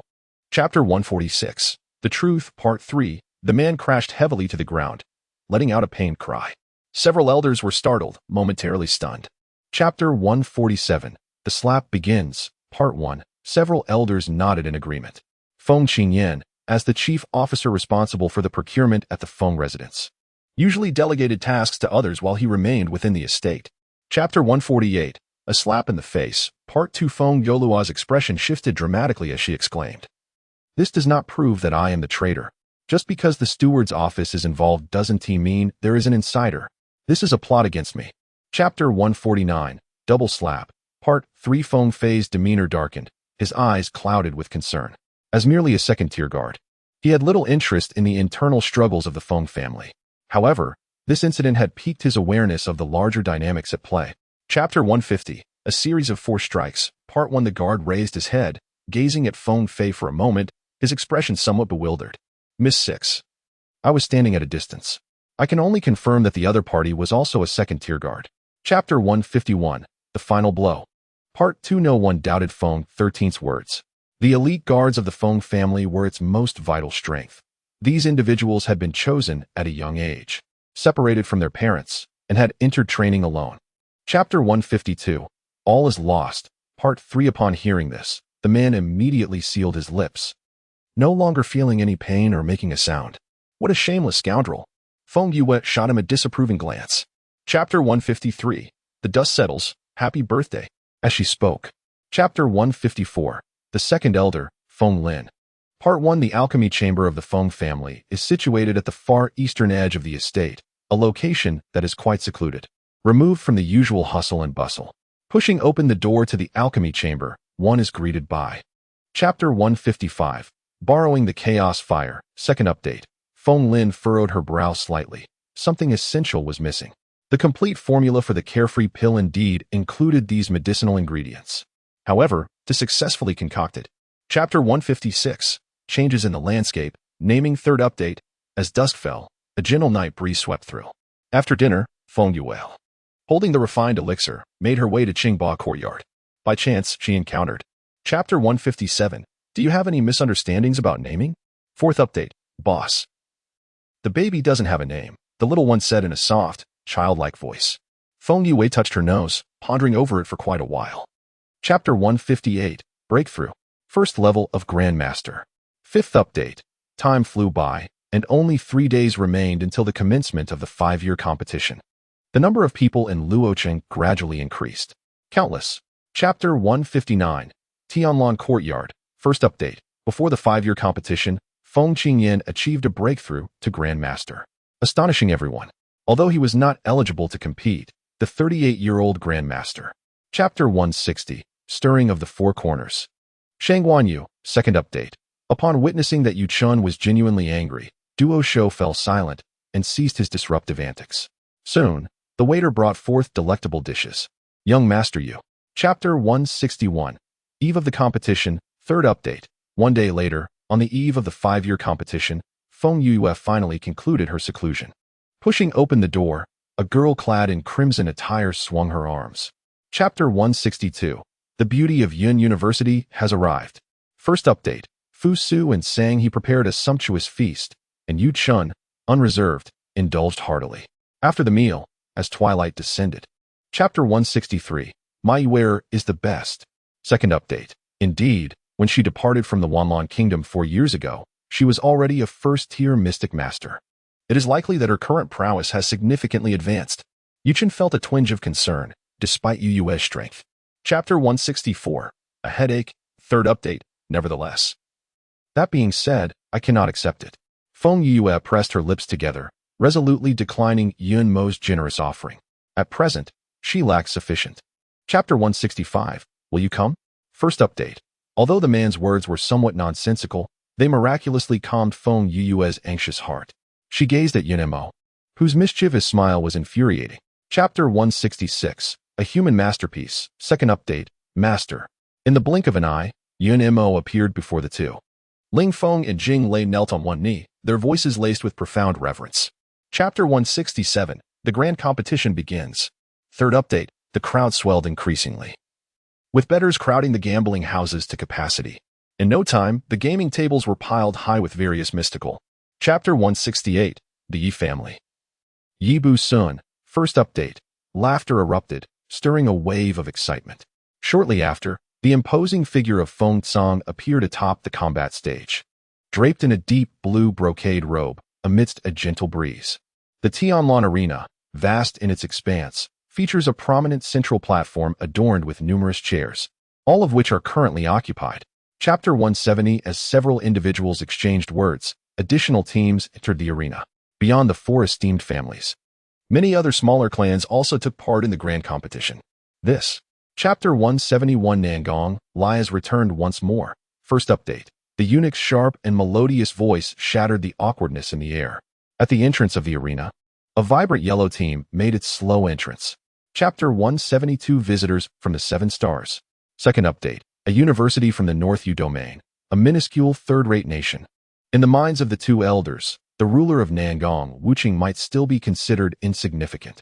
Chapter 173. Feng Wuyo. Third update. The grand competition, held every 5 years, is divided into 4 rounds. The first round spans 3 days and features a straightforward and brutal round-robin format. The Tianlan Arena. Chapter 174. Drawing lots. By. Fourth update. Upon seeing the youth in a daze, Feng Yue raised an eyebrow and reached out too. Chapter 175. Cultivating connections. First update. Like a bomb dropped into a tranquil pond, the entire Tianlan Arena erupted with excitement. Yue, your luck is simply extraordinary. Yu Chun. Chapter 176. I am shy. Second update. However, even if Feng Song were to feel anger, he could not overtly challenge the dignity of a nation's ruler. The emperor has shown his concern. However, the nature of Yue is. Chapter 177. The mighty Xiansheng stage. Third update. In this awkward moment, Han Xiaozai's sudden interjection brought a brief respite to the atmosphere on the main stage. Nangong Wuqing narrowed his eyes as Nangong. Chapter 178. The 3 brothers of the Feng family. First update. While Feng Yue and Nangong Wuqing engaged in their maneuvering, the drawing of lots gradually approached its conclusion. Among the disciples of the Feng family, a total of 11 had been selected to participate in today's competition. Chapter 179. Enemies confront one another. Second update. Under the gaze of Feng Wuyo, Feng Qian exuberantly leaped onto the first arena, commencing his battle for supremacy. Below the stage, Feng Yue and Feng Wuyo. Chapter 180. Tonight at the hour of the dog, Tianlan Garden. Third update. Feng Yue stood amidst the crowd, her gaze lightly resting upon Feng Yoshua, who was distantly gazing back at her. The cold and resentful glances met silently in the air. Chapter 181. The encountered individual. Tianlan Garden is the most opulent tavern in Luocheng, Wanlong Kingdom, bustling with patrons and filled with a continuous stream of guests. At this moment, the night is deepening, after observing the grand event for 5 years. Chapter 182. A nightly conversation. First update. Otherwise, the Empress's health will inevitably succumb to illness. Although Nangong Lai did not elaborate further, Feng Yue could surmise the implications. Nangong. Chapter 183. Who approaches? Second update. After Nangong Lai departed, Feng Yue also rose to leave Tianlan Garden. The dark carriage gradually set off, within which a girl clad in red and a charming young companion. Chapter 184. Finish and flee. Are they insane? In astonishment, Feng Yue quickly took a step back. She acknowledged her usual audacity, yet had never encountered such a person. Chapter 185. The Possessive Husband. Indeed, formidable. No wonder you hold her so dearly. The figure in the black robe casually seated himself, poured a cup of tea, and consumed it in one gulp. Upon finishing, he contemplated. Chapter 186. The competition resumes.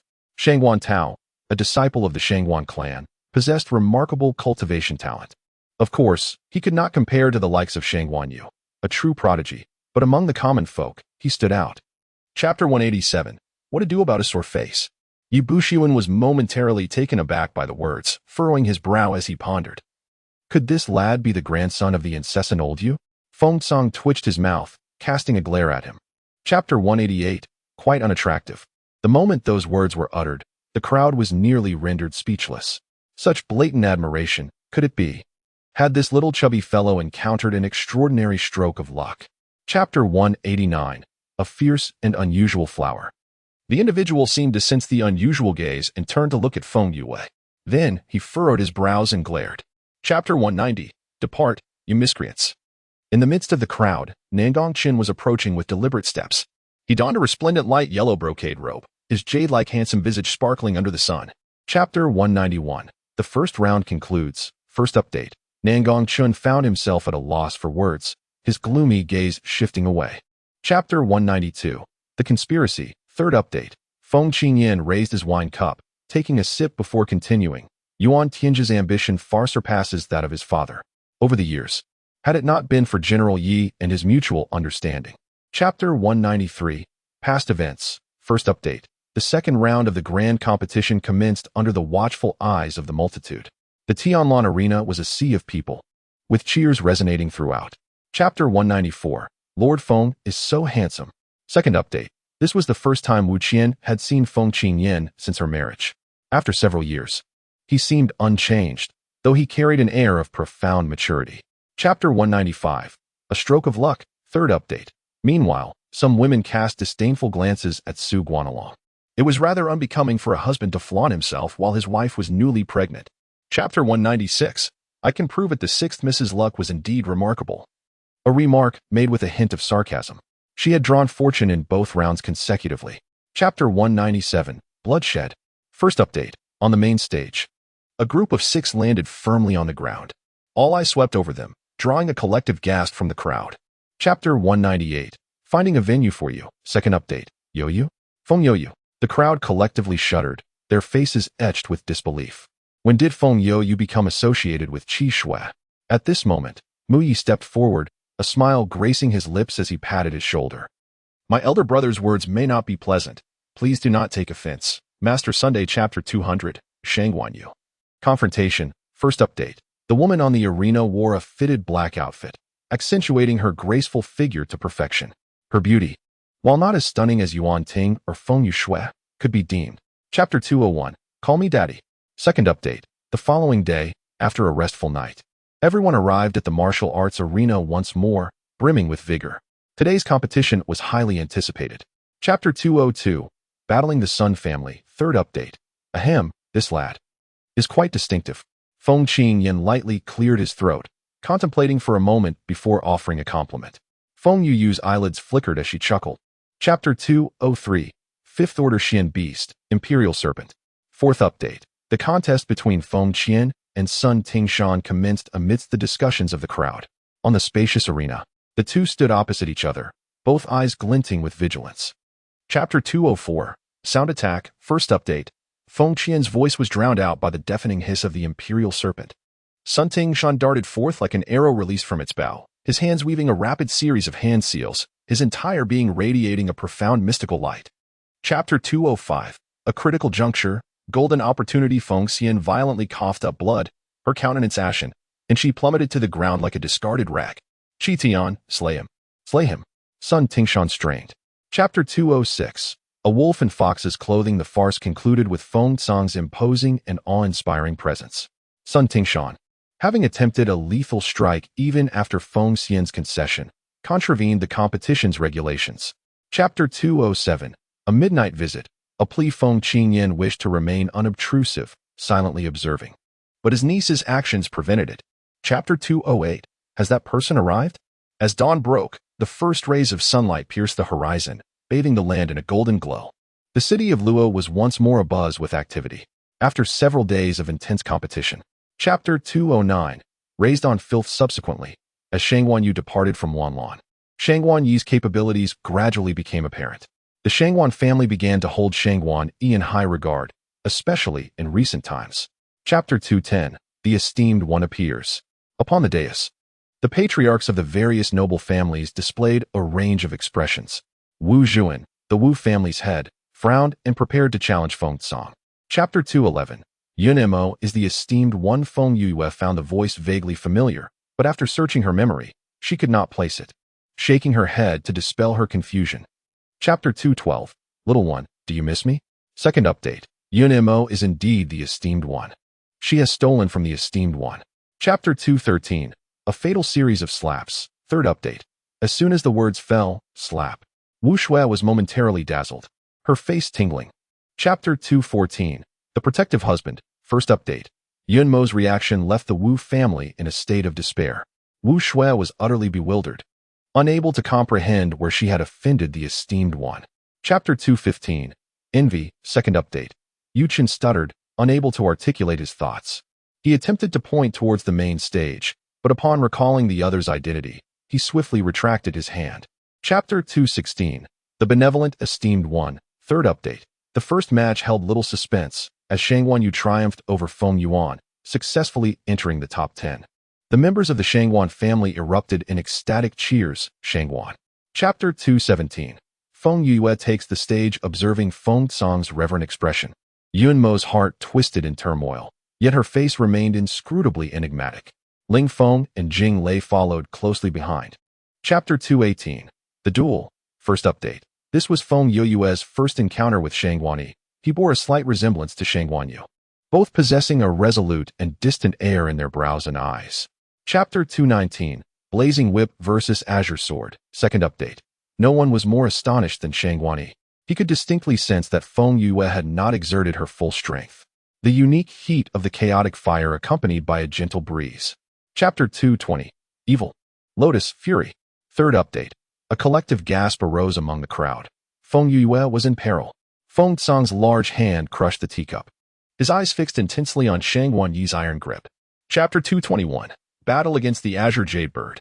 Fourth update, the crimson flame lotus rolled with towering waves of fire, slowly moving above Feng Yue's head. Shang Wanyi, who was engaged in combat with the blazing whip, suddenly lifted his gaze toward. Chapter 222, Victory. Fifth update, under the watchful eyes of the crowd, Feng Yue resembled a blazing inferno as she charged towards the Azure Jade Bird. With a resounding crack, the whip struck the blazing fire. Chapter 223, I Can Bear the Great Cauldron. First update, Others. This life filled with exhilaration. Chapter 224, Trouble Arises. Second update, behind Yun Mo, Ling Feng stood straight, his gaze subtly sweeping across the crowd, capturing the expressions of all. He let out a cold chuckle within his heart. Chapter 225, Trust Me. Third update, Feng Yue sat beneath the arena, her expression inscrutable as she observed the scene above. Her hands were clenched into fists resting upon her knees. Upon closer inspection, one would notice that the hem of her garment had. Chapter 226, Old Grudges and New Hatreds. The incense in the burner wafted gently, releasing tendrils of smoke in the soft breeze. The time marked on the incense steadily flowed away under the watchful gaze of all present. Chapter 227, A Brief Respite. Hidden in the shadows, Yu Chun moved, transforming into a series of fleeting silhouettes beneath the watchful eyes of the crowd. 1, 2, 3. 10. Chapter 228, A Fierce Struggle. The appearance of the Emperor's snake tightened everyone's hearts. Sun Tingshan rose from the ground, approaching the Emperor's snake with a smug expression directed at Yu Chun. Chapter 229, Golden Foot Snake versus Emperor Snake. The expressions of others shifted, but Sun Batian's face darkened. He cast a venomous glare at Yu Chen on the stage, his heart swirling with murderous intent. Kill. Chapter 230, The Wheel of Fortune Turns. For instance, the Emperor Snake from the Blood Punishment Forest was on the verge of ascending to the second tier of spirit beasts. For Grand Masters and several Masters joined forces, but could only severely wound it. The final match of the day left everyone in astonishment. Yu Chun decisively overwhelmed Sun Tingshan, leaving him in utter disarray. Chapter 232, Do not speak to strangers. From Yu Qin's description, it was evident that the man in black was undoubtedly one of Yun Mo's subordinates. Feng Yue finally recalled why she had been so captivated by the figure of the thunderstorm. Chapter 233, Feng Yue versus Feng Yoshue, Part 3, A night passed without a word. The following day, the second round of the third match of the grand competition commenced. Once again, it was at that dilapidated gambling den of the martial arts arena, still. Chapter 234, A Life for a Life. Part 1. Ever since Feng Yue arrived at the Jiuyo continent, she had harbored a nemesis, Feng Yoshue.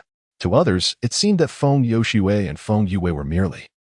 Chapter 235, Xuanyu Silk, The Duel Begins, Part 2. The main stage grew increasingly eerie in its silence, as the spectators remained in a state of astonishment. Sun Batian and Feng Ling felt a searing pain across their faces. Chapter 236, The True Ice Attribute, Part 3, A Fifth-Tier Xin Master. What a tantalizing yet terrifying power. How could this be possible? Just a few days ago, she was merely a third-tier Xin Master. Perhaps. Chapter 237, The Dual Attributes of Ice and Fire, Part 4. Within her dantian, flames surged tumultuously as grand fire lotuses slowly revolved. Above the fire lotuses, a small ice blue orb spun wildly. Fragments of ice cascaded onto the arena with a crash, their chilling brilliance dazzling under the sunlight. The crowd collectively gasped, watching. Chapter 239, Little Fire versus Golden Lion, Part 2. Bang. An overwhelming pressure surged towards Feng Yoshue, and before she could react, a tremendous force toppled her, sending her soaring into the air. Chapter 240, The Death of Feng Yoshue, Part 3. On the other side, the battle between Feng Yoshue and Feng Yue has reached its zenith.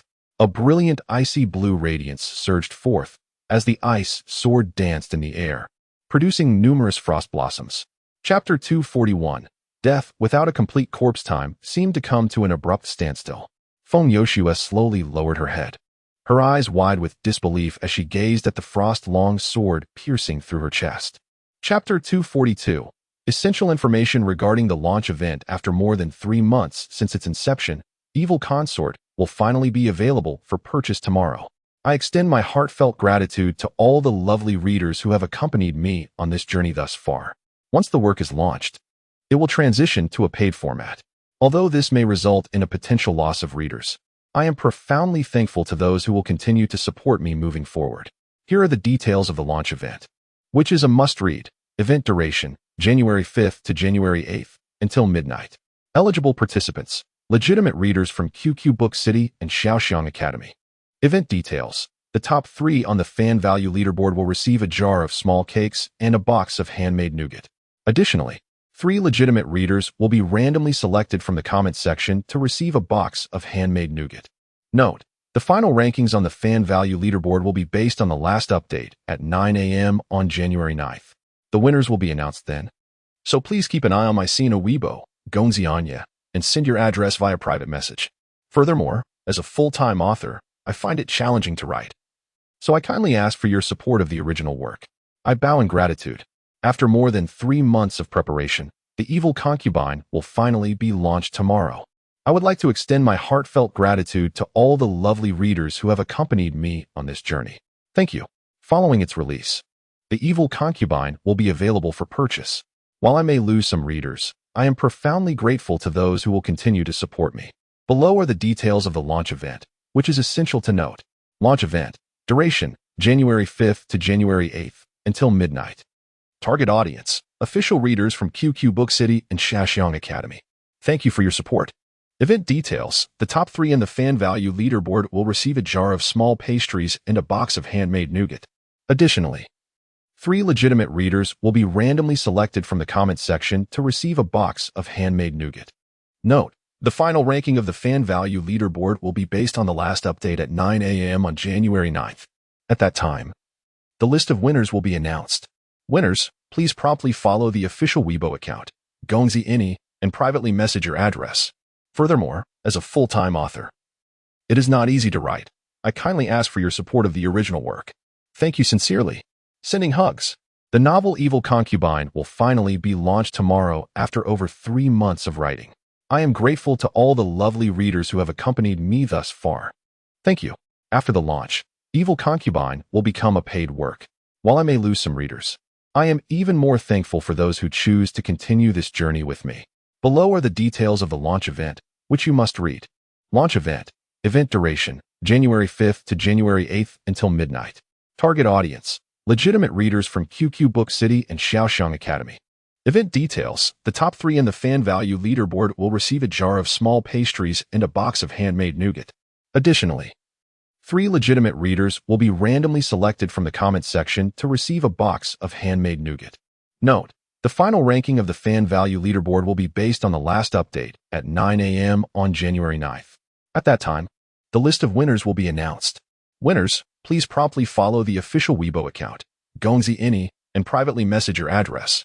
Furthermore, as a full-time author, it is not easy to write. I kindly ask for your support of the original work. Thank you sincerely. Sending hugs. Chapter 243. The finals, countless updates. To put it bluntly, had Feng Yoshue emerged victorious today, it would have been their Yue in dire straits, and the 2 old men, Feng Ling and Feng Qing, would likely have reacted in unforeseen ways. Chapter 244. Feng Yue versus Shang Wanyu. Second update. After stepping down from the platform, Feng Wuyo made a beeline for the arena where Feng Yue stood. Below the stage, disciples of the Feng family and Yu Chun watched with bated breath, their eyes fixed on the unfolding events. Chapter 245. Eruption. The Great Stage. First update. Shang Wanyu noticed the peculiar expression on the referee's face, furrowing his brow as he followed the man's gaze. Suddenly, his complexion changed dramatically. Chapter 246. Inebriation. Second update. Shang Wanyu paused, the crowd's breath hitching. What was Feng Yue about to do? Under the scrutiny of all, Feng Yue stepped forward towards Shang Wan. Chapter 247. Space Upgrade.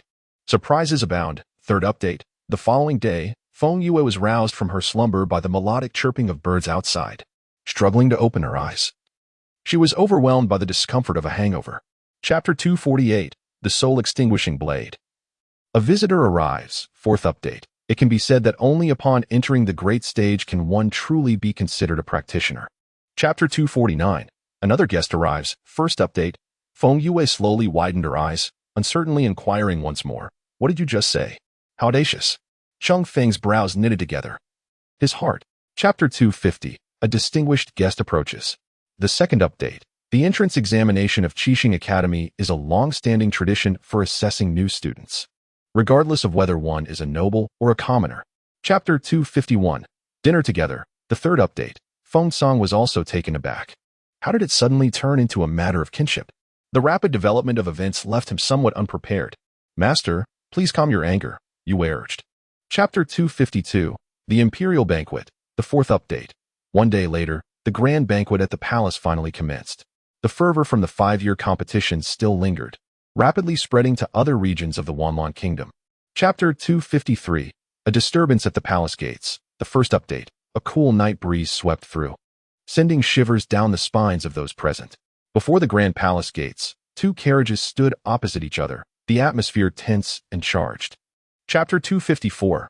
A duet. The second update. This must be the mother of the first prince, Nangong Lai, the current empress, Xiaoyin. As for another woman, she donned an exquisite deep crimson peony-patterned palace garment. Chapter 255. The Battle Melody. The third update. Wu Shui felt a sense of satisfaction, slowly lifting her gaze towards Feng Yue. Just as Feng Yue was indulging in her feast, she suddenly sensed 2 piercing gazes upon her. Chapter 256. The Fate of a Wife Killer and a Fallen Nation. The fourth update. Within the Tianlan Hall, the resonant sound of the zither soared into the night sky, reverberating endlessly, refusing to subside. In the grand hall, a profound silence enveloped everyone, their expressions peculiar and their gazes unfocused. Shiyujio was startled into trembling by a mere glance from Yunmao. Chapter 258. Wishes fulfilled. Feng Yue took a deep breath and met Nangong Wuqing's gaze directly. Your Majesty, the grand competition in 5 years is a matter of great national importance for the Wanlan Kingdom, and your words carry immense weight. Now, Chapter 259. Ambush. The mere thought of potential calamity befalling the Feng family unsettled Feng Yue. She strode purposefully towards the exit. Outside the palace gates, the Feng family's carriage stood quietly. Chapter 260. Why close one's eyes just as Feng Yue prepared to execute a swift maneuver? A powerful arm reached out and enveloped her snugly. The delicate fragrance of begonia flowers lingered in the air. Chapter 261. The head of the family's command. Turmoil arises. Feng Yue cast a sorrowful glance, her weary face radiating deep resentment. Fusua shuddered, her lips twitching as she set down the basin of water. Chapter 262. Restructuring the Feng family. Chapter 263. Worthless. A tall youth pointed at himself, a look of confusion adorning his features as he approached Feng Yue. "What is your name?"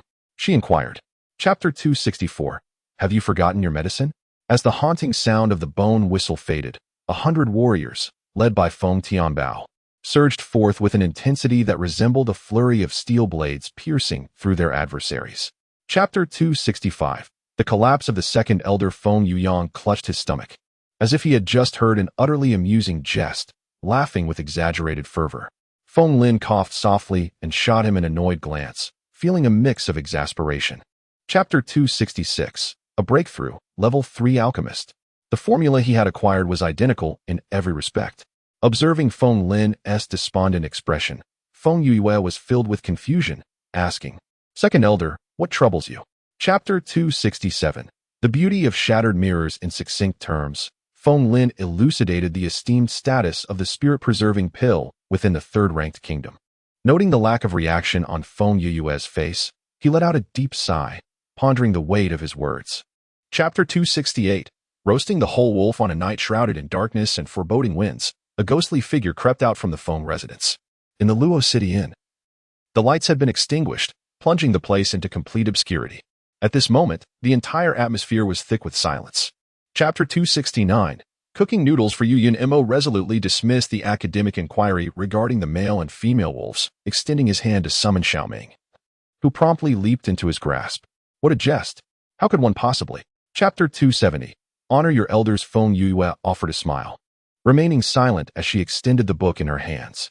Feng Tsang accepted it, glancing down at the cover, momentarily taken aback. Chapter 271. Identity revealed. Part 3. Everyone's faces flushed, and they simultaneously lowered their heads. Particularly the 107 first-generation disciples, some of whom, despite being over 60, still lingered in the realm of Xianshi, felt utterly ashamed. Chapter 272. Healing the Empress. Part 4. A few days later, the Feng residence welcomed a guest, the Crown Prince Nangong Lai. Ever since the last royal banquet, Feng Yue had been preoccupied with matters of the Feng family and had. Chapter 273. The Challenge from Madame Ninghua. Part 1. Nangong Lai had been quietly listening to the conversation between the two, and upon seeing Xiao Yin's increasingly gentle demeanor, he couldn't help but breathe a sigh of relief, feeling a sense of ease in his heart. Chapter 274. I Can Heal. Part 2. Feng Yue smiled gently and nodded, affirming her capability to heal. In that instant, a surge of joy and excitement erupted within Nangong Lai's heart, his strikingly handsome features. Chapter 275. Night Visit to the Iron Cavalry Camp. Part 3. The chilling atmosphere had dissipated significantly. In the coming days, the Empress must diligently follow my instructions for medication. With that, she turned her head, raising an eyebrow at Zhang Chuan. Chapter 276. I am fond of him. Part 4. However, what do you plan to do now? Nangong Xin has secretly allied with Yuan Tianfeng. Is this a preparation for rebellion? Feng Yue bit on a twig and shifted her position as she Saturday. Chapter 277. The Coming-of-Age Ceremony. Part 1. In the bustling haste of Luoqing, half a month passed in the blink of an eye. Tomorrow marks the day of the coming-of-age ceremony for the sixth young lady of the Feng family, Feng Yue. Chapter 278. A Lifetime of Infatuation. Second update. Yi Bushuan inhaled sharply. Although he was not an alchemist, he was aware that an ordinary alchemist could produce several pills in a single session. Feng Yue was capable of. Chapter 279. The Heart of a Young Master. The Affection of a Beauty. 3 chapters combined. In the tranquil room, the moonlight was hazy. In the darkness, a tall figure sat indistinctly at the table. Feng Yue paused, feigning nonchalance. Chapter 280. The Palace Change. The Mystery of the Feng Family. Second update. What is the situation? The young girl inquired softly. The man removed his conical hat, revealing a resolute and handsome face. It was none other than. Chapter 281. The ancestor of the Feng family. In a secluded space, an icy white mist enveloped the surroundings. The chill was oppressive, pervading the entire realm. This was a domain crafted from layers of ice and snow. Chapter 282. You err, why don't you give it a try? First update. The conversation between Feng Tsang and Feng Yue left Su Mo Liang in a state of confusion. Wait, who are you referring to as the esteemed one? Feng Tsang was taken aback. Then, Chapter 283. Confessions of the Heart, second update. The man's gaze was somber, his voice tinged with an unusual huskiness, radiating an aura of raw masculinity. He gazed deeply at the blushing youth before him. Chapter 284. Cooperation between two parties. A divine miracle revealed. First update. The sudden knock on the door interrupted the two individuals within the room. Chapter 285. Refinement. Thunder attribute. Second update. Upon this realization, Feng Tsang could no longer maintain his composure. What should we do? Perhaps we should not let your fourth uncle go? Feng Yue elegantly turned. Chapter 286. Departure. First update. After 2 days of seclusion, Master Dashuan successfully refined a pill that granted Feng Yue the power of lightning attribute. Strictly speaking, this can be attributed to the influence of the Xianming wolf and Xiaohua. Chapter 287. Beauty leads to misfortune. Second update. Upon seeing Yun Mo on the shore, Feng Yue in the water was momentarily stunned, her mind buzzing. Chapter 288. Where? My heart yearns for you. First update. Xiao Ming shivered, nearly frightened to the point of losing control. The little creature, resembling a small rabbit, curled up pitifully, looking utterly aggrieved. Chapter 289. Shall we sleep together? Second update. The maiden's voice was clear and cold, yet imbued with an undeniable determination. Yun Mo gazed at her and suddenly smiled silently. Chapter 290. Return my Yuming grass. Third update thus. Yun Mo looked helplessly at the bride who was yet to be obtained as she fled. Xiaohua dashed away with remarkable speed, vanishing in an instant. Chapter 291. Peril in the cave. First update. What the heck? Xiaohua, what are you doing? Her legs were being held by someone, and her clothing was being tugged by Xiaohua, leaving her suspended in midair. Chapter 292. The plump little lamb. Second update. A loud shout erupted, ringing explosively in her ear. As Feng Yue descended, a cool breeze swept past her. Subsequently, the clear. Chapter 293. Prosperity. First update. Chapter 294. Alchemy Guild. I am but a novice. Second update. Xiaohua felt quite aggrieved. It had not consumed excessively, yet its stomach still ached with hunger. However, the murderous glare from Feng Yue assured it that. Chapter 295. Acknowledging you as my master. Bellflower Nectar. First update. Yuan suspected that his hearing must have faltered. Otherwise, how could he have heard the young woman proclaim her ability to restore the primordial spirit? He vigorously shook his head. Chapter 296. Absorbing, ascending frenziedly. Second update. That young lady, are we prosperous? Feng Yue gazed deeply into the milky liquid within the jade pool, a smile slowly forming at the corners of her mouth. Chapter 297. Worldviews shattered to pieces. First update. Chapter 298. Shangwan's movement, an old friend in distress. Second update. Feng Yue cast a sympathetic glance at Yuan, allowing him to drift away like a wandering soul. Then, she turned her head, silently observing Yun Mo. Chapter 299. Rescuing the Crimson Blood. Discussing a grand plan. First update. Yu Shenfeng's laughter abruptly ceased. With a swift flick of the whip, it tightened around his neck, his brows furrowing in fury. What are you laughing at? The blood-red figure was choked. Chapter 300. The mantis stalks the cicada, while the yellow bird awaits. Second update. Feng Yue was nearly incapacitated by her antics, a shiver coursing through her as goosebumps erupted all over her body. She chuckled dryly, her demeanor subtly betraying her feelings. Chapter 301. The emergence of miracles. Three families gather. First update. Shangwan Yu observed the girl before her, her emotions somewhat intricate. She had followed Shangwan Long and Shangwan Zun to this place, just in time to overhear the most pivotal moment, yet unexpectedly. Chapter 302. Entering the miraculous realm. Unfortunate luck. Second update. There were no objections from anyone. Given the urgency of the moment, every second was precious. Feng Qingyan summoned the disciples of the Feng family, along with the Shangwan and Wu families. Chapter 303. Capturing the Underworld Serpent. Ghost Flame Ridge. First update. Feng Yue's heartfelt plea went unheard by the miraculous realm. Despair etched on her face. She glanced around, her gaze halting at a particular spot. There. Chapter 304. Encountering treasures in Ghost Flame. Lava rolling. Second update. Little fire. Struggling to emerge from beneath a pile of treasures, Feng Yue glared at Little Fire with gritted teeth. Little Fire wore an innocent expression.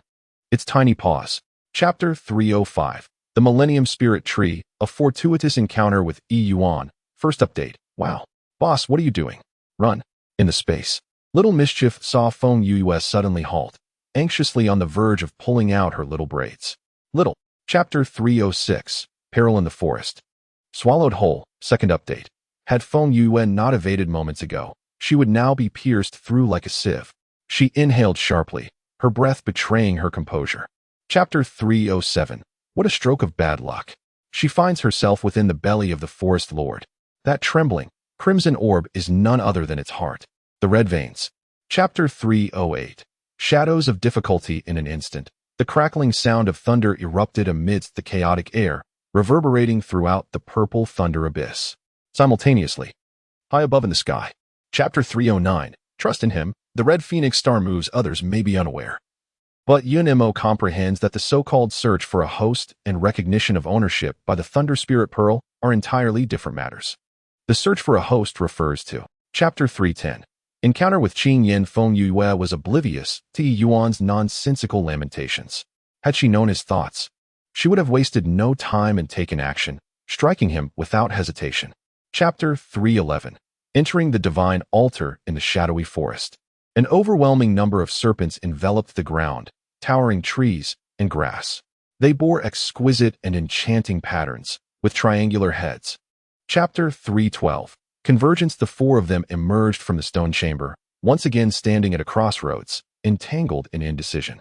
Which path should they choose? Yi Yuan furrowed his brow, contemplating. Chapter 313. Fortuity. Divine artifact. Are you certain you wish to proceed this way? Shangwan Yu stood before the leftmost stone door. Turning to glance at Feng Yue, her expression a blend of coolness and slight concern. Chapter 314. Peril. Golden-eyed dragon tiger. Feng Yue's eyes suddenly widened, and she gasped in shock, exclaiming, "What did you say?" The golden-eyed dragon tiger. Shangwan Yu struggled to nod. Chapter 315. Meeting Yunimo. Xiao Ming in danger. Part 1. Shangwan Long's complexion instantly shifted from pale to green, and then from green to red, creating quite a spectacle. "Elder, are you jesting?" he whispered. Chapter 316. Bloodline of Artifact Refinement. Urgent Moment. Part 2. Xiaohua tilted his little head, rubbed his face with his tiny paws, and then took a deep breath. Chapter 317. Departing from the Divine Mark. Trouble at the Feng family. Part 1.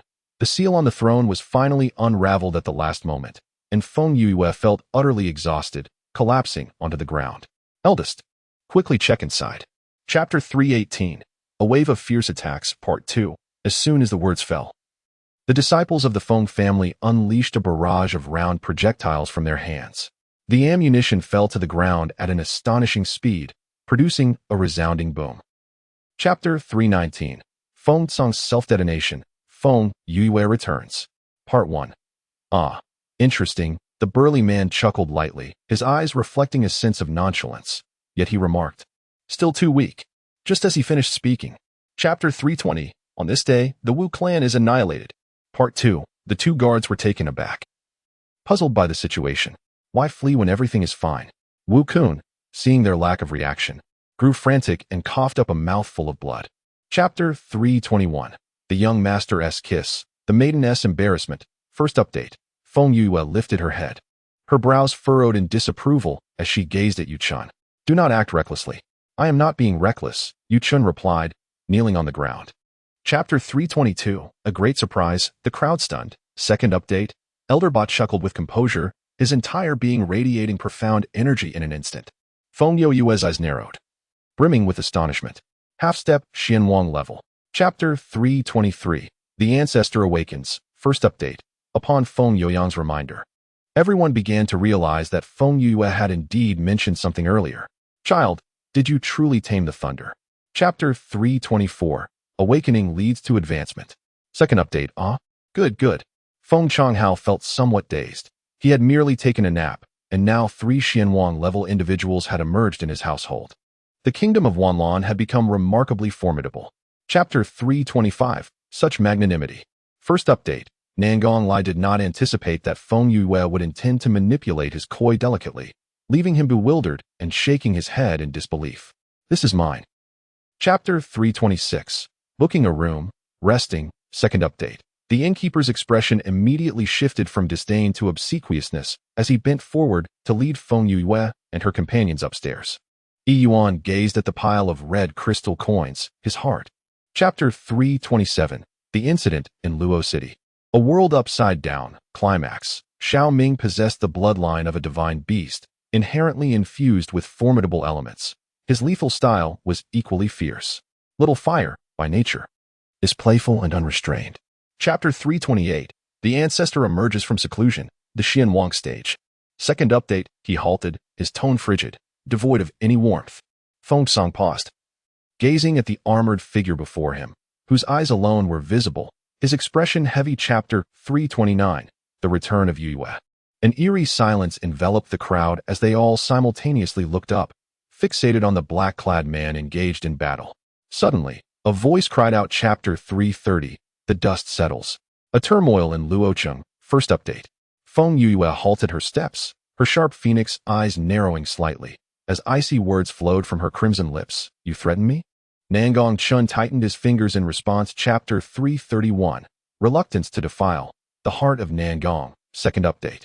Mother, it cannot be. Nangong Lai gently shook his head, a faint smile gracing his lips, for Yue's nature has always been one of clear affections and aversions. If she were to favor someone. Chapter 332. The Secrets of Heaven. The Heart's Intent. The four characters, Secrets of Heaven, shimmered with a jade-like luster, appearing in Feng Yue's mind. Secrets of Heaven? She. Chapter 333. The One Loved. Candlelit Conversations. The items Feng Yue gifted were, of course, indispensable. Nangong Lai, well aware of her temperament, chose not to be overly formal with her. In a few days. Chapter 334. Breaking Through. Refining Artifacts. However, such pain was merely the beginning. As the crimson orb entwined with chaotic energy, Feng Yue's veins began to rupture. Chapter 335. Parting, a New Journey. Feng Yue paused, glanced at Fusu, set down her chopsticks, and let out a gentle laugh. You, my dear, I am heading to Qixing to pursue knowledge. Chapter 336. Qixing, here I come. First update. Feng Yue fixed her gaze upon the myriad treasures in Feng Fei's hands, a surge of warmth flowing within her. She lifted her head, her gaze, slightly misty, sweeping over the crowd. Chapter 337. Arriving in Fengqi Nation, encountering Yao City. Happy New Year. Fengqi Nation, a first-rate power in the northern Yu domain, lies south of Wanlan country. Traveling at full speed, it would take approximately 5 to 6 days. In the northern Yu domain. Chapter 338. A fortuitous meeting with Yuan Yu, the Shumi Ring. The innkeeper led Feng Yue and her companions to the third floor before departing. Following the innkeeper's instructions, they placed the rune cards imbued with their mystical energy in the small window of the door. Chapter 339. Registration, a gathering of all sides. Qixing Academy is located in the southern area of Yao City, surrounded by crystal-clear lakes that separate the residential area from the academy. Feng Yue. Chapter 340. Trial Peak, You Foxy Temptress. Just as Yu Chen finished speaking, a derisive snicker echoed from nearby. He furrowed his brow and turned to look. Chapter 341. The Playful Seven Stars Academy. Mei Runin's cold and unyielding words offered no mercy to Qiao Sining. The surrounding new students and disciples, upon hearing her, could not help but burst into laughter. Chapter 342. The Stench of Flatulence. Yun Mo's appearance. What on earth? A peak second-tier spirit beast. Wan Shi Yao's eyes widened in shock as he stared in disbelief at the burly giant ape charging towards them, unable to contain a scream. Chapter 343. The Blood Station Wolf Pack. A gallant figure emerges as the sun dipped below the horizon and night fell. The twilight enveloped the trial peak, shrouding everything in darkness. This marked the arrival of the new students at 7 stars. Chapter 344. The Swaying Skewers of Lamb. Regarding the issue of the number of 7 stars flags, Feng Yue and her companions found themselves utterly perplexed. Unable to fathom it any further, they decided to abandon the thought as time slipped away. Chapter 345. Yue Falls. A man's urgency. The cliff here was remarkably smooth, wide at the top and narrow at the bottom, offering no points of support. Feng Yue carefully observed and drove an ice spike into the cliff face. Chapter 346. Mei Runin, do you wish to fight? At the edge of the cliff, Yu Chun and his companions knelt, their gazes vacant and dazed. Behind them, Mei Runin, Wan Shiyao, and Long Yuan bore solemn expressions, their eyes revealing. Chapter 347. The Seven Stars Captured. Yue Strikes Part 1. Mei Runin's icy countenance exhibited a rare crack, her brow furrowing as she cast a peculiar glance at Feng Yue, questioning, "You cannot possibly be unaware." Chapter 348. Who is the Yellow Sparrow? Part 2. Feng Yue plucked the small fire spirit from her shoulder, her lips curling into a mischievous smile, stating, "The Academy has declared that the use of spirit beasts is prohibited during the assessment. Our current objective is to rescue." Chapter 349. A flag or a person? The dark-skinned girl spoke bluntly, causing the plump man to frown in displeasure. After a moment of contemplation, he added, "But what if the Academy's personnel find out?" Chapter 350. The beauty schemes. Everyone's expression shifted. Wan Shiyao could hardly believe that just as one danger had passed, another had emerged. He merely leaned against the wall. His eyes closed for a moment. Chapter 351. Assessment concluded. Results announced just as Feng Yue had indicated. The storage ring had been secretly ensnared with a restriction before it was handed to young Master Hua. This restriction was learned from the Jade Slip. Chapter 352. Astonishing. Everyone. Feng Yue and Mei Runin's group stood somewhat apart, with few individuals nearby. Naturally, Wan Shiyao's words were scarcely heard by anyone. Chapter 353. A great satisfaction. Then, as if struck by a sudden jolt, everyone inhaled sharply, softly reciting together, 80, 81, 80. Chapter 354. Entering the Seven Stars. The disqualified participants were eliminated, and the rankings of the 20 groups were rearranged. Subsequently, according to the assessment requirements, the top 5 and the bottom 5 would be. Chapter 355. Yuyo, are you astonished? Observing the dumbfounded expressions of Feng Yue and her companions, Peng Tianxing's eyes curved with delight, a broad smile illuminating his face. How reminiscent it was of his own arrival at the Academy. Chapter 356. You are not old, truly not old. The two stood in close proximity, with Feng Yue nearly feeling the warm breath wafting from the man's nostrils.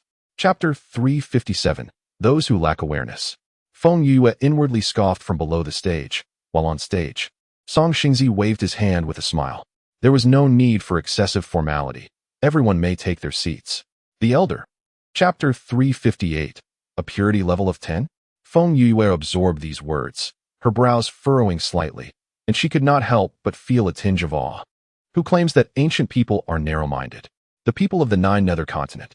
Chapter 359. Shocking the audience. Following Yu Chun and Feng Yuyang, several new students took the stage for testing. However, these individuals displayed mediocre talents, their attribute purity not particularly high. Aside from. Chapter 360. Transforming into an unparalleled powerhouse. Song Xingzi raised his eyebrows slightly, casting a glance at Yun Mo. Chapter 361. Apprenticeship. Entering the martial peak, he was a youth with dark skin and a tall, robust figure. Although his garments were crafted from satin, they lacked the ostentation typical of noble families. Chapter 362. Yunmo's history. Shi Wonking walked behind the crowd. Chapter 363. Seeking recognition. Xingyuan was the residence of the disciples of the Seven Stars Academy. Yan Yifei led Feng Yue through the gates of Xingyuan, strolling toward the Internal Affairs Bureau. Chapter 364. May I steal a kiss? Having just settled into Xingyuan, Yu Chun and the others were preoccupied with arranging their rooms and attending to formalities, thus failing to gather together. After Tsinjin departed, Feng Yue. Chapter 365. A fortuitous encounter with Beichen in the Yao city of Fengchi country. There existed 2 academies, Seven Stars and Beichen. The reputation of Beichen is a tale for another time. Let us speak of the Seven Stars Academy, located in Yao. Chapter 366. Ensnared by femininity. Chapter 367. Punishment as the most stringent peak master within the Seven Stars Academy. Xianyuan Wentian maintained exceptionally high standards for himself and imposed severe discipline on his disciples, bordering on the harsh. Chapter 368. Auxiliary Studies at the Medicine Peak. Part 1. Feng Yuyang accidentally sprayed egg flour soup all over the table, staring in horror at Feng Yue. Have you been harmed? Her countenance darkened. Chapter 369. Your Beauty. Second update. The maiden was adorned in a white brocade robe. Her hair styled into twin floral buns, each embellished with a pearl hairpin, lending her an exceptionally sweet demeanor. Most captivating were her. Chapter 370. Alchemy. Flame suppression. All eyes turned, gazing upon Feng Yue with astonishment. Those who had witnessed her brilliance at the 7 Stars platform were particularly astounded. Mysterious. Chapter 371. A slap in the face. The disciple stared blankly, his gaze fixed upon the extinguished flame in his hand, momentarily unable to collect his thoughts. The elder, he stammered, looking at. Chapter 372.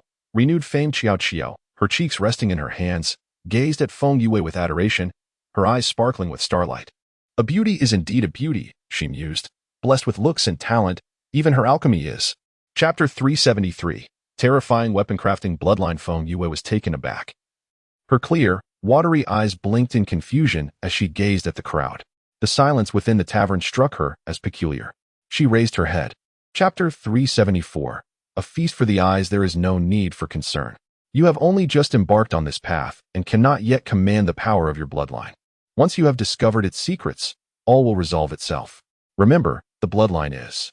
Chapter 375. The Bun Incident. Feng Yue possessed an exceptional memory, capable of retaining everything she saw.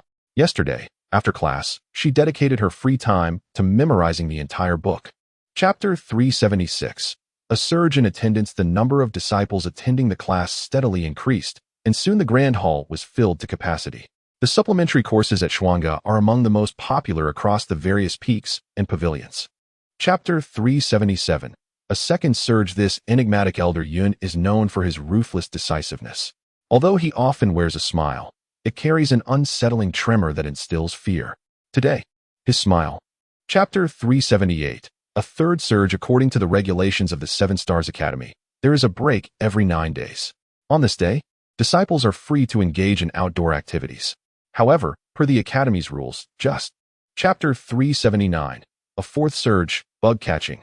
I would rather offer you 80,000 purple crystal coins. Feng Yue secretly muttered in her heart. With a 2-year limit. 80,000 7 Stars coins for information. You. Chapter 380. A sixth surge. The library of the 7 Stars Academy is situated in the southern part of the secret pavilion, comprising 4 floors and housing tens of thousands of books, making it the most extensive collection among the 3 academies in the North Yu domain. Chapter 381. A 7th surge. Others were equally astonished, hastily activating their protective shields, yet their feet seemed rooted to the ground, rendering them immobile. At this moment, in the room, Feng Yue. Chapter 382. An 8th surge. Big brother. Big brother, I've grown up. Do I look handsome? He dashed in front of Feng Yue, proudly spinning around. Feng Yue blinked, feeling stiff. Chapter 383. Explosive Update 9. Bug fix. This year, 50 new students were admitted, and the Academy divided you into 10 small teams, each led by 2 senior students to complete the designated tasks. Xian Yuan. Wentian paused. Chapter 384. Explosive Update 10. Yu Chun was a warm-hearted individual, and naturally, so was Feng Yue. She had always held a fondness for Mei Runin, and upon seeing her, she engaged in a few more conversations. Mei Rual. Chapter 385. Explosive Update 11. Everyone was secretly puzzled, but Yun Mo's subsequent words took everyone by surprise. I will lead your team. He stood on the stage, speaking confidently. Chapter 386. Explosive Update 12. The shopkeeper, who was troubled about how to make change, immediately nodded repeatedly, his face beaming with joy. Thank you, young lady. 49 rooms, a total of 120 red coins.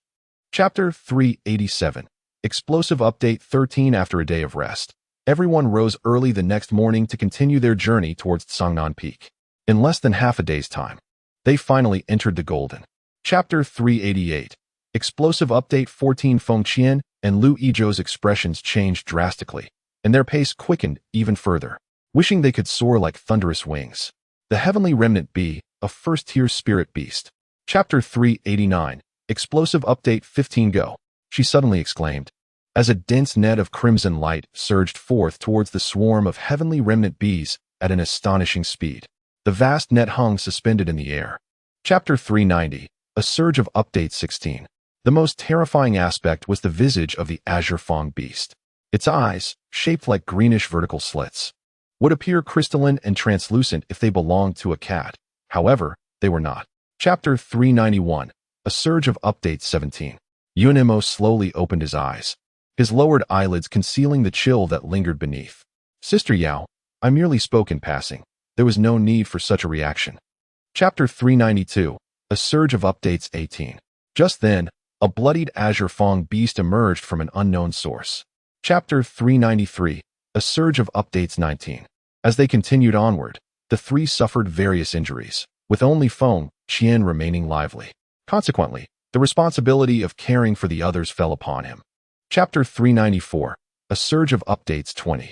Amidst the wait for death and the absence of pain, one individual cautiously opened their eyes, only to be astounded by the scene before them. The azure fong beast was mere. Chapter 395. A surge of updates 21. Suddenly, a large tear appeared in the air. A man clad in snow-white garments stepped forth from the black void. His elongated hands swiftly grasped. Chapter 396. A surge of updates 22. As night descended, Sangnan Peak was enveloped in a delicate layer of mist. A crescent moon cast a hazy glow through the thin fog, the night air cool and refreshing, adding an air of tranquility to the evening. Chapter 397. A surge of updates 23. Feng Yue awakened in Yun Mo's embrace. She groggily opened her eyes, sensing the presence of a man beside her. Initially startled, her heart inexplicably quivered, and Feng Yue anxiously tugged at her sleeve. This waiting was unbearable. She needed to find something to divert her attention. In the days following their marriage, life was not as idyllic as Wu Yao had envisioned. Xian Li had changed. She still appeared to be the gentle woman he once knew, yet her expressions were now laden with unspoken complexities. The emperor rejoiced at the birth of a son, and Wu Yao was elated. In his excitement, he momentarily forgot about Xian Li, who remained confined in the cold palace. The following day, he regained some strength. The two held hands, walking through the corridor for quite some time before finally stopping before a stone door. Yun Mo discovered the mechanism of the door and gently pressed it. A soft click resonated. She took the envelope and noticed the flamboyant calligraphy that read, "To the Wu clan's ancestors and descendants." Feng Yue felt no interest in the letter and had no desire to pry. Feng Yue awkwardly touched her nose and cleared her throat, suggesting they go out for a meal to sample the local delicacies. She was aware that Feng Yue was oblivious to the events unfolding in the camp at Sangnan Peak, yet while at the inn, she had faintly discerned Yao Xingchen's hidden intentions. Someone admires Yun Mo. Chapter 405. Executed with extreme punishment. First update. Feng Yue reflected on her own temperament, which had always been rather poor, particularly harboring grudges. In the past, Feng Yoshue, Feng Yuluo, and the Grand Elder Feng Ling, anyone who offended. Chapter 406. Tian Anhao's misfortune with a man. Second update. Chapter 407. Assessment. Handsome men. Third update. After indulging in each other's company for a while, Feng Yue redirected the conversation. She voiced her doubts regarding Song Xingzi. Yun Mo. Chapter 408. Diminishing his prestige. First update. The man possessed a tall and slender figure, adorned in a dark purple robe edged with light golden embroidery, intricately designed with dark floral patterns. The cufflinks were dyed with golden threads, shimmering under the sunlight. Chapter 409. First on the Heavenly Saint ranking. Second update. Regarding this matter, Su Ruyao had also heard a few tidbits.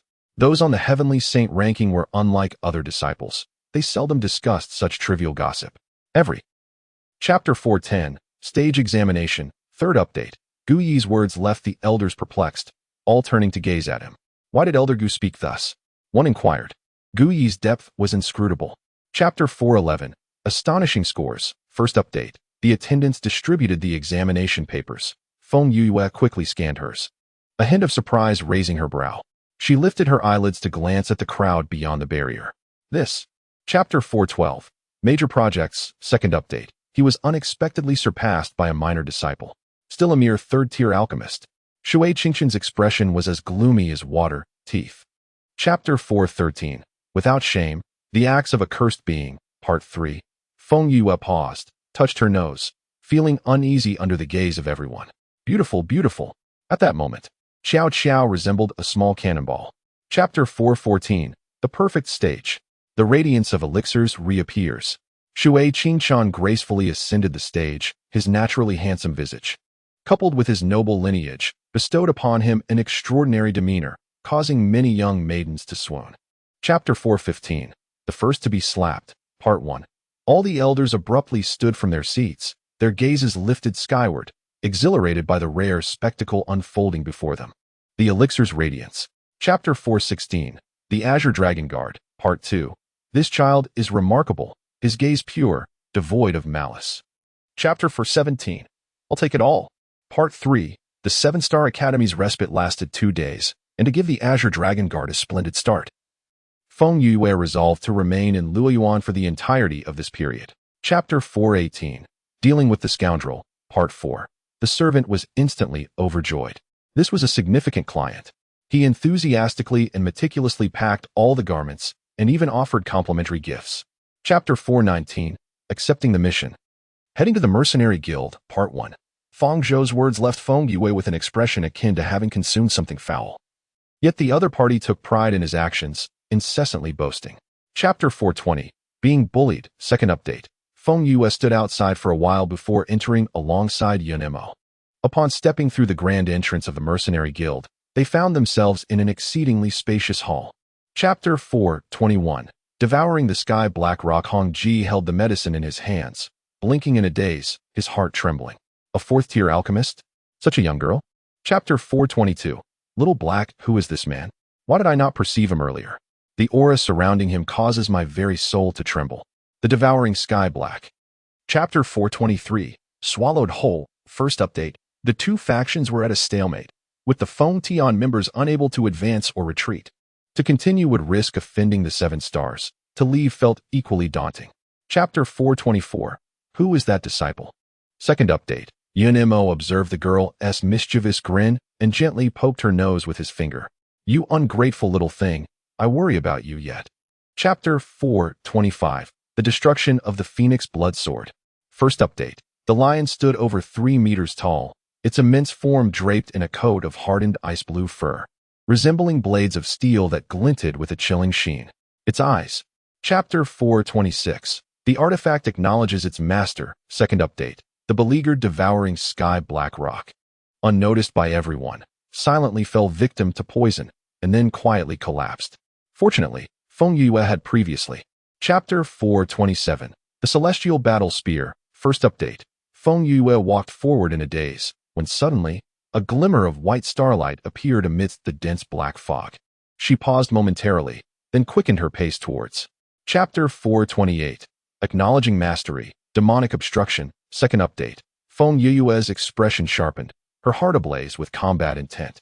I will surely tame it. The celestial demon Taoist was quite pleased with her attitude, and thus. Chapter 429. A reunion. A string of Buddhist beads materialized beside Feng Yue, consisting of a total of 108 beads, exuding a faint dark luster. With great effort, Feng Yue moved her fingers, beginning to. Chapter 430. The meeting of 2 women. The man's voice was deep and resonant, akin to the introspective and profound tones of a cello, softening Feng Yue's heart. Yunemo gathered her arms, embracing. Chapter 431. The past of the Mei family. Mei Runin never anticipated that she would reunite with her long-lost sister in such a manner. Mei Qing's footsteps halted, her smile gradually fading. Chapter 432. Turmoil resurfaces. 5 days later, the Crimson Blood Mercenary Corps departed from Icewind Valley. Mei Runin's foot injury had healed considerably. Although she could not walk, standing was no longer an issue. Chapter 433. Reporting the incident outside Tianxiang Tower. Zhonghua, vexed by the entanglement with the Desert Phantom Serpent, suddenly heard a bang, followed by a flurry of blood blossoms scattering in the air. He was suddenly startled. Chapter 434. The Provocative Red. Feng Yue followed closely behind Yi Linshi and others, her gaze sweeping rapidly across the Grand Hall, ultimately resting upon Shui Chonghai. This man had clashed with her. Chapter 435. Master's Support. Feng Yue paused for a moment, inquiring word by word, regarding today's events. Chapter 436. The Yao family? In the end, this turmoil was settled under Song Xingzi's judgment. Yu Chun, Feng Yuyang, Feng Wuyo, and Feng Yuan gathered outside, engaging in brawls. Their behavior deplorable. Chapter 437. Song Yuan Rescue. The injuries of Yu Chun and the others were far too severe, prompting several elders to grant them a special leave of half a month, allowing them to recuperate well in Xingyuan. However, although they were excused from attending classes. Chapter 438. Journey to Zhongyuan. Xian Yuan Wentian handed a letter from Zhongyuan to Feng Yue, who swiftly perused it, her brows knitting into a frown. How could this be? Chapter 439, Chapter 103, The Earth Trembles. The expressions of the crowd changed slightly. Something unusual must be afoot. Yi Linshi furrowed his brow, pondering for a moment. Regardless of the circumstances, rescuing the distressed was of utmost importance. Please, my lord, take me. Chapter 440, News from Yun Mo, Fat Chapter. For 3 whole days, Yin Yifei and Feng Yue, using the sky as their blanket and the earth as their bed, toiled around Lu Mountain, tirelessly saving lives. At last, in Chapter 441, the formula for the elixir brings ominous tidings. In Chapter 442, at a critical juncture, Feng Yue felt a surge of briny bitterness rise in her throat, her chest heavy with pain. Having spent 7 or 8 days among the villagers of Taiping, who were simple and sincere. In Chapter 443, Little Fire's Demise, a soft voice echoed in the air, declaring, "Who dares to harm my master? I shall crush you." A flash of dark purple light revealed a small figure rolling forth. In Chapter 444, upon Yun Mo's return, a heart-wrenching cry from a maiden resonated with profound sorrow. She frantically wielded her sky-devouring war spear, lunging towards Little Fire. The following day, Gu Tianjun led the 7-star disciples away from Tsangyuan County, under the grateful gazes of the townsfolk. In Chapter 446, In Love, Feng Yue was quite content with the imposed punishment. Although Yao Xingchen was indeed detestable, it was more gratifying to endure such humiliation than to face death. In Chapter 447, Breakthrough, 5th stage of the Xian King, poor Dean Song suffered a critical blow, his pent-up frustrations redirected entirely towards Yao Xingchen and his companions. As time progressed, in Chapter 448, at the auction, Feng Yue was aware of the formula for the Fire Cloud Pill. However, as merely a 4th-tier alchemist, she could only gaze longingly at the formula for this 6th-tier elixir, wishing for more. Yin Shiyuan's straightforward disposition earned Feng Yue a newfound respect after their conversation. The two conversed with great delight, yet left others utterly stunned. Chapter 450, The Unfeeling Hua, The Entrance of Beichin. Feng Yue's lips twitched fiercely. Such an ostentatious name was indeed befitting of such an ostentatious appearance. At this moment, Wang Ximiao was too preoccupied to notice the flamboyant Hua Wuqing. Chapter 451, The Provocation of the Yao Family, A Slap in the Face. 2 tall, distinguished men entered from outside, one of whom wore a half-purple gold mask, revealing only a portion of his visage. Chapter 452, Spitting Blood and Rage. In a previous life, during moments of idle boredom, Feng Yue had been taken by friends to watch numerous dramas and novels, where the female antagonists were always portrayed as pitiable and delicate. Chapter 453, Wealthy and Willful. Huang Fufeng's expression changed slightly as he turned to locate the speaker, only to be surprised to find it was Feng Yue. 50,000. How could this girl possess such? Chapter 454, The Shock from Golden Crystal Coins. The price of Baiyun Immortal Ginseng surged rapidly, rising from 50,000 purple crystal coins to 70,000 in no time. Many third-rate families could no longer sustain. Chapter 455, A Display of Affection Throughout the Venue. 60,000, 70,000, 80,000. As Jean Dafu's voice faded, a flurry of bids followed. Chapter 456, The Banquet. The intricate relationship between the enigmatic elder Yun and the talented young disciple Feng Yue was known only to those within the 7 stars. Feng Yue was not an insignificant figure. Chapter 457, Master C. Yuan Yu noticed Feng Yue looking his way, and with a playful smile, he greeted her. His impression of this gentleman was quite favorable. Chapter 458, An Invitation from Yi Linshi. Gu Tianjuan's inquiry left Master C at a loss for words. What does repeatedly provoking mean? He wondered, uncertain how to respond. Chapter 459, Journey to the Yin and Lan families. Although Yin Yifei had a rather aloof demeanor, his approach mirrored that of Yin Shiyuan. Once it was confirmed that Feng Yue was available, he promptly led her out of Qixing without further ado. Chapter 460, Lan Yu's Illness. Both Feng Yue and Yin Yifei furrowed their brows, their gazes fixed on the outside. The screams continued unabated, growing increasingly frenzied as they echoed through the air. Chapter 461, Treatment, Astonishment. Feng Yue's words caused a subtle shift in Lan Fengyi's expression. No one understood the peculiar constitution of the Lan family better than she did. It was widely acknowledged that the Lan family possessed unique advantages. Chapter 462, Two Youths. although Lan Yu was unable to cultivate. He had been groomed as the next head of the Lan family and was well aware of the matters at hand. The reputation of Feng Yue preceded her. Chapter 463, Master Hua, do not touch me. Two youths concealed themselves beneath a window of a small building, holding their breath as they peered through the narrow gap. At the moment their gazes met with Xiao Changfeng, an intense spark ignited in their eyes. Chapter 464, Journey to the Lan family. Jiang Lin and Jiang Feng immediately turned ashen. Indeed, against Xiao Changfeng's formidable strength, they had no chance of victory, even if they fought with their lives. However, Chapter 465, The Bashful Lan Yu. Feng Yue was somewhat surprised. Given Lan Fengyi's regard for Lan Yu, how could she fail to keep her promise? A thought crossed her mind, and she inquired, Lan family head. Chapter 466, Enemies Encounter.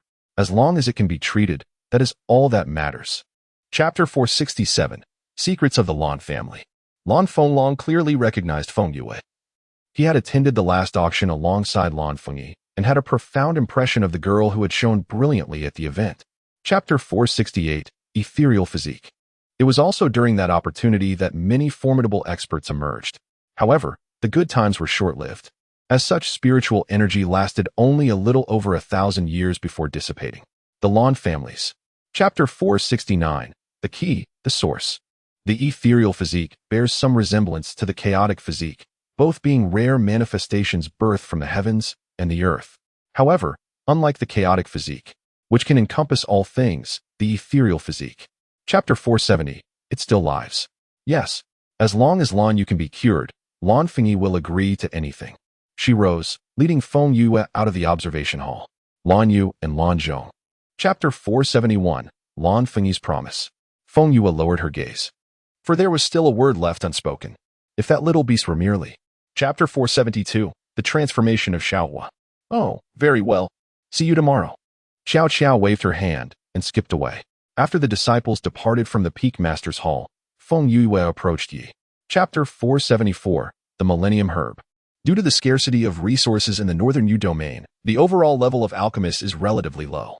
Even the most prestigious alchemist guild boasts only a handful of high-level alchemists of the 4th and 5th ranks. Chapter 475, Unwavering Determination. Tianan felt a throbbing headache. He never anticipated that Feng Yue, possessing a formidable bloodline for forging, would unexpectedly falter at the stage of condensing forms. Just look at what she forged. Chapter 476, Encountering Yao Xingchen again, a resounding slap in the face. A hazy aura enveloped Feng Yue. In midair, a weapon, shrouded in mental energy and the forging bloodline, emitted a brilliant red glow. Chapter 477, The Abyss of Netherworld, The Divine Temple. After giving Yao Xingchen and Mei Renyao a thorough reprimanding, Feng Yue felt invigorated, even walking with a certain grace. Chapter 478, Elder Shui. In the stillness of the air, Feng Yue and Elder Shui exchanged glances, silently evaluating one another. Elder Shui, with his white hair and youthful visage, possessed a pair of eyes that captured attention. Chapter 479, Exhaustion, Ling Feng arrives. Feng Yue revealed a gentle smile. Humbly accepting Elder Shui's praise. You have provided me with a general understanding. However, the narrative unfolds as follows. Chapter 480, The suffering Ling Feng Lan Fengyi is a master of the Xiansheng level, and few in the entire Ya city can conceal their cultivation from her perception. Although Ling Feng appears to be in his 20s, his level of cultivation is. Chapter 481, The wife is to become another's. Ling Feng's inner thoughts remain unknown to Feng Yue, who perceives Lan Yu merely as a younger brother, never considering any romantic implications. After finishing their meal. Chapter 482, Uncertain naming as Feng Yue suggested, Lan Yu awakened in the evening. The handsome and refined young man slowly opened his eyes and exhaled a breath of turbid air, his gaze. Chapter 483, Heavy responsibility. Lan Yu's health has been restored. As night fell, Feng Yue and Elder Shui bid farewell and departed from the Lan residence. Miss, do you have any plans? Chapter 484, The True Power of Chaos Fire. Do not underestimate yourself. Your future is destined to bear the expectations of many. Feng Yue reclined in a rocking chair beneath the grape arbor. Chapter 485, The Unconventional Fire acknowledges its master, truly a treasure of heaven and earth. Lan Zhong murmured as he sensed the formidable energy of the chaos fire. Lan Fengyi remained silent, yet the shock in her eyes was evident. Chapter 486. The rebirth of the Lan family. The fire curse lifted, heart-wrenching cries echoed throughout the courtyard, permeating the entire Lan family estate. Feng Yue gently tapped the void, as if caressing. Chapter 487. Encountering Yao Xingqian again. It is only fitting. Lan Fengyi was firmly grasped by Feng Yue, unable to kneel, and helplessly shook her head, acknowledging her as the benefactor of the Lan family. Yue from Chapter 488. My magnanimity. The battles among women are perpetually more terrifying than those among men, especially when two women have already torn their masks of civility. Initially, Feng Yue held little regard for Yao Xingqian. Chapter 489. Besieging Yao Xingqian. Ling Feng, with a dark expression, rubbed his forehead and widened his eyes at the sight of Yao Xingqian appearing at the alley's end, accompanied by several guards. He cast a glance at them. Chapter 490. Awakening to a changed world. After a restful night, the following day, as Feng Yue opened her eyes, she was greeted by the sound of bang bang bang at the door. She furrowed her brow. Chapter 491. Colorful crystals. The beleaguered guards, on the verge of tears, could only recount the events of that day in detail. Naturally, they had no recollection of what transpired after being affected by the soul-dispersing powder. Chapter 492. Seclusion. Breaking through. Radiant light emanated, and within the colorful crystals, a liquid seemed to surge. Soon after, a powerful energy burst forth from within. Those resting. Chapter 493. Shui Ting's provocation. One must not harbor unrealistic expectations. Ascending the rankings is not an easy feat. Feng Wuyo doused the hopes of Yu Chun and Feng Yuyang with a bucket of cold water, leaving them thoroughly chilled. Chapter 494. The 7th level of the Mysterious King. Pinnacle of the 4th level Mysterious King. 5th level Mysterious King. Pinnacle of the 5th level Mysterious King. Chapter 495. The Little Fire's Tribulation. Feng Yue was momentarily taken aback, her expression swiftly shifting as she vanished from her original spot. The little rascals, upon witnessing this, hurriedly ascended the trunk of the millennium-old tree. Chapter 496. The Divine Hall, Resplendent Brocade. At this moment, beside a teleportation array beyond the 9 nether continent, the report was made. Reporting to the Divine Lord, all 64 Divine Guards have gathered. Chapter 497. The Divine Thunder Tribulation, An Unexpected Turn. Just as the individuals from the Divine Hall set forth, Feng Yue anxiously gazed at the rolling dark clouds on the horizon. Thunder roared, ominous clouds loomed in the heavens. Chapter 498. The Divine Thunder Tribulation, Part 1. Above the forest of blood punishment, waves of dark clouds surged, seemingly threatening to collapse the very sky. A brilliant red light illuminated the realm, amidst the howling winds. Chapter 499. The Awakening of Little Fire, A Crisis. The first divine thunder, accompanied by a deafening roar, descended from the heavens. Little Ming activated the protective shield, enveloping Feng Yue within. The blinding lightning. Chapter 500. The Devouring Heaven War Spear, 3 strikes of divine thunder. Feng Yue crashed down from the stone mountain with a resounding thud, her insides feeling as though they had been displaced. She gasped in pain, overwhelmed by the agony. Chapter 501. An Unexpected Delight. The power of the 3rd divine thunder was evidently more terrifying than the preceding 2. Feng Yue had no opportunity to react before being swept away by the immense force. Chapter 502. An Unexpected Change with Wide Eyes. Xiao Ming let out a shrill scream, her voice trembling. The 2 bolts of divine thunder represented the utmost limit for Xiaohua. Chapter 503. The Unfortunate Dual Protectors within the devastating reach of the divine thunder. Dozens of individuals suddenly materialized from thin air. Clad in uniform white armor, they emanated an aura of formidable strength. Chapter 504. Successfully Transcending Tribulation. Xiaohua advances. The dual protectors shuddered, their faces turning pale, as a wave of metallic taste surged in their throats. The heavenly law is merciless. Anyone who dares to touch the fabric of spatial laws shall. Chapter 505. The 3rd tier of spirit beasts. The unfortunate man since the incident involving Xiaohua. Feng Yue had not experienced such intimacy for quite some time, feeling a bittersweet ache in her heart as she tightened her embrace around Xiaohua.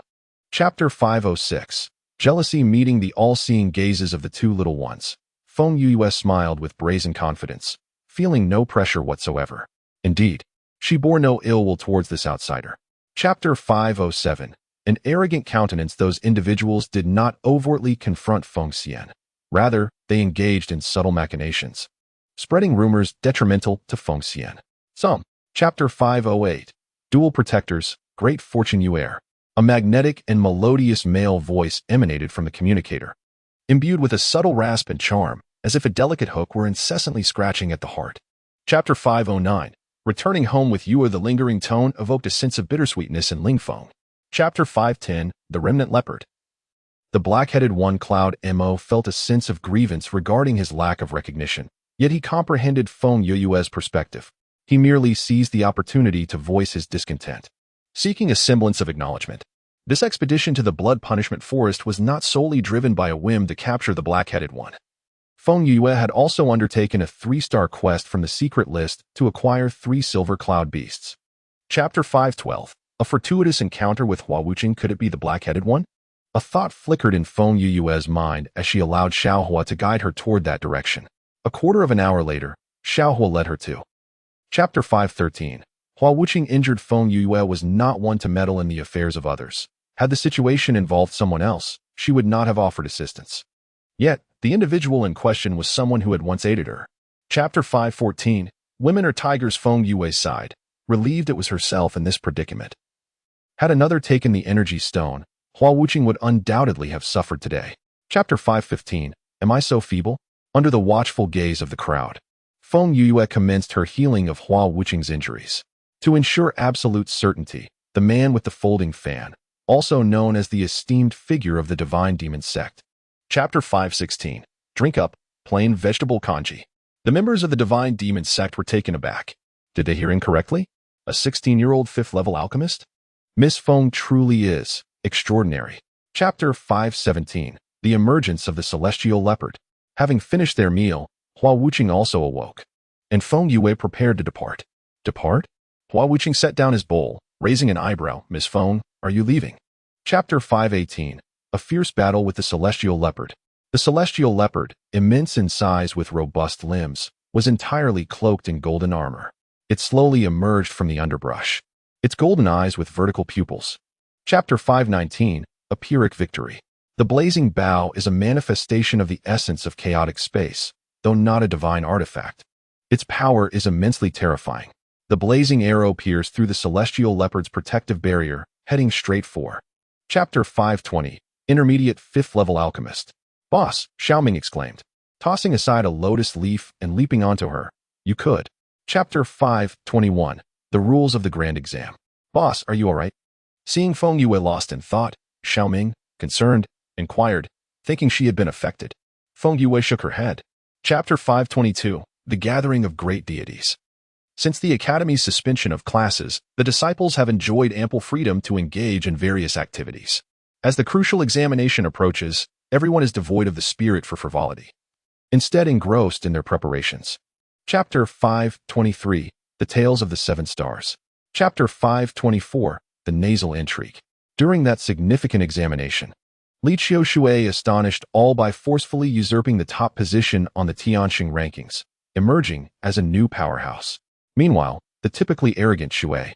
Chapter 525. The examination arrives. All parties gather. Had Yuchen not spoken, Feng Yue would remain oblivious to the fact that Li Qiushui's sea of consciousness had sustained damage. In daily life, it was utterly unnoticeable. Chapter 526. Commencement. A flicker of concern crossed Yalian's face. Ever since her sister was nearly beaten to death by the guards on the street, her demeanor had grown rather somber. That incident. Chapter 527. The Delicate Willow in the Wind. The Wang family is considered a prominent clan in Yao City, a title that sounds formidable, yet pales in comparison to the top-tier powers. Therefore, in this examination, Chapter 528, the 3 academies unite. The imposing aura emanating from their arrival seemed oddly reminiscent of the divine demon sect. Yuchen inadvertently revealed the truth. Was it not merely an imitation of the divine demon sect? Such flamboyance.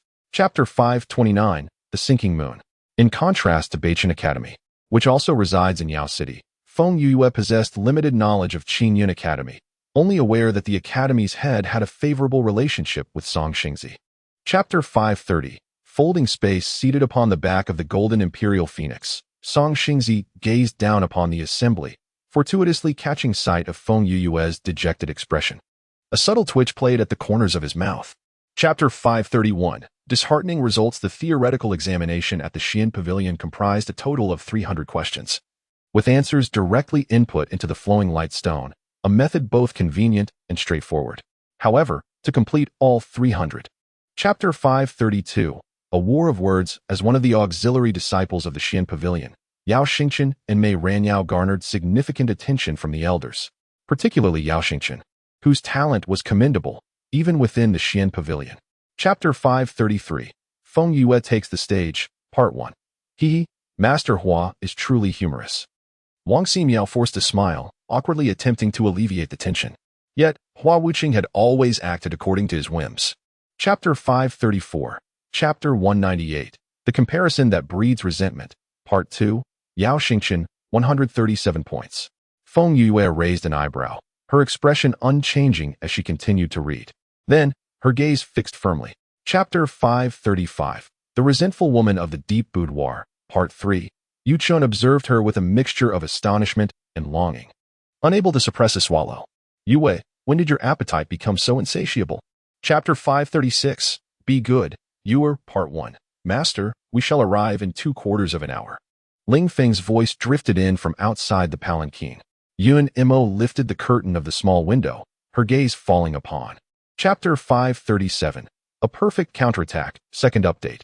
Her heart began to beat uncontrollably, and though her nose felt slightly sour, a smile involuntarily graced her lips. Ahem. At that moment. Chapter 538.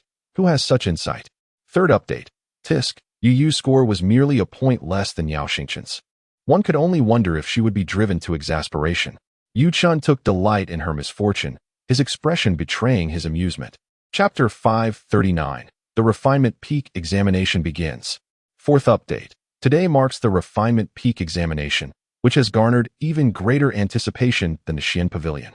At the hour of Chun, everyone gathered at the Seven Stars Square, where influential figures congregated. Chapter 540. The Heavenly Spirit Blood Jade. Fifth Update. Yinyu, what are you looking at? Yu Chun suddenly tapped her shoulder. Feng Yinyu turned her head, lost in thought. It's nothing. Chapter 541. Astonishing. A Level 4 Spirit Artifact. First Update. Upon seeing the inquiries from the crowd, Yin Shiyuan did not hold back and proudly recounted Feng Yunyu's remarkable deeds, eliciting admiration from all. Chapter 542. I want to hide you away. Second Update. He raised his head, staring incredulously at the curved blade in Feng Yunyu's hand, while the other elders of the Refinement Peak wore equally astonished expressions. Chapter 543. 10 Spirit Artifacts. Third Update. The child's playful remarks from the man caused Feng Yunyu to burst into laughter. She raised her head, playfully reaching out to tease the handsome face before her, smiling mischievously as she chided Yunemo. Chapter 544. Exhaustion of Mystic Energy. Fourth Update. The mental energy transformed into a cocoon, enveloping both blood and volcanic crystals within. Following this, azure chaotic flames blossomed into numerous lotus flowers, swirling around the cocoon. Chapter 545. Jealousy. First Update. Feng Yue and Yuan Yu once again shattered the record for the new student rankings. As for Yuan Yu, he was the sole heir of the foremost refining family in the North Yu domain. Chapter 546. Cheating. Perfect Score. Second Update. With limited time for the examination, no one dared to waste a moment and quickly immerse themselves in their tasks. Given the overwhelming number of candidates from Yaofeng, the atmosphere at the Seven Stars Plaza was particularly tense. Chapter 547. The Contest of Water Phoenixes. Third Update. The second to complete the examination was Shui Qingqian. Chapter 548. Bullying the Weak and Fearing the Strong. Fourth Update. Compared to the awkward atmosphere above the pavilion, the sentiments of the disciples from the Seventh Star were tinged with a greater sense of shock. After all, being tied for first place with Shui Qingqian was quite an extraordinary occurrence. Chapter 549. The Blue emerges from the indigo. First Update. Unexpectedly thrust into such a situation, anyone would feel a sense of discomfort within. Although Feng Yue suffered no physical injury, she was nonetheless subjected to a barrage of scathing inquiries. Chapter 550. The Seven-Colored Elixir. Second Update. Shui Lao is one of the few 7th-level alchemists in the North Yu domain. While his prowess may not rival the perfection tier of Yilinshi, he remains a towering figure within the Alchemist Guild. Chapter 551. Who laid an ambush for me? Third Update. Besides Feng Yue, both Feng Yuang and Si Yin also achieved commendable results. with Feng Yuan ranking 23rd and Xian 31st. Chapter 552. The Unusual Condition of Shui Qichen. 4th update. Yan Imo stepped out of the room, startled by the scene before him. Upon noticing Feng Youyue's disheveled attire, his expression immediately darkened. Chapter 553. Dissecting the Living. 1st update. To become an exceptional alchemist, one must not only possess impeccable alchemical skills, but also have a comprehensive understanding of various healing methods. However, unlike Feng Yueyue Chapter 554, a shocking scene of carnage. 2nd update. Silence. Xianyuan Wentian's impatience erupted, his formidable aura radiating powerfully. The elders instantly fell silent, too intimidated to utter another word. Chapter 555. Breaking into the Heavenly Saint Rankings. 3rd update. The elderly woman was overwhelmed with emotion, tears of joy brimming in her eyes as she attempted to kneel before Feng Yueyue, yet she found herself unable to move. Feng Yueyue gently patted her hand in reassurance. Chapter 556. The Martial Peak Examination is here. 4th update. Naturally, the Academy will strive to prevent such occurrences from taking place. Understanding the complexities of human nature can be quite elusive, as there are always unforeseen methods to inflict harm. Although Yun Mo was. Chapter 557. The Arena Competition Part 1. 1st update. Indeed, on the Qixing platform, Xianyuan Wentian observed the performances of his 2 disciples with evident satisfaction. There is no need to elaborate on his eldest disciple, Yan Yifei, whose excellence is unquestionable. Chapter 558. The Arena Competition Part 2. 2nd update. Chapter 559. The Arena Competition Part 3. 3rd update. At the stroke of the hour, the first 6 rounds of the arena competition finally concluded. The 6 individuals who successfully advanced to the finals are, from the first group, Li Qing, from the second group, Imo Luyan. Chapter 560. The Arena Competition Part 4. 4th update. Feng Yue shot him a glance. Young man, please exhibit your vigor and vitality.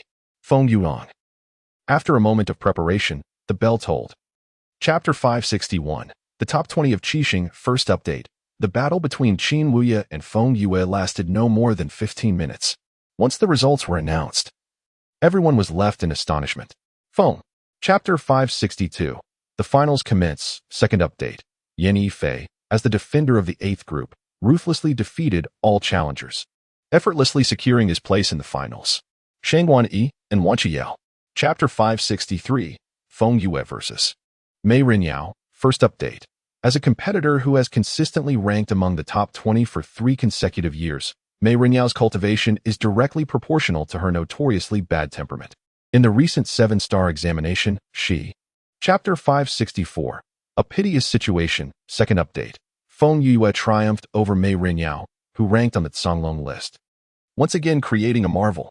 Chapter 565. The Finals. 3rd update. Chapter 566. Feng Yue vs. Imo Luyan. 4th update. Chapter 567. Feng Yue vs. Shui Yao. 1st update. Feng Yue stood firmly on the arena. Her complexion was pale, and her body bore numerous wounds, particularly a gruesome and terrifying injury on the side of her face. Chapter 568. Poisoned. 2nd update. Feng Yue had never revealed this attribute to the outside world. Everyone believed she was still the genius with 3 attributes from her initial admission. Chapter 569.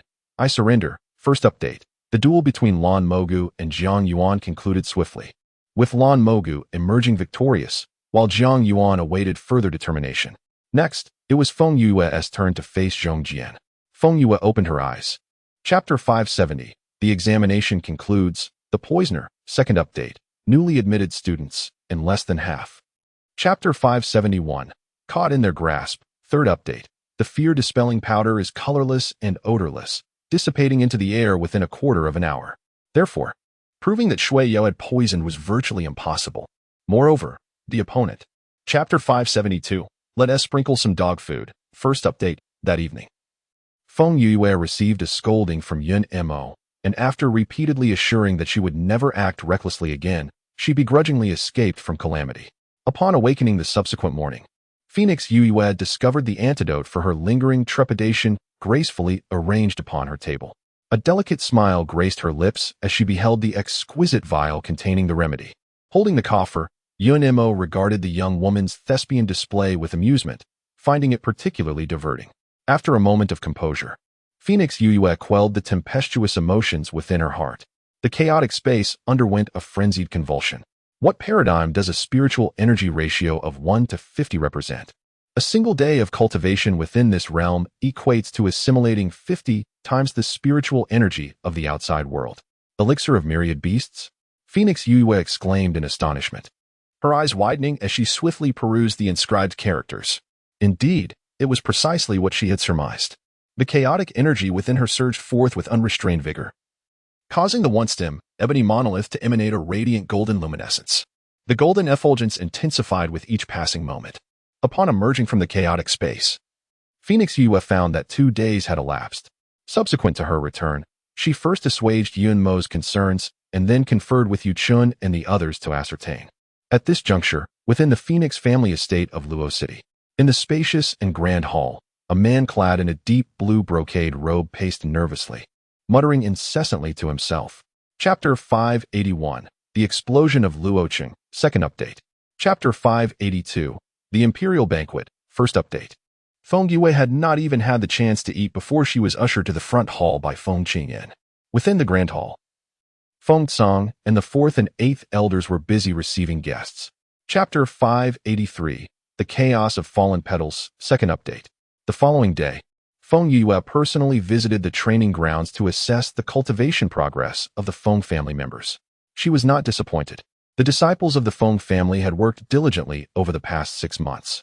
Chapter 584, An incident occurs, heading to the Blood Punishment Forest, Third Update. The day after the banquet concluded, Feng Tsang set out early with a group towards the Blood Punishment Forest. When Feng Yue awoke, she found Fusuo hastily pushing the door open. Chapter 585, Investigation, An incident with Yu Chun, First Update. While bite marks on a human's body could be somewhat understandable, the situation with the tree trunk left everyone perplexed. Could it be that the man-eating monster also? Chapter 586, The Death of Yu Chun, Second Update. After a moment, he opened his eyes and gazed at Feng Yue. This formation was exquisitely intricate and required considerable time to decipher. Furthermore, the formation was imbued with prohibitions. Chapter 587, The Yellow Orb, First Update. This sudden and unexpected turn of events left everyone in a state of astonishment. Feng Yue widened her eyes, observing the breath of Yu Chun as it transitioned from non-existence to a steady and powerful presence. In Chapter 588, titled 12 Envoys, Second Update, and Chapter 589, The Puzzle Appears, Third Update, she felt a surge of joy at Yu Chun's intelligence and comprehension. Accompanied by the mischievous spirit, they proceeded directly to the 99th floor of the Spirit Tower, where Chapter 590, Clues Left by Feng Qingxiao, First Update, unfolds. Although Feng Qingxiao had been missing for many years, the arrangement of the study remained unchanged since his presence. As Feng Yue entered, a faint floral fragrance wafted through the air. In Chapter 591, Chilling Speculations, Second Update, she found herself wavering momentarily, only to swiftly dismiss the thought. There must be something amiss with this writing stand. Grasping the stand, she approached the table, intent on examining it further. Chapter 592, The Hidden Envoy. An enemy from memory, First Update, reveals a flickering crimson glow in her palm, as profound energy enveloped the inkstone like tendrils of a vine. Time passed, yet the inkstone remained untouched. In Chapter 593, You Are My Ewer, Second Update, Feng Yue silently exited the study, choosing not to divulge the events of the previous night to anyone, including Feng Tsang. For the Feng family, in times of turmoil, discretion was paramount. Chapter 594, The Relationship is Exposed, First Update, finds her unable to suppress a roll of her eyes. Where could she possibly find 2 more envoys? Is it possible to randomly approach someone on the street and ask, do you possess a fateful spirit? Chapter 595, An Exasperating Encounter, Second Update, he leisurely sought Ed, transforming the act of cooking into a visual feast. The gentleman is graceful, untouched by filth. Feng Yue did not. Chapter 596, A Blood Oath from the Heart, First Update. Half an hour later, Yun Mo was summoned to the side hall. Upon his entrance, Feng Changhao and the others instinctively rose to pay their respects, only to be. Chapter 597, Wan Qi, A Lead, Second Update. That evening, Yun Mo remained at Wanwei Garden for dinner. Although Feng Song and the others were aware he was their granddaughter's husband, their status still. Chapter 598, Returning to Yao City, The Yao City Incident, First Update, The 10-day holiday swiftly passed, and the time for parting finally arrived. After lunch, the Feng family escorted Feng Yue and the others step by step to the door. Chapter 599. Back on track. Second update. Yilinshi left behind some elixirs and departed. At that moment, a servant from the Yao family hurried in, informing Yao Chun that rumors regarding the second young lady had already spread outside. Chapter 600. A letter of blood. First update. 2 leisurely days passed, and everything returned to normal. For today, this is where we conclude. I give you 2 days to memorize the inner canon. Chapter 601. A marriage? Disrupted. Second update. Si Yun is kind-hearted, treating every benevolent soul with the purest gentleness. She cautiously extended her antennae to touch each companion. Chapter 602. Disruption in Linen. Rescuing Si Qing. Part 3. A chilling female voice, interwoven with the formidable mental attacks of the Xian Emperor level, penetrated the eardrums of the crowd, sending a tremor through their hearts. Such overwhelming mental power. Chapter 603. The Fire at the Qiao Residence. The Ambush. Part 1. Guided by Xiao Ming's mental force, Feng Yue scaled the high walls of the Qiao residence, racing swiftly towards the southeast. After a day of toil, the Qiao residence. Chapter 604. Timely Rain. Who approaches? Part 2. The evening breeze was gentle, and the September night was as cool as water. In the vast courtyard, 2 groups faced each other, the atmosphere tense and charged. Several guards. The roaring Yuan Tianhong abruptly fell silent. The curtain was drawn aside, and a girl clad in red entered with a beaming smile. Chapter 606. A particularly familiar face. Part 1. Yuan Tianhong seemed quite concerned for this individual, personally aiding him to a chair and thoughtfully pouring him a cup of water. The person coughed for a while, gradually. Chapter 607. Saving Lives. Another blaze ignited. Part 2. Such formidable willpower and vitality left Feng Yue in awe. Yuan Tiantang chuckled before breaking into a severe cough. One of the most pressing matters for the citizens of Beiyu Domain, a first-rate nation, is the rankings of the grand examinations held by the 3 academies. After each major examination, various lists. Chapter 609. The Identity of the Parents. Chapter 610.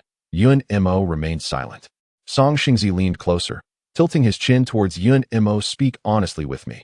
Do you truly know about Feng Qing? Chapter 611. They were a match. It was a foundling, born with an innate bloodline for crafting artifacts, possessing extraordinary talent for this art, and bore a striking resemblance to Yuan Tiantang. Feng Yu. Chapter 612. Feng Yue accompanied Xianyuan Wentian to the Shohai Hall, receiving numerous glances along the way. The atmosphere at the Yin residence was festive, with red lanterns hanging high. Chapter 613. Feng Yue revived Yuan Tian'ang, and Yuan Tianhong felt immense gratitude towards her, generously enhancing her prestige in front of the crowd. Everyone regarded Feng Yue. Chapter 614. It seemed that Feng Yue was intimidated by Huang Fuxiong's menacing expression. Her eyes reddened slightly as she retreated a few steps, appearing flustered. Huang Fuxiong noticed her. Chapter 615. Golden silkworm silk is a remnant of the spiritual beast's metamorphosis, renowned for its remarkable toughness, making it a superior material for crafting defensive armor, exceedingly rare. Chapter 616. The North Yu domain is resource scarce, making it challenging for experts to emerge, and attaining the status of Xianzun is as difficult as ascending to the heavens. As of now, only a few individuals in the first-rate nations have broken through to Xianzun. Chapter 617. Yun Mo departs. A flawless kill. There is no response more face-slapping than that of Yin Shiyuan. Laughter erupted, and the expressions of Yin Yifei and Yin Etian softened. Chapter 617. 5th-rank Spiritual Weapon Master. Part 1. On the day Feng Yue ascended to the rank of 5th-rank Spiritual Weapon Master, she happened to be attending a supplementary class atop the refining peak. Xiao Songhai instructed everyone to casually forge a weapon, while Feng Yue. Chapter 618. A New Task. Part 2. Feng Yue recalled what Tian and had said previously. My father's leg was damaged from kneeling for me, and my mother sacrificed to provide me with the finest cultivation resources. Chapter 619. Testing the Waters. Part 3. Losing more than 10 young women all at once caused a tremendous uproar throughout Tongyun. The officials and members from various esteemed families and sects mobilized, scouring the entire city. Chapter 620. Clue. Royal Witch Clan. Part 1. After traversing a lengthy secret passage for quite some time, Feng Yue faintly caught a whiff of fresh grass. She cautiously opened her eyes and discovered she had left the hidden. Chapter 621. The Quail Boy, Part 2. Helpless. He could only leave a trace of his consciousness, exchanging it for the Witch Clan's treasured blood clan, so that future destined individuals could convey the solution to his descendants. Chapter 622. Two Personalities, Part 1. The youth's arms were exceedingly slender, and his slightly pale skin bore numerous scars, both fresh and old, intertwined in a shocking manner. Feng Yue took a look. Chapter 623. Action, Part 2. Rest assured, I will provide you with a satisfactory resolution regarding these villagers. Now let us discuss how to rescue those individuals. Wu Xian, the entire village. Chapter 624. The Conspiracy of Wu Yao, First Update. The vast altar was so silent that one could hear a pin drop, as everyone gazed intently at the blood droplet held by Feng Yue. What grounds do we have to trust that your words hold any truth? Chapter 625. The Ambition of Feng Yue, Second Update. That scoundrel Wu Yao. He deserves to be tormented to death by Xian Li's curse. May he forever languish as a beast, never to be human again. Feng Yue. Chapter 626. The Death of Wu Xian, First Update. What is that thing? Everyone stood in shock, helplessly staring at Wu Xian's chest, unsure of what to do. Feng Yue and the others. Chapter 627. The Arrival of the Spirit Sovereign, Second Update. Feng Yue's face turned pale as she stared at the lifeless Wu Xian, memories of those round, clear, and innocent eyes flooding her mind. That quail. Chapter 628. Subjugation, First Update. The young man hung his head, his round eyes glistening with tears, exuding an air of pitiable vulnerability. Feng Yue clenched her fist, suppressing the urge to pat his head. Chapter 629. The Puzzling Flower Sect Leader, Second Update. The two exchanged smiles, recounting the events that had transpired over the past few days. The temple, under the pretense of Yun Mo capturing two guardians, provoked the nether abyss. Chapter 630. Encountering Family in the Mountains, First Update. The four halted in unison, cautiously surveying their surroundings. The wind howled increasingly, and the rustling of leaves grew eerily louder.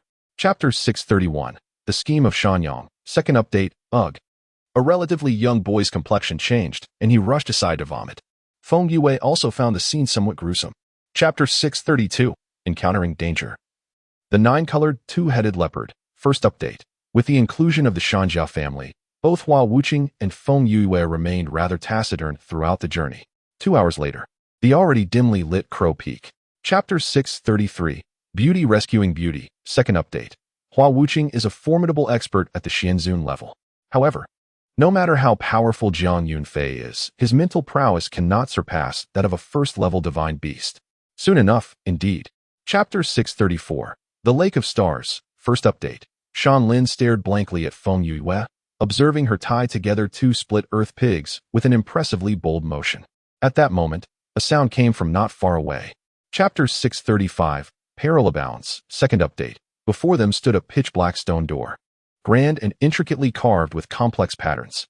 On either side of the door were towering jade pillars. Chapter 636. Anti-Scientific. Anti-Human Traps, First Update. The concoction of the antidote for the indeterminate powder was not particularly challenging. After a brief incense time, Feng Yue successfully completed it. She administered the antidote to Jiang Yunfei and Bai Yu, and both. Chapter 637. Turning Peril into Safety, Second Update. Water rushed in through the round opening, and the water level had now risen to knee-deep. 4 individuals, linked together like a string of candied hawthorn, trudged along with great difficulty. Chapter 638. The Enraged Little Fire, First Update. The stone door creaked open, emitting a deep and resonant sound. A golden light streamed through the crack, illuminating the entire tunnel. Feng Yue stood in the radiance. Chapter 639. The Pitiful Rootless Spring, Second Update. Squeak, squeak. It tugged at Feng Yue's hair, demanding vengeance on its behalf. Annoyed by the noise, Feng Yue grasped it by the nape. Chapter 640. The Vanished Feng Yue, First Update. The rootless spring swayed its ribbon-like body, as if to express its little temper. Feng Yue chuckled softly, finding this little creature rather proud. Chapter 641. Meeting Qiutong, Second Update. Feng Yue. Yes, I'm awake. Ahem. A series of coughs pierced through the thick smoke, and Feng Yue beheld. Chapter 642. Enemies Arise, Fierce Battle, First Update. Well, having fallen from such a great height, you did not crush me. I suppose that counts as saving my life. Xiaodong looked up at her, utterly bewildered. Chapter 643, Grudges Formed, Rescuing Xiaodong. Second update. Feng Yue swiftly turned around, just as a sharp arrow whizzed past her ear, plunging directly into Xiaodong's back. Xiaodong coughed up a mouthful of blood. Chapter 644, Xiaodong's Identity, the Medicine King Valley. First update. The next morning, as dawn broke, Feng Yue awoke. She touched Xiaodong's forehead, which felt slightly warm. Thus, they were once again preoccupied. Chapter 645, Love at First Sight? Second update. Upon contemplating this, Feng Yue could not help but lift the corners of her lips. To be favored by the young master of the Medicine King Valley. Should I not bathe and light incense to express my gratitude? Chapter 646, The Master of Medicine King Valley. First update. The medicine shop was modest in size, and Feng Yue noticed a complex pattern engraved in the lower right corner of the signboard. Arriving there, Xiaodong let out a sigh of relief, her expression. Chapter 647, Journey to Medicine King Valley. Second update. It turned out to be the disciple of Master Xin Yuan, a remarkably talented youth. Xiao Yuquan sincerely praised, Miss Feng. Did you come to the Eastern Yu domain on a mission from your master? Chapter 648, A Great Support. First update. Xiaodong spoke with utmost sincerity, her eyes wide open. Initially feeling somewhat dejected, Feng Yue couldn't help but laugh at her words. Chapter 649, A Shock to All. Second update. Mentioning this, Gu Qing's smile faltered, and he sighed deeply. My younger brother encountered some troubles in his early years. He is stubborn and resolute in his beliefs. Chapter 650, Almsgiving from Qiu Ji. 2 chapters combined. The final piece of information, which was the most significant for Feng Yue, was that every 3 years, 8 academies of the 9 nether continent would hold a grand competition, and the time until. Chapter 651, Yun Mo's Return. A slap in the face, 2 chapters combined. However, through Xiaodong's enlightening discussions over the past few days, she had gained a preliminary understanding of energy crystal stones. Energy crystals are classified into various levels: red, orange, yellow, green, cyan, blue. Chapter 652, Copper-Level Energy Stones, Returning to the 7 Stars, Combined Chapters. He cast a glance at Yun Mo, observing that he did not intervene, and proceeded to explain to his granddaughter. Copper-level energy stones are artifacts from the celestial domain. The highest grade in our 9 nether continent is the purple-level energy. Chapter 653, The Rootless Spring Acknowledges Its Master, Combined Chapters. What the heck? You dare to throw me? The young rascal rose from the ground, filled with indignation as he stormed in, claiming, This entire chaotic space belongs to me. Do you believe it? Chapter 654, Clues from Parents, Combined Chapters. Feng Zhou inquired for an extended period but could not ascertain the identity of the informant, ultimately leaving in frustration. Once the door was closed, the inner chamber returned to its tranquil state. Chapter 655, Assembling, Heading to the Boundless Snowy Region. Along the journey, the two discovered numerous peculiarities. There were footprints, human footprints. Feng Yue crouched down, examining the prints on the snowy surface. Unwilling to fall behind, Feng Yue wielded the devouring sky battle halberd, charging towards the Mo Gu Qing Sha Jiao with the aid of the devouring sky black rock, executing a dual moon slash that carved through the moonlight. Chapter 657, 2 months later, Combined Chapters. She instigated Mei Rinyao to harm her while she concealed herself in the background. Taking advantage of Mei Rinyao's injury, she feigned arrival and delivered a supplementary strike. With Yin Yifei's cultivation level. Chapter 658, Frantic Advancement, Mystic Emperor level. In the 7th layer of the Chaos Spirit Tower, amidst the dense spiritual energy, a girl in red sat cross-legged upon the ground. Her eyes were tightly shut, and a layer of pearly whiteness enveloped her delicate face. Chapter 659, You Are My Master. Return. Bai Fu displayed a look of confusion, retorting, Why must I leave? Chapter 660, The Great Exam Approaches. 2 chapters combined. Bai Fu's inclusion did not render the atmosphere awkward. Everyone animatedly recounted the events of the past few months to Feng Yue. Yin Yifei. Chapter 661, Shock. 7th Level Spirit Artifact Master. Additional update. Yuan Tianhong chuckled, raising an eyebrow. She is unqualified. Who then is qualified? The individual faltered, evading his gaze in embarrassment. Yuan. Chapter 662, Visitors from the Medicine King Valley. The emergence of the extreme cold purple soul silk brought today's assessment to a climax. Undoubtedly, Feng Yue forcefully surged into the blood kill rankings. Chapter 663, The Return of Pill Light, Additional Update. Chapter 664, A single slap sends the Xian Emperor flying. The Taiyin Return Pill is considered a high-grade elixir in the northern Yu domain. It is utilized to treat the aftermath of cultivation-induced demonic deviation. The higher the grade of the Taiyin Return Pill, the more effective its healing properties. Chapter 665, The Secrets of Snow Dragon City. Feng Yue's lethal strike was akin to a bucket of icy water, thoroughly dousing the eager challengers. No one dared to underestimate her due to her lack of experience anymore. Chapter 666, Challenging Yao Xingqian, Additional Update. However, Feng Yue did not seek trouble with Shui Yao over that incident. To capture the thief, one must seize the leader. Bringing down one Shui Yao would only lead to the emergence of a second or third, rendering the effort futile. Chapter 667, Defeat her. Yao Xingqian's brows furrowed, and radiant light erupted from her hands, her profound energy exploding forth like arrows aimed directly at Feng Yue. The colors diverged. Chapter 668, Vanquishing Zhong Jian. Astonishing the audience, additional update. Feng Yue did not inflict a fatal wound upon Yao Xingqian, yet the injuries she sustained were quite tormenting, affecting her meridians and tendons. The power of lightning directly penetrated. Chapter 669, The Great Examination concludes. Journey to Shuilong City. Feng Yue indeed triumphed over Zhong Jian, a surprise to all, especially the esteemed figures in the pavilions above, whose expressions shifted dramatically. Chapter 670, The City Lord, Additional Update. Bai Fu led Feng Yue into the first level of the snow pavilion. The blinding sunlight was barred by the heavy doors, leaving the interior shrouded in darkness. In the air, dimness. Chapter 671, City Lord? I decline. When Feng Yue was trapped in the crystal mine, Bai Fu discovered her to be a chaos body. After thorough investigation, he ultimately confirmed that Feng Yue was truly one in a million. Chapter 672, Complete Subjugation, Additional Update. Wu Ji gazed at Feng Yue. The girl's transparent, cool eyes seemed capable of perceiving the deepest recesses of his soul. So keen, so fierce, even. Chapter 673, The Inheritance of Ancient Artifacts. Before his demise, Jean Feitian had meticulously arranged everything in Shuilong City, laying out the aftermath and the future direction of the city within the flowing light stone. Chapter 674, Turmoil Resurfaces, Additional Update. Yaoting, Fengqi Nation, 7 Stars Academy. On the night following Feng Yue's departure, Yu Chun and others rested for the night before setting off the next day towards Wanlan Nation. Chapter 675, The Returning Enemy. After bidding farewell to the people of Shuilong City, Feng Yue, accompanied by Bai Fu and Yun Mo, took flight towards Wanlan Nation aboard the Golden Emperor Phoenix Crow.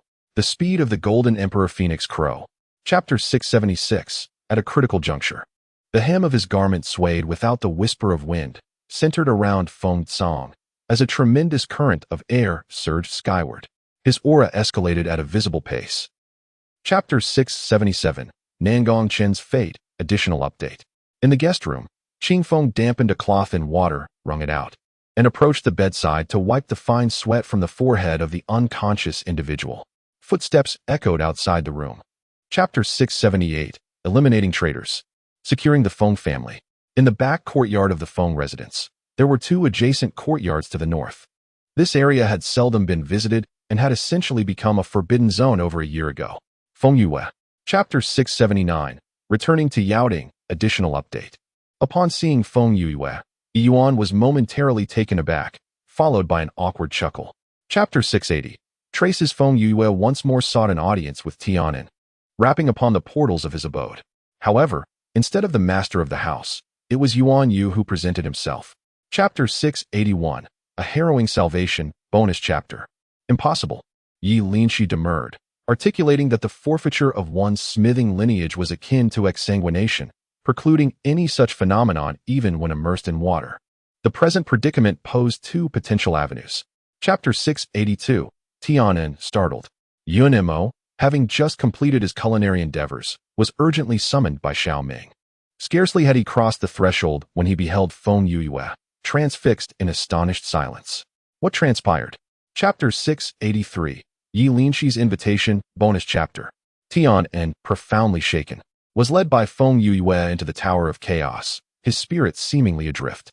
Upon entering, his gaze fell upon a youth of perhaps 15 or 16 years. Chapter 684, The Second Apothecary Paragon. The occupants of the chamber registered Yi Linxi's arrival with a perceptible shift in countenance. When did the guildmaster arrive? The elder, seated at the head of the table, chuckled amiably. Chapter 685, The Eastern Nether Region, A Journey, Conclusion. Pushing open the courtyard gate. Chapter 686, Discord at the Threshold, Second Update. The principal enclave of the Eastern Nether Region's alchemical guild was situated in Lan City, the capital of the first-rate nation of Lanwei. The Eastern Nether Region comprised 13 first-rate nations, 36 second-rate nations, and Chapter 687, To Defy Him is Defiance Itself. Bonus Chapter. The apprentice apothecary was taken aback. Venerable ancestor when is deceased. Feng Yue queried further. The apothecary's complexion underwent a stark transformation. Vice President Wen Xiang has departed. Chapter 688, The Guild's Display of Power. Very well. If you can cure that elderly lady, I shall compel them to apologize. However, should you fail, he narrowed his eyes, then do not blame me for reporting to the headquarters. Chapter 689, Coercion and Temptation, Additional Update. Feng Yue's single utterance quelled Elder Su's intentions for retribution. At this moment, Madame Jean spoke up. Rest assured, this matter. Chapter 690, Exhilarating Farewell. Bidding farewell to Lu Qing and her child, along with Jean Hua, Feng Yue and Mei Runan departed Lan City, heading towards the Blood Punishment Forest. Their current mission involved seeking a certain item. Chapter 691, Fierce Battle with the Crimson-Clawed Centipede, Additional Update. The group that arrived prior to Feng Yue boarded flying beasts to traverse to the opposite shore. Observing their flying beasts, Feng Yue raised an eyebrow in astonishment. Chapter 692, Descending from the Heavens, Further Update. Little Ming grew increasingly valiant in battle, ultimately concluding the life of the Crimson-Clawed Centipede with a bolt of divine lightning. The centipede fell into the water, and a red light surged forth from the surface. Chapter 693, A Frantic Dash. Perhaps Feng Yue's threat bore fruit, as the old man exhibited faint signs of awakening by the latter half of the night. Feng Yue conducted a check and administered Chapter 694, An Unexpected Encounter, Additional Update. The old man's complexion improved slightly, yet it remained pale and ashen. The icy lake is not merely ordinary frost. It is a manifestation of glacial energy, capable of causing the firewing to. Chapter 695, Rending Space to Rescue My Wife, Third Update. Their initial grand mission entailed venturing into the Blood Punishment Forest of the Eastern Ghost Domain in search of a certain item. The item has been located, and we are preparing to depart. Chapter 696, The Aggrieved Yun Mo. The underground tunnel was eerily silent, sending shivers down one's spine. Everyone huddled closely against the earthen wall, their faces pale and ghastly. Feng Yue lay half reclined on the ground. Chapter 697, Dealing with Mei Renyao, Additional Update. Chu Yuping rose swiftly, striding towards her, and took the token to inspect it thoroughly. Indeed, it belonged to old Yi. She nodded and looked at Feng Yue. Chapter 698, Freshman Enrollment, Third Update. Mei Renyao laughed for a prolonged period before gradually ceasing. I have shared this with many, yet none believed me. Even my parents were skeptical. She lifted her chin. Chapter 699, Am I being blamed again? Gu Tianju noticed the change in Yi Linxi's expression and immediately inquired, What is wrong? Yi Linxi ignored him, her expression grave as she gazed intently at Yao Xingzhu, speaking in a low tone. Chapter 700, The Fate of Yao Xingchen, Additional Update. Yao Xingzhu claimed to have scratched Yao Xingchen's neck, and indeed, there were marks upon it. What are the odds of such a coincidence occurring in this world? Chapter 701, The Whole Truth, Third Update. Originally, Feng Yue's plan was to assist Mei Renyao in infiltrating the Yao family to incapacitate Yao Xingchen. After all, for someone like Yao Xingchen, a lofty and extraordinary figure, how could her master possibly possess such benevolence? Only by maintaining silence and refraining from criticizing Shi Wanking can he become increasingly arrogant. The North Star Storm Gathering is an event that showcases the talents and cultivation levels of its disciples. Through this gathering, the disciples of North Star exhibit their abilities, aiming to promote their skills and prowess. Today, accompanying Xianyuan Wentian were two stewards responsible for miscellaneous tasks. Feng Yue summoned these two stewards into the room. Upon the conclusion of Shi Wanking's remarks, The atmosphere in the conference hall grew even more sinister, with some attendees covertly glancing towards Xianyuan Wentian. On the second day of Xianyuan Wentian's confinement, the resentment was palpable. You haven't seen the look on Shi Wangqing's face. I truly wish to tear him apart. Chou Songhai sat in the grand hall, his fury unmistakable. At this moment, on the narrow path leading to the dean's pavilion, a group of individuals hurriedly made their way. At the forefront were the head of the Xian pavilion, Ziozi, and the head of the secret pavilion, Qianitian. As the words fell, the crowd erupted in astonishment. Indeed, they had come to disrupt the proceedings. The crowd gazed in disbelief at Feng Yue and Yin Yifei on the stage. Chapter 710, Counterattack. Third update. As the weight of everyone's gaze bore down on him, a chill surged from the soles of Shi Wangqing's feet. In a moment of desperation, he blurted out, "It wasn't me." Chapter 711. Who broke the seal? Shi Wangqing's eyes were fixed on the jade vial in Feng Yue's hand. As his concealed hands began to tremble, Feng Yue advanced step by step towards him, and with each step, Shi Wangqing. Chapter 712. The Yo family is doomed. Second update. The director certainly could not be involved. Could it be that Xian Yaozi? No. Xianyuan Wentian decisively refuted this notion, for the director was Xian Yaozi's savior. Chapter 713. The threat of Yao Chun. Third update. Chapter 714. The power dynamics clarified. Song Xingzi, you say? Indeed. Feng Yue cast a glance at Yao Chun and remarked, the disciples have heard that many senior brothers and sisters have. In recent days. Chapter 715. Children should not watch. Second update, although only. Chapter 716. Artifact Master. Nine Heavens Demon Palace. Third update. Tian En's eyes widened in astonishment at the scene before him. This, he muttered in disbelief, a second bloodline. This is. Chapter 717. You are a girl? Young lady. Yi Yuan suddenly stood up, his eyes sparkling with joy. The girl across the lake was none other than Feng Yue. Chapter 718. The illusory celestial array. Second update. To be controlled mentally and to be invaded in one's consciousness are entirely different matters. Mental control resembles hypnosis, allowing for brief manipulation of an individual. However, if the opponent. Chapter 719. The majestic manifestation of the universe banner. Third update. With a swift motion. The twin moon strike of the sky-slaying war spear halted abruptly, mere millimeters from the puppet's neck. Feng Yue, drenched in perspiration, felt her heart. Chapter 720. The chosen one of darkness. Sick leave. Do you know which direction everyone has taken? Feng Yue inquired. Wu Xin nodded, acknowledging that although his body had been manipulated upon entering the demon palace. Chapter 721. The fierce battle. A chilling sensation surged from the soles of her feet to the crown of her head. She remained silent, coldly observing the figure emerging from behind the coffin. Chapter 722. Unintentionally entering a strange array. Second update. The skeletal figure belonged to a being from tens of thousands of years ago. It was hardly surprising that it recognized the existence of the universe banner. Feng Yue disregarded him, swiftly forming seals with her hands, as the. Chapter 723. The deceptive Nine Heavens Demon Evil. Third update. The soul destruction technique and the chaotic divine technique began to operate autonomously, drawing the elemental force from the air into her body. The onlookers sat nearby, watching her. Chapter 724.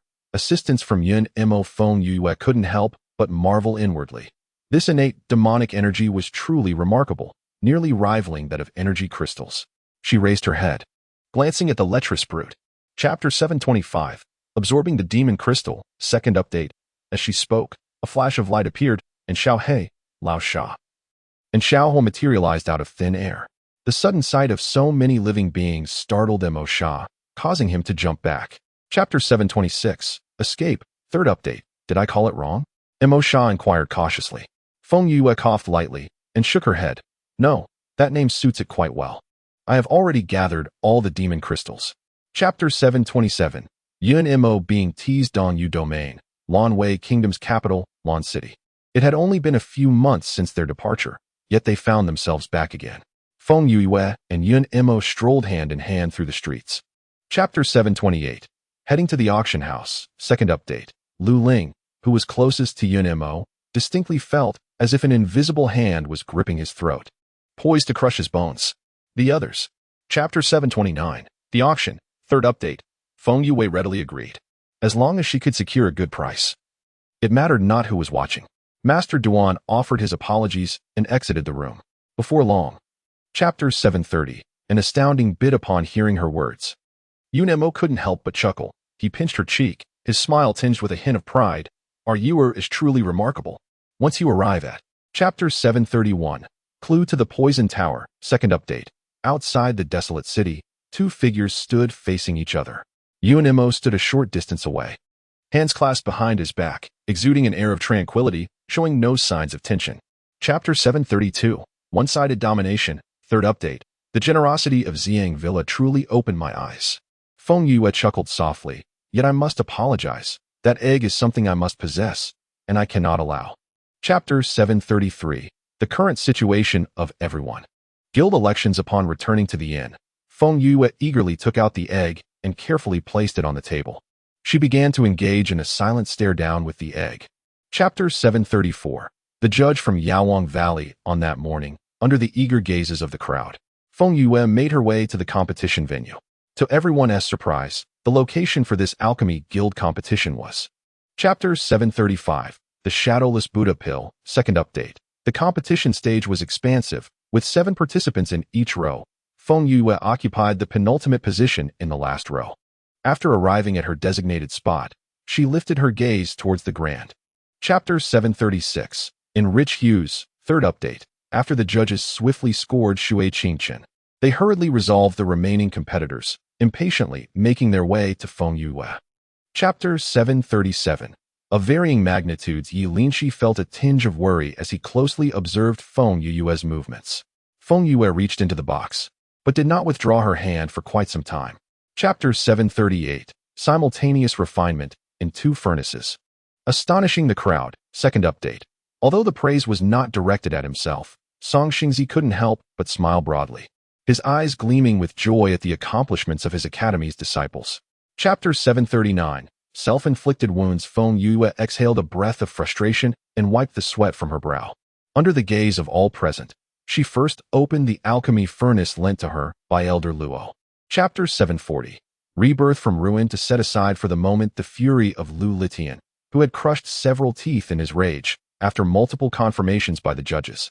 The final count of the last batch of elixirs produced by Feng Yue was finally revealed. Chapter 741. Perfect level 7. At this moment, everyone began to comprehend the situation. Feng Yue's spiritual power had unexpectedly broken through at such a crucial time. Chapter 742. A mother's sacrifice. Bloodied cotton slowly slid down a person's face, instantly staining the elder's visage crimson. The spectators gaped in shock, their mouths agape. Chapter 743. A slap in the face. The arena was in chaos. The young apothecary, clutching the prescription, scrambled away in a panic. Elder Luo and the others exerted every ounce of their strength in an attempt to stabilize the situation. Chapter 744. Who approaches? How is this possible? Elder Zhang exclaimed in disbelief. The others gathered around, their expressions mirroring his astonishment upon seeing the medical record. Chapter 745. A terrifying network. Feng Yue blinked in confusion, staring silently at the elder. Just then, someone suddenly shrieked, "What on earth?" Chapter 746. Dream. Third update. The hall was enveloped in an eerie silence, as everyone was immersed in the astonishment of various influential figures supporting Feng Yue. When Xiang cast a glance at Feng Yue, nodding in satisfaction. Chapter 747.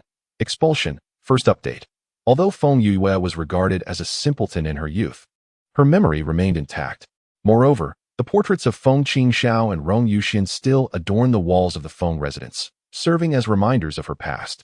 Chapter 748. Trap. Second update. Feng Yue observed with a detached gaze as Shui Qingqian's expression shifted frequently, finding the spectacle amusing. After a while, she noticed that the other party remained lost in her own emotions. Chapter 749. Stirring trouble in Beichen. Third update. A pallor of despair washed over Shui Qingqian's face. Suddenly, within her palm. Chapter 750. Spirit enters the artifact. Fourth update. The explosion resulted in considerable losses for Beichen Academy. While the financial and material damages were substantial, the more pressing concern was the tarnishing of Beichen Academy's esteemed reputation. Chapter 751. The first artifact spirit. First update. Ever since Feng Yue ascended to the role of a divine artifact master, she had found herself ensnared by numerous mundane affairs. leaving her with little time to devote to the art of crafting artifacts. In her pursuit to honor Hua Wuqing. Chapter 752. Are you my father? Chapter 753. The revival of Hua Shi and the clue to her father. A thunderous sound mingled with the metallic screech, as if an explosion were imminent, causing the very ground of the secluded chamber to tremble. Chapter 754. The peculiarities of Feng Qing Xiao. The following day, as Feng Yue rose from her bed, Hua Wuqing dispatched someone to deliver a message. Feng Yue paused for a moment, hastily completing her morning routine. Chapter 755. Request for leave. Chapter 756. The egg-shattered Feng Yue lingered at the divine demon sect until late, and after being persuaded by Hua Shi to share a meal, she departed alongside Qian Tian. The carriage was enveloped in a profound silence. Chapter 757. The seal has cracked. Chapter 758. A fierce battle with the wraiths. An encounter with an acquaintance. Feng Yue understood. She had no objection to seeking Yun Mo's assistance. However, she pondered whether it might bring him any misfortune. Chapter 759. A fierce battle against the Wraith army. Feng Yue never imagined she would encounter Qin Mo in Snow Dragon City. Qin Mo, the proprietor of the Chonglong auction house in the Eastern Yu region, a direct descendant of the Qin family. Chapter 760. What is an apology worth? At that moment, a figure brushed past Ji Xiao, blocking his path. Ji Xiao's expression darkened upon seeing the figure. Qin Mo. Chapter 761. Journey to Donghua Island, Part 3. When Feng Yue awoke, it was already afternoon. After washing her face, she proceeded to the conference hall to hear Wuji's report on the situation within the city. Chapter 762. 1 + 1 is greater than 2, Part 1. At dawn the following day, Feng Yue finally arrived at Donghua Island. This island, isolated within Donghua Lake, is said to be from ancient times. Chapter 763. Cultivating the Resurrection Herb, Part 2. After securing the beast core of the blood-crying one-eyed beast, Feng Yue carefully wrapped the cut pieces of meat. The meat of the blood-crying one-eyed beast has exceptional restorative properties. Chapter 764. The Arrival of the Beastmaster, Part 3. Brother. The others shouted in unison, their feet relentless as they rushed towards the man, engaging in a fierce battle with the demon wolf. Chapter 765. Fierce battle with the giant demon wolf, Part 1. The demon lord rank among demon cultivators is equivalent to the supreme rank among practitioners. The half-lord rank possesses power comparable to the profound lord rank. Xiaohuan was astonished to discover that the cultivation level of Mo Sha was actually. Chapter 766. The Rampaging Mercenary Corps, Part 2. The resurrection herb proudly lifted its small yellow flower before swiftly vanishing into the space.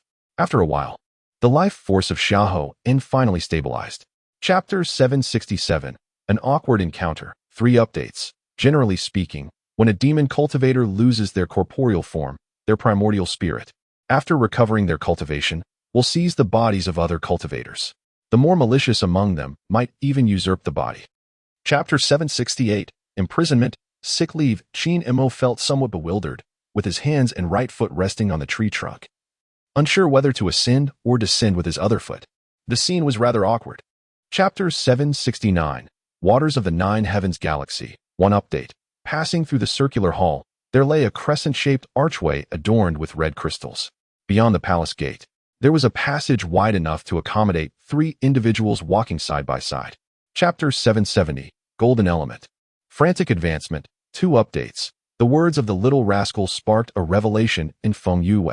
Indeed, such a precious treasure, if not claimed for oneself, would be a tremendous loss. Feng. Chapter 771. Mystical Sage 3rd Stage. Collective Advancement. When Feng Yue's cultivation reached the pinnacle of the Mystical Sage 2nd Stage, Xiao Ming and Xiao Hu were left in astonishment. Chapter 772. Devouring Divine Thunder. 9-tailed Divine Serpent. 1 update. The lightning tore apart, transforming into flickering bolts. At that moment, the desert underworld serpent executed an astonishing maneuver, opening its massive maw, with the air swirling. Chapter 773. Spatial Rewards. Chaotic Illusion. 2 updates. The advancement of a spirit weapon can occur through 2 methods. One method is akin to the spatial spirit, like Xiaohan, where the host promotion leads to the corresponding ascension of the space and the spirit weapon alike. There exists another. Chapter 774. The Little Fox and Mu Shun. First update. The two shared a hearty laugh, haha, haha, until they finally settled down. Feng Yue touched her face in the mirror and said, Chapter 775, The Little Fox, Light as a Feather. Nine-tailed divine fox, second update. Xiao Ming found it peculiar. Why was he preparing these items here? Feng Yue pressed her lips together, her gaze darkening. Mushun personally. Chapter 776. I have fallen ill. First update. No matter how remarkable a person may be, they cannot withstand the weight of emotion. When Qing Ruo's parents encountered misfortune, upon learning of it, Mushun immediately ventured to the nine heavens, leaving only. Chapter 777. Yet again trapped by the little fire. Second update. Feng Yue looked at him in surprise and said, You can wait for me at the foot of the mountain. There is no need for you to take risks alongside me. Qin Imo shook his head. How could? Chapter 778. The unforeseen club. Feng Yue was startled by the furious roar of the demon Sha. What is wrong with you? She inquired. The demon Sha wandered restlessly in the space, its slit pupils. Chapter 779. Life hanging by a thread. With Feng Yue's current expertise in the art of prohibitions. Although she could not dominate the entire Nine Nether continent, she was already considered a leader in the Northern Nether domain. Chapter 780. Esteemed Master. Boss. Lao Sha, closest to Feng Yue, swept his tail and caught her securely. Feng Yue coughed up another mouthful of blood. Chapter 781. The Seven Souls of the Demon Realm. After much effort in soothing the man, Feng Yue turned her attention to Mu Li, who was rolling on the ground, clutching his head, and inquired, What has happened to him? Chapter 782. The egg shatters again. Near the eastern demon island lies a small town. The population is sparse, with most visitors being cultivators venturing to the island for exploration. Chapter 783. Collective Seclusion. First update. What did you make him smell? Xian Yuan Wentian asked. An item obtained by chance. It greatly benefits cultivation. Feng Yue replied, handing him another vial.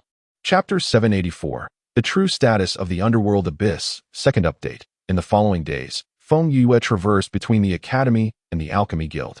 Ever since the incident where she and Yun Mo had blown up the residence of Li Tian and Bei Chenliang. Chapter 785. Who dares to touch my man? Third update. The Underworld Abyss is the only continent in this realm that is not governed by the Nine Heavens or the Demon Realm. To recount lightly, 180,000 years ago, the ruler of the Underworld Abyss. Chapter 786. The Promise of Companions. Chapter 787. Master's Tribulation. Feng Yue nodded with a smile. Xiaohou sighed helplessly, feeling powerless against Qi Xiaobao, and thus apologized to Feng Yue, saying, Little. Chapter 788. The Supreme emerges, causing a stir in Beiyu. First update. Thunderclouds roared above the Peak Master Hall. Feng Yue, accompanied by Xiao Ming and a few others, stood guard around Xianyuan Wentian. Xianyuan Wentian supported himself with both hands. Chapter 789. Yue succumbs to darkness. Part 2. Feng Yue lifted her eyelids, fixing Yun Mo with a gaze that seemed to say, If you jest with me once more, I shall end you. Yun Mo found her adorably fierce. Chapter 790. 5 Gene. Part 3. Boss, you have finally awakened. Xiao Ming exhaled in relief. What happened? Feng Yue rose from the ground, stretching lazily. Chapter 791. The Identity of Murong Duo. Part 1. The 5-gene cloud-gathering peak was concealed within a tattered sack. Upon its opening, a refreshing aroma of tea enveloped the entire reception room. The tea leaves were a vibrant green, reminiscent of. Chapter 792. A jade-like figure in the distance. Part 2. They would not arrive until the day after tomorrow. Feng Yue took a sip of tea and smiled, saying, My subordinates have been eagerly anticipating the chance to meet the foremost mercenary group of the Eastern Yu domain. Chapter 793. GZ, Assassination, Part 3, Miss. You possess exquisite taste. This jade pendant is of exceptional quality and will greatly benefit one's cultivation when worn over time. However, this piece is rather costly, priced at 1,000 gold crystals. Chapter 794. Assassination, The Great Examination begins. Part 1. 3 figures clad in black halted momentarily, vanishing in an instant before Feng Yue's eyes. Feng Yue. 3 figures cloaked in black moved silently. Chapter 795. The Love Story of the Elderly. Second update. Everyone turned their heads in unison, revealing a middle-aged man of average height and slender build, yet remarkably handsome. His large, expressive eyes. Chapter 796. The Purple-Feathered Chicken. Third update. Feng Yue nodded slightly, assuring, I will be cautious, do not worry. As they spoke, Murong Duo led Xiaozheng and others to table 3. He lifted his gaze. Chapter 797. The Remnants of the Sunluo Palace, First Update. Feng Yue looked at him in confusion and asked, "Do you recognize me? Have you forgotten me?" The man raised his voice in a shrill scream, as if he were being grasped. Chapter 798. The Simpleton Who Can Answer Questions, Second Update. How would I know? Feng Yue replied, equally bewildered, her face adorned with question marks. Xiao Tong wore a "there's something amiss" expression, stroking her chin thoughtfully. Chapter 799. Chapter 113. The Invitation from the Gossip Academy, Third Update. Jizi's countenance shifted upon seeing the individual. She promptly stood and greeted Master Xiaoyan. Master Xiaoyan responded with a sound of acknowledgement, his gaze. Chapter 800. The Incident Involving Yi Yuan, First Update. Upon confirming the identities of Tsanghua's parents, Feng Yue hesitated. On that day in the Nine Heavens Demon Palace, she had indeed rescued Tsanghua effortlessly. Now should she? Chapter 801. The Shock of the Mercenary Guild, Second Update. Perhaps in an attempt to conceal the truth from Feng Yue, the whip marks had been deliberately concealed with powder. Yet, Yuan remained unaware that cosmetics inherently contain numerous fragrances, which, upon contact with wounds, would. Chapter 802. Sima Rue aims to end her life. Third Update. Indeed, this girl possesses remarkable audacity. Seemingly unafraid of incurring Xiaoyun's wrath, Angry Wind appeared to recall something, chuckling softly, "President, this young lady's temperament is quite." Chapter 803. The Distasteful Wanshi Family, First Update. Within the chaotic realm, the sky-devouring battle halberd was enveloped in swirling dark mist, resembling the scythe of an enraged death deity, emanating an overwhelming and fearsome pressure. Taoist. Chapter 804. The Sorrows of Mercenaries, Second Update. Wan Xiang's countenance suddenly darkened, as if one could wring water from his expression. He coldly fixed his gaze upon Xiaodong for a moment, then slightly diverted his eyes to fall upon her behind. Chapter 805. Intermediate Sacred Artifact Master, Third Update. Do you mean to forge a formidable warrior?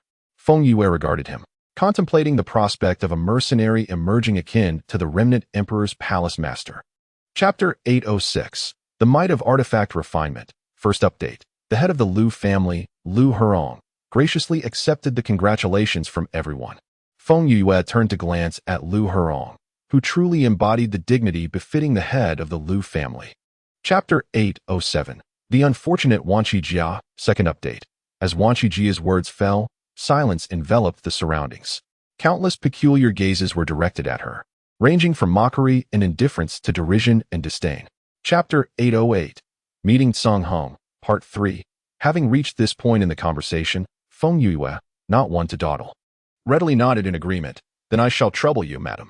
Chapter 809. Yunemo, your disguise has slipped Madame Tsang, hailing from a gentle water town. Prepared dishes with a delicate flavor.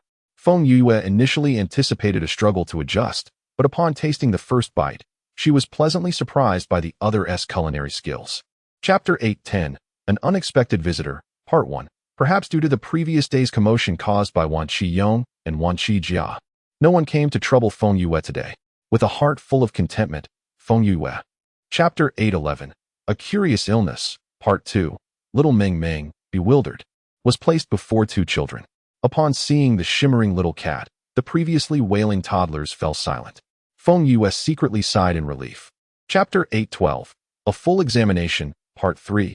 Upon hearing her words, Xiao Tong and several elders from the Medicine King Valley fell into deep contemplation. The virus proliferated swiftly. Isolation was indeed necessary. One elder. Chapter 813. Trouble is Looming, Part 1. Feng Yue found it somewhat peculiar, despite the Alchemist Guild's busyness. It was improbable they lacked time for a personal matter. The apprentice's words were evidently a pretext. However, Chapter 814. Undercurrents, Part 2. Madame Jinhua nodded. My husband is astute. It is indeed her. As she spoke, she turned to Feng Yue, acknowledging her extraordinary talent and unparalleled medical skills. Chapter 815. The Conspiracy Unfolds, Third Update. What is there to make a fuss about regarding illness? Feng Yue rolled her eyes, thinking it was something serious. This is not ordinary. Chapter 816. The Crowd Advocates and Protects, First Update. Indeed, a thorough investigation is imperative. Let the president oversee the matter. Everyone turned their gaze towards Murong Duo, who was seated. Chapter 817. The autopsy. Second update. She turned around. Her cold gaze fixated on Xiao. Old Xiao, I ask you, are you certain that when Chuan died the night before last, and that his death was caused by the bone-cutting powder? Chapter 818. The cause of death. Third update. With a swift motion, a knife sliced down, opening a gash in Wen Chuan's abdomen. The onlookers gasped in shock, their eyes widening in disbelief as the corpse was dissected. Chapter 819. The eighth level perfection. A formidable pressure descended like an invisible hand, silently engulfing the entire square. Everyone felt a sudden heaviness in their hearts. Chapter 820. The truth revealed. Feng Yue is actually an 8th level perfect alchemist. Did she not hail from the northern ghost domain? How could someone from such a resource-scarce and barren land achieve this? Chapter 821. The storm brews. First update. He widened his eyes in disbelief, staring intently at Xiao Zhang, who stood with his hands clasped behind his back. Feng Yue's expression changed, and she rushed forward. Chapter 822. The situation escalates. Second update. Very well. Lin Xian displayed not an ounce of panic. He grasped his wife's hand and, with a smile, addressed Feng Yue, saying, I appreciate your assistance, Miss Feng. Chapter 823. Citywide lockdown. Third update. Last night, over a dozen disciples exhibited symptoms akin to those experienced by Rong Fu during his illness. As Canghua walked, he spoke, confirming that they had been infected. Chapter 824. Escalation of events. Burning of corpses. First update. The elderly lady lifted her head upon hearing a sound, and Feng Yue's pupils contracted slightly. Lu He, head that way. You will see a clock tower, then take a left. The old. Chapter 825. Burning people. Second update. Feng Yue adeptly resolved the public grievances, striding into the alchemy guild with an air of indifference, her chin held high amidst the pale faces of Qiu Zheng and the others. Chapter 826. A fight breaks out. First update. Why is there such a significant amount of viscous black substance within the villagers of Yunhe? Have they been infected as well? Yet, why are there no visible symptoms? Chapter 827. Make a move. Kill. Second update. Lu Ling gazed at the scattered chair legs, a chill of fear washing over him as he wiped the cold sweat from his brow. Goodness, if that had struck Miss Feng, he could not help but. Chapter 828. When Xiang arrives. The bet. First update. The sudden appearance of several small mythical beasts caused Qiu Jing's expression to change dramatically. How could there be so many divine creatures? Are they all under Feng Yue's command? Chapter 829. 8 Souls. New appearance. Second update.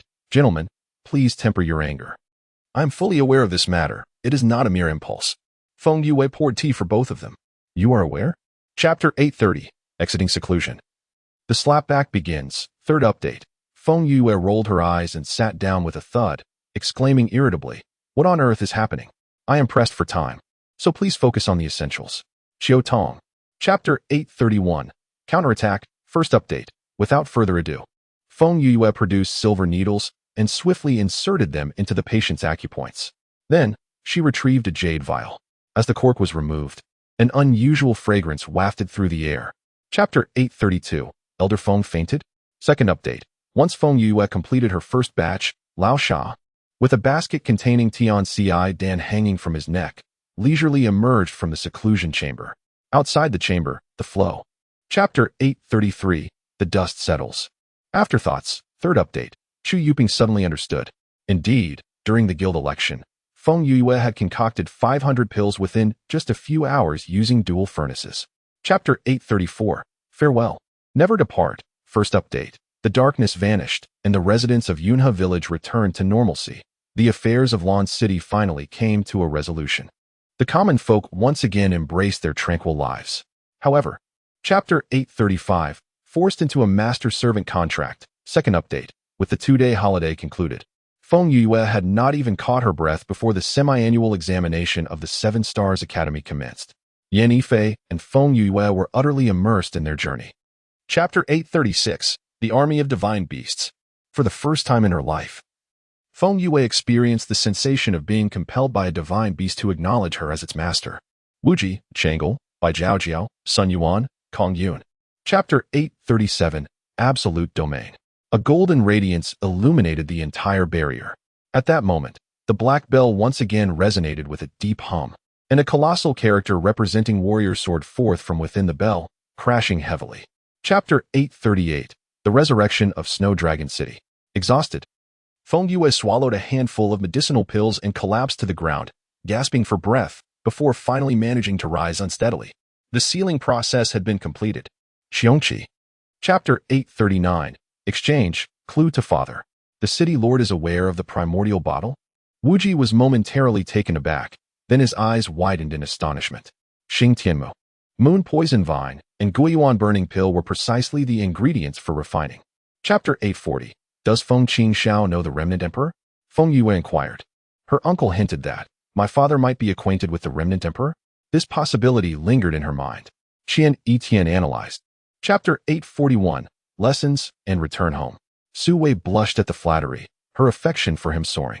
Rest assured, junior sister Feng, before we came, the dean personally cautioned us. Everyone will undoubtedly. Chapter 842. Crying, moving to Snow Dragon City? Feng Yue's unexpected return brought a lively atmosphere to the previously tranquil Feng family. When Feng Tsang received this news, he was dining with Feng Qingyan in their abode. Upon hearing about Feng. Chapter 843. Abdication, Provocation, First Update. Shuilong City is situated at the most peripheral position of the northern Yu domain, adjacent to the western Yu domain. It serves as a fortress, safeguarding the northern Yu domain from the sinister forces of the western Yu domain, naturally fraught with peril. Chapter 844. You are my benefactor. Second update. Thus, the two families have been at odds for over a month, turning Luoqing into a chaotic mess. Until today, the head of the Feng family, unbeknownst to the reason, unexpectedly arrived with a large group of people. Chapter 845. Journey to the southern Yu domain. Third update. Feng Tang's cries abruptly ceased as he wiped away his tears and swiftly rose from the ground. At last, the world had become tranquil. Feng Yue let out a sigh of relief. Chapter 846. A shocking greeting. First update. Feng Yue did not hold back, casting a full 360-degree eye roll in his direction. The individual, who was sipping tea, noticed this display of disdain. Chapter 847. A startling welcome gift. Second update. It is not merely renowned. It is, in fact, feared across the four seas. Suddenly, Yu Huai interjected, his tone dripping with sarcasm. Do not be foolish. Chapter 848. Being humiliated. First update. The astonishment brought by the Ningzue Dan to Shi Qing and Shi Lan was something Feng Yue had long anticipated, though she did not favor ostentation. In the southern Yu domain. Chapter 849. Instant Karma, Brother with the White Eyes? Second update. A perilous event was silently engulfed by flames. Everyone gazed in astonishment at the scene before them. As the hot oil dissipated, Feng Yue. Chapter 850. Who exactly is the White-Eyed Brother? First update. Amidst the screams of Mu Suixin and her companions, several stewards forcefully dragged them away. The personal steward of the White-Eyed Brother approached Mu Yu, speaking softly. Chapter 851. Breakthrough. Opening the apothecary. Second update. Xiao Yun furrowed his brow slightly, turning to face his friend directly, stating, I have always wanted to ask. You have only met Feng Yue once. Why do you? Chapter 852. Field Training. First update. In the back courtyard of the apothecary. Yi Yuan brought over the brewed tea, smiling at Feng Yue with a servile expression. Feng Yue rolled her eyes and accepted the tea. Chapter 853. Enlightenment. Breakthrough. Second update. A few days later, on an afternoon, Feng Yue and Tian headed to the Instrument Academy. Today marked the monthly lecture by the Academy head, the esteemed Master Genie. Chapter 854. Sixth-tier Artifact Master, Yi Fengwan. First update. In the searing flames, a droplet of blood flew from the fingertip, instantly enveloping the chaotic fire within. The blood of the artifact forger emitted a soft, red glow. Chapter 855. Divine Tomb. The fate of the moon poison vine. Second update. Yi Fengwan felt a surge of irritation upon seeing Feng Yue.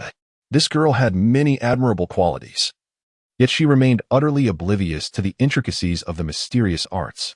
Learning the art of prohibition is straightforward, however. Chapter 856. The Azure Wand and the Fire Phoenix. Assassination. Part 3. Feng Yue was contemplating a reason to decline when Yin Yifei interrupted her. Do not attempt to evade me with excuses about the dangers of the Divine Tomb. You are at the 6th level of Xianshang. Chapter 857. Encountering GZ again, Huan-san? Part 1. At that moment, a large hand covered her mouth. Feng Yue was startled, but the familiar fragrance of begonia soon calmed her. Yun, Chapter 858, Ji Zhu's Death. Ji Zi's Injury, Part 2. The man cautiously approached the door of the inner room, his heated gaze fixed upon the girl sprawled on the carpet. Her moans grew increasingly faint.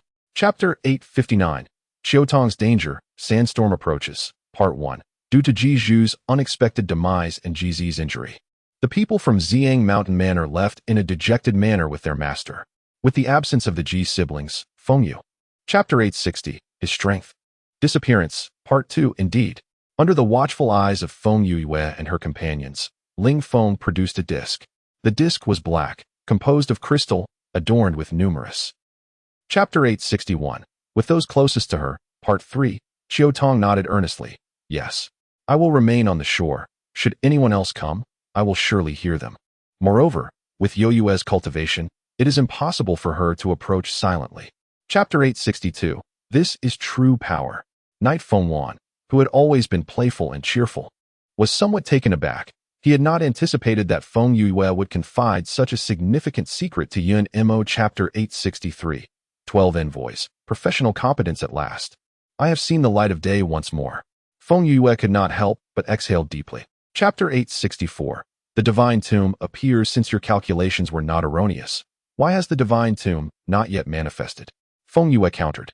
Knight Fengwan found himself at a loss for words, his thoughts entangled. Chapter 865.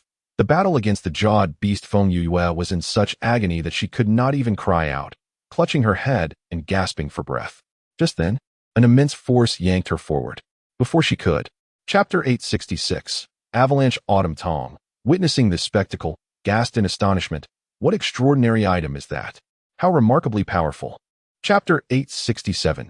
Discovery of the Moon Poison Vine. Chapter 868.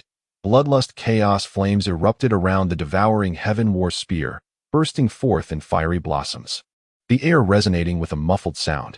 Feng Yue soared upwards, arms raised high, thunder. Chapter 869. Blade formation. The spirit of the moon poison beast shattered, and Feng Yue could no longer sustain herself. Her legs weakened. She collapsed into Yun Mo's embrace. Cursed be it. What a dreadful five-tiered beast, utterly exhausting. Chapter 870.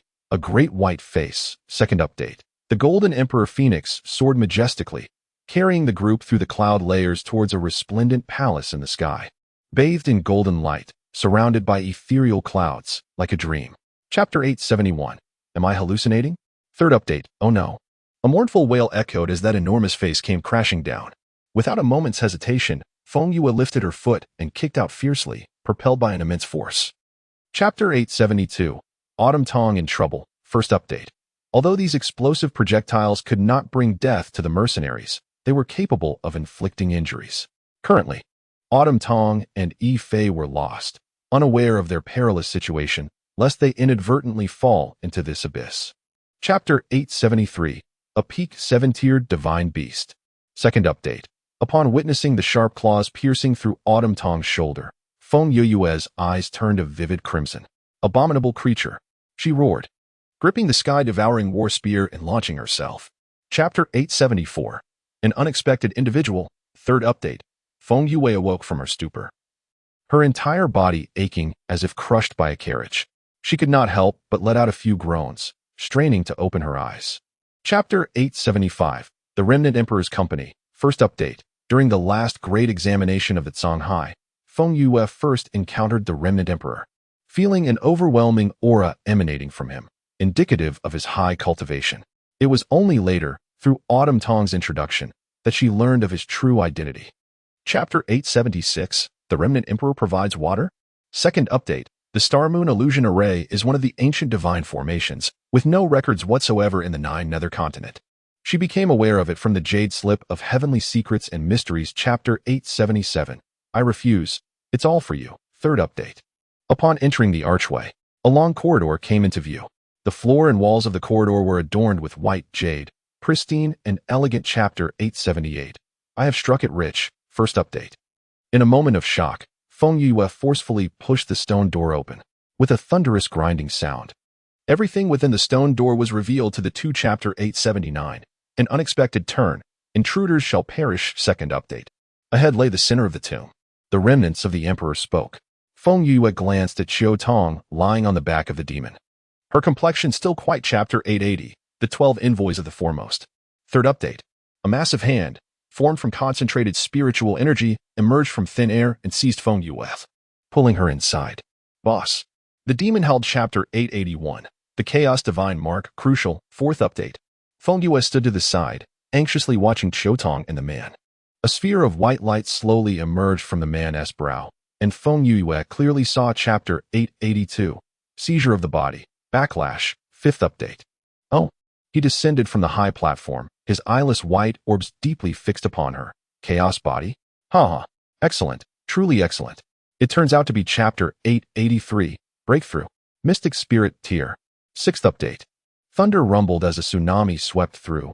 Ferocious wolves pounced, devouring all. UNMO felt Feng Yue's counterattack and raised an eyebrow in surprise.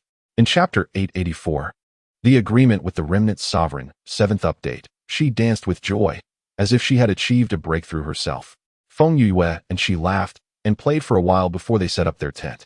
In chapter 885, assassination, first update. Ning Wuhan expressed astonishment upon learning of Feng Yue and Yin Yifei's current cultivation levels. In chapter 886, mysterious intricacies, Qiutong awakens, second update. Could it be that venerable elder Mu Kuang? Feng Yue. In chapter 887, she is my destiny. First update. Qiutong caressed the orb, her belief in Feng Yue's words growing stronger. Since the chaos body and the 12 envoys were so formidable, why? In chapter 888, gathering the 5 spirit orbs, second update, the following day, after class, Feng Yue went to the Dean's Pavilion for a private lesson. In the Dean's Pavilion, besides Dean Xiu Yuan, the individual who had been missing for 2 days. In chapter 889, Moon Pavilion, first update. The chaos body possesses extraordinary advantages. Once it awakens the chaos divine status, it will become the unparalleled chaos god of the universe. Such temptation is immense, and anyone would desire. In chapter 890, someone is causing trouble. Second update, my mother lived for over 80 years, always in good health. Yet after taking your medicine, she died. If you do not provide me with an explanation today, I will report to the authorities. In chapter 891, outrageous depravity. The emergence of the token caused astonishment among those present. The Apothecary Association, a first-class silver elder. This woman appears to be less than 20 years of age. Yet her status is. A profound sense of despair and disappointment filled the old woman's eyes, causing one's heart to tremble. She stared blankly at her sons. A look of utter hopelessness etched upon her face. At that moment, Jiang Lin and Jiang Feng entered, drenched in sweat. Miss, the whipping is complete, they announced. Feng Yue instructed, bind them and throw them into the Yu. The woman exuded a rich fragrance, both alluring and seductive. She entered the courtyard with a coquettish smile, her amorous eyes sweeping over Feng Yue before finally settling. Feng Yue looked at Yun Mo with anticipation, but the latter's brow furrowed slightly. How long will it take? He inquired. I do not know. It was the dead of night, and apart from the masked man, the only things remaining on the first floor of the inn were empty tables and chairs. Please wait a moment, the masked man said in a deep voice. Seeing the two looking dispirited, Jin Guang couldn't help but chuckle. Ghost City has always been like this. A few days ago, I was eating in a tavern when the table next to me erupted in a bloody brawl, yet the other guests. Who was the mysterious person? Extremely urgent update. An unfamiliar presence permeated the dwelling. Immediately, Feng Yue became vigilant, suspending her breath as she surveyed her surroundings. However, she detected nothing amiss. Another update. A cohort of spectral soldiers, clad in obsidian armor and masked with skeletal visages, emerged from the inky haze. They divided into 2 formations, akin to the unyielding edges of blades. Yet another update. Nay, the chaos invisibility artifice allows me to meld seamlessly with the very air, rendering me imperceptible to all. As long as I do not exceed half an hour, my presence shall remain concealed, provided I acquire. Fresh update. The fissure in the wall rapidly sealed behind her, leaving behind an expanse of absolute darkness. Within the tranquil chamber, Feng Yue could discern the sound of her own labored breathing, as well as the spectral emanations from beyond. Bonus update. Fair maiden, hasten and accompany me. The guard spoke in a timely manner, escorting the trio to the northern wall of the front hall, where he tapped upon the mural several times. Lo and behold. Extra update. Indeed, were he a typical ghost reverend, he would scarcely deign to acknowledge my existence. However, during a cultivation session a century past, he suffered a bout of demonic chi deviation, from which he has yet to recover. Final update: slay the ghost reverend. Driven by an indomitable spirit, Feng Yue has strived relentlessly over the past 3 years in the 9 continent. Her rapid ascent from mediocrity to the profound spiritual realm is not solely attributable to innate talent, but to something more profound. The Ghost King was utterly incensed. Never, since assuming his position as Lord of the Ghost City, had he sustained such grievous injuries. What was even more infuriating was his ignorance of the assailant's identity. Everyone present was aghast at the scene unfolding before them. The maiden's face and hands were smeared with blood, her exposed skin charred and blackened. It was a truly horrifying sight. By the 3rd day, she was able to rise from her bed and walk. Under Shun Youjue's decisive and ruthless leadership, all remnants of dissent were purged, and the Ghost City was restored to its former order. Feng Yue gazed at the tortoise shell, her expression a mixture of bewilderment and disbelief. Yi Fengwan's heart was filled with joy, but upon seeing her companion's reaction, she hesitated. Feng Yue and Yi Fengwan, having spent some time in Lan City, eventually found lodging at an inn. The Xianlong Auction House's event was scheduled for the following evening. Amidst the curious gazes of the crowd, Feng Yue and Yi Fengwan strode confidently towards the entrance, presenting their passes to the attendant. Chapter 9:11. Frantic Bidding. I am wealthy. First update. The clamor in the venue abruptly ceased as all eyes turned towards the speaker, seated in the first-class VIP section. The towering figure was shrouded in a sleek black cloak. Chapter 9:12. Another assassination. Second update. As the words 400,000 resonated through the air, an eerie silence enveloped the crowd. For 100,000 black crystal coins, could one procure a second-tier nation in the Western Abyss with such wealth? Chapter 9:13. The Dongli clan, enshrouded in mystery. Third update. With Ling Feng's involvement, several supreme-tier masters seemed as fragile as tofu, swiftly rendered unconscious in mere moments. Yi Feng. Chapter 9:14. An old friend arrives. Fourth update. In the past, the Dongli clan, blinded by greed, disregarded the plight of the world, leading to the demise of the Chaos Body and the 12 envoys. Subsequently, the daughter of the Chaos Body.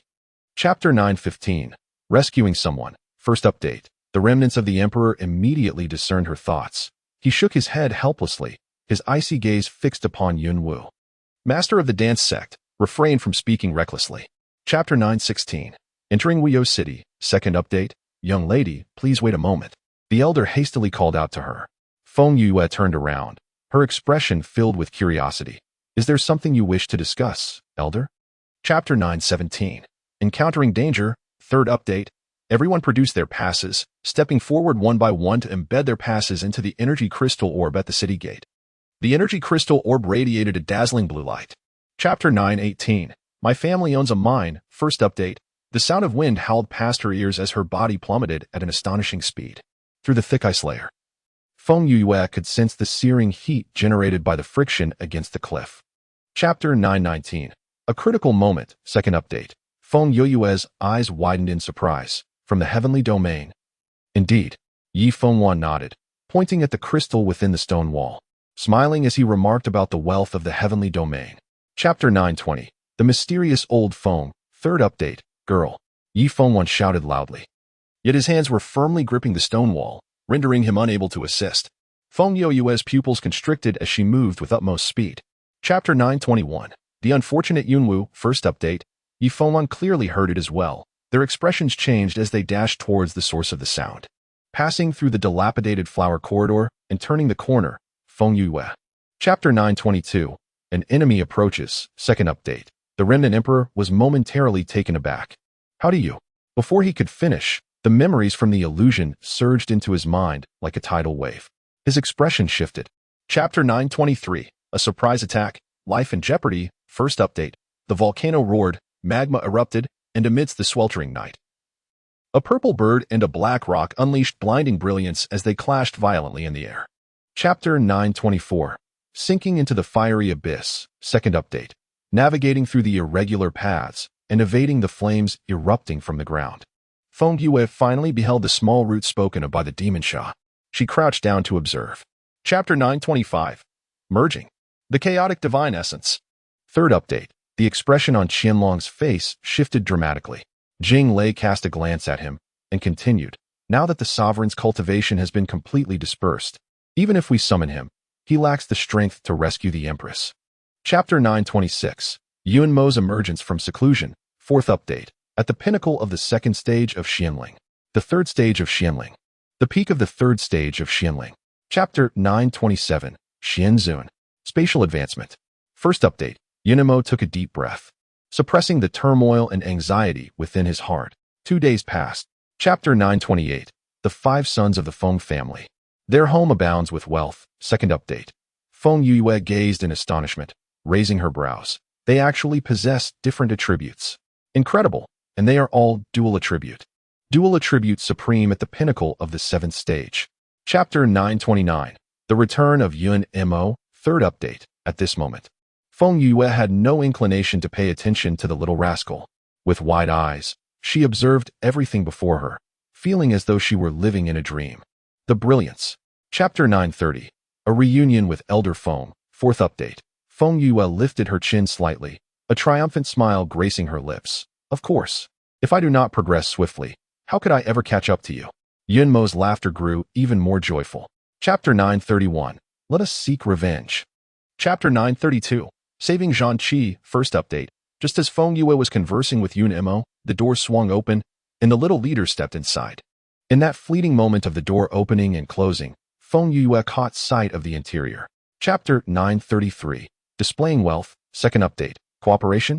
Zhanqi frowned and coldly replied, I refuse. Chapter 934. Slaying the Great Azura. First update. I understand that you cannot make a decision in haste. Were I in your position, I too would find it challenging to entrust the lives of my sect and companions to a stranger whom I have met only twice. Chapter 935. The establishment of the Feng sect. Second update. In Luo is dead, and his life token has shattered. The Great Azura of Blood Drink sect met an inexplicable demise in his own abode, with his remains unrecognizable, causing a considerable uproar.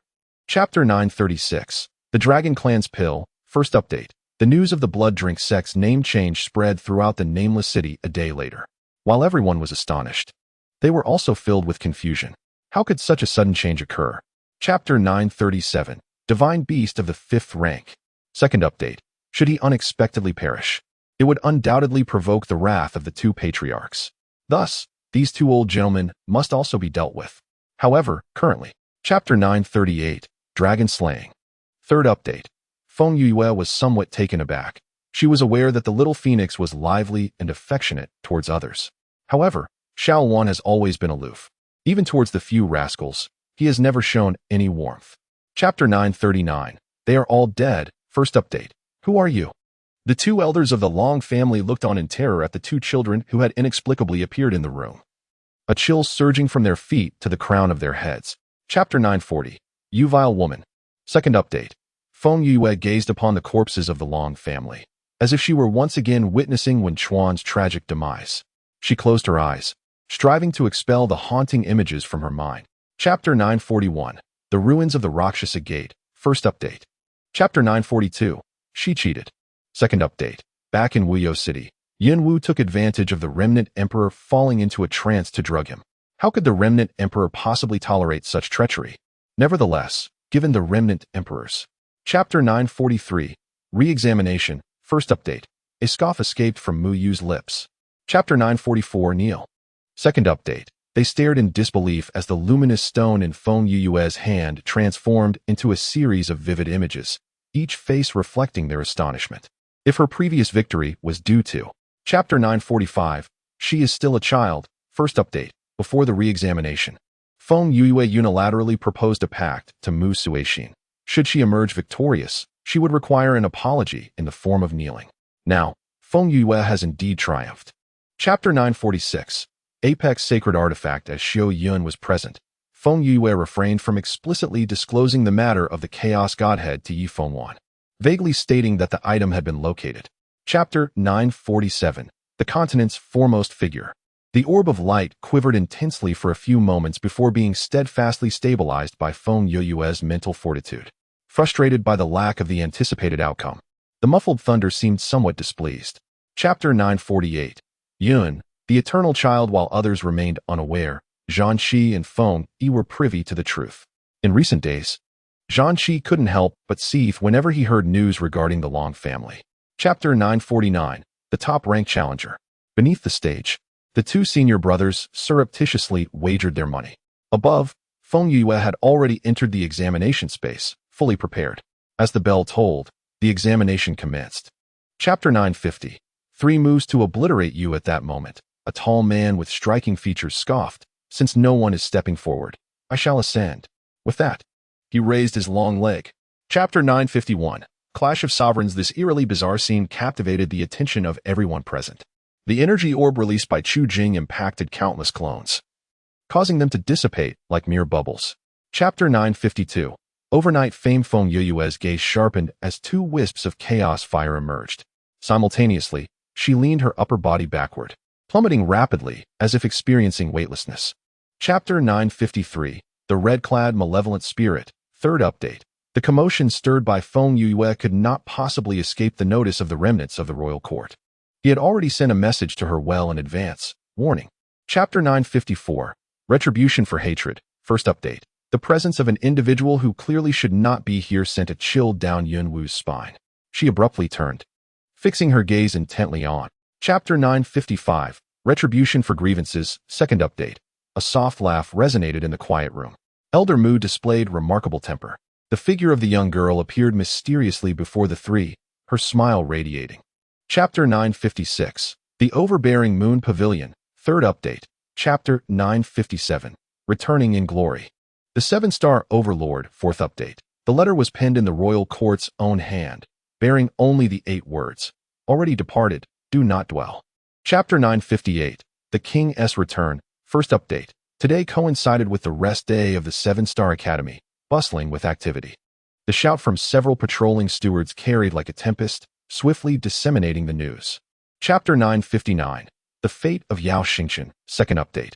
It must be said that Feng Yue and Xianyuan Wentian truly share a master-disciple bond. Their methods of seeking vengeance remarkably similar.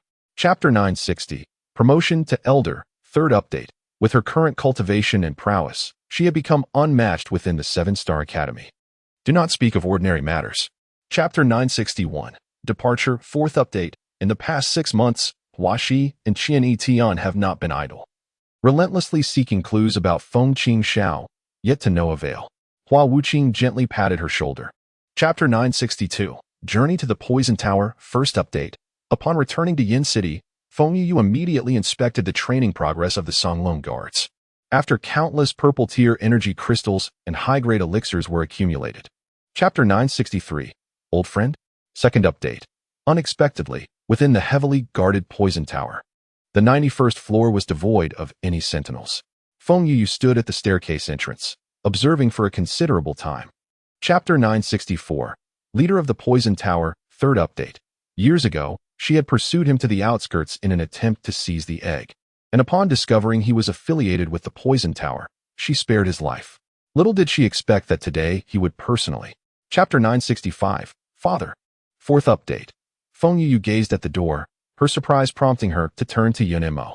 The masked figure appeared somewhat dazed, as he had never anticipated that these 2 individuals could truly find. Chapter 966. Unexpected discovery. First update. Her father. Could he possibly be the legendary, merciless leader of the Poison Tower, known for his ruthless killings? Feng Yu covered her head, feeling her brain cells somewhat. Chapter 967. Clue.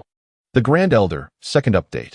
Over 600 years ago, the ancestor of the Alchemy Guild, Wen Qi, vanished without a trace. The second ancestor, Wen Xiang, was heartbroken and subsequently disappeared from everyone's sight. Chapter 968. Imminent exposure. Third update. Arise, everyone. The Grand Elder's voice was raspy, evidently disguised. Who was the first to detect it? It was him. The group dispersed. Chapter 969. The Grand Elder's unveiling. Fourth update. The Poison Tower has always been shrouded in mystery and maintained a low profile. Moreover, owing to its status as a super first-rate power, it typically abstains from attending commonplace banquets. Despite the eminence of Shangchuan Pavilion, it merely. Chapter 970. The Truth. Crucial. First update. Feng Wan's statement was tantamount to acknowledging his identity. The atmosphere grew stagnant and oppressive. Feng Yue fixed her gaze upon him, her voice hoarse. Where's my father? Chapter 971. The Severing of Affection. Second update. Had the circumstances been more amenable, Feng Yue would have undoubtedly exclaimed, "What the hell?" to articulate the profound dismay churning within her. This. Chapter 972. Amnesia. First update. Yun Mo harbored no suspicions towards Feng Yue. Nevertheless, the notion of a severed affection stirred a subtle unease within him. He turned his gaze toward Feng Yuan. Chapter 973. The second fragment of the Chaos Divine Spark. Second update. Boss. Are you certain that individual is genuinely Wen Qi? Why does he appear somewhat youthful? Little Hunt hesitated, stopping mid-sentence. Too young, isn't he? Chapter 974. Supreme Thunder Tribulation. First update. In bygone days, the great emperor imparted guidance, directing Feng Qingxiao and Rong Yuxian to the 9 nether continent, where they could encounter the person and objects they sought. Subsequently, Chapter 975. The Breaking of the Void Stage. The Tower of the Firmament. Second update. The extraordinary phenomenon in the sky did not astonish the people of Cloud City. They merely sighed, acknowledging the emergence of yet another supreme being. Feng Yuan and Yun Mo stood side by side. Chapter 976. The Wrath of Chaos God. First update. Previously, the chaotic space could not admit living beings who were not bonded by contract with Feng Yue. Each attempt to bring someone into the space required rendering them foe deceased. Chapter 977. Her blindness. Second update. Yun Mo's yearning was no less than hers. Otherwise, she would not have been anxiously waiting in the room day after day, nearly turning into a stone longing for her spouse. If you continue to. Chapter 978. A troublesome physique. Third update. Feng Yue's emotions were somewhat complex. In the past, Shang Chuan indeed. Chapter 979. A meeting. A strike. First update. Feng Yue grasped Duan Muhao's pulse, detecting severe internal injuries. If she delayed any further, he might lose his life. She retrieved 2 pills to administer to Duan Muhao. Chapter 980. Journey to Xinxiao City. Second update. Duan Muhao sighed. Recalling his previous encounters with the principal of Huayu Academy, Dongfang Lu, finding him quite agreeable. Who would have thought that Dongfang painting could be so malicious? Fearing my connection to Duanmu. Chapter 981. The Proposal. Third update. After finishing their lunch, Feng Yue and Yun Mo departed from the tavern, leisurely digesting their meal as they headed towards the inn. As I passed through the bustling city center, I observed numerous common folk. Chapter 982. The Formation of Enmity. First update. A path parted in the crowd, and a young man clad in luxurious attire strode forth. His gaze was cold and penetrating, sweeping over the assembly until it landed on Feng. Chapter 983. A Request for Assistance. Second update. Elder Feng? Which Elder Feng are you referring to? Elder Feng Jin. Xiao Kai chuckled softly, mentioning Elder Feng in relation to the esteemed Chu Yuping of the Eastern Yonder domain. Chapter 984. A Complaint. First update. Feng Yue's cunning maneuver thrust the young lady of the CF family into the spotlight. The entirety of Xinxiao City was abuzz with tales of this young lady's audacious act of seizing another's husband. Chapter 985. A Warning Gesture. Second update. Reflecting on Xie Qing'er's petulance and capriciousness, the matriarch felt a pang of concern. Xie Yin cast a glance her way and murmured, "My dear aunt," in truth, within the Xie family. Chapter 986. I am wealthy. Third update. Although Xie Qing'er was oblivious to the implications of the middle finger gesture, it was evidently not a positive sign. She was incensed. And had it not been for the decorum of the occasion, she would have. Chapter 987. Indeed, I am wealthy. First update. For Feng Yue, the Tianqing stone was an absolute necessity. Meanwhile, for Dongfang Ling, who was on the verge of breaking through to the pinnacle of the supreme artisan, the stone possessed immense energy and could facilitate the merging process. Chapter 988. The Storm Brews. Second update. During this auction, aside from the Tianqing stone, the Dongfang family had also set their sights on 2 other treasures. If the Azure Stone is auctioned off at the exorbitant price of 300,000 black crystal coins, then what remains? Chapter 989. The Inversion of Truth. Part 3. A night reeking of blood begins at this moment. Ling Feng emerges from the shadows. Master. Would you like me to assist the matriarch? Chapter 990. Digging a Pit. Part 4. The assailant is left paralyzed by Feng Yue's laughter. While the previously silent Shirtian war halberd stirs, flying to her side and gently patting her shoulder. Chapter 991. The Feast at Hongmen. Part 1. Dongfang Ling is reluctant to believe that Feng Yue possesses such formidable abilities, yet the reality compels his acceptance. He is merely perplexed, for she is but a. Chapter 992, Playing into the Trap, Part 2, upon arriving at the Liu residence. The two are guided by a maid to the garden. At this moment, the garden is already filled with numerous guests. Feng Yue casts a cursory glance. Chapter 993, The Night of Murder, Part 3, Dongfang Ling furrows his brow. What do you mean by that? Dongfang Liu inhales deeply. Recalling the time during the grand examination at Songhai Academy when Elder Chiu of the Alchemy Guild. Chapter 994, Yun Mo's Fury, Part 1, Despair engulfs Dongfang Ling as he grits his teeth. Fourth brother, hold on. With that, he hastily flees the courtyard. Feng Yue makes no effort to stop him, her gaze lowered. Chapter 995, The Appearance of Dongfang Qing, Part 2, within the ancestral hall of the Dongfang residence. A dozen elders sit cross-legged in a circle upon the ground. Encircling the epicenter, the venerable patriarchs of the Eastern clan, alongside Eastern Ling and two others, extended their palms. Chapter 996, Ardent Combat, Advancement, First Update. The heaven-devouring battle halberd shimmered with an ethereal radiance, prompting the celestial fiend Taoist to lapse into contemplative silence before erupting in resounding laughter. Ha ha ha. Eastern Qing, after a millennium of waiting. Who would have foreseen? Chapter 997, Revelation of Verity, Second Update. In a mere 3 strides, Feng Yue's aura experienced an exponential surge. She inhaled deeply, her eyes snapping open, revealing a fleeting glimmer of incandescent light. Chapter 998, The Fate of Eastern Qing, Third Update. The maiden's voice, crystalline and resolute, resonated with a poignant blend of conviction and animosity, rippling through the nocturnal air. The eavesdroppers outside held their breath, utterly captivated.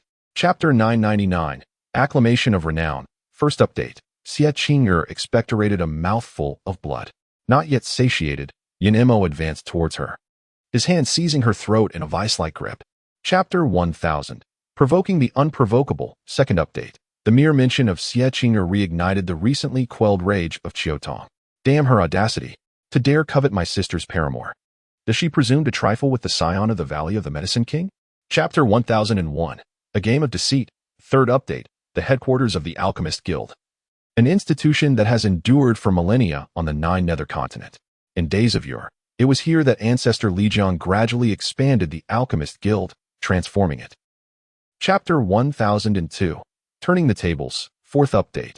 Sima Rue watched helplessly as his beloved crystal rockery crumbled into fragments. In that instant, a profound regret washed over him. Why the need to assert dominance? Chapter 1003, The Enigma of Sima Rue, Fifth Update. Under the might of the soul extinction art, Sima Rue's mind dissipated, rendering him a mere puppet. Why do you possess the ability of psychic manipulation? Feng Yue inquired. Chapter 1004, Murong Duo, First Update. With a cry, Feng Yue spread the note upon the table. When Xiang straightened up, leaning in for a closer look. Second Elder, observe the first character of each line of verse. Chapter 1005, Retribution awaits tonight, Second Update. As Murong Duo was absent from the guild, Feng Yue saw no reason to linger. She extended an invitation to Lu Ling, and the three of them indulged in a convivial drinking session at the tavern. Chapter 1006, A Deceptive Ploy, Third Update. Pray, tarry a moment, while I announce your arrival, the servant said, stepping through the door into Murong Duo's bedchamber before closing it behind him. Feng Yue's nostrils flared. Chapter 1007, A Warrant and Impending Storm, Fourth Update. With Feng Yue at the vanguard, flanked by Feng Si and Feng Wu, they plunged into the throng like 3 homicidal maniacs. At Mo Jihang's command, the Alchemist Guild. Chapter 1008, The Azure Dragon Guard emerges. Fifth Update. As dawn broke, Qin Mo and Murong Duo remained in precarious situations. 2 individuals have succumbed to the same poison, and Murong Duo's internal organs have been utterly shattered. Chapter 1009, An Overwhelming Slaughter, First Update. Those besieging Mo Jihang at the Medicine King Valley could never anticipate the impending onslaught of lethal weapons. Qiu Yuquan, accompanied by several elders from the Medicine King Valley, is preparing for the chaos. Chapter 1010, The Death of Qin Mo, Second Update. Feng Yue stands at the bedside, her complexion pale as she continuously channels chaotic energy into Qin Mo's body. Qiutong can distinctly sense that Qin Mo. Chapter 1011, Whoever bully her shall die. Third update. Yun Mo is utterly perplexed, following her as she lies on the bed. Feng Yue lifts the covers and tucks him into the bedding, caring for him as one would for a small child. Chapter 10-12. Gathering to capture Feng Yue. Fourth update. The Blood-Red Mercenary Corps, Feng Yue's closest friends. Ever since she became acquainted with the Frenzied Mercenary Corps, she has introduced Xue Qi and Mu Yu to Xiaohoan. Chapter 10-13. Enemies approaching the city. Fifth update. In the alchemy room, Feng Yue immerses herself in medical texts.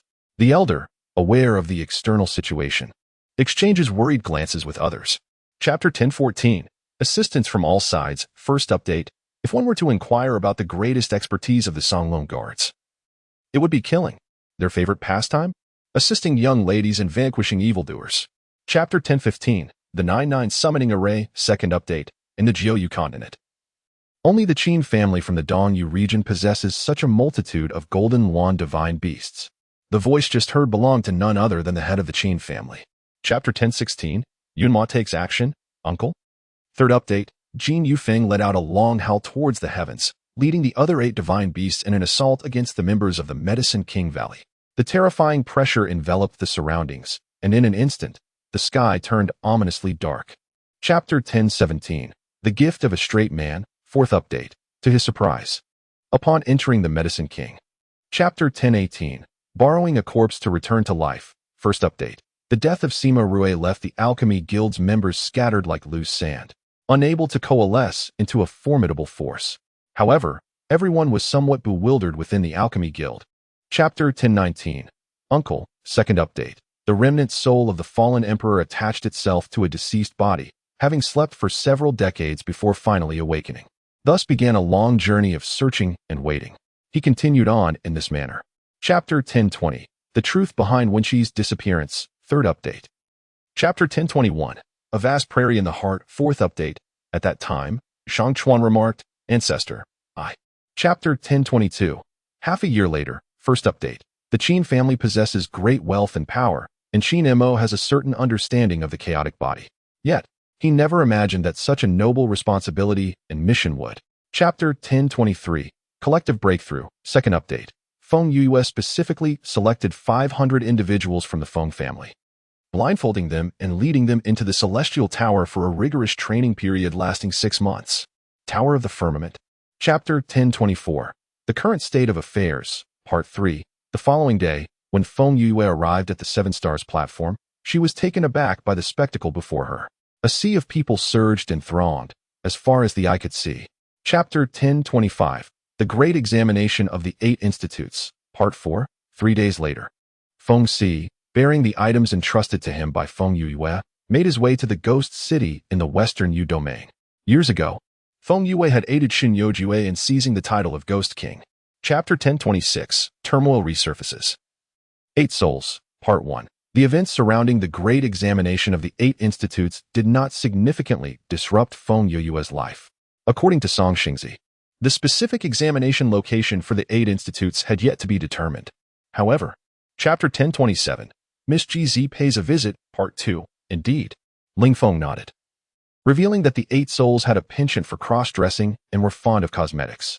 Within his demonic palace, he was surrounded solely by those around 20 years of age. Chapter 10-28. A Night Visit to Xiang Villa. Part 3. Feng Yue brusquely pushed her hand away, forcing a smile that lacked sincerity. Miss G. The Moon Pavilion does not offer door-to-door services. Should you seek medical attention, then. Chapter 10-29. Astonishing Revelations. Part 4. As expected, in the next moment, her eerie premonition materialized. GZ began to disrobe, and in the blink of an eye, she was devoid of any clothing. Subsequently, Yunmo's countenance darkened. Chapter 10-30. A hefty sum of 900,000. First update. An unsettling aura permeated every corner of the Violet Sun estate. Feng Yue couldn't quite articulate the feeling, but a sense of unease washed over her. Under GZ's guidance. Chapter 10-31. A Father Unfamiliar. Second update. Father, I have brought Miss Feng to examine your leg, GZ announced softly. Ji Feng responded with a mere grunt, setting aside his book and casting his gaze upward. Chapter 10-32. Enshrouded in Mystery. Third update. I am unharmed, she reassured, shaking her head and offering a smile to the group. I sustained minor injuries. A night's rest will suffice. Jifeng suffered far greater wounds than I. He will likely require at least 10 days. Chapter 1033. Soul Seizure, 4th Update. Feng Yue exclaimed in surprise. Even in such a state of injury, he still concocts elixirs. Imo Sha nodded. Indeed. He vomited twice during the process. Chapter 1034. I am Master Feng, 1st Update. The epidemic's genesis was traced back to the Violet Cloud Pavilion, a property of the Violet Sun Estate. This revelation caused Feng Yue a degree of surprise, yet it also aligned with her suspicions. She deliberated. Chapter 1035. Plundering the Affluent, 2nd Update. Xiao Yukuan's brow furrowed. The Violet Cloud Pavilion of the Violet Sun Estate? Precisely. Xiao Yukuan's gaze shifted subtly, his eyes gradually narrowing. Chapter 1036. When she awakens, 3rd Update. Song Xingzi chuckled sheepishly, rubbing his hands together. Well, you are aware that the 8th Institute Grand Examination is a momentous occasion. As the venue for the upcoming Grand Examination, should the arrangements falter. Chapter 1037. The Soul Tracking Technique, 4th Update. Feng Yue set down the vial in her hand, adjusted her attire, and respectfully performed a deep bow, addressing the esteemed Elder One. Greetings, Elder One. I am the junior, Feng Yue. Chapter 1038. The Arrival of the Feng Family, 1st Update. In preparation for the 8th Academy Grand Examination, the 7-Star Academy invested immense financial resources and manpower, successfully expanding the entire institution by over twofold within 2 months. Feng Yue. Chapter 1039. A Gathering from All Directions, 2nd Update. Upon hearing this, Feng Tsang felt an overwhelming sense of joy. How could there be a prouder moment than the fact that his granddaughter qualified to participate in the examination question review for the 8 academies? Chapter 1040. The Passage of Time, 3rd Update. I have been quite busy, Uncle Yin. Please do not be upset. I will come by when I have the time, Feng Yue said with a smile. Yin Shiyuan was satisfied and led his family into Chapter 1041. The Astonishing Void Space, 4th Update. The unfamiliar members of the Feng family seated alongside the remnants of the imperial family stirred a subtle restlessness among the onlookers. Feng Yue did not conceal the identities of her family members, and Chapter 1042. The Commencement of the 8th Academy Grand Examination, 1st Update. On the first day of the Grand Examination, the focus was on the arcane arts. A total of 160 candidates from the 8 academies ascended the cloud ladder, soaring into the void space. Upon entering the realm of space. Chapter 1043. Sudden Circumstances, a Rescue, 2nd Update. As the first bell tolled, the initial group of 40 individuals took to the stage for a physical examination, ensuring that no one had resorted to the use of performance-enhancing substances such as the violent power powder. The second bell. Chapter 1044. Everyone joined together to show off. 3rd Update. Disciple. The soul lock is 1. The mind is 2. Disciple. The mind is 2. The yin and yang of heaven and earth. Chapter 1045. What discoveries have been made? 4th Update. In a state of astonishment, the crowd failed to notice the extremely displeased expression on Shan Lei's face. A long spear soared into the air, quivering against the backdrop of the radiant sky, emitting a Chapter 1046. A daughter should be like Feng Yue. 1st Update. The lights in the room remain lit, with a figure seated at the table, gazing down at the book in hand. Feng Yue lingered outside, watching intently, yet no movement was observed within. Chapter 1047. The Path of Counterattack for the 7 Stars Academy, 2nd Update. Time gradually flowed, and a powerful and vast mental force permeated the 7 Stars Square. Slowly, a fragrant aroma of herbs wafted through the air, some rich and others delicate. Chapter 1048. Continuing the counterattack, 3rd Update. Song Xingzi felt his hairline retreating once more. He ran his fingers through his hair and glanced at Feng Yue, who had remained silent. Elder Feng, what do you have to say? Chapter 1049. The Emergence of a Conspiracy, 4th Update. In the second group, Yin Yifei from the 7 Stars Academy faced off against Ji Yun from the Xiang Academy. It is noteworthy that Ji Yun is the nephew of Ji Feng. Chapter 1050. The grand finale. The examination persisted into the afternoon. At the gambling house in Yao City, wagers had reached an exorbitant sum, with the names of the top 10 contenders buried beneath a mountain of colorful chips. Chapter 1051. The Demonic Legion. Your prowess is considerable. Yin Yifei conceded with a shake of his head. Congratulations on seizing the throne of the Supreme War God. Silence descended upon the arena. Chapter 1052. Conspiracy unveiled. If Lu Ling's intel regarding the Demonic Legion proves accurate, then the puppet master behind Sima Rue is likely none other than Ji Yuan. Chapter 1053, Chapter 367. Sima Rui's exposure led by the Qin family. The influential figures could no longer remain idle. Ji Feng, what are you plotting? Chapter 1054. The advent of Snow Dragon City. The Azure Dragon Guards, seasoned veterans with formidable cultivation, swiftly turned the tide of battle. Sensing defeat, Sima Rui clutched a token in his right hand. Chapter 1055. The descent of the demon god. The arrival of Snow Dragon City served as a shot in the arm for the defenders. However, with a significant disparity in numbers, victory remained a distant prospect. Chapter 1056. Grievous wounds. Jiyuan was incensed by the audacity of these insignificant mortals who dared to challenge him. How absurd. The transformation of Jiyuan. Chapter 1057. Breakthrough. Pinnacle of the Void. Fourth update. Jiyuan was incensed by Feng Yue's words, his tail exerting force once more, leaving Feng Yue feeling as though her waist might be severed. She gasped for breath, her smile laced with derision. Chapter 1058. The True Conspiracy. First update. The air churned violently, centered around a white orb of light, as blinding rays exploded in the sky like a spider's web. Feng Yue slowly raised her arm, the light. Chapter 1059. The Ancient Beast emerges. Second update. The Back Mountain. It is because beneath the red lotus of the Back Mountain lies sealed an ancient beast. Jiyuan's ultimate goal is, in truth, a chill coursed from his feet. Chapter 1060. A Fierce Battle. Third update. A warmth blossomed in Feng Yue's heart, and a smile graced her lips. She took a deep breath. Well then, if that is the case, let us fight our way out. As her words fell. Chapter 1061. You dare, young one. Fourth update. Unbeknownst to her, Feng Yue awoke, cradling Xiao Ming in her arms, her gaze as sharp as ice, piercing directly at Jiuying. Oh.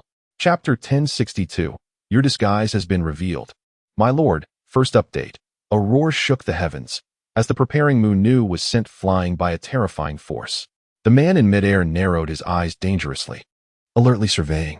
Chapter 1063. 3 questions. Second update. The man in the pit struggled to rise, spitting out a mouthful of blood. His expression darkened as he coldly remarked, You dare to injure me? Do you apprehend my identity? I am. Chapter 1064. Post-event analysis. First update. It is indubitably him. I could never mistake him. Within the spatial realm, Little Fox was as resolute as a nail being hammered. She might misidentify anyone else in the world, but never Mu Shun, not even. Chapter 1065. Awaiting his proposal. Second update. Qing Rua's slumber was uneasy, her lips emitting fox-like whimpers. Feng Yue swiftly patted her, presenting a phial of tranquilizing essence for her to inhale. Chapter 1066. Snow Dragon City, Resurrected. Third update. A thought stirred within Song Xingzi's mind, and he immediately comprehended. Tentatively, he inquired, Do you intend to propose marriage? Yun Mo nodded. Song Xingzi arched an eyebrow. Chapter 1067. Yun Mo's distinct tenderness. Fourth update. Chong Lu entered, bearing a tray of refreshments, only to find Feng Yue standing transfixed at the doorway. City Lord, have you awakened? Chong Lu approached with a smile, observing her. Chapter 1068. The Proposal. First update. After a flurry of activity spanning half an hour, all preparations were finalized. Wow.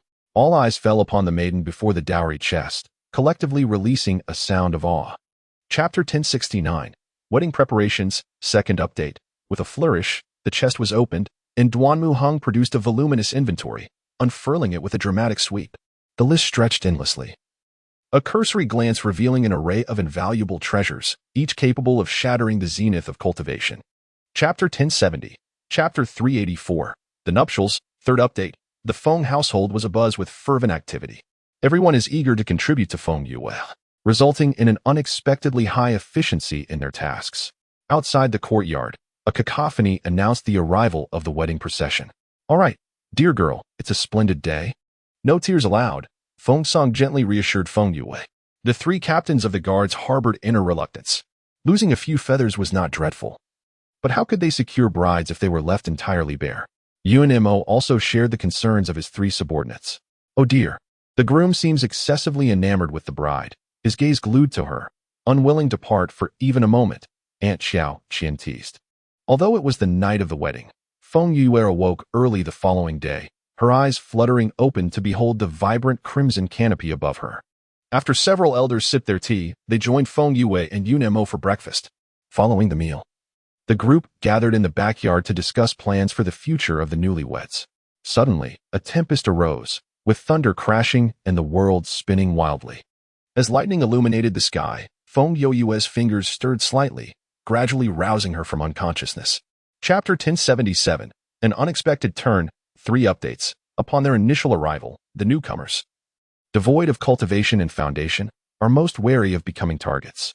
The throng surged forward, and if not handled properly. Chapter 1078, A Comedic Blunder, 4 updates. Alas, do not press upon me. Who has dared to impose upon my rear? Everyone rise. I feel I may suffocate. A cacophony ensued. Chapter 1079, The Tower and the Banner, 1 update. The sacred water of the Tianmu River appears only once every 300 years, in limited quantity. Whenever it manifests, lower-tier cultivators scramble fervently to seize even a few precious drops. Yet, Chapter 1080, The 3 Great Powers, 2 updates. Indeed, Qingsong nodded.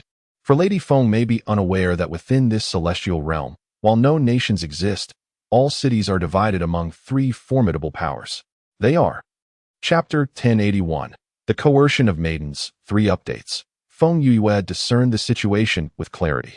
Chapter 1082, The Arrogance of the Wu Clan, 4 updates. City Lord Wu Yu emerged in Qingyun City 3 years prior, having swiftly usurped the position from the former lord by severing his banner.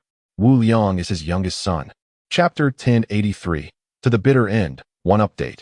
Wu Liang's words were nothing short of a declaration of rampant arrogance. Yet, what is even more frustrating is that the common folk of Qingyun City have become accustomed to such a life. Chapter 1084, The Reversal of Heaven's Group Attack Skill, 2nd update. With his life in the hands of others, Wu Liang dared not utter a single word of dissent. Even though resentment festered within him, he refrained from expressing it. He nodded repeatedly. Chapter 1085, My wife gave me pocket money, 3rd update. These crystal stones are precisely the raw materials for the blue crystal coins. Feng Yue, brimming with excitement, dashed forward and skillfully extracted a large piece of crystal from the stone wall, cradling it. Chapter 1086, Settling Accounts. The Innocent Sweetheart, 4th update. It has been proven that the items and skills produced in the chaotic space are indeed treasures. Feng Yue is of the 1st rank in the yellow tier, while Xiao Ming is a 1st rank divine beast of the 3rd tier.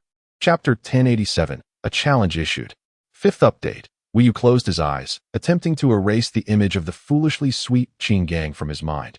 Chapter 1088, Pushing the Tower. 6th update. Feng Yue gazed at Qing Song in astonishment, a deep smile illuminating her eyes. Indeed, I did not misjudge him. Brother Qing Song is a man of integrity. Chapter 1089, The Astonished Qing Song, 1st update. The city tower of Qingyun City boasts 4 layers of defense, over 1,000 guards, and a barrier surrounding the 1st layer of the tower. By the time Wu Yu arrived at the tower, the 1st layer of defense had already. Chapter 1090, Slaying Generals and Cutting Flags. The First Blood, 2nd update. The Songlong guards are fearless. The roar ignited fervor, as both teams of the Azure Dragon guards exuded an aura reminiscent of a great sea dragon, unstoppable in their momentum. Chapter 1091, The Phoenix Cloud Manor, 3rd update. Indeed, it is reasonable. Feng Yue nodded pretentiously, then shifted the conversation, stating that even if she were to spare him, she would still incur the wrath of the Crimson Phoenix City. Yes. Chapter 1092, The Anomaly of Qingsong, 4th update. Just now, Yi Yuan came by and mentioned that the Wu family has already departed from Qingyun City. It appears they are headed towards Crimson Phoenix City, Yun Mo remarked. Crimson Phoenix City. Chapter 1093, The Life Lock, 5th update. Feng Yue was momentarily taken aback, a spark of realization igniting in her mind. She suddenly recalled that during her previous investigation by the River of Heavenly Mists, she had distinctly sensed no presence on the shore, yet. Chapter 1094, The Navi Duo, 6th update. With discernment, Feng Yue cast him a knowing glance, placing the transformed pendant known as the Life Lock upon the table. It possesses the ability to bind the wearer's vitality. Chapter 1095, New Plans, 1st update. Qingsong is my friend, and I am determined to rescue him. However, my cultivation is still lacking, preventing me from concocting a medicine that could thoroughly cure him. Therefore, I must implore the Qingsong Academy. Chapter 1096, I may not have good fortune, 2nd update. The common folk appeared somewhat bewildered. In their perception, the existence of the city lord held little significance in relation to their lives. The city lord possesses a high level of cultivation, yet they may not necessarily enjoy the benefits that accompany it. Chapter 1097. Remarkable Physical Qualities. Third update. Feng Yue sighed silently, retrieving a vial of medicinal powder from her space. Approximately a quarter of an hour later, tranquility enveloped the room. Feng Yue remained outside. Chapter 1098. Conflict. Fourth update. The expressions of Yi Yuan and Wu Xin grew cold. The shorter man met their gaze, arching an eyebrow. What? Are you dissatisfied? If you have the capability. Chapter 1099. Encountering a pregnant woman. Fifth update. That was miasma, highly toxic. Ordinary individuals would succumb immediately upon inhalation. Take the antidote. Feng Yue instructed succinctly, lifting her gaze toward the dark. Chapter 1100. Taking action. Giving birth. Sixth update. The small boy, cradling little Ming Ming while shedding tears, trembled all over, crying out, "Mother! Mother! Cheer is here." The pregnant woman gradually regained consciousness. Chapter 1101. Seizing the child. First update. The pregnant woman jolted awake, her drowsiness replaced by alertness. Feeling the numbness coursing through her body, she bit down hard on her tongue, fiercely guarding her spirit. Chapter 1102. A cry against injustice. Second update. The fire thunder beast held the infant near its mouth, its gaze toward Feng Yue radiating pride. Its scaly face emblazoned with the words, "Come and catch me." Chapter 1103. Arrival at the destination. Third update. In truth, for the Songlong guards, a bamboo chair, bearing the weight of a woman, proves less cumbersome than the iron sandbags suspended from her calves during training, were it not for the differences between the sexes. Chapter 1104. The lizard tide. The assault commences. Fourth update. Wu Qian glared fiercely at Feng Yue, wishing fervently to rend her into pieces. A few men approached. The leader of the group, upon hearing Wu Qian's words, furrowed his brow. Chapter 1105. The disturbing Azure Dragon Guards. First update. The Valley of Heavenly Demons is shrouded in mystery and depth, with perilous paths that wind through the densest miasma of the Heavenly Demon Forest. The head of the mercenary guild scattered the demon-slaying powder throughout the valley. Chapter 1106. The Sudden Assassination. Second update. Feng Yue and Li Imo advanced with remarkable speed, having reached the innermost depths of the Valley of Heavenly Demons. The temperature there is significantly higher than that of the outside world. Chapter 1107. Yue unleashes her power, instilling fear in all. Third update. Not necessarily. I just inquired with 2 mercenary groups, each comprising 400 to 500 members, yet they have not gathered even half as many beast cores as you have. It seems you possess considerable strength. Chapter 1108. Securing victory. Forming alliances. Fourth update. The Valley of Heavenly Demons lay in profound silence, with the cold moon hanging high and the night breeze chilling the members of the Changhe mercenary group to the bone. Feng Yue chose to disregard him. Chapter 1109. The City Defense Barrier. First update. When Feng Yue spoke, it was evident that she had a plan in mind. Li Mo raised an eyebrow but chose not to inquire further. Once everyone had their belongings in order, the wolves. Chapter 1110. The Head of the Song Family. Second update. My gratitude to City Lord Feng. Chief Steward Song Shao expressed his thanks repeatedly. He glanced at Song Lin and addressed Feng Yue. Our family head was informed of the madam's incident a few days prior. Chapter 1111. The Wu family attacks the city. Third update. Why would you say such a thing? Have you forgotten everything I've taught you? Song Lin was struck repeatedly, dodging and pleading, "My dear, I was wrong. I was wrong." You. Chapter 1112. Undermining the Foundation, a Stratagem. Fourth update. The Clear Dawn Seal.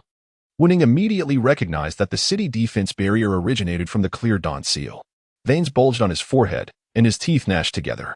Chapter 1113.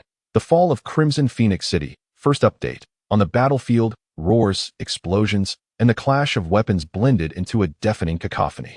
Wu Ning stood at the heart of the battlefield, his heart pounding wildly in his chest. Chapter 1114. The Second City. Second update. Very well. I shall certainly not forget. With these words, Guyao took her daughter from Song Lin's arms. In the span of a little over a month, the wrinkled infant had transformed into a cherubic babe. Chapter 1115. Crimson Phoenix City Resurrected. Third update. Feng Yue felt a pang of pain in her chest as she listened. No wonder there were so many treasures, apparently. They were all acquired through bloodshed. After articulating these sentiments, Old Su paused, overcome with emotion. Chapter 1116. Gongsun Jin, 4th update. Feng Yue comprehended Old Su's implications perfectly. As the city lord, she would inevitably have to navigate the intricate web of various factions. A solitary commander could never achieve greatness. Chapter 11:17. An unforeseen incident, 5th update. A sudden and unexpected event interrupted Gongsun Jin's introduction. Composing himself, he once again raised his glass. City Lord Feng, I am Gongsun Jin. Chapter 11:18. An astounding military drill, 1st update. Everything transpired with such rapidity that before anyone could react, the maidservant was subdued by the arriving Azure Dragon Guards. Feng Yue descended from her seat. Chapter 11:19. The Celestial Rankings. 2nd update. Feng Yue possessed such formidable military strength. No wonder Wu Neng suffered such a crushing defeat. In the meantime, Feng Yue and Chapter 11:20. Where did those women go? 3rd update. At the apex of the luminous screen, 2 grand characters materialized. Celestial Rankings. Following this, a densely packed list of rankings appeared. The first name was Saint. Chapter 11:21. When it comes to acting, I am the queen. 4th update. Feng Yue was aware of Wu Neng's avarice. He plundered the people's wealth and lived a life of extravagance. However, she never imagined that Wu Neng could sink to such repulsive depths. Chapter 11:22. Misunderstanding. 1st update. Feng Yue feigned surprise, then pondered for a moment before nodding in agreement. Indeed, if it could facilitate their union, it would undoubtedly be a fortunate event. The wound ointment should be applied twice daily. Remember to use it. She thrust the medicine bottle into old Ren's arms and turned to leave. However, before she could reach the carriage. Chapter 11:24. You seek to kill. I shall embrace madness. 3rd update. Take me with you. Feng Youyang's veins bulged with rage. How dare they lay a hand on someone from the Feng family? I shall flay them alive. Qin Mo's expression darkened. Chapter 11:25. Delving into the tiger's den. 4th update. The Yulong auction house was ostensibly a collaboration among Gongsun Xiao, Yi Fan, and 2 others. In truth, the auction house's most formidable backer was none other than the elder brother of El Cha-Ching, the lord of Bailong City. Chapter 11:26. Rescuing a life. 5th update. After the man departed, the elderly woman summoned 2 young servants to carry Feng Yue inside. Feng Yue's consciousness entered the chaotic space, perceiving the water moon through the realm. Chapter 11:27. You all deserve death. 1st update. The women regarded her with skepticism, clearly doubting the veracity of her words. Feng Yue offered no further explanation, as the voice of Yun Mo echoed in her mind. Chapter 11:28. You want my wife to be a concubine? 2nd update. Upon hearing the term new product, the men's eyes gleamed with excitement. As the sound of gasping gradually filled the air, the woman on stage flashed a charming smile. Below, the first new product was to be presented. Chapter 11:29. Returning home together. 3rd update. El Changshan remarked, they have taken it to the burial grounds. Instantly, a surge of fury welled up within Feng Yue.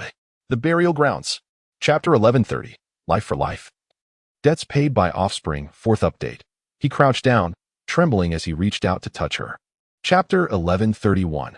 Gongsun Xiao's regret. 5th update. Without waiting for the crowd to react, Gongsun Jin swiftly drew a short sword and unhesitatingly plunged it into her own heart. The blade was sharp and glimmered. Chapter 11:32. Resurrected. 1st update. Yi Yuan strode into the hall, carrying Gongsun Jin, startling everyone present. What on earth is happening? Qiu Tong rose to her feet, joining Shengwan Yu too. Chapter 11:33. The peculiar Gongsun Jin. 2nd update. Have you noticed? That Gongsun Jin seems somewhat off. Qiu Tong suddenly spoke up. Wan Chi Yao's eyes lit up. You noticed it too. Chapter 11:34. The Sovereign. 3rd update. Gongsun Jin looked around in terror, unable to comprehend why she had suddenly whooshed to a different location. Chapter 11:35. Rebirth. 4th update. The Chaos Body is the favored child of the Heavenly Tao.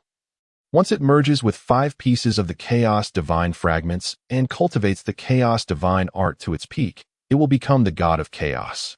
Chapter 11:36. The Crimson Phoenix Army. 5th update.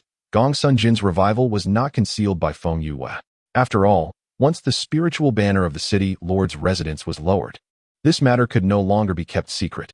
Chapter 11:37. A heart fluttering with innocence. 1st update. Chapter 11:38.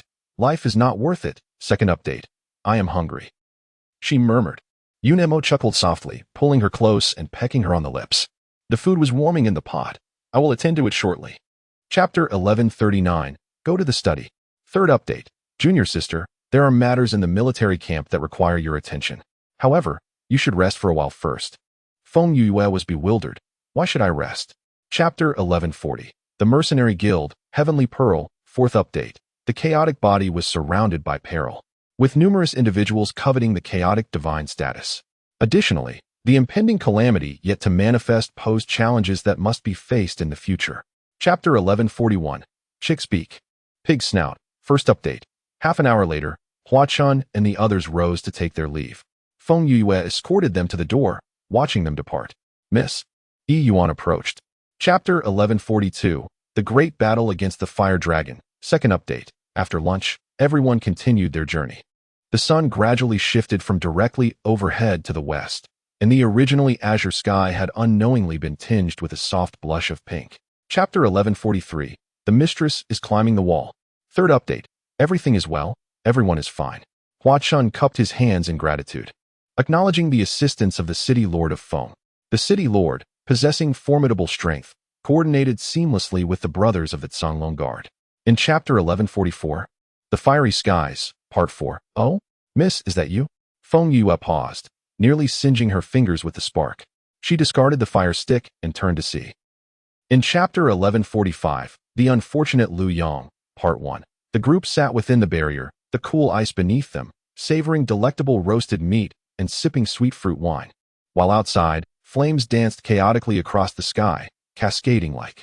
In Chapter 1146, The Origin of 1,000 Yuan, Part 2, Feng Yue shook her head, stating that the elder was a person of reason, which is why she allowed them entry. Had the elder been like that Lu, however, she left her thought unspoken. In Chapter 1147, Scoundrel, Get Lost, Part 3, the confidant couldn't help but gasp. Just yesterday, Lu Yong had been infatuated with Miss Feng. If he were to discover that the woman who captivated him was the one who rendered his uncle a fool. In Chapter 1148, The Emergence of a Miracle, Part 4, If Xie Yu Sure Truly. In Chapter 1149, He is My Father, Part 1, Yin Mo disregarded them, forging ahead until he reached the base of the Chaos Spirit Tower. He gazed upward at the tower, a glimmer of light flashing in his eyes. In Chapter 1150, The Bloodline of Artifact Forging, Part 2, Feng Yue approached, realizing that the aura of the light orb was sealed by the barrier, preventing her from discerning what lay hidden within. The luminous sphere that enveloped the exterior was a restriction. Chapter 1151, Re-encountering El Yang, third update. Feng Yue's lips twitched, and she rolled her eyes. Wasn't it you lot who wouldn't listen to advice and insisted on going to the boundless snow domain? As she spoke, she turned her head to look at Hua Chun and Hua Kong. Chapter 1152, Celestial Pearl, fourth update. Buzz, buzz, buzz. The Qinquan bell trembled violently, and dazzling white light descended from within. Wherever the white light enveloped, the specters emitted. Chapter 1153, Lacking Physical Fitness, first update. Feng Yue sincerely felt that she had seen too little of the world. Filled with emotion, she suddenly recalled something. Brother Hua, the Celestial. Chapter 1154, Faster. Second update. It should be a minor world, Qin Yuan stated. On the circular altar, the green cloud leopard must have inadvertently triggered a restriction or mechanism in its rage, transporting us all. Chapter 1155. Couldn't you give a warning? Third update. Everyone's expressions changed drastically, and Yu Chun and the others immediately wanted to rush in to save them, but they were stopped by Qin Yuan. Get out of the way. Old Qin, let us through. Yu Chin's eyes were bloodshot with urgency. Chapter 1156. I'll take care of you. Fourth update. In the stone passage, the Azure Dragon guards watched helplessly as the stone door closed, and they all went mad. They desperately battered the stone door, using all their cultivation, but the stone door remained unyielding. Chapter 1157. The Celestial Pearl is so big. First update. Yin Mo's heart felt as though he had consumed a large barrel of honey, and even his pores were sweet. With a gentle smile, he clasped Feng Yue's hand and guided her forward. The efficacy of Yin Mo's ointment was remarkable. Before long, the swelling on Feng Yue's forehead had significantly subsided. She approached the edge of the pool, gazing longingly. The dragon shuddered, nearly curling into a ball. The man was far too intimidating. Feng Yue remained oblivious to the exchange between Yun Mo and the dragon. As the last trace of energy within the Celestial Pearl dissipated, Feng Yue was enveloped in a radiant glow. A powerful surge of energy erupted, forming a swirling vortex around her. Clutching the great celestial pearl, Feng Yue's eyes sparkled with delight. Mindful of the dragon's earlier words, she recalled, "Didn't you say that once I mastered the art of scattering beams to create soldiers?" The celestial pearl. A look of alarm washed over Qian Yuan's face. "Quickly, we must leave. The dragon from the tunnel has emerged." Tension gripped the group once more. Laughter erupted from the crowd, and Yunmo's lips curved into a pleased smile. He found the remarks of his wife's subordinates particularly endearing. Laughter was directed at Lu Yang. Hua Chun frowned, still uneasy. "Brother, you might consider this perspective." Hua Kong remarked that our mercenary guild is in chiefing. Chapter 1165. The heart-wrenching love of the elderly. First update. Tianlong discreetly cast a glance at Lao Sha, who instantly bristled with scales. Tianlong quickly offered a smile and said to Feng Yue, "Little girl, Lao Sha listens most attentively." Chapter 1166. An assault on Qingyan City. Second update. In truth, with the energy contained within the Tianju, assisting everyone to transcend to the green rank would be effortless. However, Feng Yue believed that excess could be detrimental. If one's character is insufficient, even strength becomes a burden. Chapter 1167. Counterattack. Zixia City. Third update. Indeed, from this moment forth, you need no longer fear being unable to awaken from slumber. As Feng Yue spoke, she waved at Feng Yuyang to open the door. Dean Xing should still be present. Chapter 1168. Long live the city lord.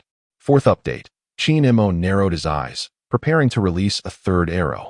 At that moment, the Shirtian war spear blazed like the scorching sun, racing forth to deflect the purple arrow. The golden arrow. Chapter 1169. You insult my wife. First update. El Cheng's laughter abruptly ceased as he stared in terror, his feet slowly lifting off the ground. Yunmo's dark eyes were frigid as he grasped El Cheng's throat. Chapter 1170. The unfortunate El family. Second update. Gongsun Jin suddenly lifted his gaze. In the night sky, an ice-blue giant dragon soared through the clouds, appearing above the El family's forces in the blink of an eye. A massive dragon's tail swept across. Chapter 1171. The destruction of the Lord's mansion. Third update. A woman clad in a crimson dress, her long hair billowing, possessed a beauty that was both enchanting and imbued with a touch of heroism. Sensing the gazes of the two, she slightly tilted her head and glanced. Chapter 1172. Journey to Moon City. Fourth update. In merely 6 months, Feng Yue elevated a 4th-tier city to a 3rd-tier city, an astonishingly swift achievement. Zixia City. The Lord's Mansion. Chapter 1173. Punishing the willful girl. First update. The woman trembled with rage, exclaiming, "How dare you speak to me in such a manner?" Feng Yue chuckled derisively. "What? Is your father the king of heaven? Does everyone need to bow before you?" Chapter 1174. Marrying again. Second update. The following morning, Gu Yao and Song Qi knocked on the door. Upon opening it, Feng Yue was greeted by the smiling faces of mother and son. Chapter 1175. The impoverished Feng Yue. Third update. The elderly woman became agitated, exclaiming, "What do you mean by putting me in a difficult position? My son, would I truly impose on him? Do you even know how to speak properly?" She raised her arm, her long, slender fingers. Chapter 1176. Encountering the willful girl again. Fourth update. As Song Lin listened to Feng Yue's words, his expression darkened progressively. He suddenly lifted his head, casting a piercing gaze at the elderly woman. Chapter 1177. Qi Huaner's scheme. First update. "Oh dear, City Lord Feng, is that you here?" A voice resonated as a head of a family from Moon City strode forward, exclaiming with a smile, "Lord Feng, I have several little." Chapter 1178. An unforeseen plot. Second update. Gu Yao looked at Feng Yue in confusion, as Feng Yue, with a stern expression, pulled her behind and forcefully kicked the door open. She stormed inside, filled with fury. Chapter 1179. The fate of the old woman. First update. With the host departed, the guests felt it inappropriate to linger. Under the escort of servants, everyone gradually left the Song residence. Feng Yue cast a sweeping glance around the banquet hall. Chapter 1180. The Conquest of Moon City. Second update. Old Madame Song was utterly taken aback. She never anticipated that Song Lin could be so ruthless. Stunned, Old Madame Song was escorted to the Buddhist hall, devoid of Song Lin's presence. Chapter 1181. The Secret Chamber of the City Lord's Mansion. Third update. Yuan's expression was somewhat complex. He opened his mouth and said, "There are many people in the secret chamber." Thus, Feng Yue's curiosity was piqued. She. Chapter 1182. Fishing with long lines. Fourth update. The next day, Wu Xian and Yuan handed over the money acquired from selling weapons to the blacksmiths. As everyone fretted over their future course of action, this sum appeared like a lifeline. Chapter 1183. Collective fusion of smithing bloodlines. Fifth update. Yuan gazed at her with admiration, inquiring, "What shall we do next, my lady?" Once the fish are hooked, one must naturally reel in the line. Chapter 1184. The opening of the smithing guild. With a poignant resolve, the 26 artificers commenced, infusing their very beings with the essence of the art. A tinge of remorse tugged at her heart, prompting her to lavish affection upon him, enveloping him in a rosy aura for days on end, much to the chagrin of the celibate Azure Dragon Guards. With the deadline for registration looming just 2 days away, she dispatched the Heavenly Dragons to ensure the Artificers Guild was inscribed before time ran out. 3 months prior, in the wake of her conquest of the Vermilion Phoenix City, her renown was still in its nascent stages. The Yuan family city, a second-tier settlement, remained untouched by the whispers of her burgeoning legend. "Esteemed sir," he began, his voice resonating with gravity, "you have injured my brother. How shall we reconcile this debt?" "Reconcile?" Yuan feigned astonishment. An amused smile played upon her lips as she profusely apologized to the proprietor, deftly turning the page on the matter. A sense of speechlessness washed over her. What level of ineptitude would lead to an empty storage ring? With a sigh of resignation, she shook her head. "Young lady, from whom did you acquire your skills in the art of crafting?" The elder inquired again. Feng Yue paused briefly, self-taught. Indeed. Chapter 1192. A resounding success. 14. The more golden arrows in the cylinder, the more popular the artificer at that booth. On the final day of the exchange, the organizers would select the number of arrows. Chapter 1193. The Artificers Guild gains fame. 15. After Tianan's demonstration, everyone had a deeper understanding of the trident and grew even more fond of it. Taking advantage of this opportunity, Feng Yue further stated. Chapter 1194. Another defeat for the Huang family. 16. Chapter 1195. Xian Yuanhu. 17. The Huang family members had grievances they couldn't express, and their hatred for Feng Yue and the Artificers Guild intensified. Just as Huang Shaoji was forging, a commotion arose at the entrance. Chapter 1196. A slap in the face. 18. 5th grade. 4th level. A plum blossom thorn with gold, lightning, and ice attributes. Excellent work. Someone clapped their hands loudly, captivated by its appearance alone. Chapter 1197. Yue takes action. 19. Of course, he only uttered a single sentence to old Wang and old Zhang, but that sentence could be considered a veritable guiding light. Xian Yuanhu actually gave guidance. Chapter 1198. The initial appearance of conspiracy. 20th update. Within the celestial domain, it is not unheard of for individuals to integrate rare attributes into weapons. However, those capable of such feats generally possess the strength of at least a peak 6th grade alchemist. Chapter 1199. The Old Man's Identity. 21st update. A letter? Huang Shaowen raised a curious eyebrow. Who would write to him? He snatched the letter, unfolded the paper within, and quickly began to read. Chapter 1200. Multiple people refining weapons. A miracle.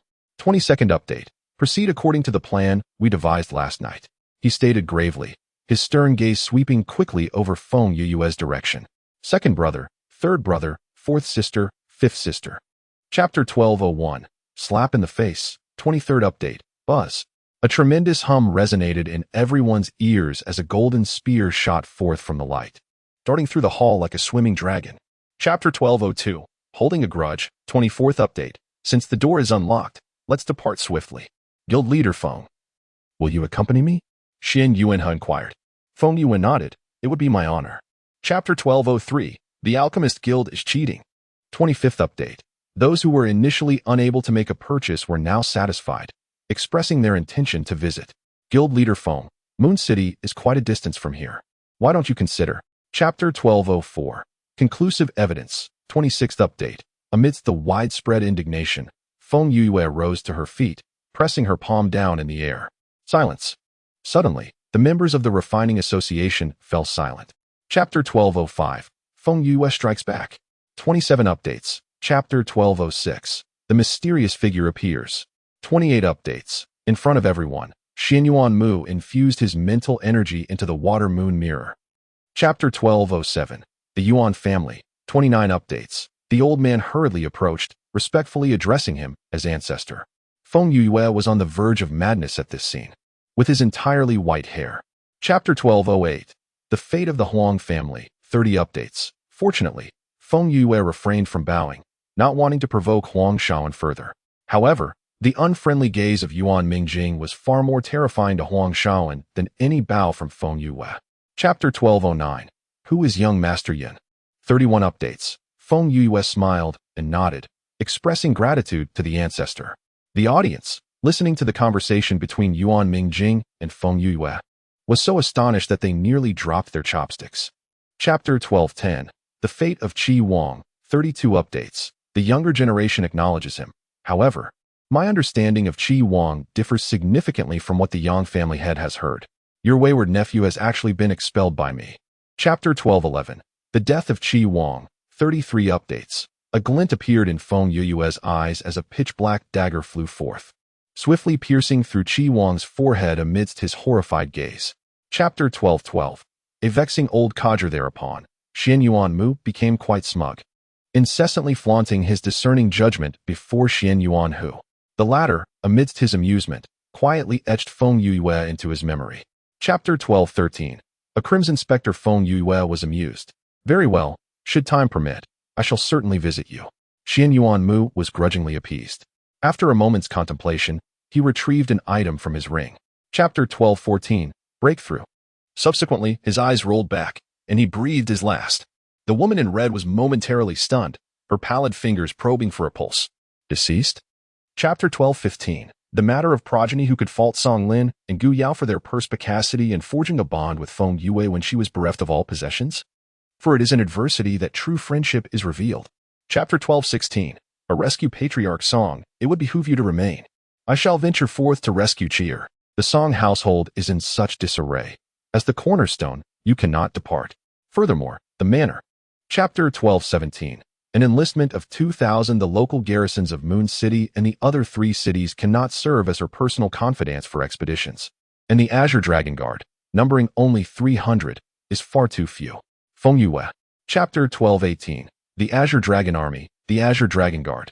There are simply too many individuals, Feng Yue remarked, wiping her brow. She then patted Yi Yuan on the shoulder. Go, procure another estate. Slightly proximate to the city lord's manor, yet more expansive in its dimensions. Chapter 1219. The recrudescence of the assault on Crimson Phoenix City. 42nd update. That wretched woman, having provoked the second master of the 1,000 Opportunities Pavilion, shall undoubtedly suffer a fate worse than demise. Go forth and inform Xuanqi, instructing him to lead a contingent to White Dragon City in pursuit of Lu Chaqing, ensuring. Chapter 1220. The Sovereign's Return. 43rd update. Upon a sylvan path on the outskirts of the city, the assembly rested in situ. Feng Yue, reclining against Yun Mo, imbibed a draught from the flagon he proffered. Chapter 1221. The Enigmatic Gentleman. 44th update. The celestial dragon exhaled a scornful snort from its prodigious nostrils, and with its sanguine maw agape, unleashed a barrage of icy projectiles upon the adversary. By its ancestors, to dare sow discord. This old one. Chapter 1222. Who is this man? 45th update. The masked gentleman demurred, opting not to assault. The masked gentleman remained taciturn. Chapter 1223. Feng Yue, grievously wounded. 46th update. This Crimson Phoenix City is indeed formidable. The lieutenant general, struck with astonishment, goggled, for this was no mere army, but rather a band of brigands. Such. Chapter 1224. Knight Feng Wan, the young master of the 1,000 Opportunities Pavilion. 47th update. The multitude, each contributing a rejoinder, rendered the Xian elder speechless. Venerable Xian's countenance darkened gradually as he cast an icy gaze upon the assembly, his voice resonating with chilling austerity. Chapter 1225. Awaken, my love. Your husband fears. 48th update. Dismal expressions adorned the faces of the multitude, their corporeal forms mending, yet their consciousness remained dormant. Ergo, even should Feng Yue's physical well-being be entirely restored, her awakening would remain unattainable. Chapter 1226. Frenzy. 49th update. The very maiden who should have been languishing in a comatose state was, in fact, rigidly seated by the bedside, her crimson eyes fixed intently upon the venerable elixir. Between her brows, there was. Chapter 1227. By what name shall I call you? 50th update. Begone. Yunmo's aura surged violently, the sheer force of his oppressive power rendering them breathless. Yuan Huang, subdue them and escort them away. Chapter 1228. Yoyue's calamitous tribulation. 51st update. What if she does not? Yunmo smiled serenely. Whether or not her recollections return, she remains my wife. Esteemed father-in-law. In bygone days, to resurrect Yuer, we entreated Yuer. Chapter 1229. Reminiscences. First update. In the ensuing days, Feng Yue remained in a state of unconsciousness, showing no indications of revival. Despite Feng Qingxiao's assurance that she would awaken within days, Yun Mo still. Chapter 1230. Yuer and Jin's. Second update. She beheld a multitude of scenes, each depicting a pair of lovers. The winsome maiden appeared to be merely 17 or 18 years of age, clad in scarlet raiment, her hair as dark as ink. Chapter 1231. Yun Mo has perished once before. Third update. Upon the precipice, the chilling wind howled desolately. The young girl has cornered the leader of the Dongli clan, leading them both to engage in their ultimate confrontation. Chapter 1232. The Puppet Legion. Unlike before, the first layer of the Chaos Spirit Tower is now adorned with countless golden characters, resembling an entire tome. Chapter 1233. The Atmosphere of Newly Rich Individuals. Upon reaching the 40th level, a divine beast egg is granted. What is a divine beast egg? Feng Yue is utterly perplexed by this notion. The little rascal gestures towards the upper floors. Chapter 1234. The Creator Deity. Function. It allows instantaneous relocation from one place to another, with a maximum of 2 activations per day and 10 within a month. Note, this skill. Chapter 1235. Transcending 3 lifetimes. Feng Yue is unsure of the man's intentions, suspecting he may be up to mischief again. She tugs at his hand, suggesting they should also venture out, as there are numerous matters awaiting her in White Dragon City. Chapter 1236. The Old Man of Heavenly Path.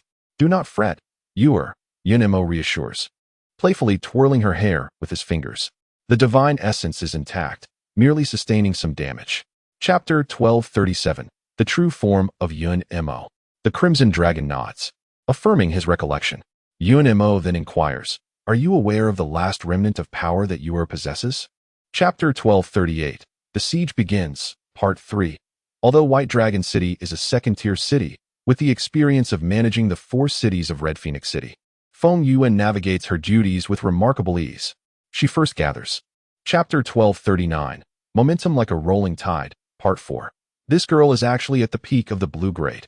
However, the Lord of Jinling City, at the 3rd tier of blue grade, is utterly unable to resist, forced to watch helplessly as the devouring heaven battle halberd. Chapter 1240. Night Assault, Part 5. The companions expressed no dissent. Although the siege is exhilarating, witnessing the incessant bloodshed is detrimental to their morale. Feng Yue gazes at everyone. Chapter 1241. The Appearance of Mu Shun, Part 1. In the dark, silent alley, 3 shadowy figures emerged silently, akin to phantoms, adding a chilling aura to the stillness of the night. Feng. Chapter 1242. The Sanctuary, the Arrival of GZ, Part 2, bearing the weight of countless sufferings. The only hope of enduring lies in finding Mu Shun. Yet, now that she has found him, he does not recognize her. Chapter 1243. The Saintess. Another old friend arrives, Part 3. Dressed in purple, GZ adorned her cloud-like hair with an exquisite hairpin. She leads the way, followed closely by 3 other women, who regard her with utmost respect. Chapter 1244. The Mysterious Woman, Part 1. Duanmu Hao's sharp mockery leaves no room for compassion towards GZ. Enraged, GZki detested individuals who exploited her vulnerabilities. Chapter 1245. Yuer has grown up, second update. Madam, the individual has been escorted away. The man who materialized was not the true self, but rather his divine soul. His cultivation was exceedingly profound, not belonging to the 9 nether continent. At that time, he brought a man clad in black. Chapter 1247. Competing with me in wealth? Fourth update. Young lady, you may not be aware, but tomorrow marks the 800th birthday of our glorious city's city lord. He intends to seize this occasion to host a martial arts contest to seek a husband for his eldest daughter, inviting participants from surrounding cities. Chapter 1248, City Lord Alliance, 5th update. You two have been bustling about for several days and must be weary. The City Lord's mansion has prepared chambers for you to rest. In the evening, we shall all gather to welcome you. Chapter 1249, Displaying Affection, 6th update. Sun City is quite proximate to Tong City. Via flying beast, it would only take half a day to arrive. The City Lord's celebration will be held the day after tomorrow, so there is no need to rush. Feng Yue. Chapter 1250, Mo Zian, 1st update. Feng Yue shook the pickpocket's hand and inquired, Young lady, is this pouch yours? Chapter 1251, An Old Rogue. A chatterbox, 2nd update. What if the other party declines to join? Chapter 1252, City Lord Xiao is truly impoverished, 3rd update. Worthy of someone who can secure a position on the heavenly ranking, possessing indeed a modicum of strength. Wang Butler. Feng Yue suddenly spoke, wondering if Lord Xiao. Chapter 1253, A Glimpse into the Prison of Tong City, 4th update. Feng Yue nodded, consuming the shrimp meat that Yun Mo had peeled for her. Rest assured, I am well aware of my limits. By the way, do you still remember the one we encountered earlier? Chapter 1254, The Young Miss Xiao Ling, 1st update. The man did not anticipate that Feng Yue would speak to him about the law, his face resembling a green-painted cucumber, glistening with an unsettling hue. Yu. Chapter 1255, Your father Feng is indeed arrogant, 2nd update. Indeed. How splendid it would be to become a woman like Lord Feng. Feng Yue paid little heed to Xiao Ling's matters, merely. Chapter 1256, Gaining a Devoted Admirer, 3rd update. Xiao Ling was somewhat taken aback upon seeing her, a mixture of surprise and delight crossing her features. I found the room too stuffy, hence I wished to take a stroll outside. She. Chapter 1257, If You Have No Money. Leave 4th update. The moonlight graced the tips of the willow branches.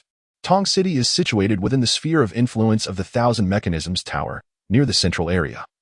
Thriving economically and bustling with prosperity, surpassing that of White Dragon City.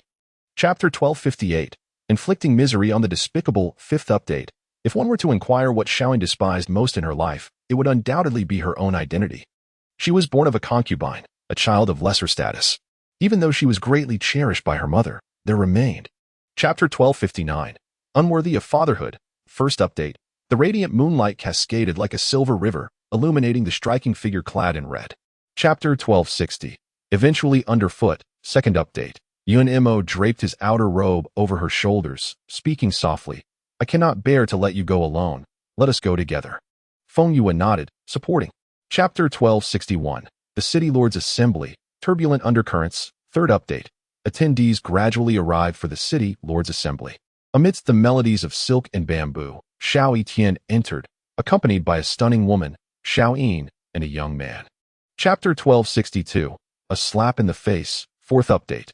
Old Master Mo followed Xiao Etian to the forefront, and everyone rose to pay their respects. Feng Yue stood at the very back, unable to see the elder from her vantage point. Chapter 1263, Xiao Etian's Intentions, 5th update. However, Feng Yue was taken aback when Xiao Etian personally visited her residence that evening. City Lord? She exclaimed in surprise, What brings you here? Chapter 1264, Immersed in the Role, 6th update. Feng Yue opened her mouth. I am not sad, Xiao Ling said, lifting her gaze to meet hers. A gentle smile gracing her lips. I have come to terms with it, so there is no sorrow. Chapter 1265, A Conspiracy. This is Father, 1st update. The venue for tomorrow's flower appreciation and birthday celebration is a villa belonging to Xiao Etian. Feng Yue, accompanied by a few individuals, arrived at the courtyard under Wang Quan's guidance. Chapter 1266, A Clean Death, 2nd update. Xiaoling had never felt such despair in her life. Her biological father was merely 10 meters away, yet no one came to her rescue.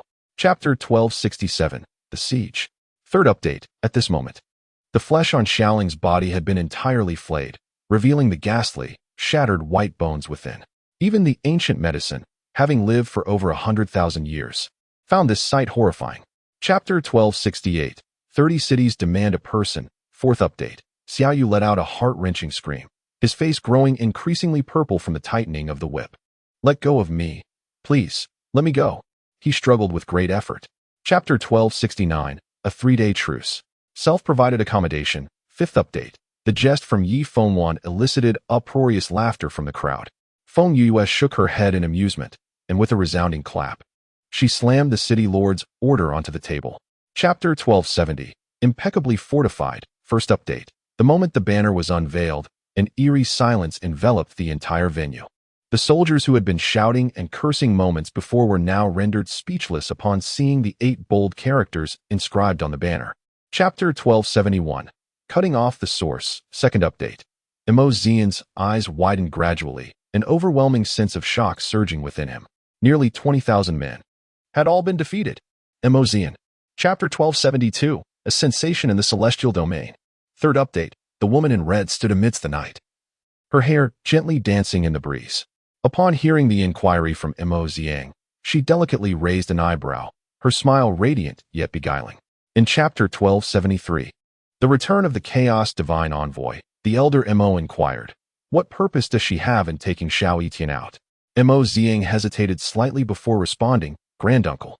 In Chapter 1274, the frenzied siege, it was noted that this was merely the presence of 7 envoys. Should all 12 return, what a grand spectacle it would be. Everyone nodded in agreement, their hearts brimming with excitement.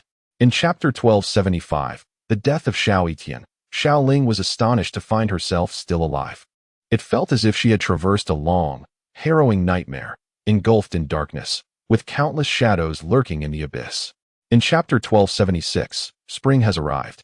It was deemed that Xiao Etian's demise at the hands of the poisoned daughter could be seen as a form of karmic retribution. As for Su Xiaonyang and Xiao Yu and Xiao Yin, Feng Yue had rendered them powerless. In Chapter 1277, the matchmaker Feng Xiaohong, Yu, Tianan exclaimed after a lengthy conversation. Noticing Feng Yue's lack of response, he gently tapped her shoulder. In Chapter 1278, all according to my wife's arrangements, soon I shall administer a tranquilizing powder to you. Though the agony of shattered bones is excruciating, I fear the powder may have limited effect. Xiaoling. Everything must rely on your own perseverance. Chapter 1279. Gathering. First update. Imagination is a beautiful thing, yet reality is often harsh. Feng Yue's planned rendezvous for 2 was dashed just days later due to an unforeseen circumstance. Chapter 1280. Rise and shine. Second update. Feng Yue. She let out a deep sigh, addressing Yun Mo. Chapter 1281. The Animal Kingdom. First update. However, the body of the demon Sha is not easily handled. Unlike ordinary beings, he was originally a demon cultivator, though he was nourished by spiritual energy within the chaotic space. Chapter 1282. The Mysterious Visitor. Second update. Huh? Where did this person come from? She curiously inquired. Uncertain. In a flash of yellow light, the Titan Great Ape, Sun Yuan, stretched lazily as everyone arrived. Chapter 1283. The Astonished Elder Yi. Third update. Grandfather. Yi Fengwan knelt on the ground, tears streaming down her face. Yi Liang had turned his wheelchair to face her, trembling as he extended his hand. Chapter 1284. The Kangxia Competition. Fourth update. Seeking monthly votes. In the afternoon, Yi Liang summoned Yi Fengwan and Feng Yue. Tomorrow? Yi Fengwan's expression changed slightly. Chapter 1285. The Feng Yun Alliance. First update. Feng Yue understood Yi Liang's current predicament and had no intention of asking him for introductions. Do not worry about this matter, Grandpa. Night Maple. Chapter 1286. Nan Gonglai has arrived. Second update. Feng Yue lifted her gaze from the medical texts, contemplating before stating that Feng Yuyang would undoubtedly accompany her. Although he would not participate, it would still be beneficial for him to learn. Chapter 1287. A letter from family. Third update. It is I. Feng Yue smiled at him, inquiring if he felt any discomfort. Due to the influence of spiritual energy, Nengolia's head throbbed painfully. Chapter 1288. Journey to Tianqing City. Fourth update. A flash of light enveloped the scene, vanishing into the air. Feng Yue's eyes reddened as she bit her lip, striving to hold back the tears that threatened to fall. Chapter 1289. Do you not have a wife? First update. Feng Yue furrowed her brow, finding it difficult to reconcile the shopkeeper's cheerful demeanor with the chilling words he had uttered. Do you not have a wife?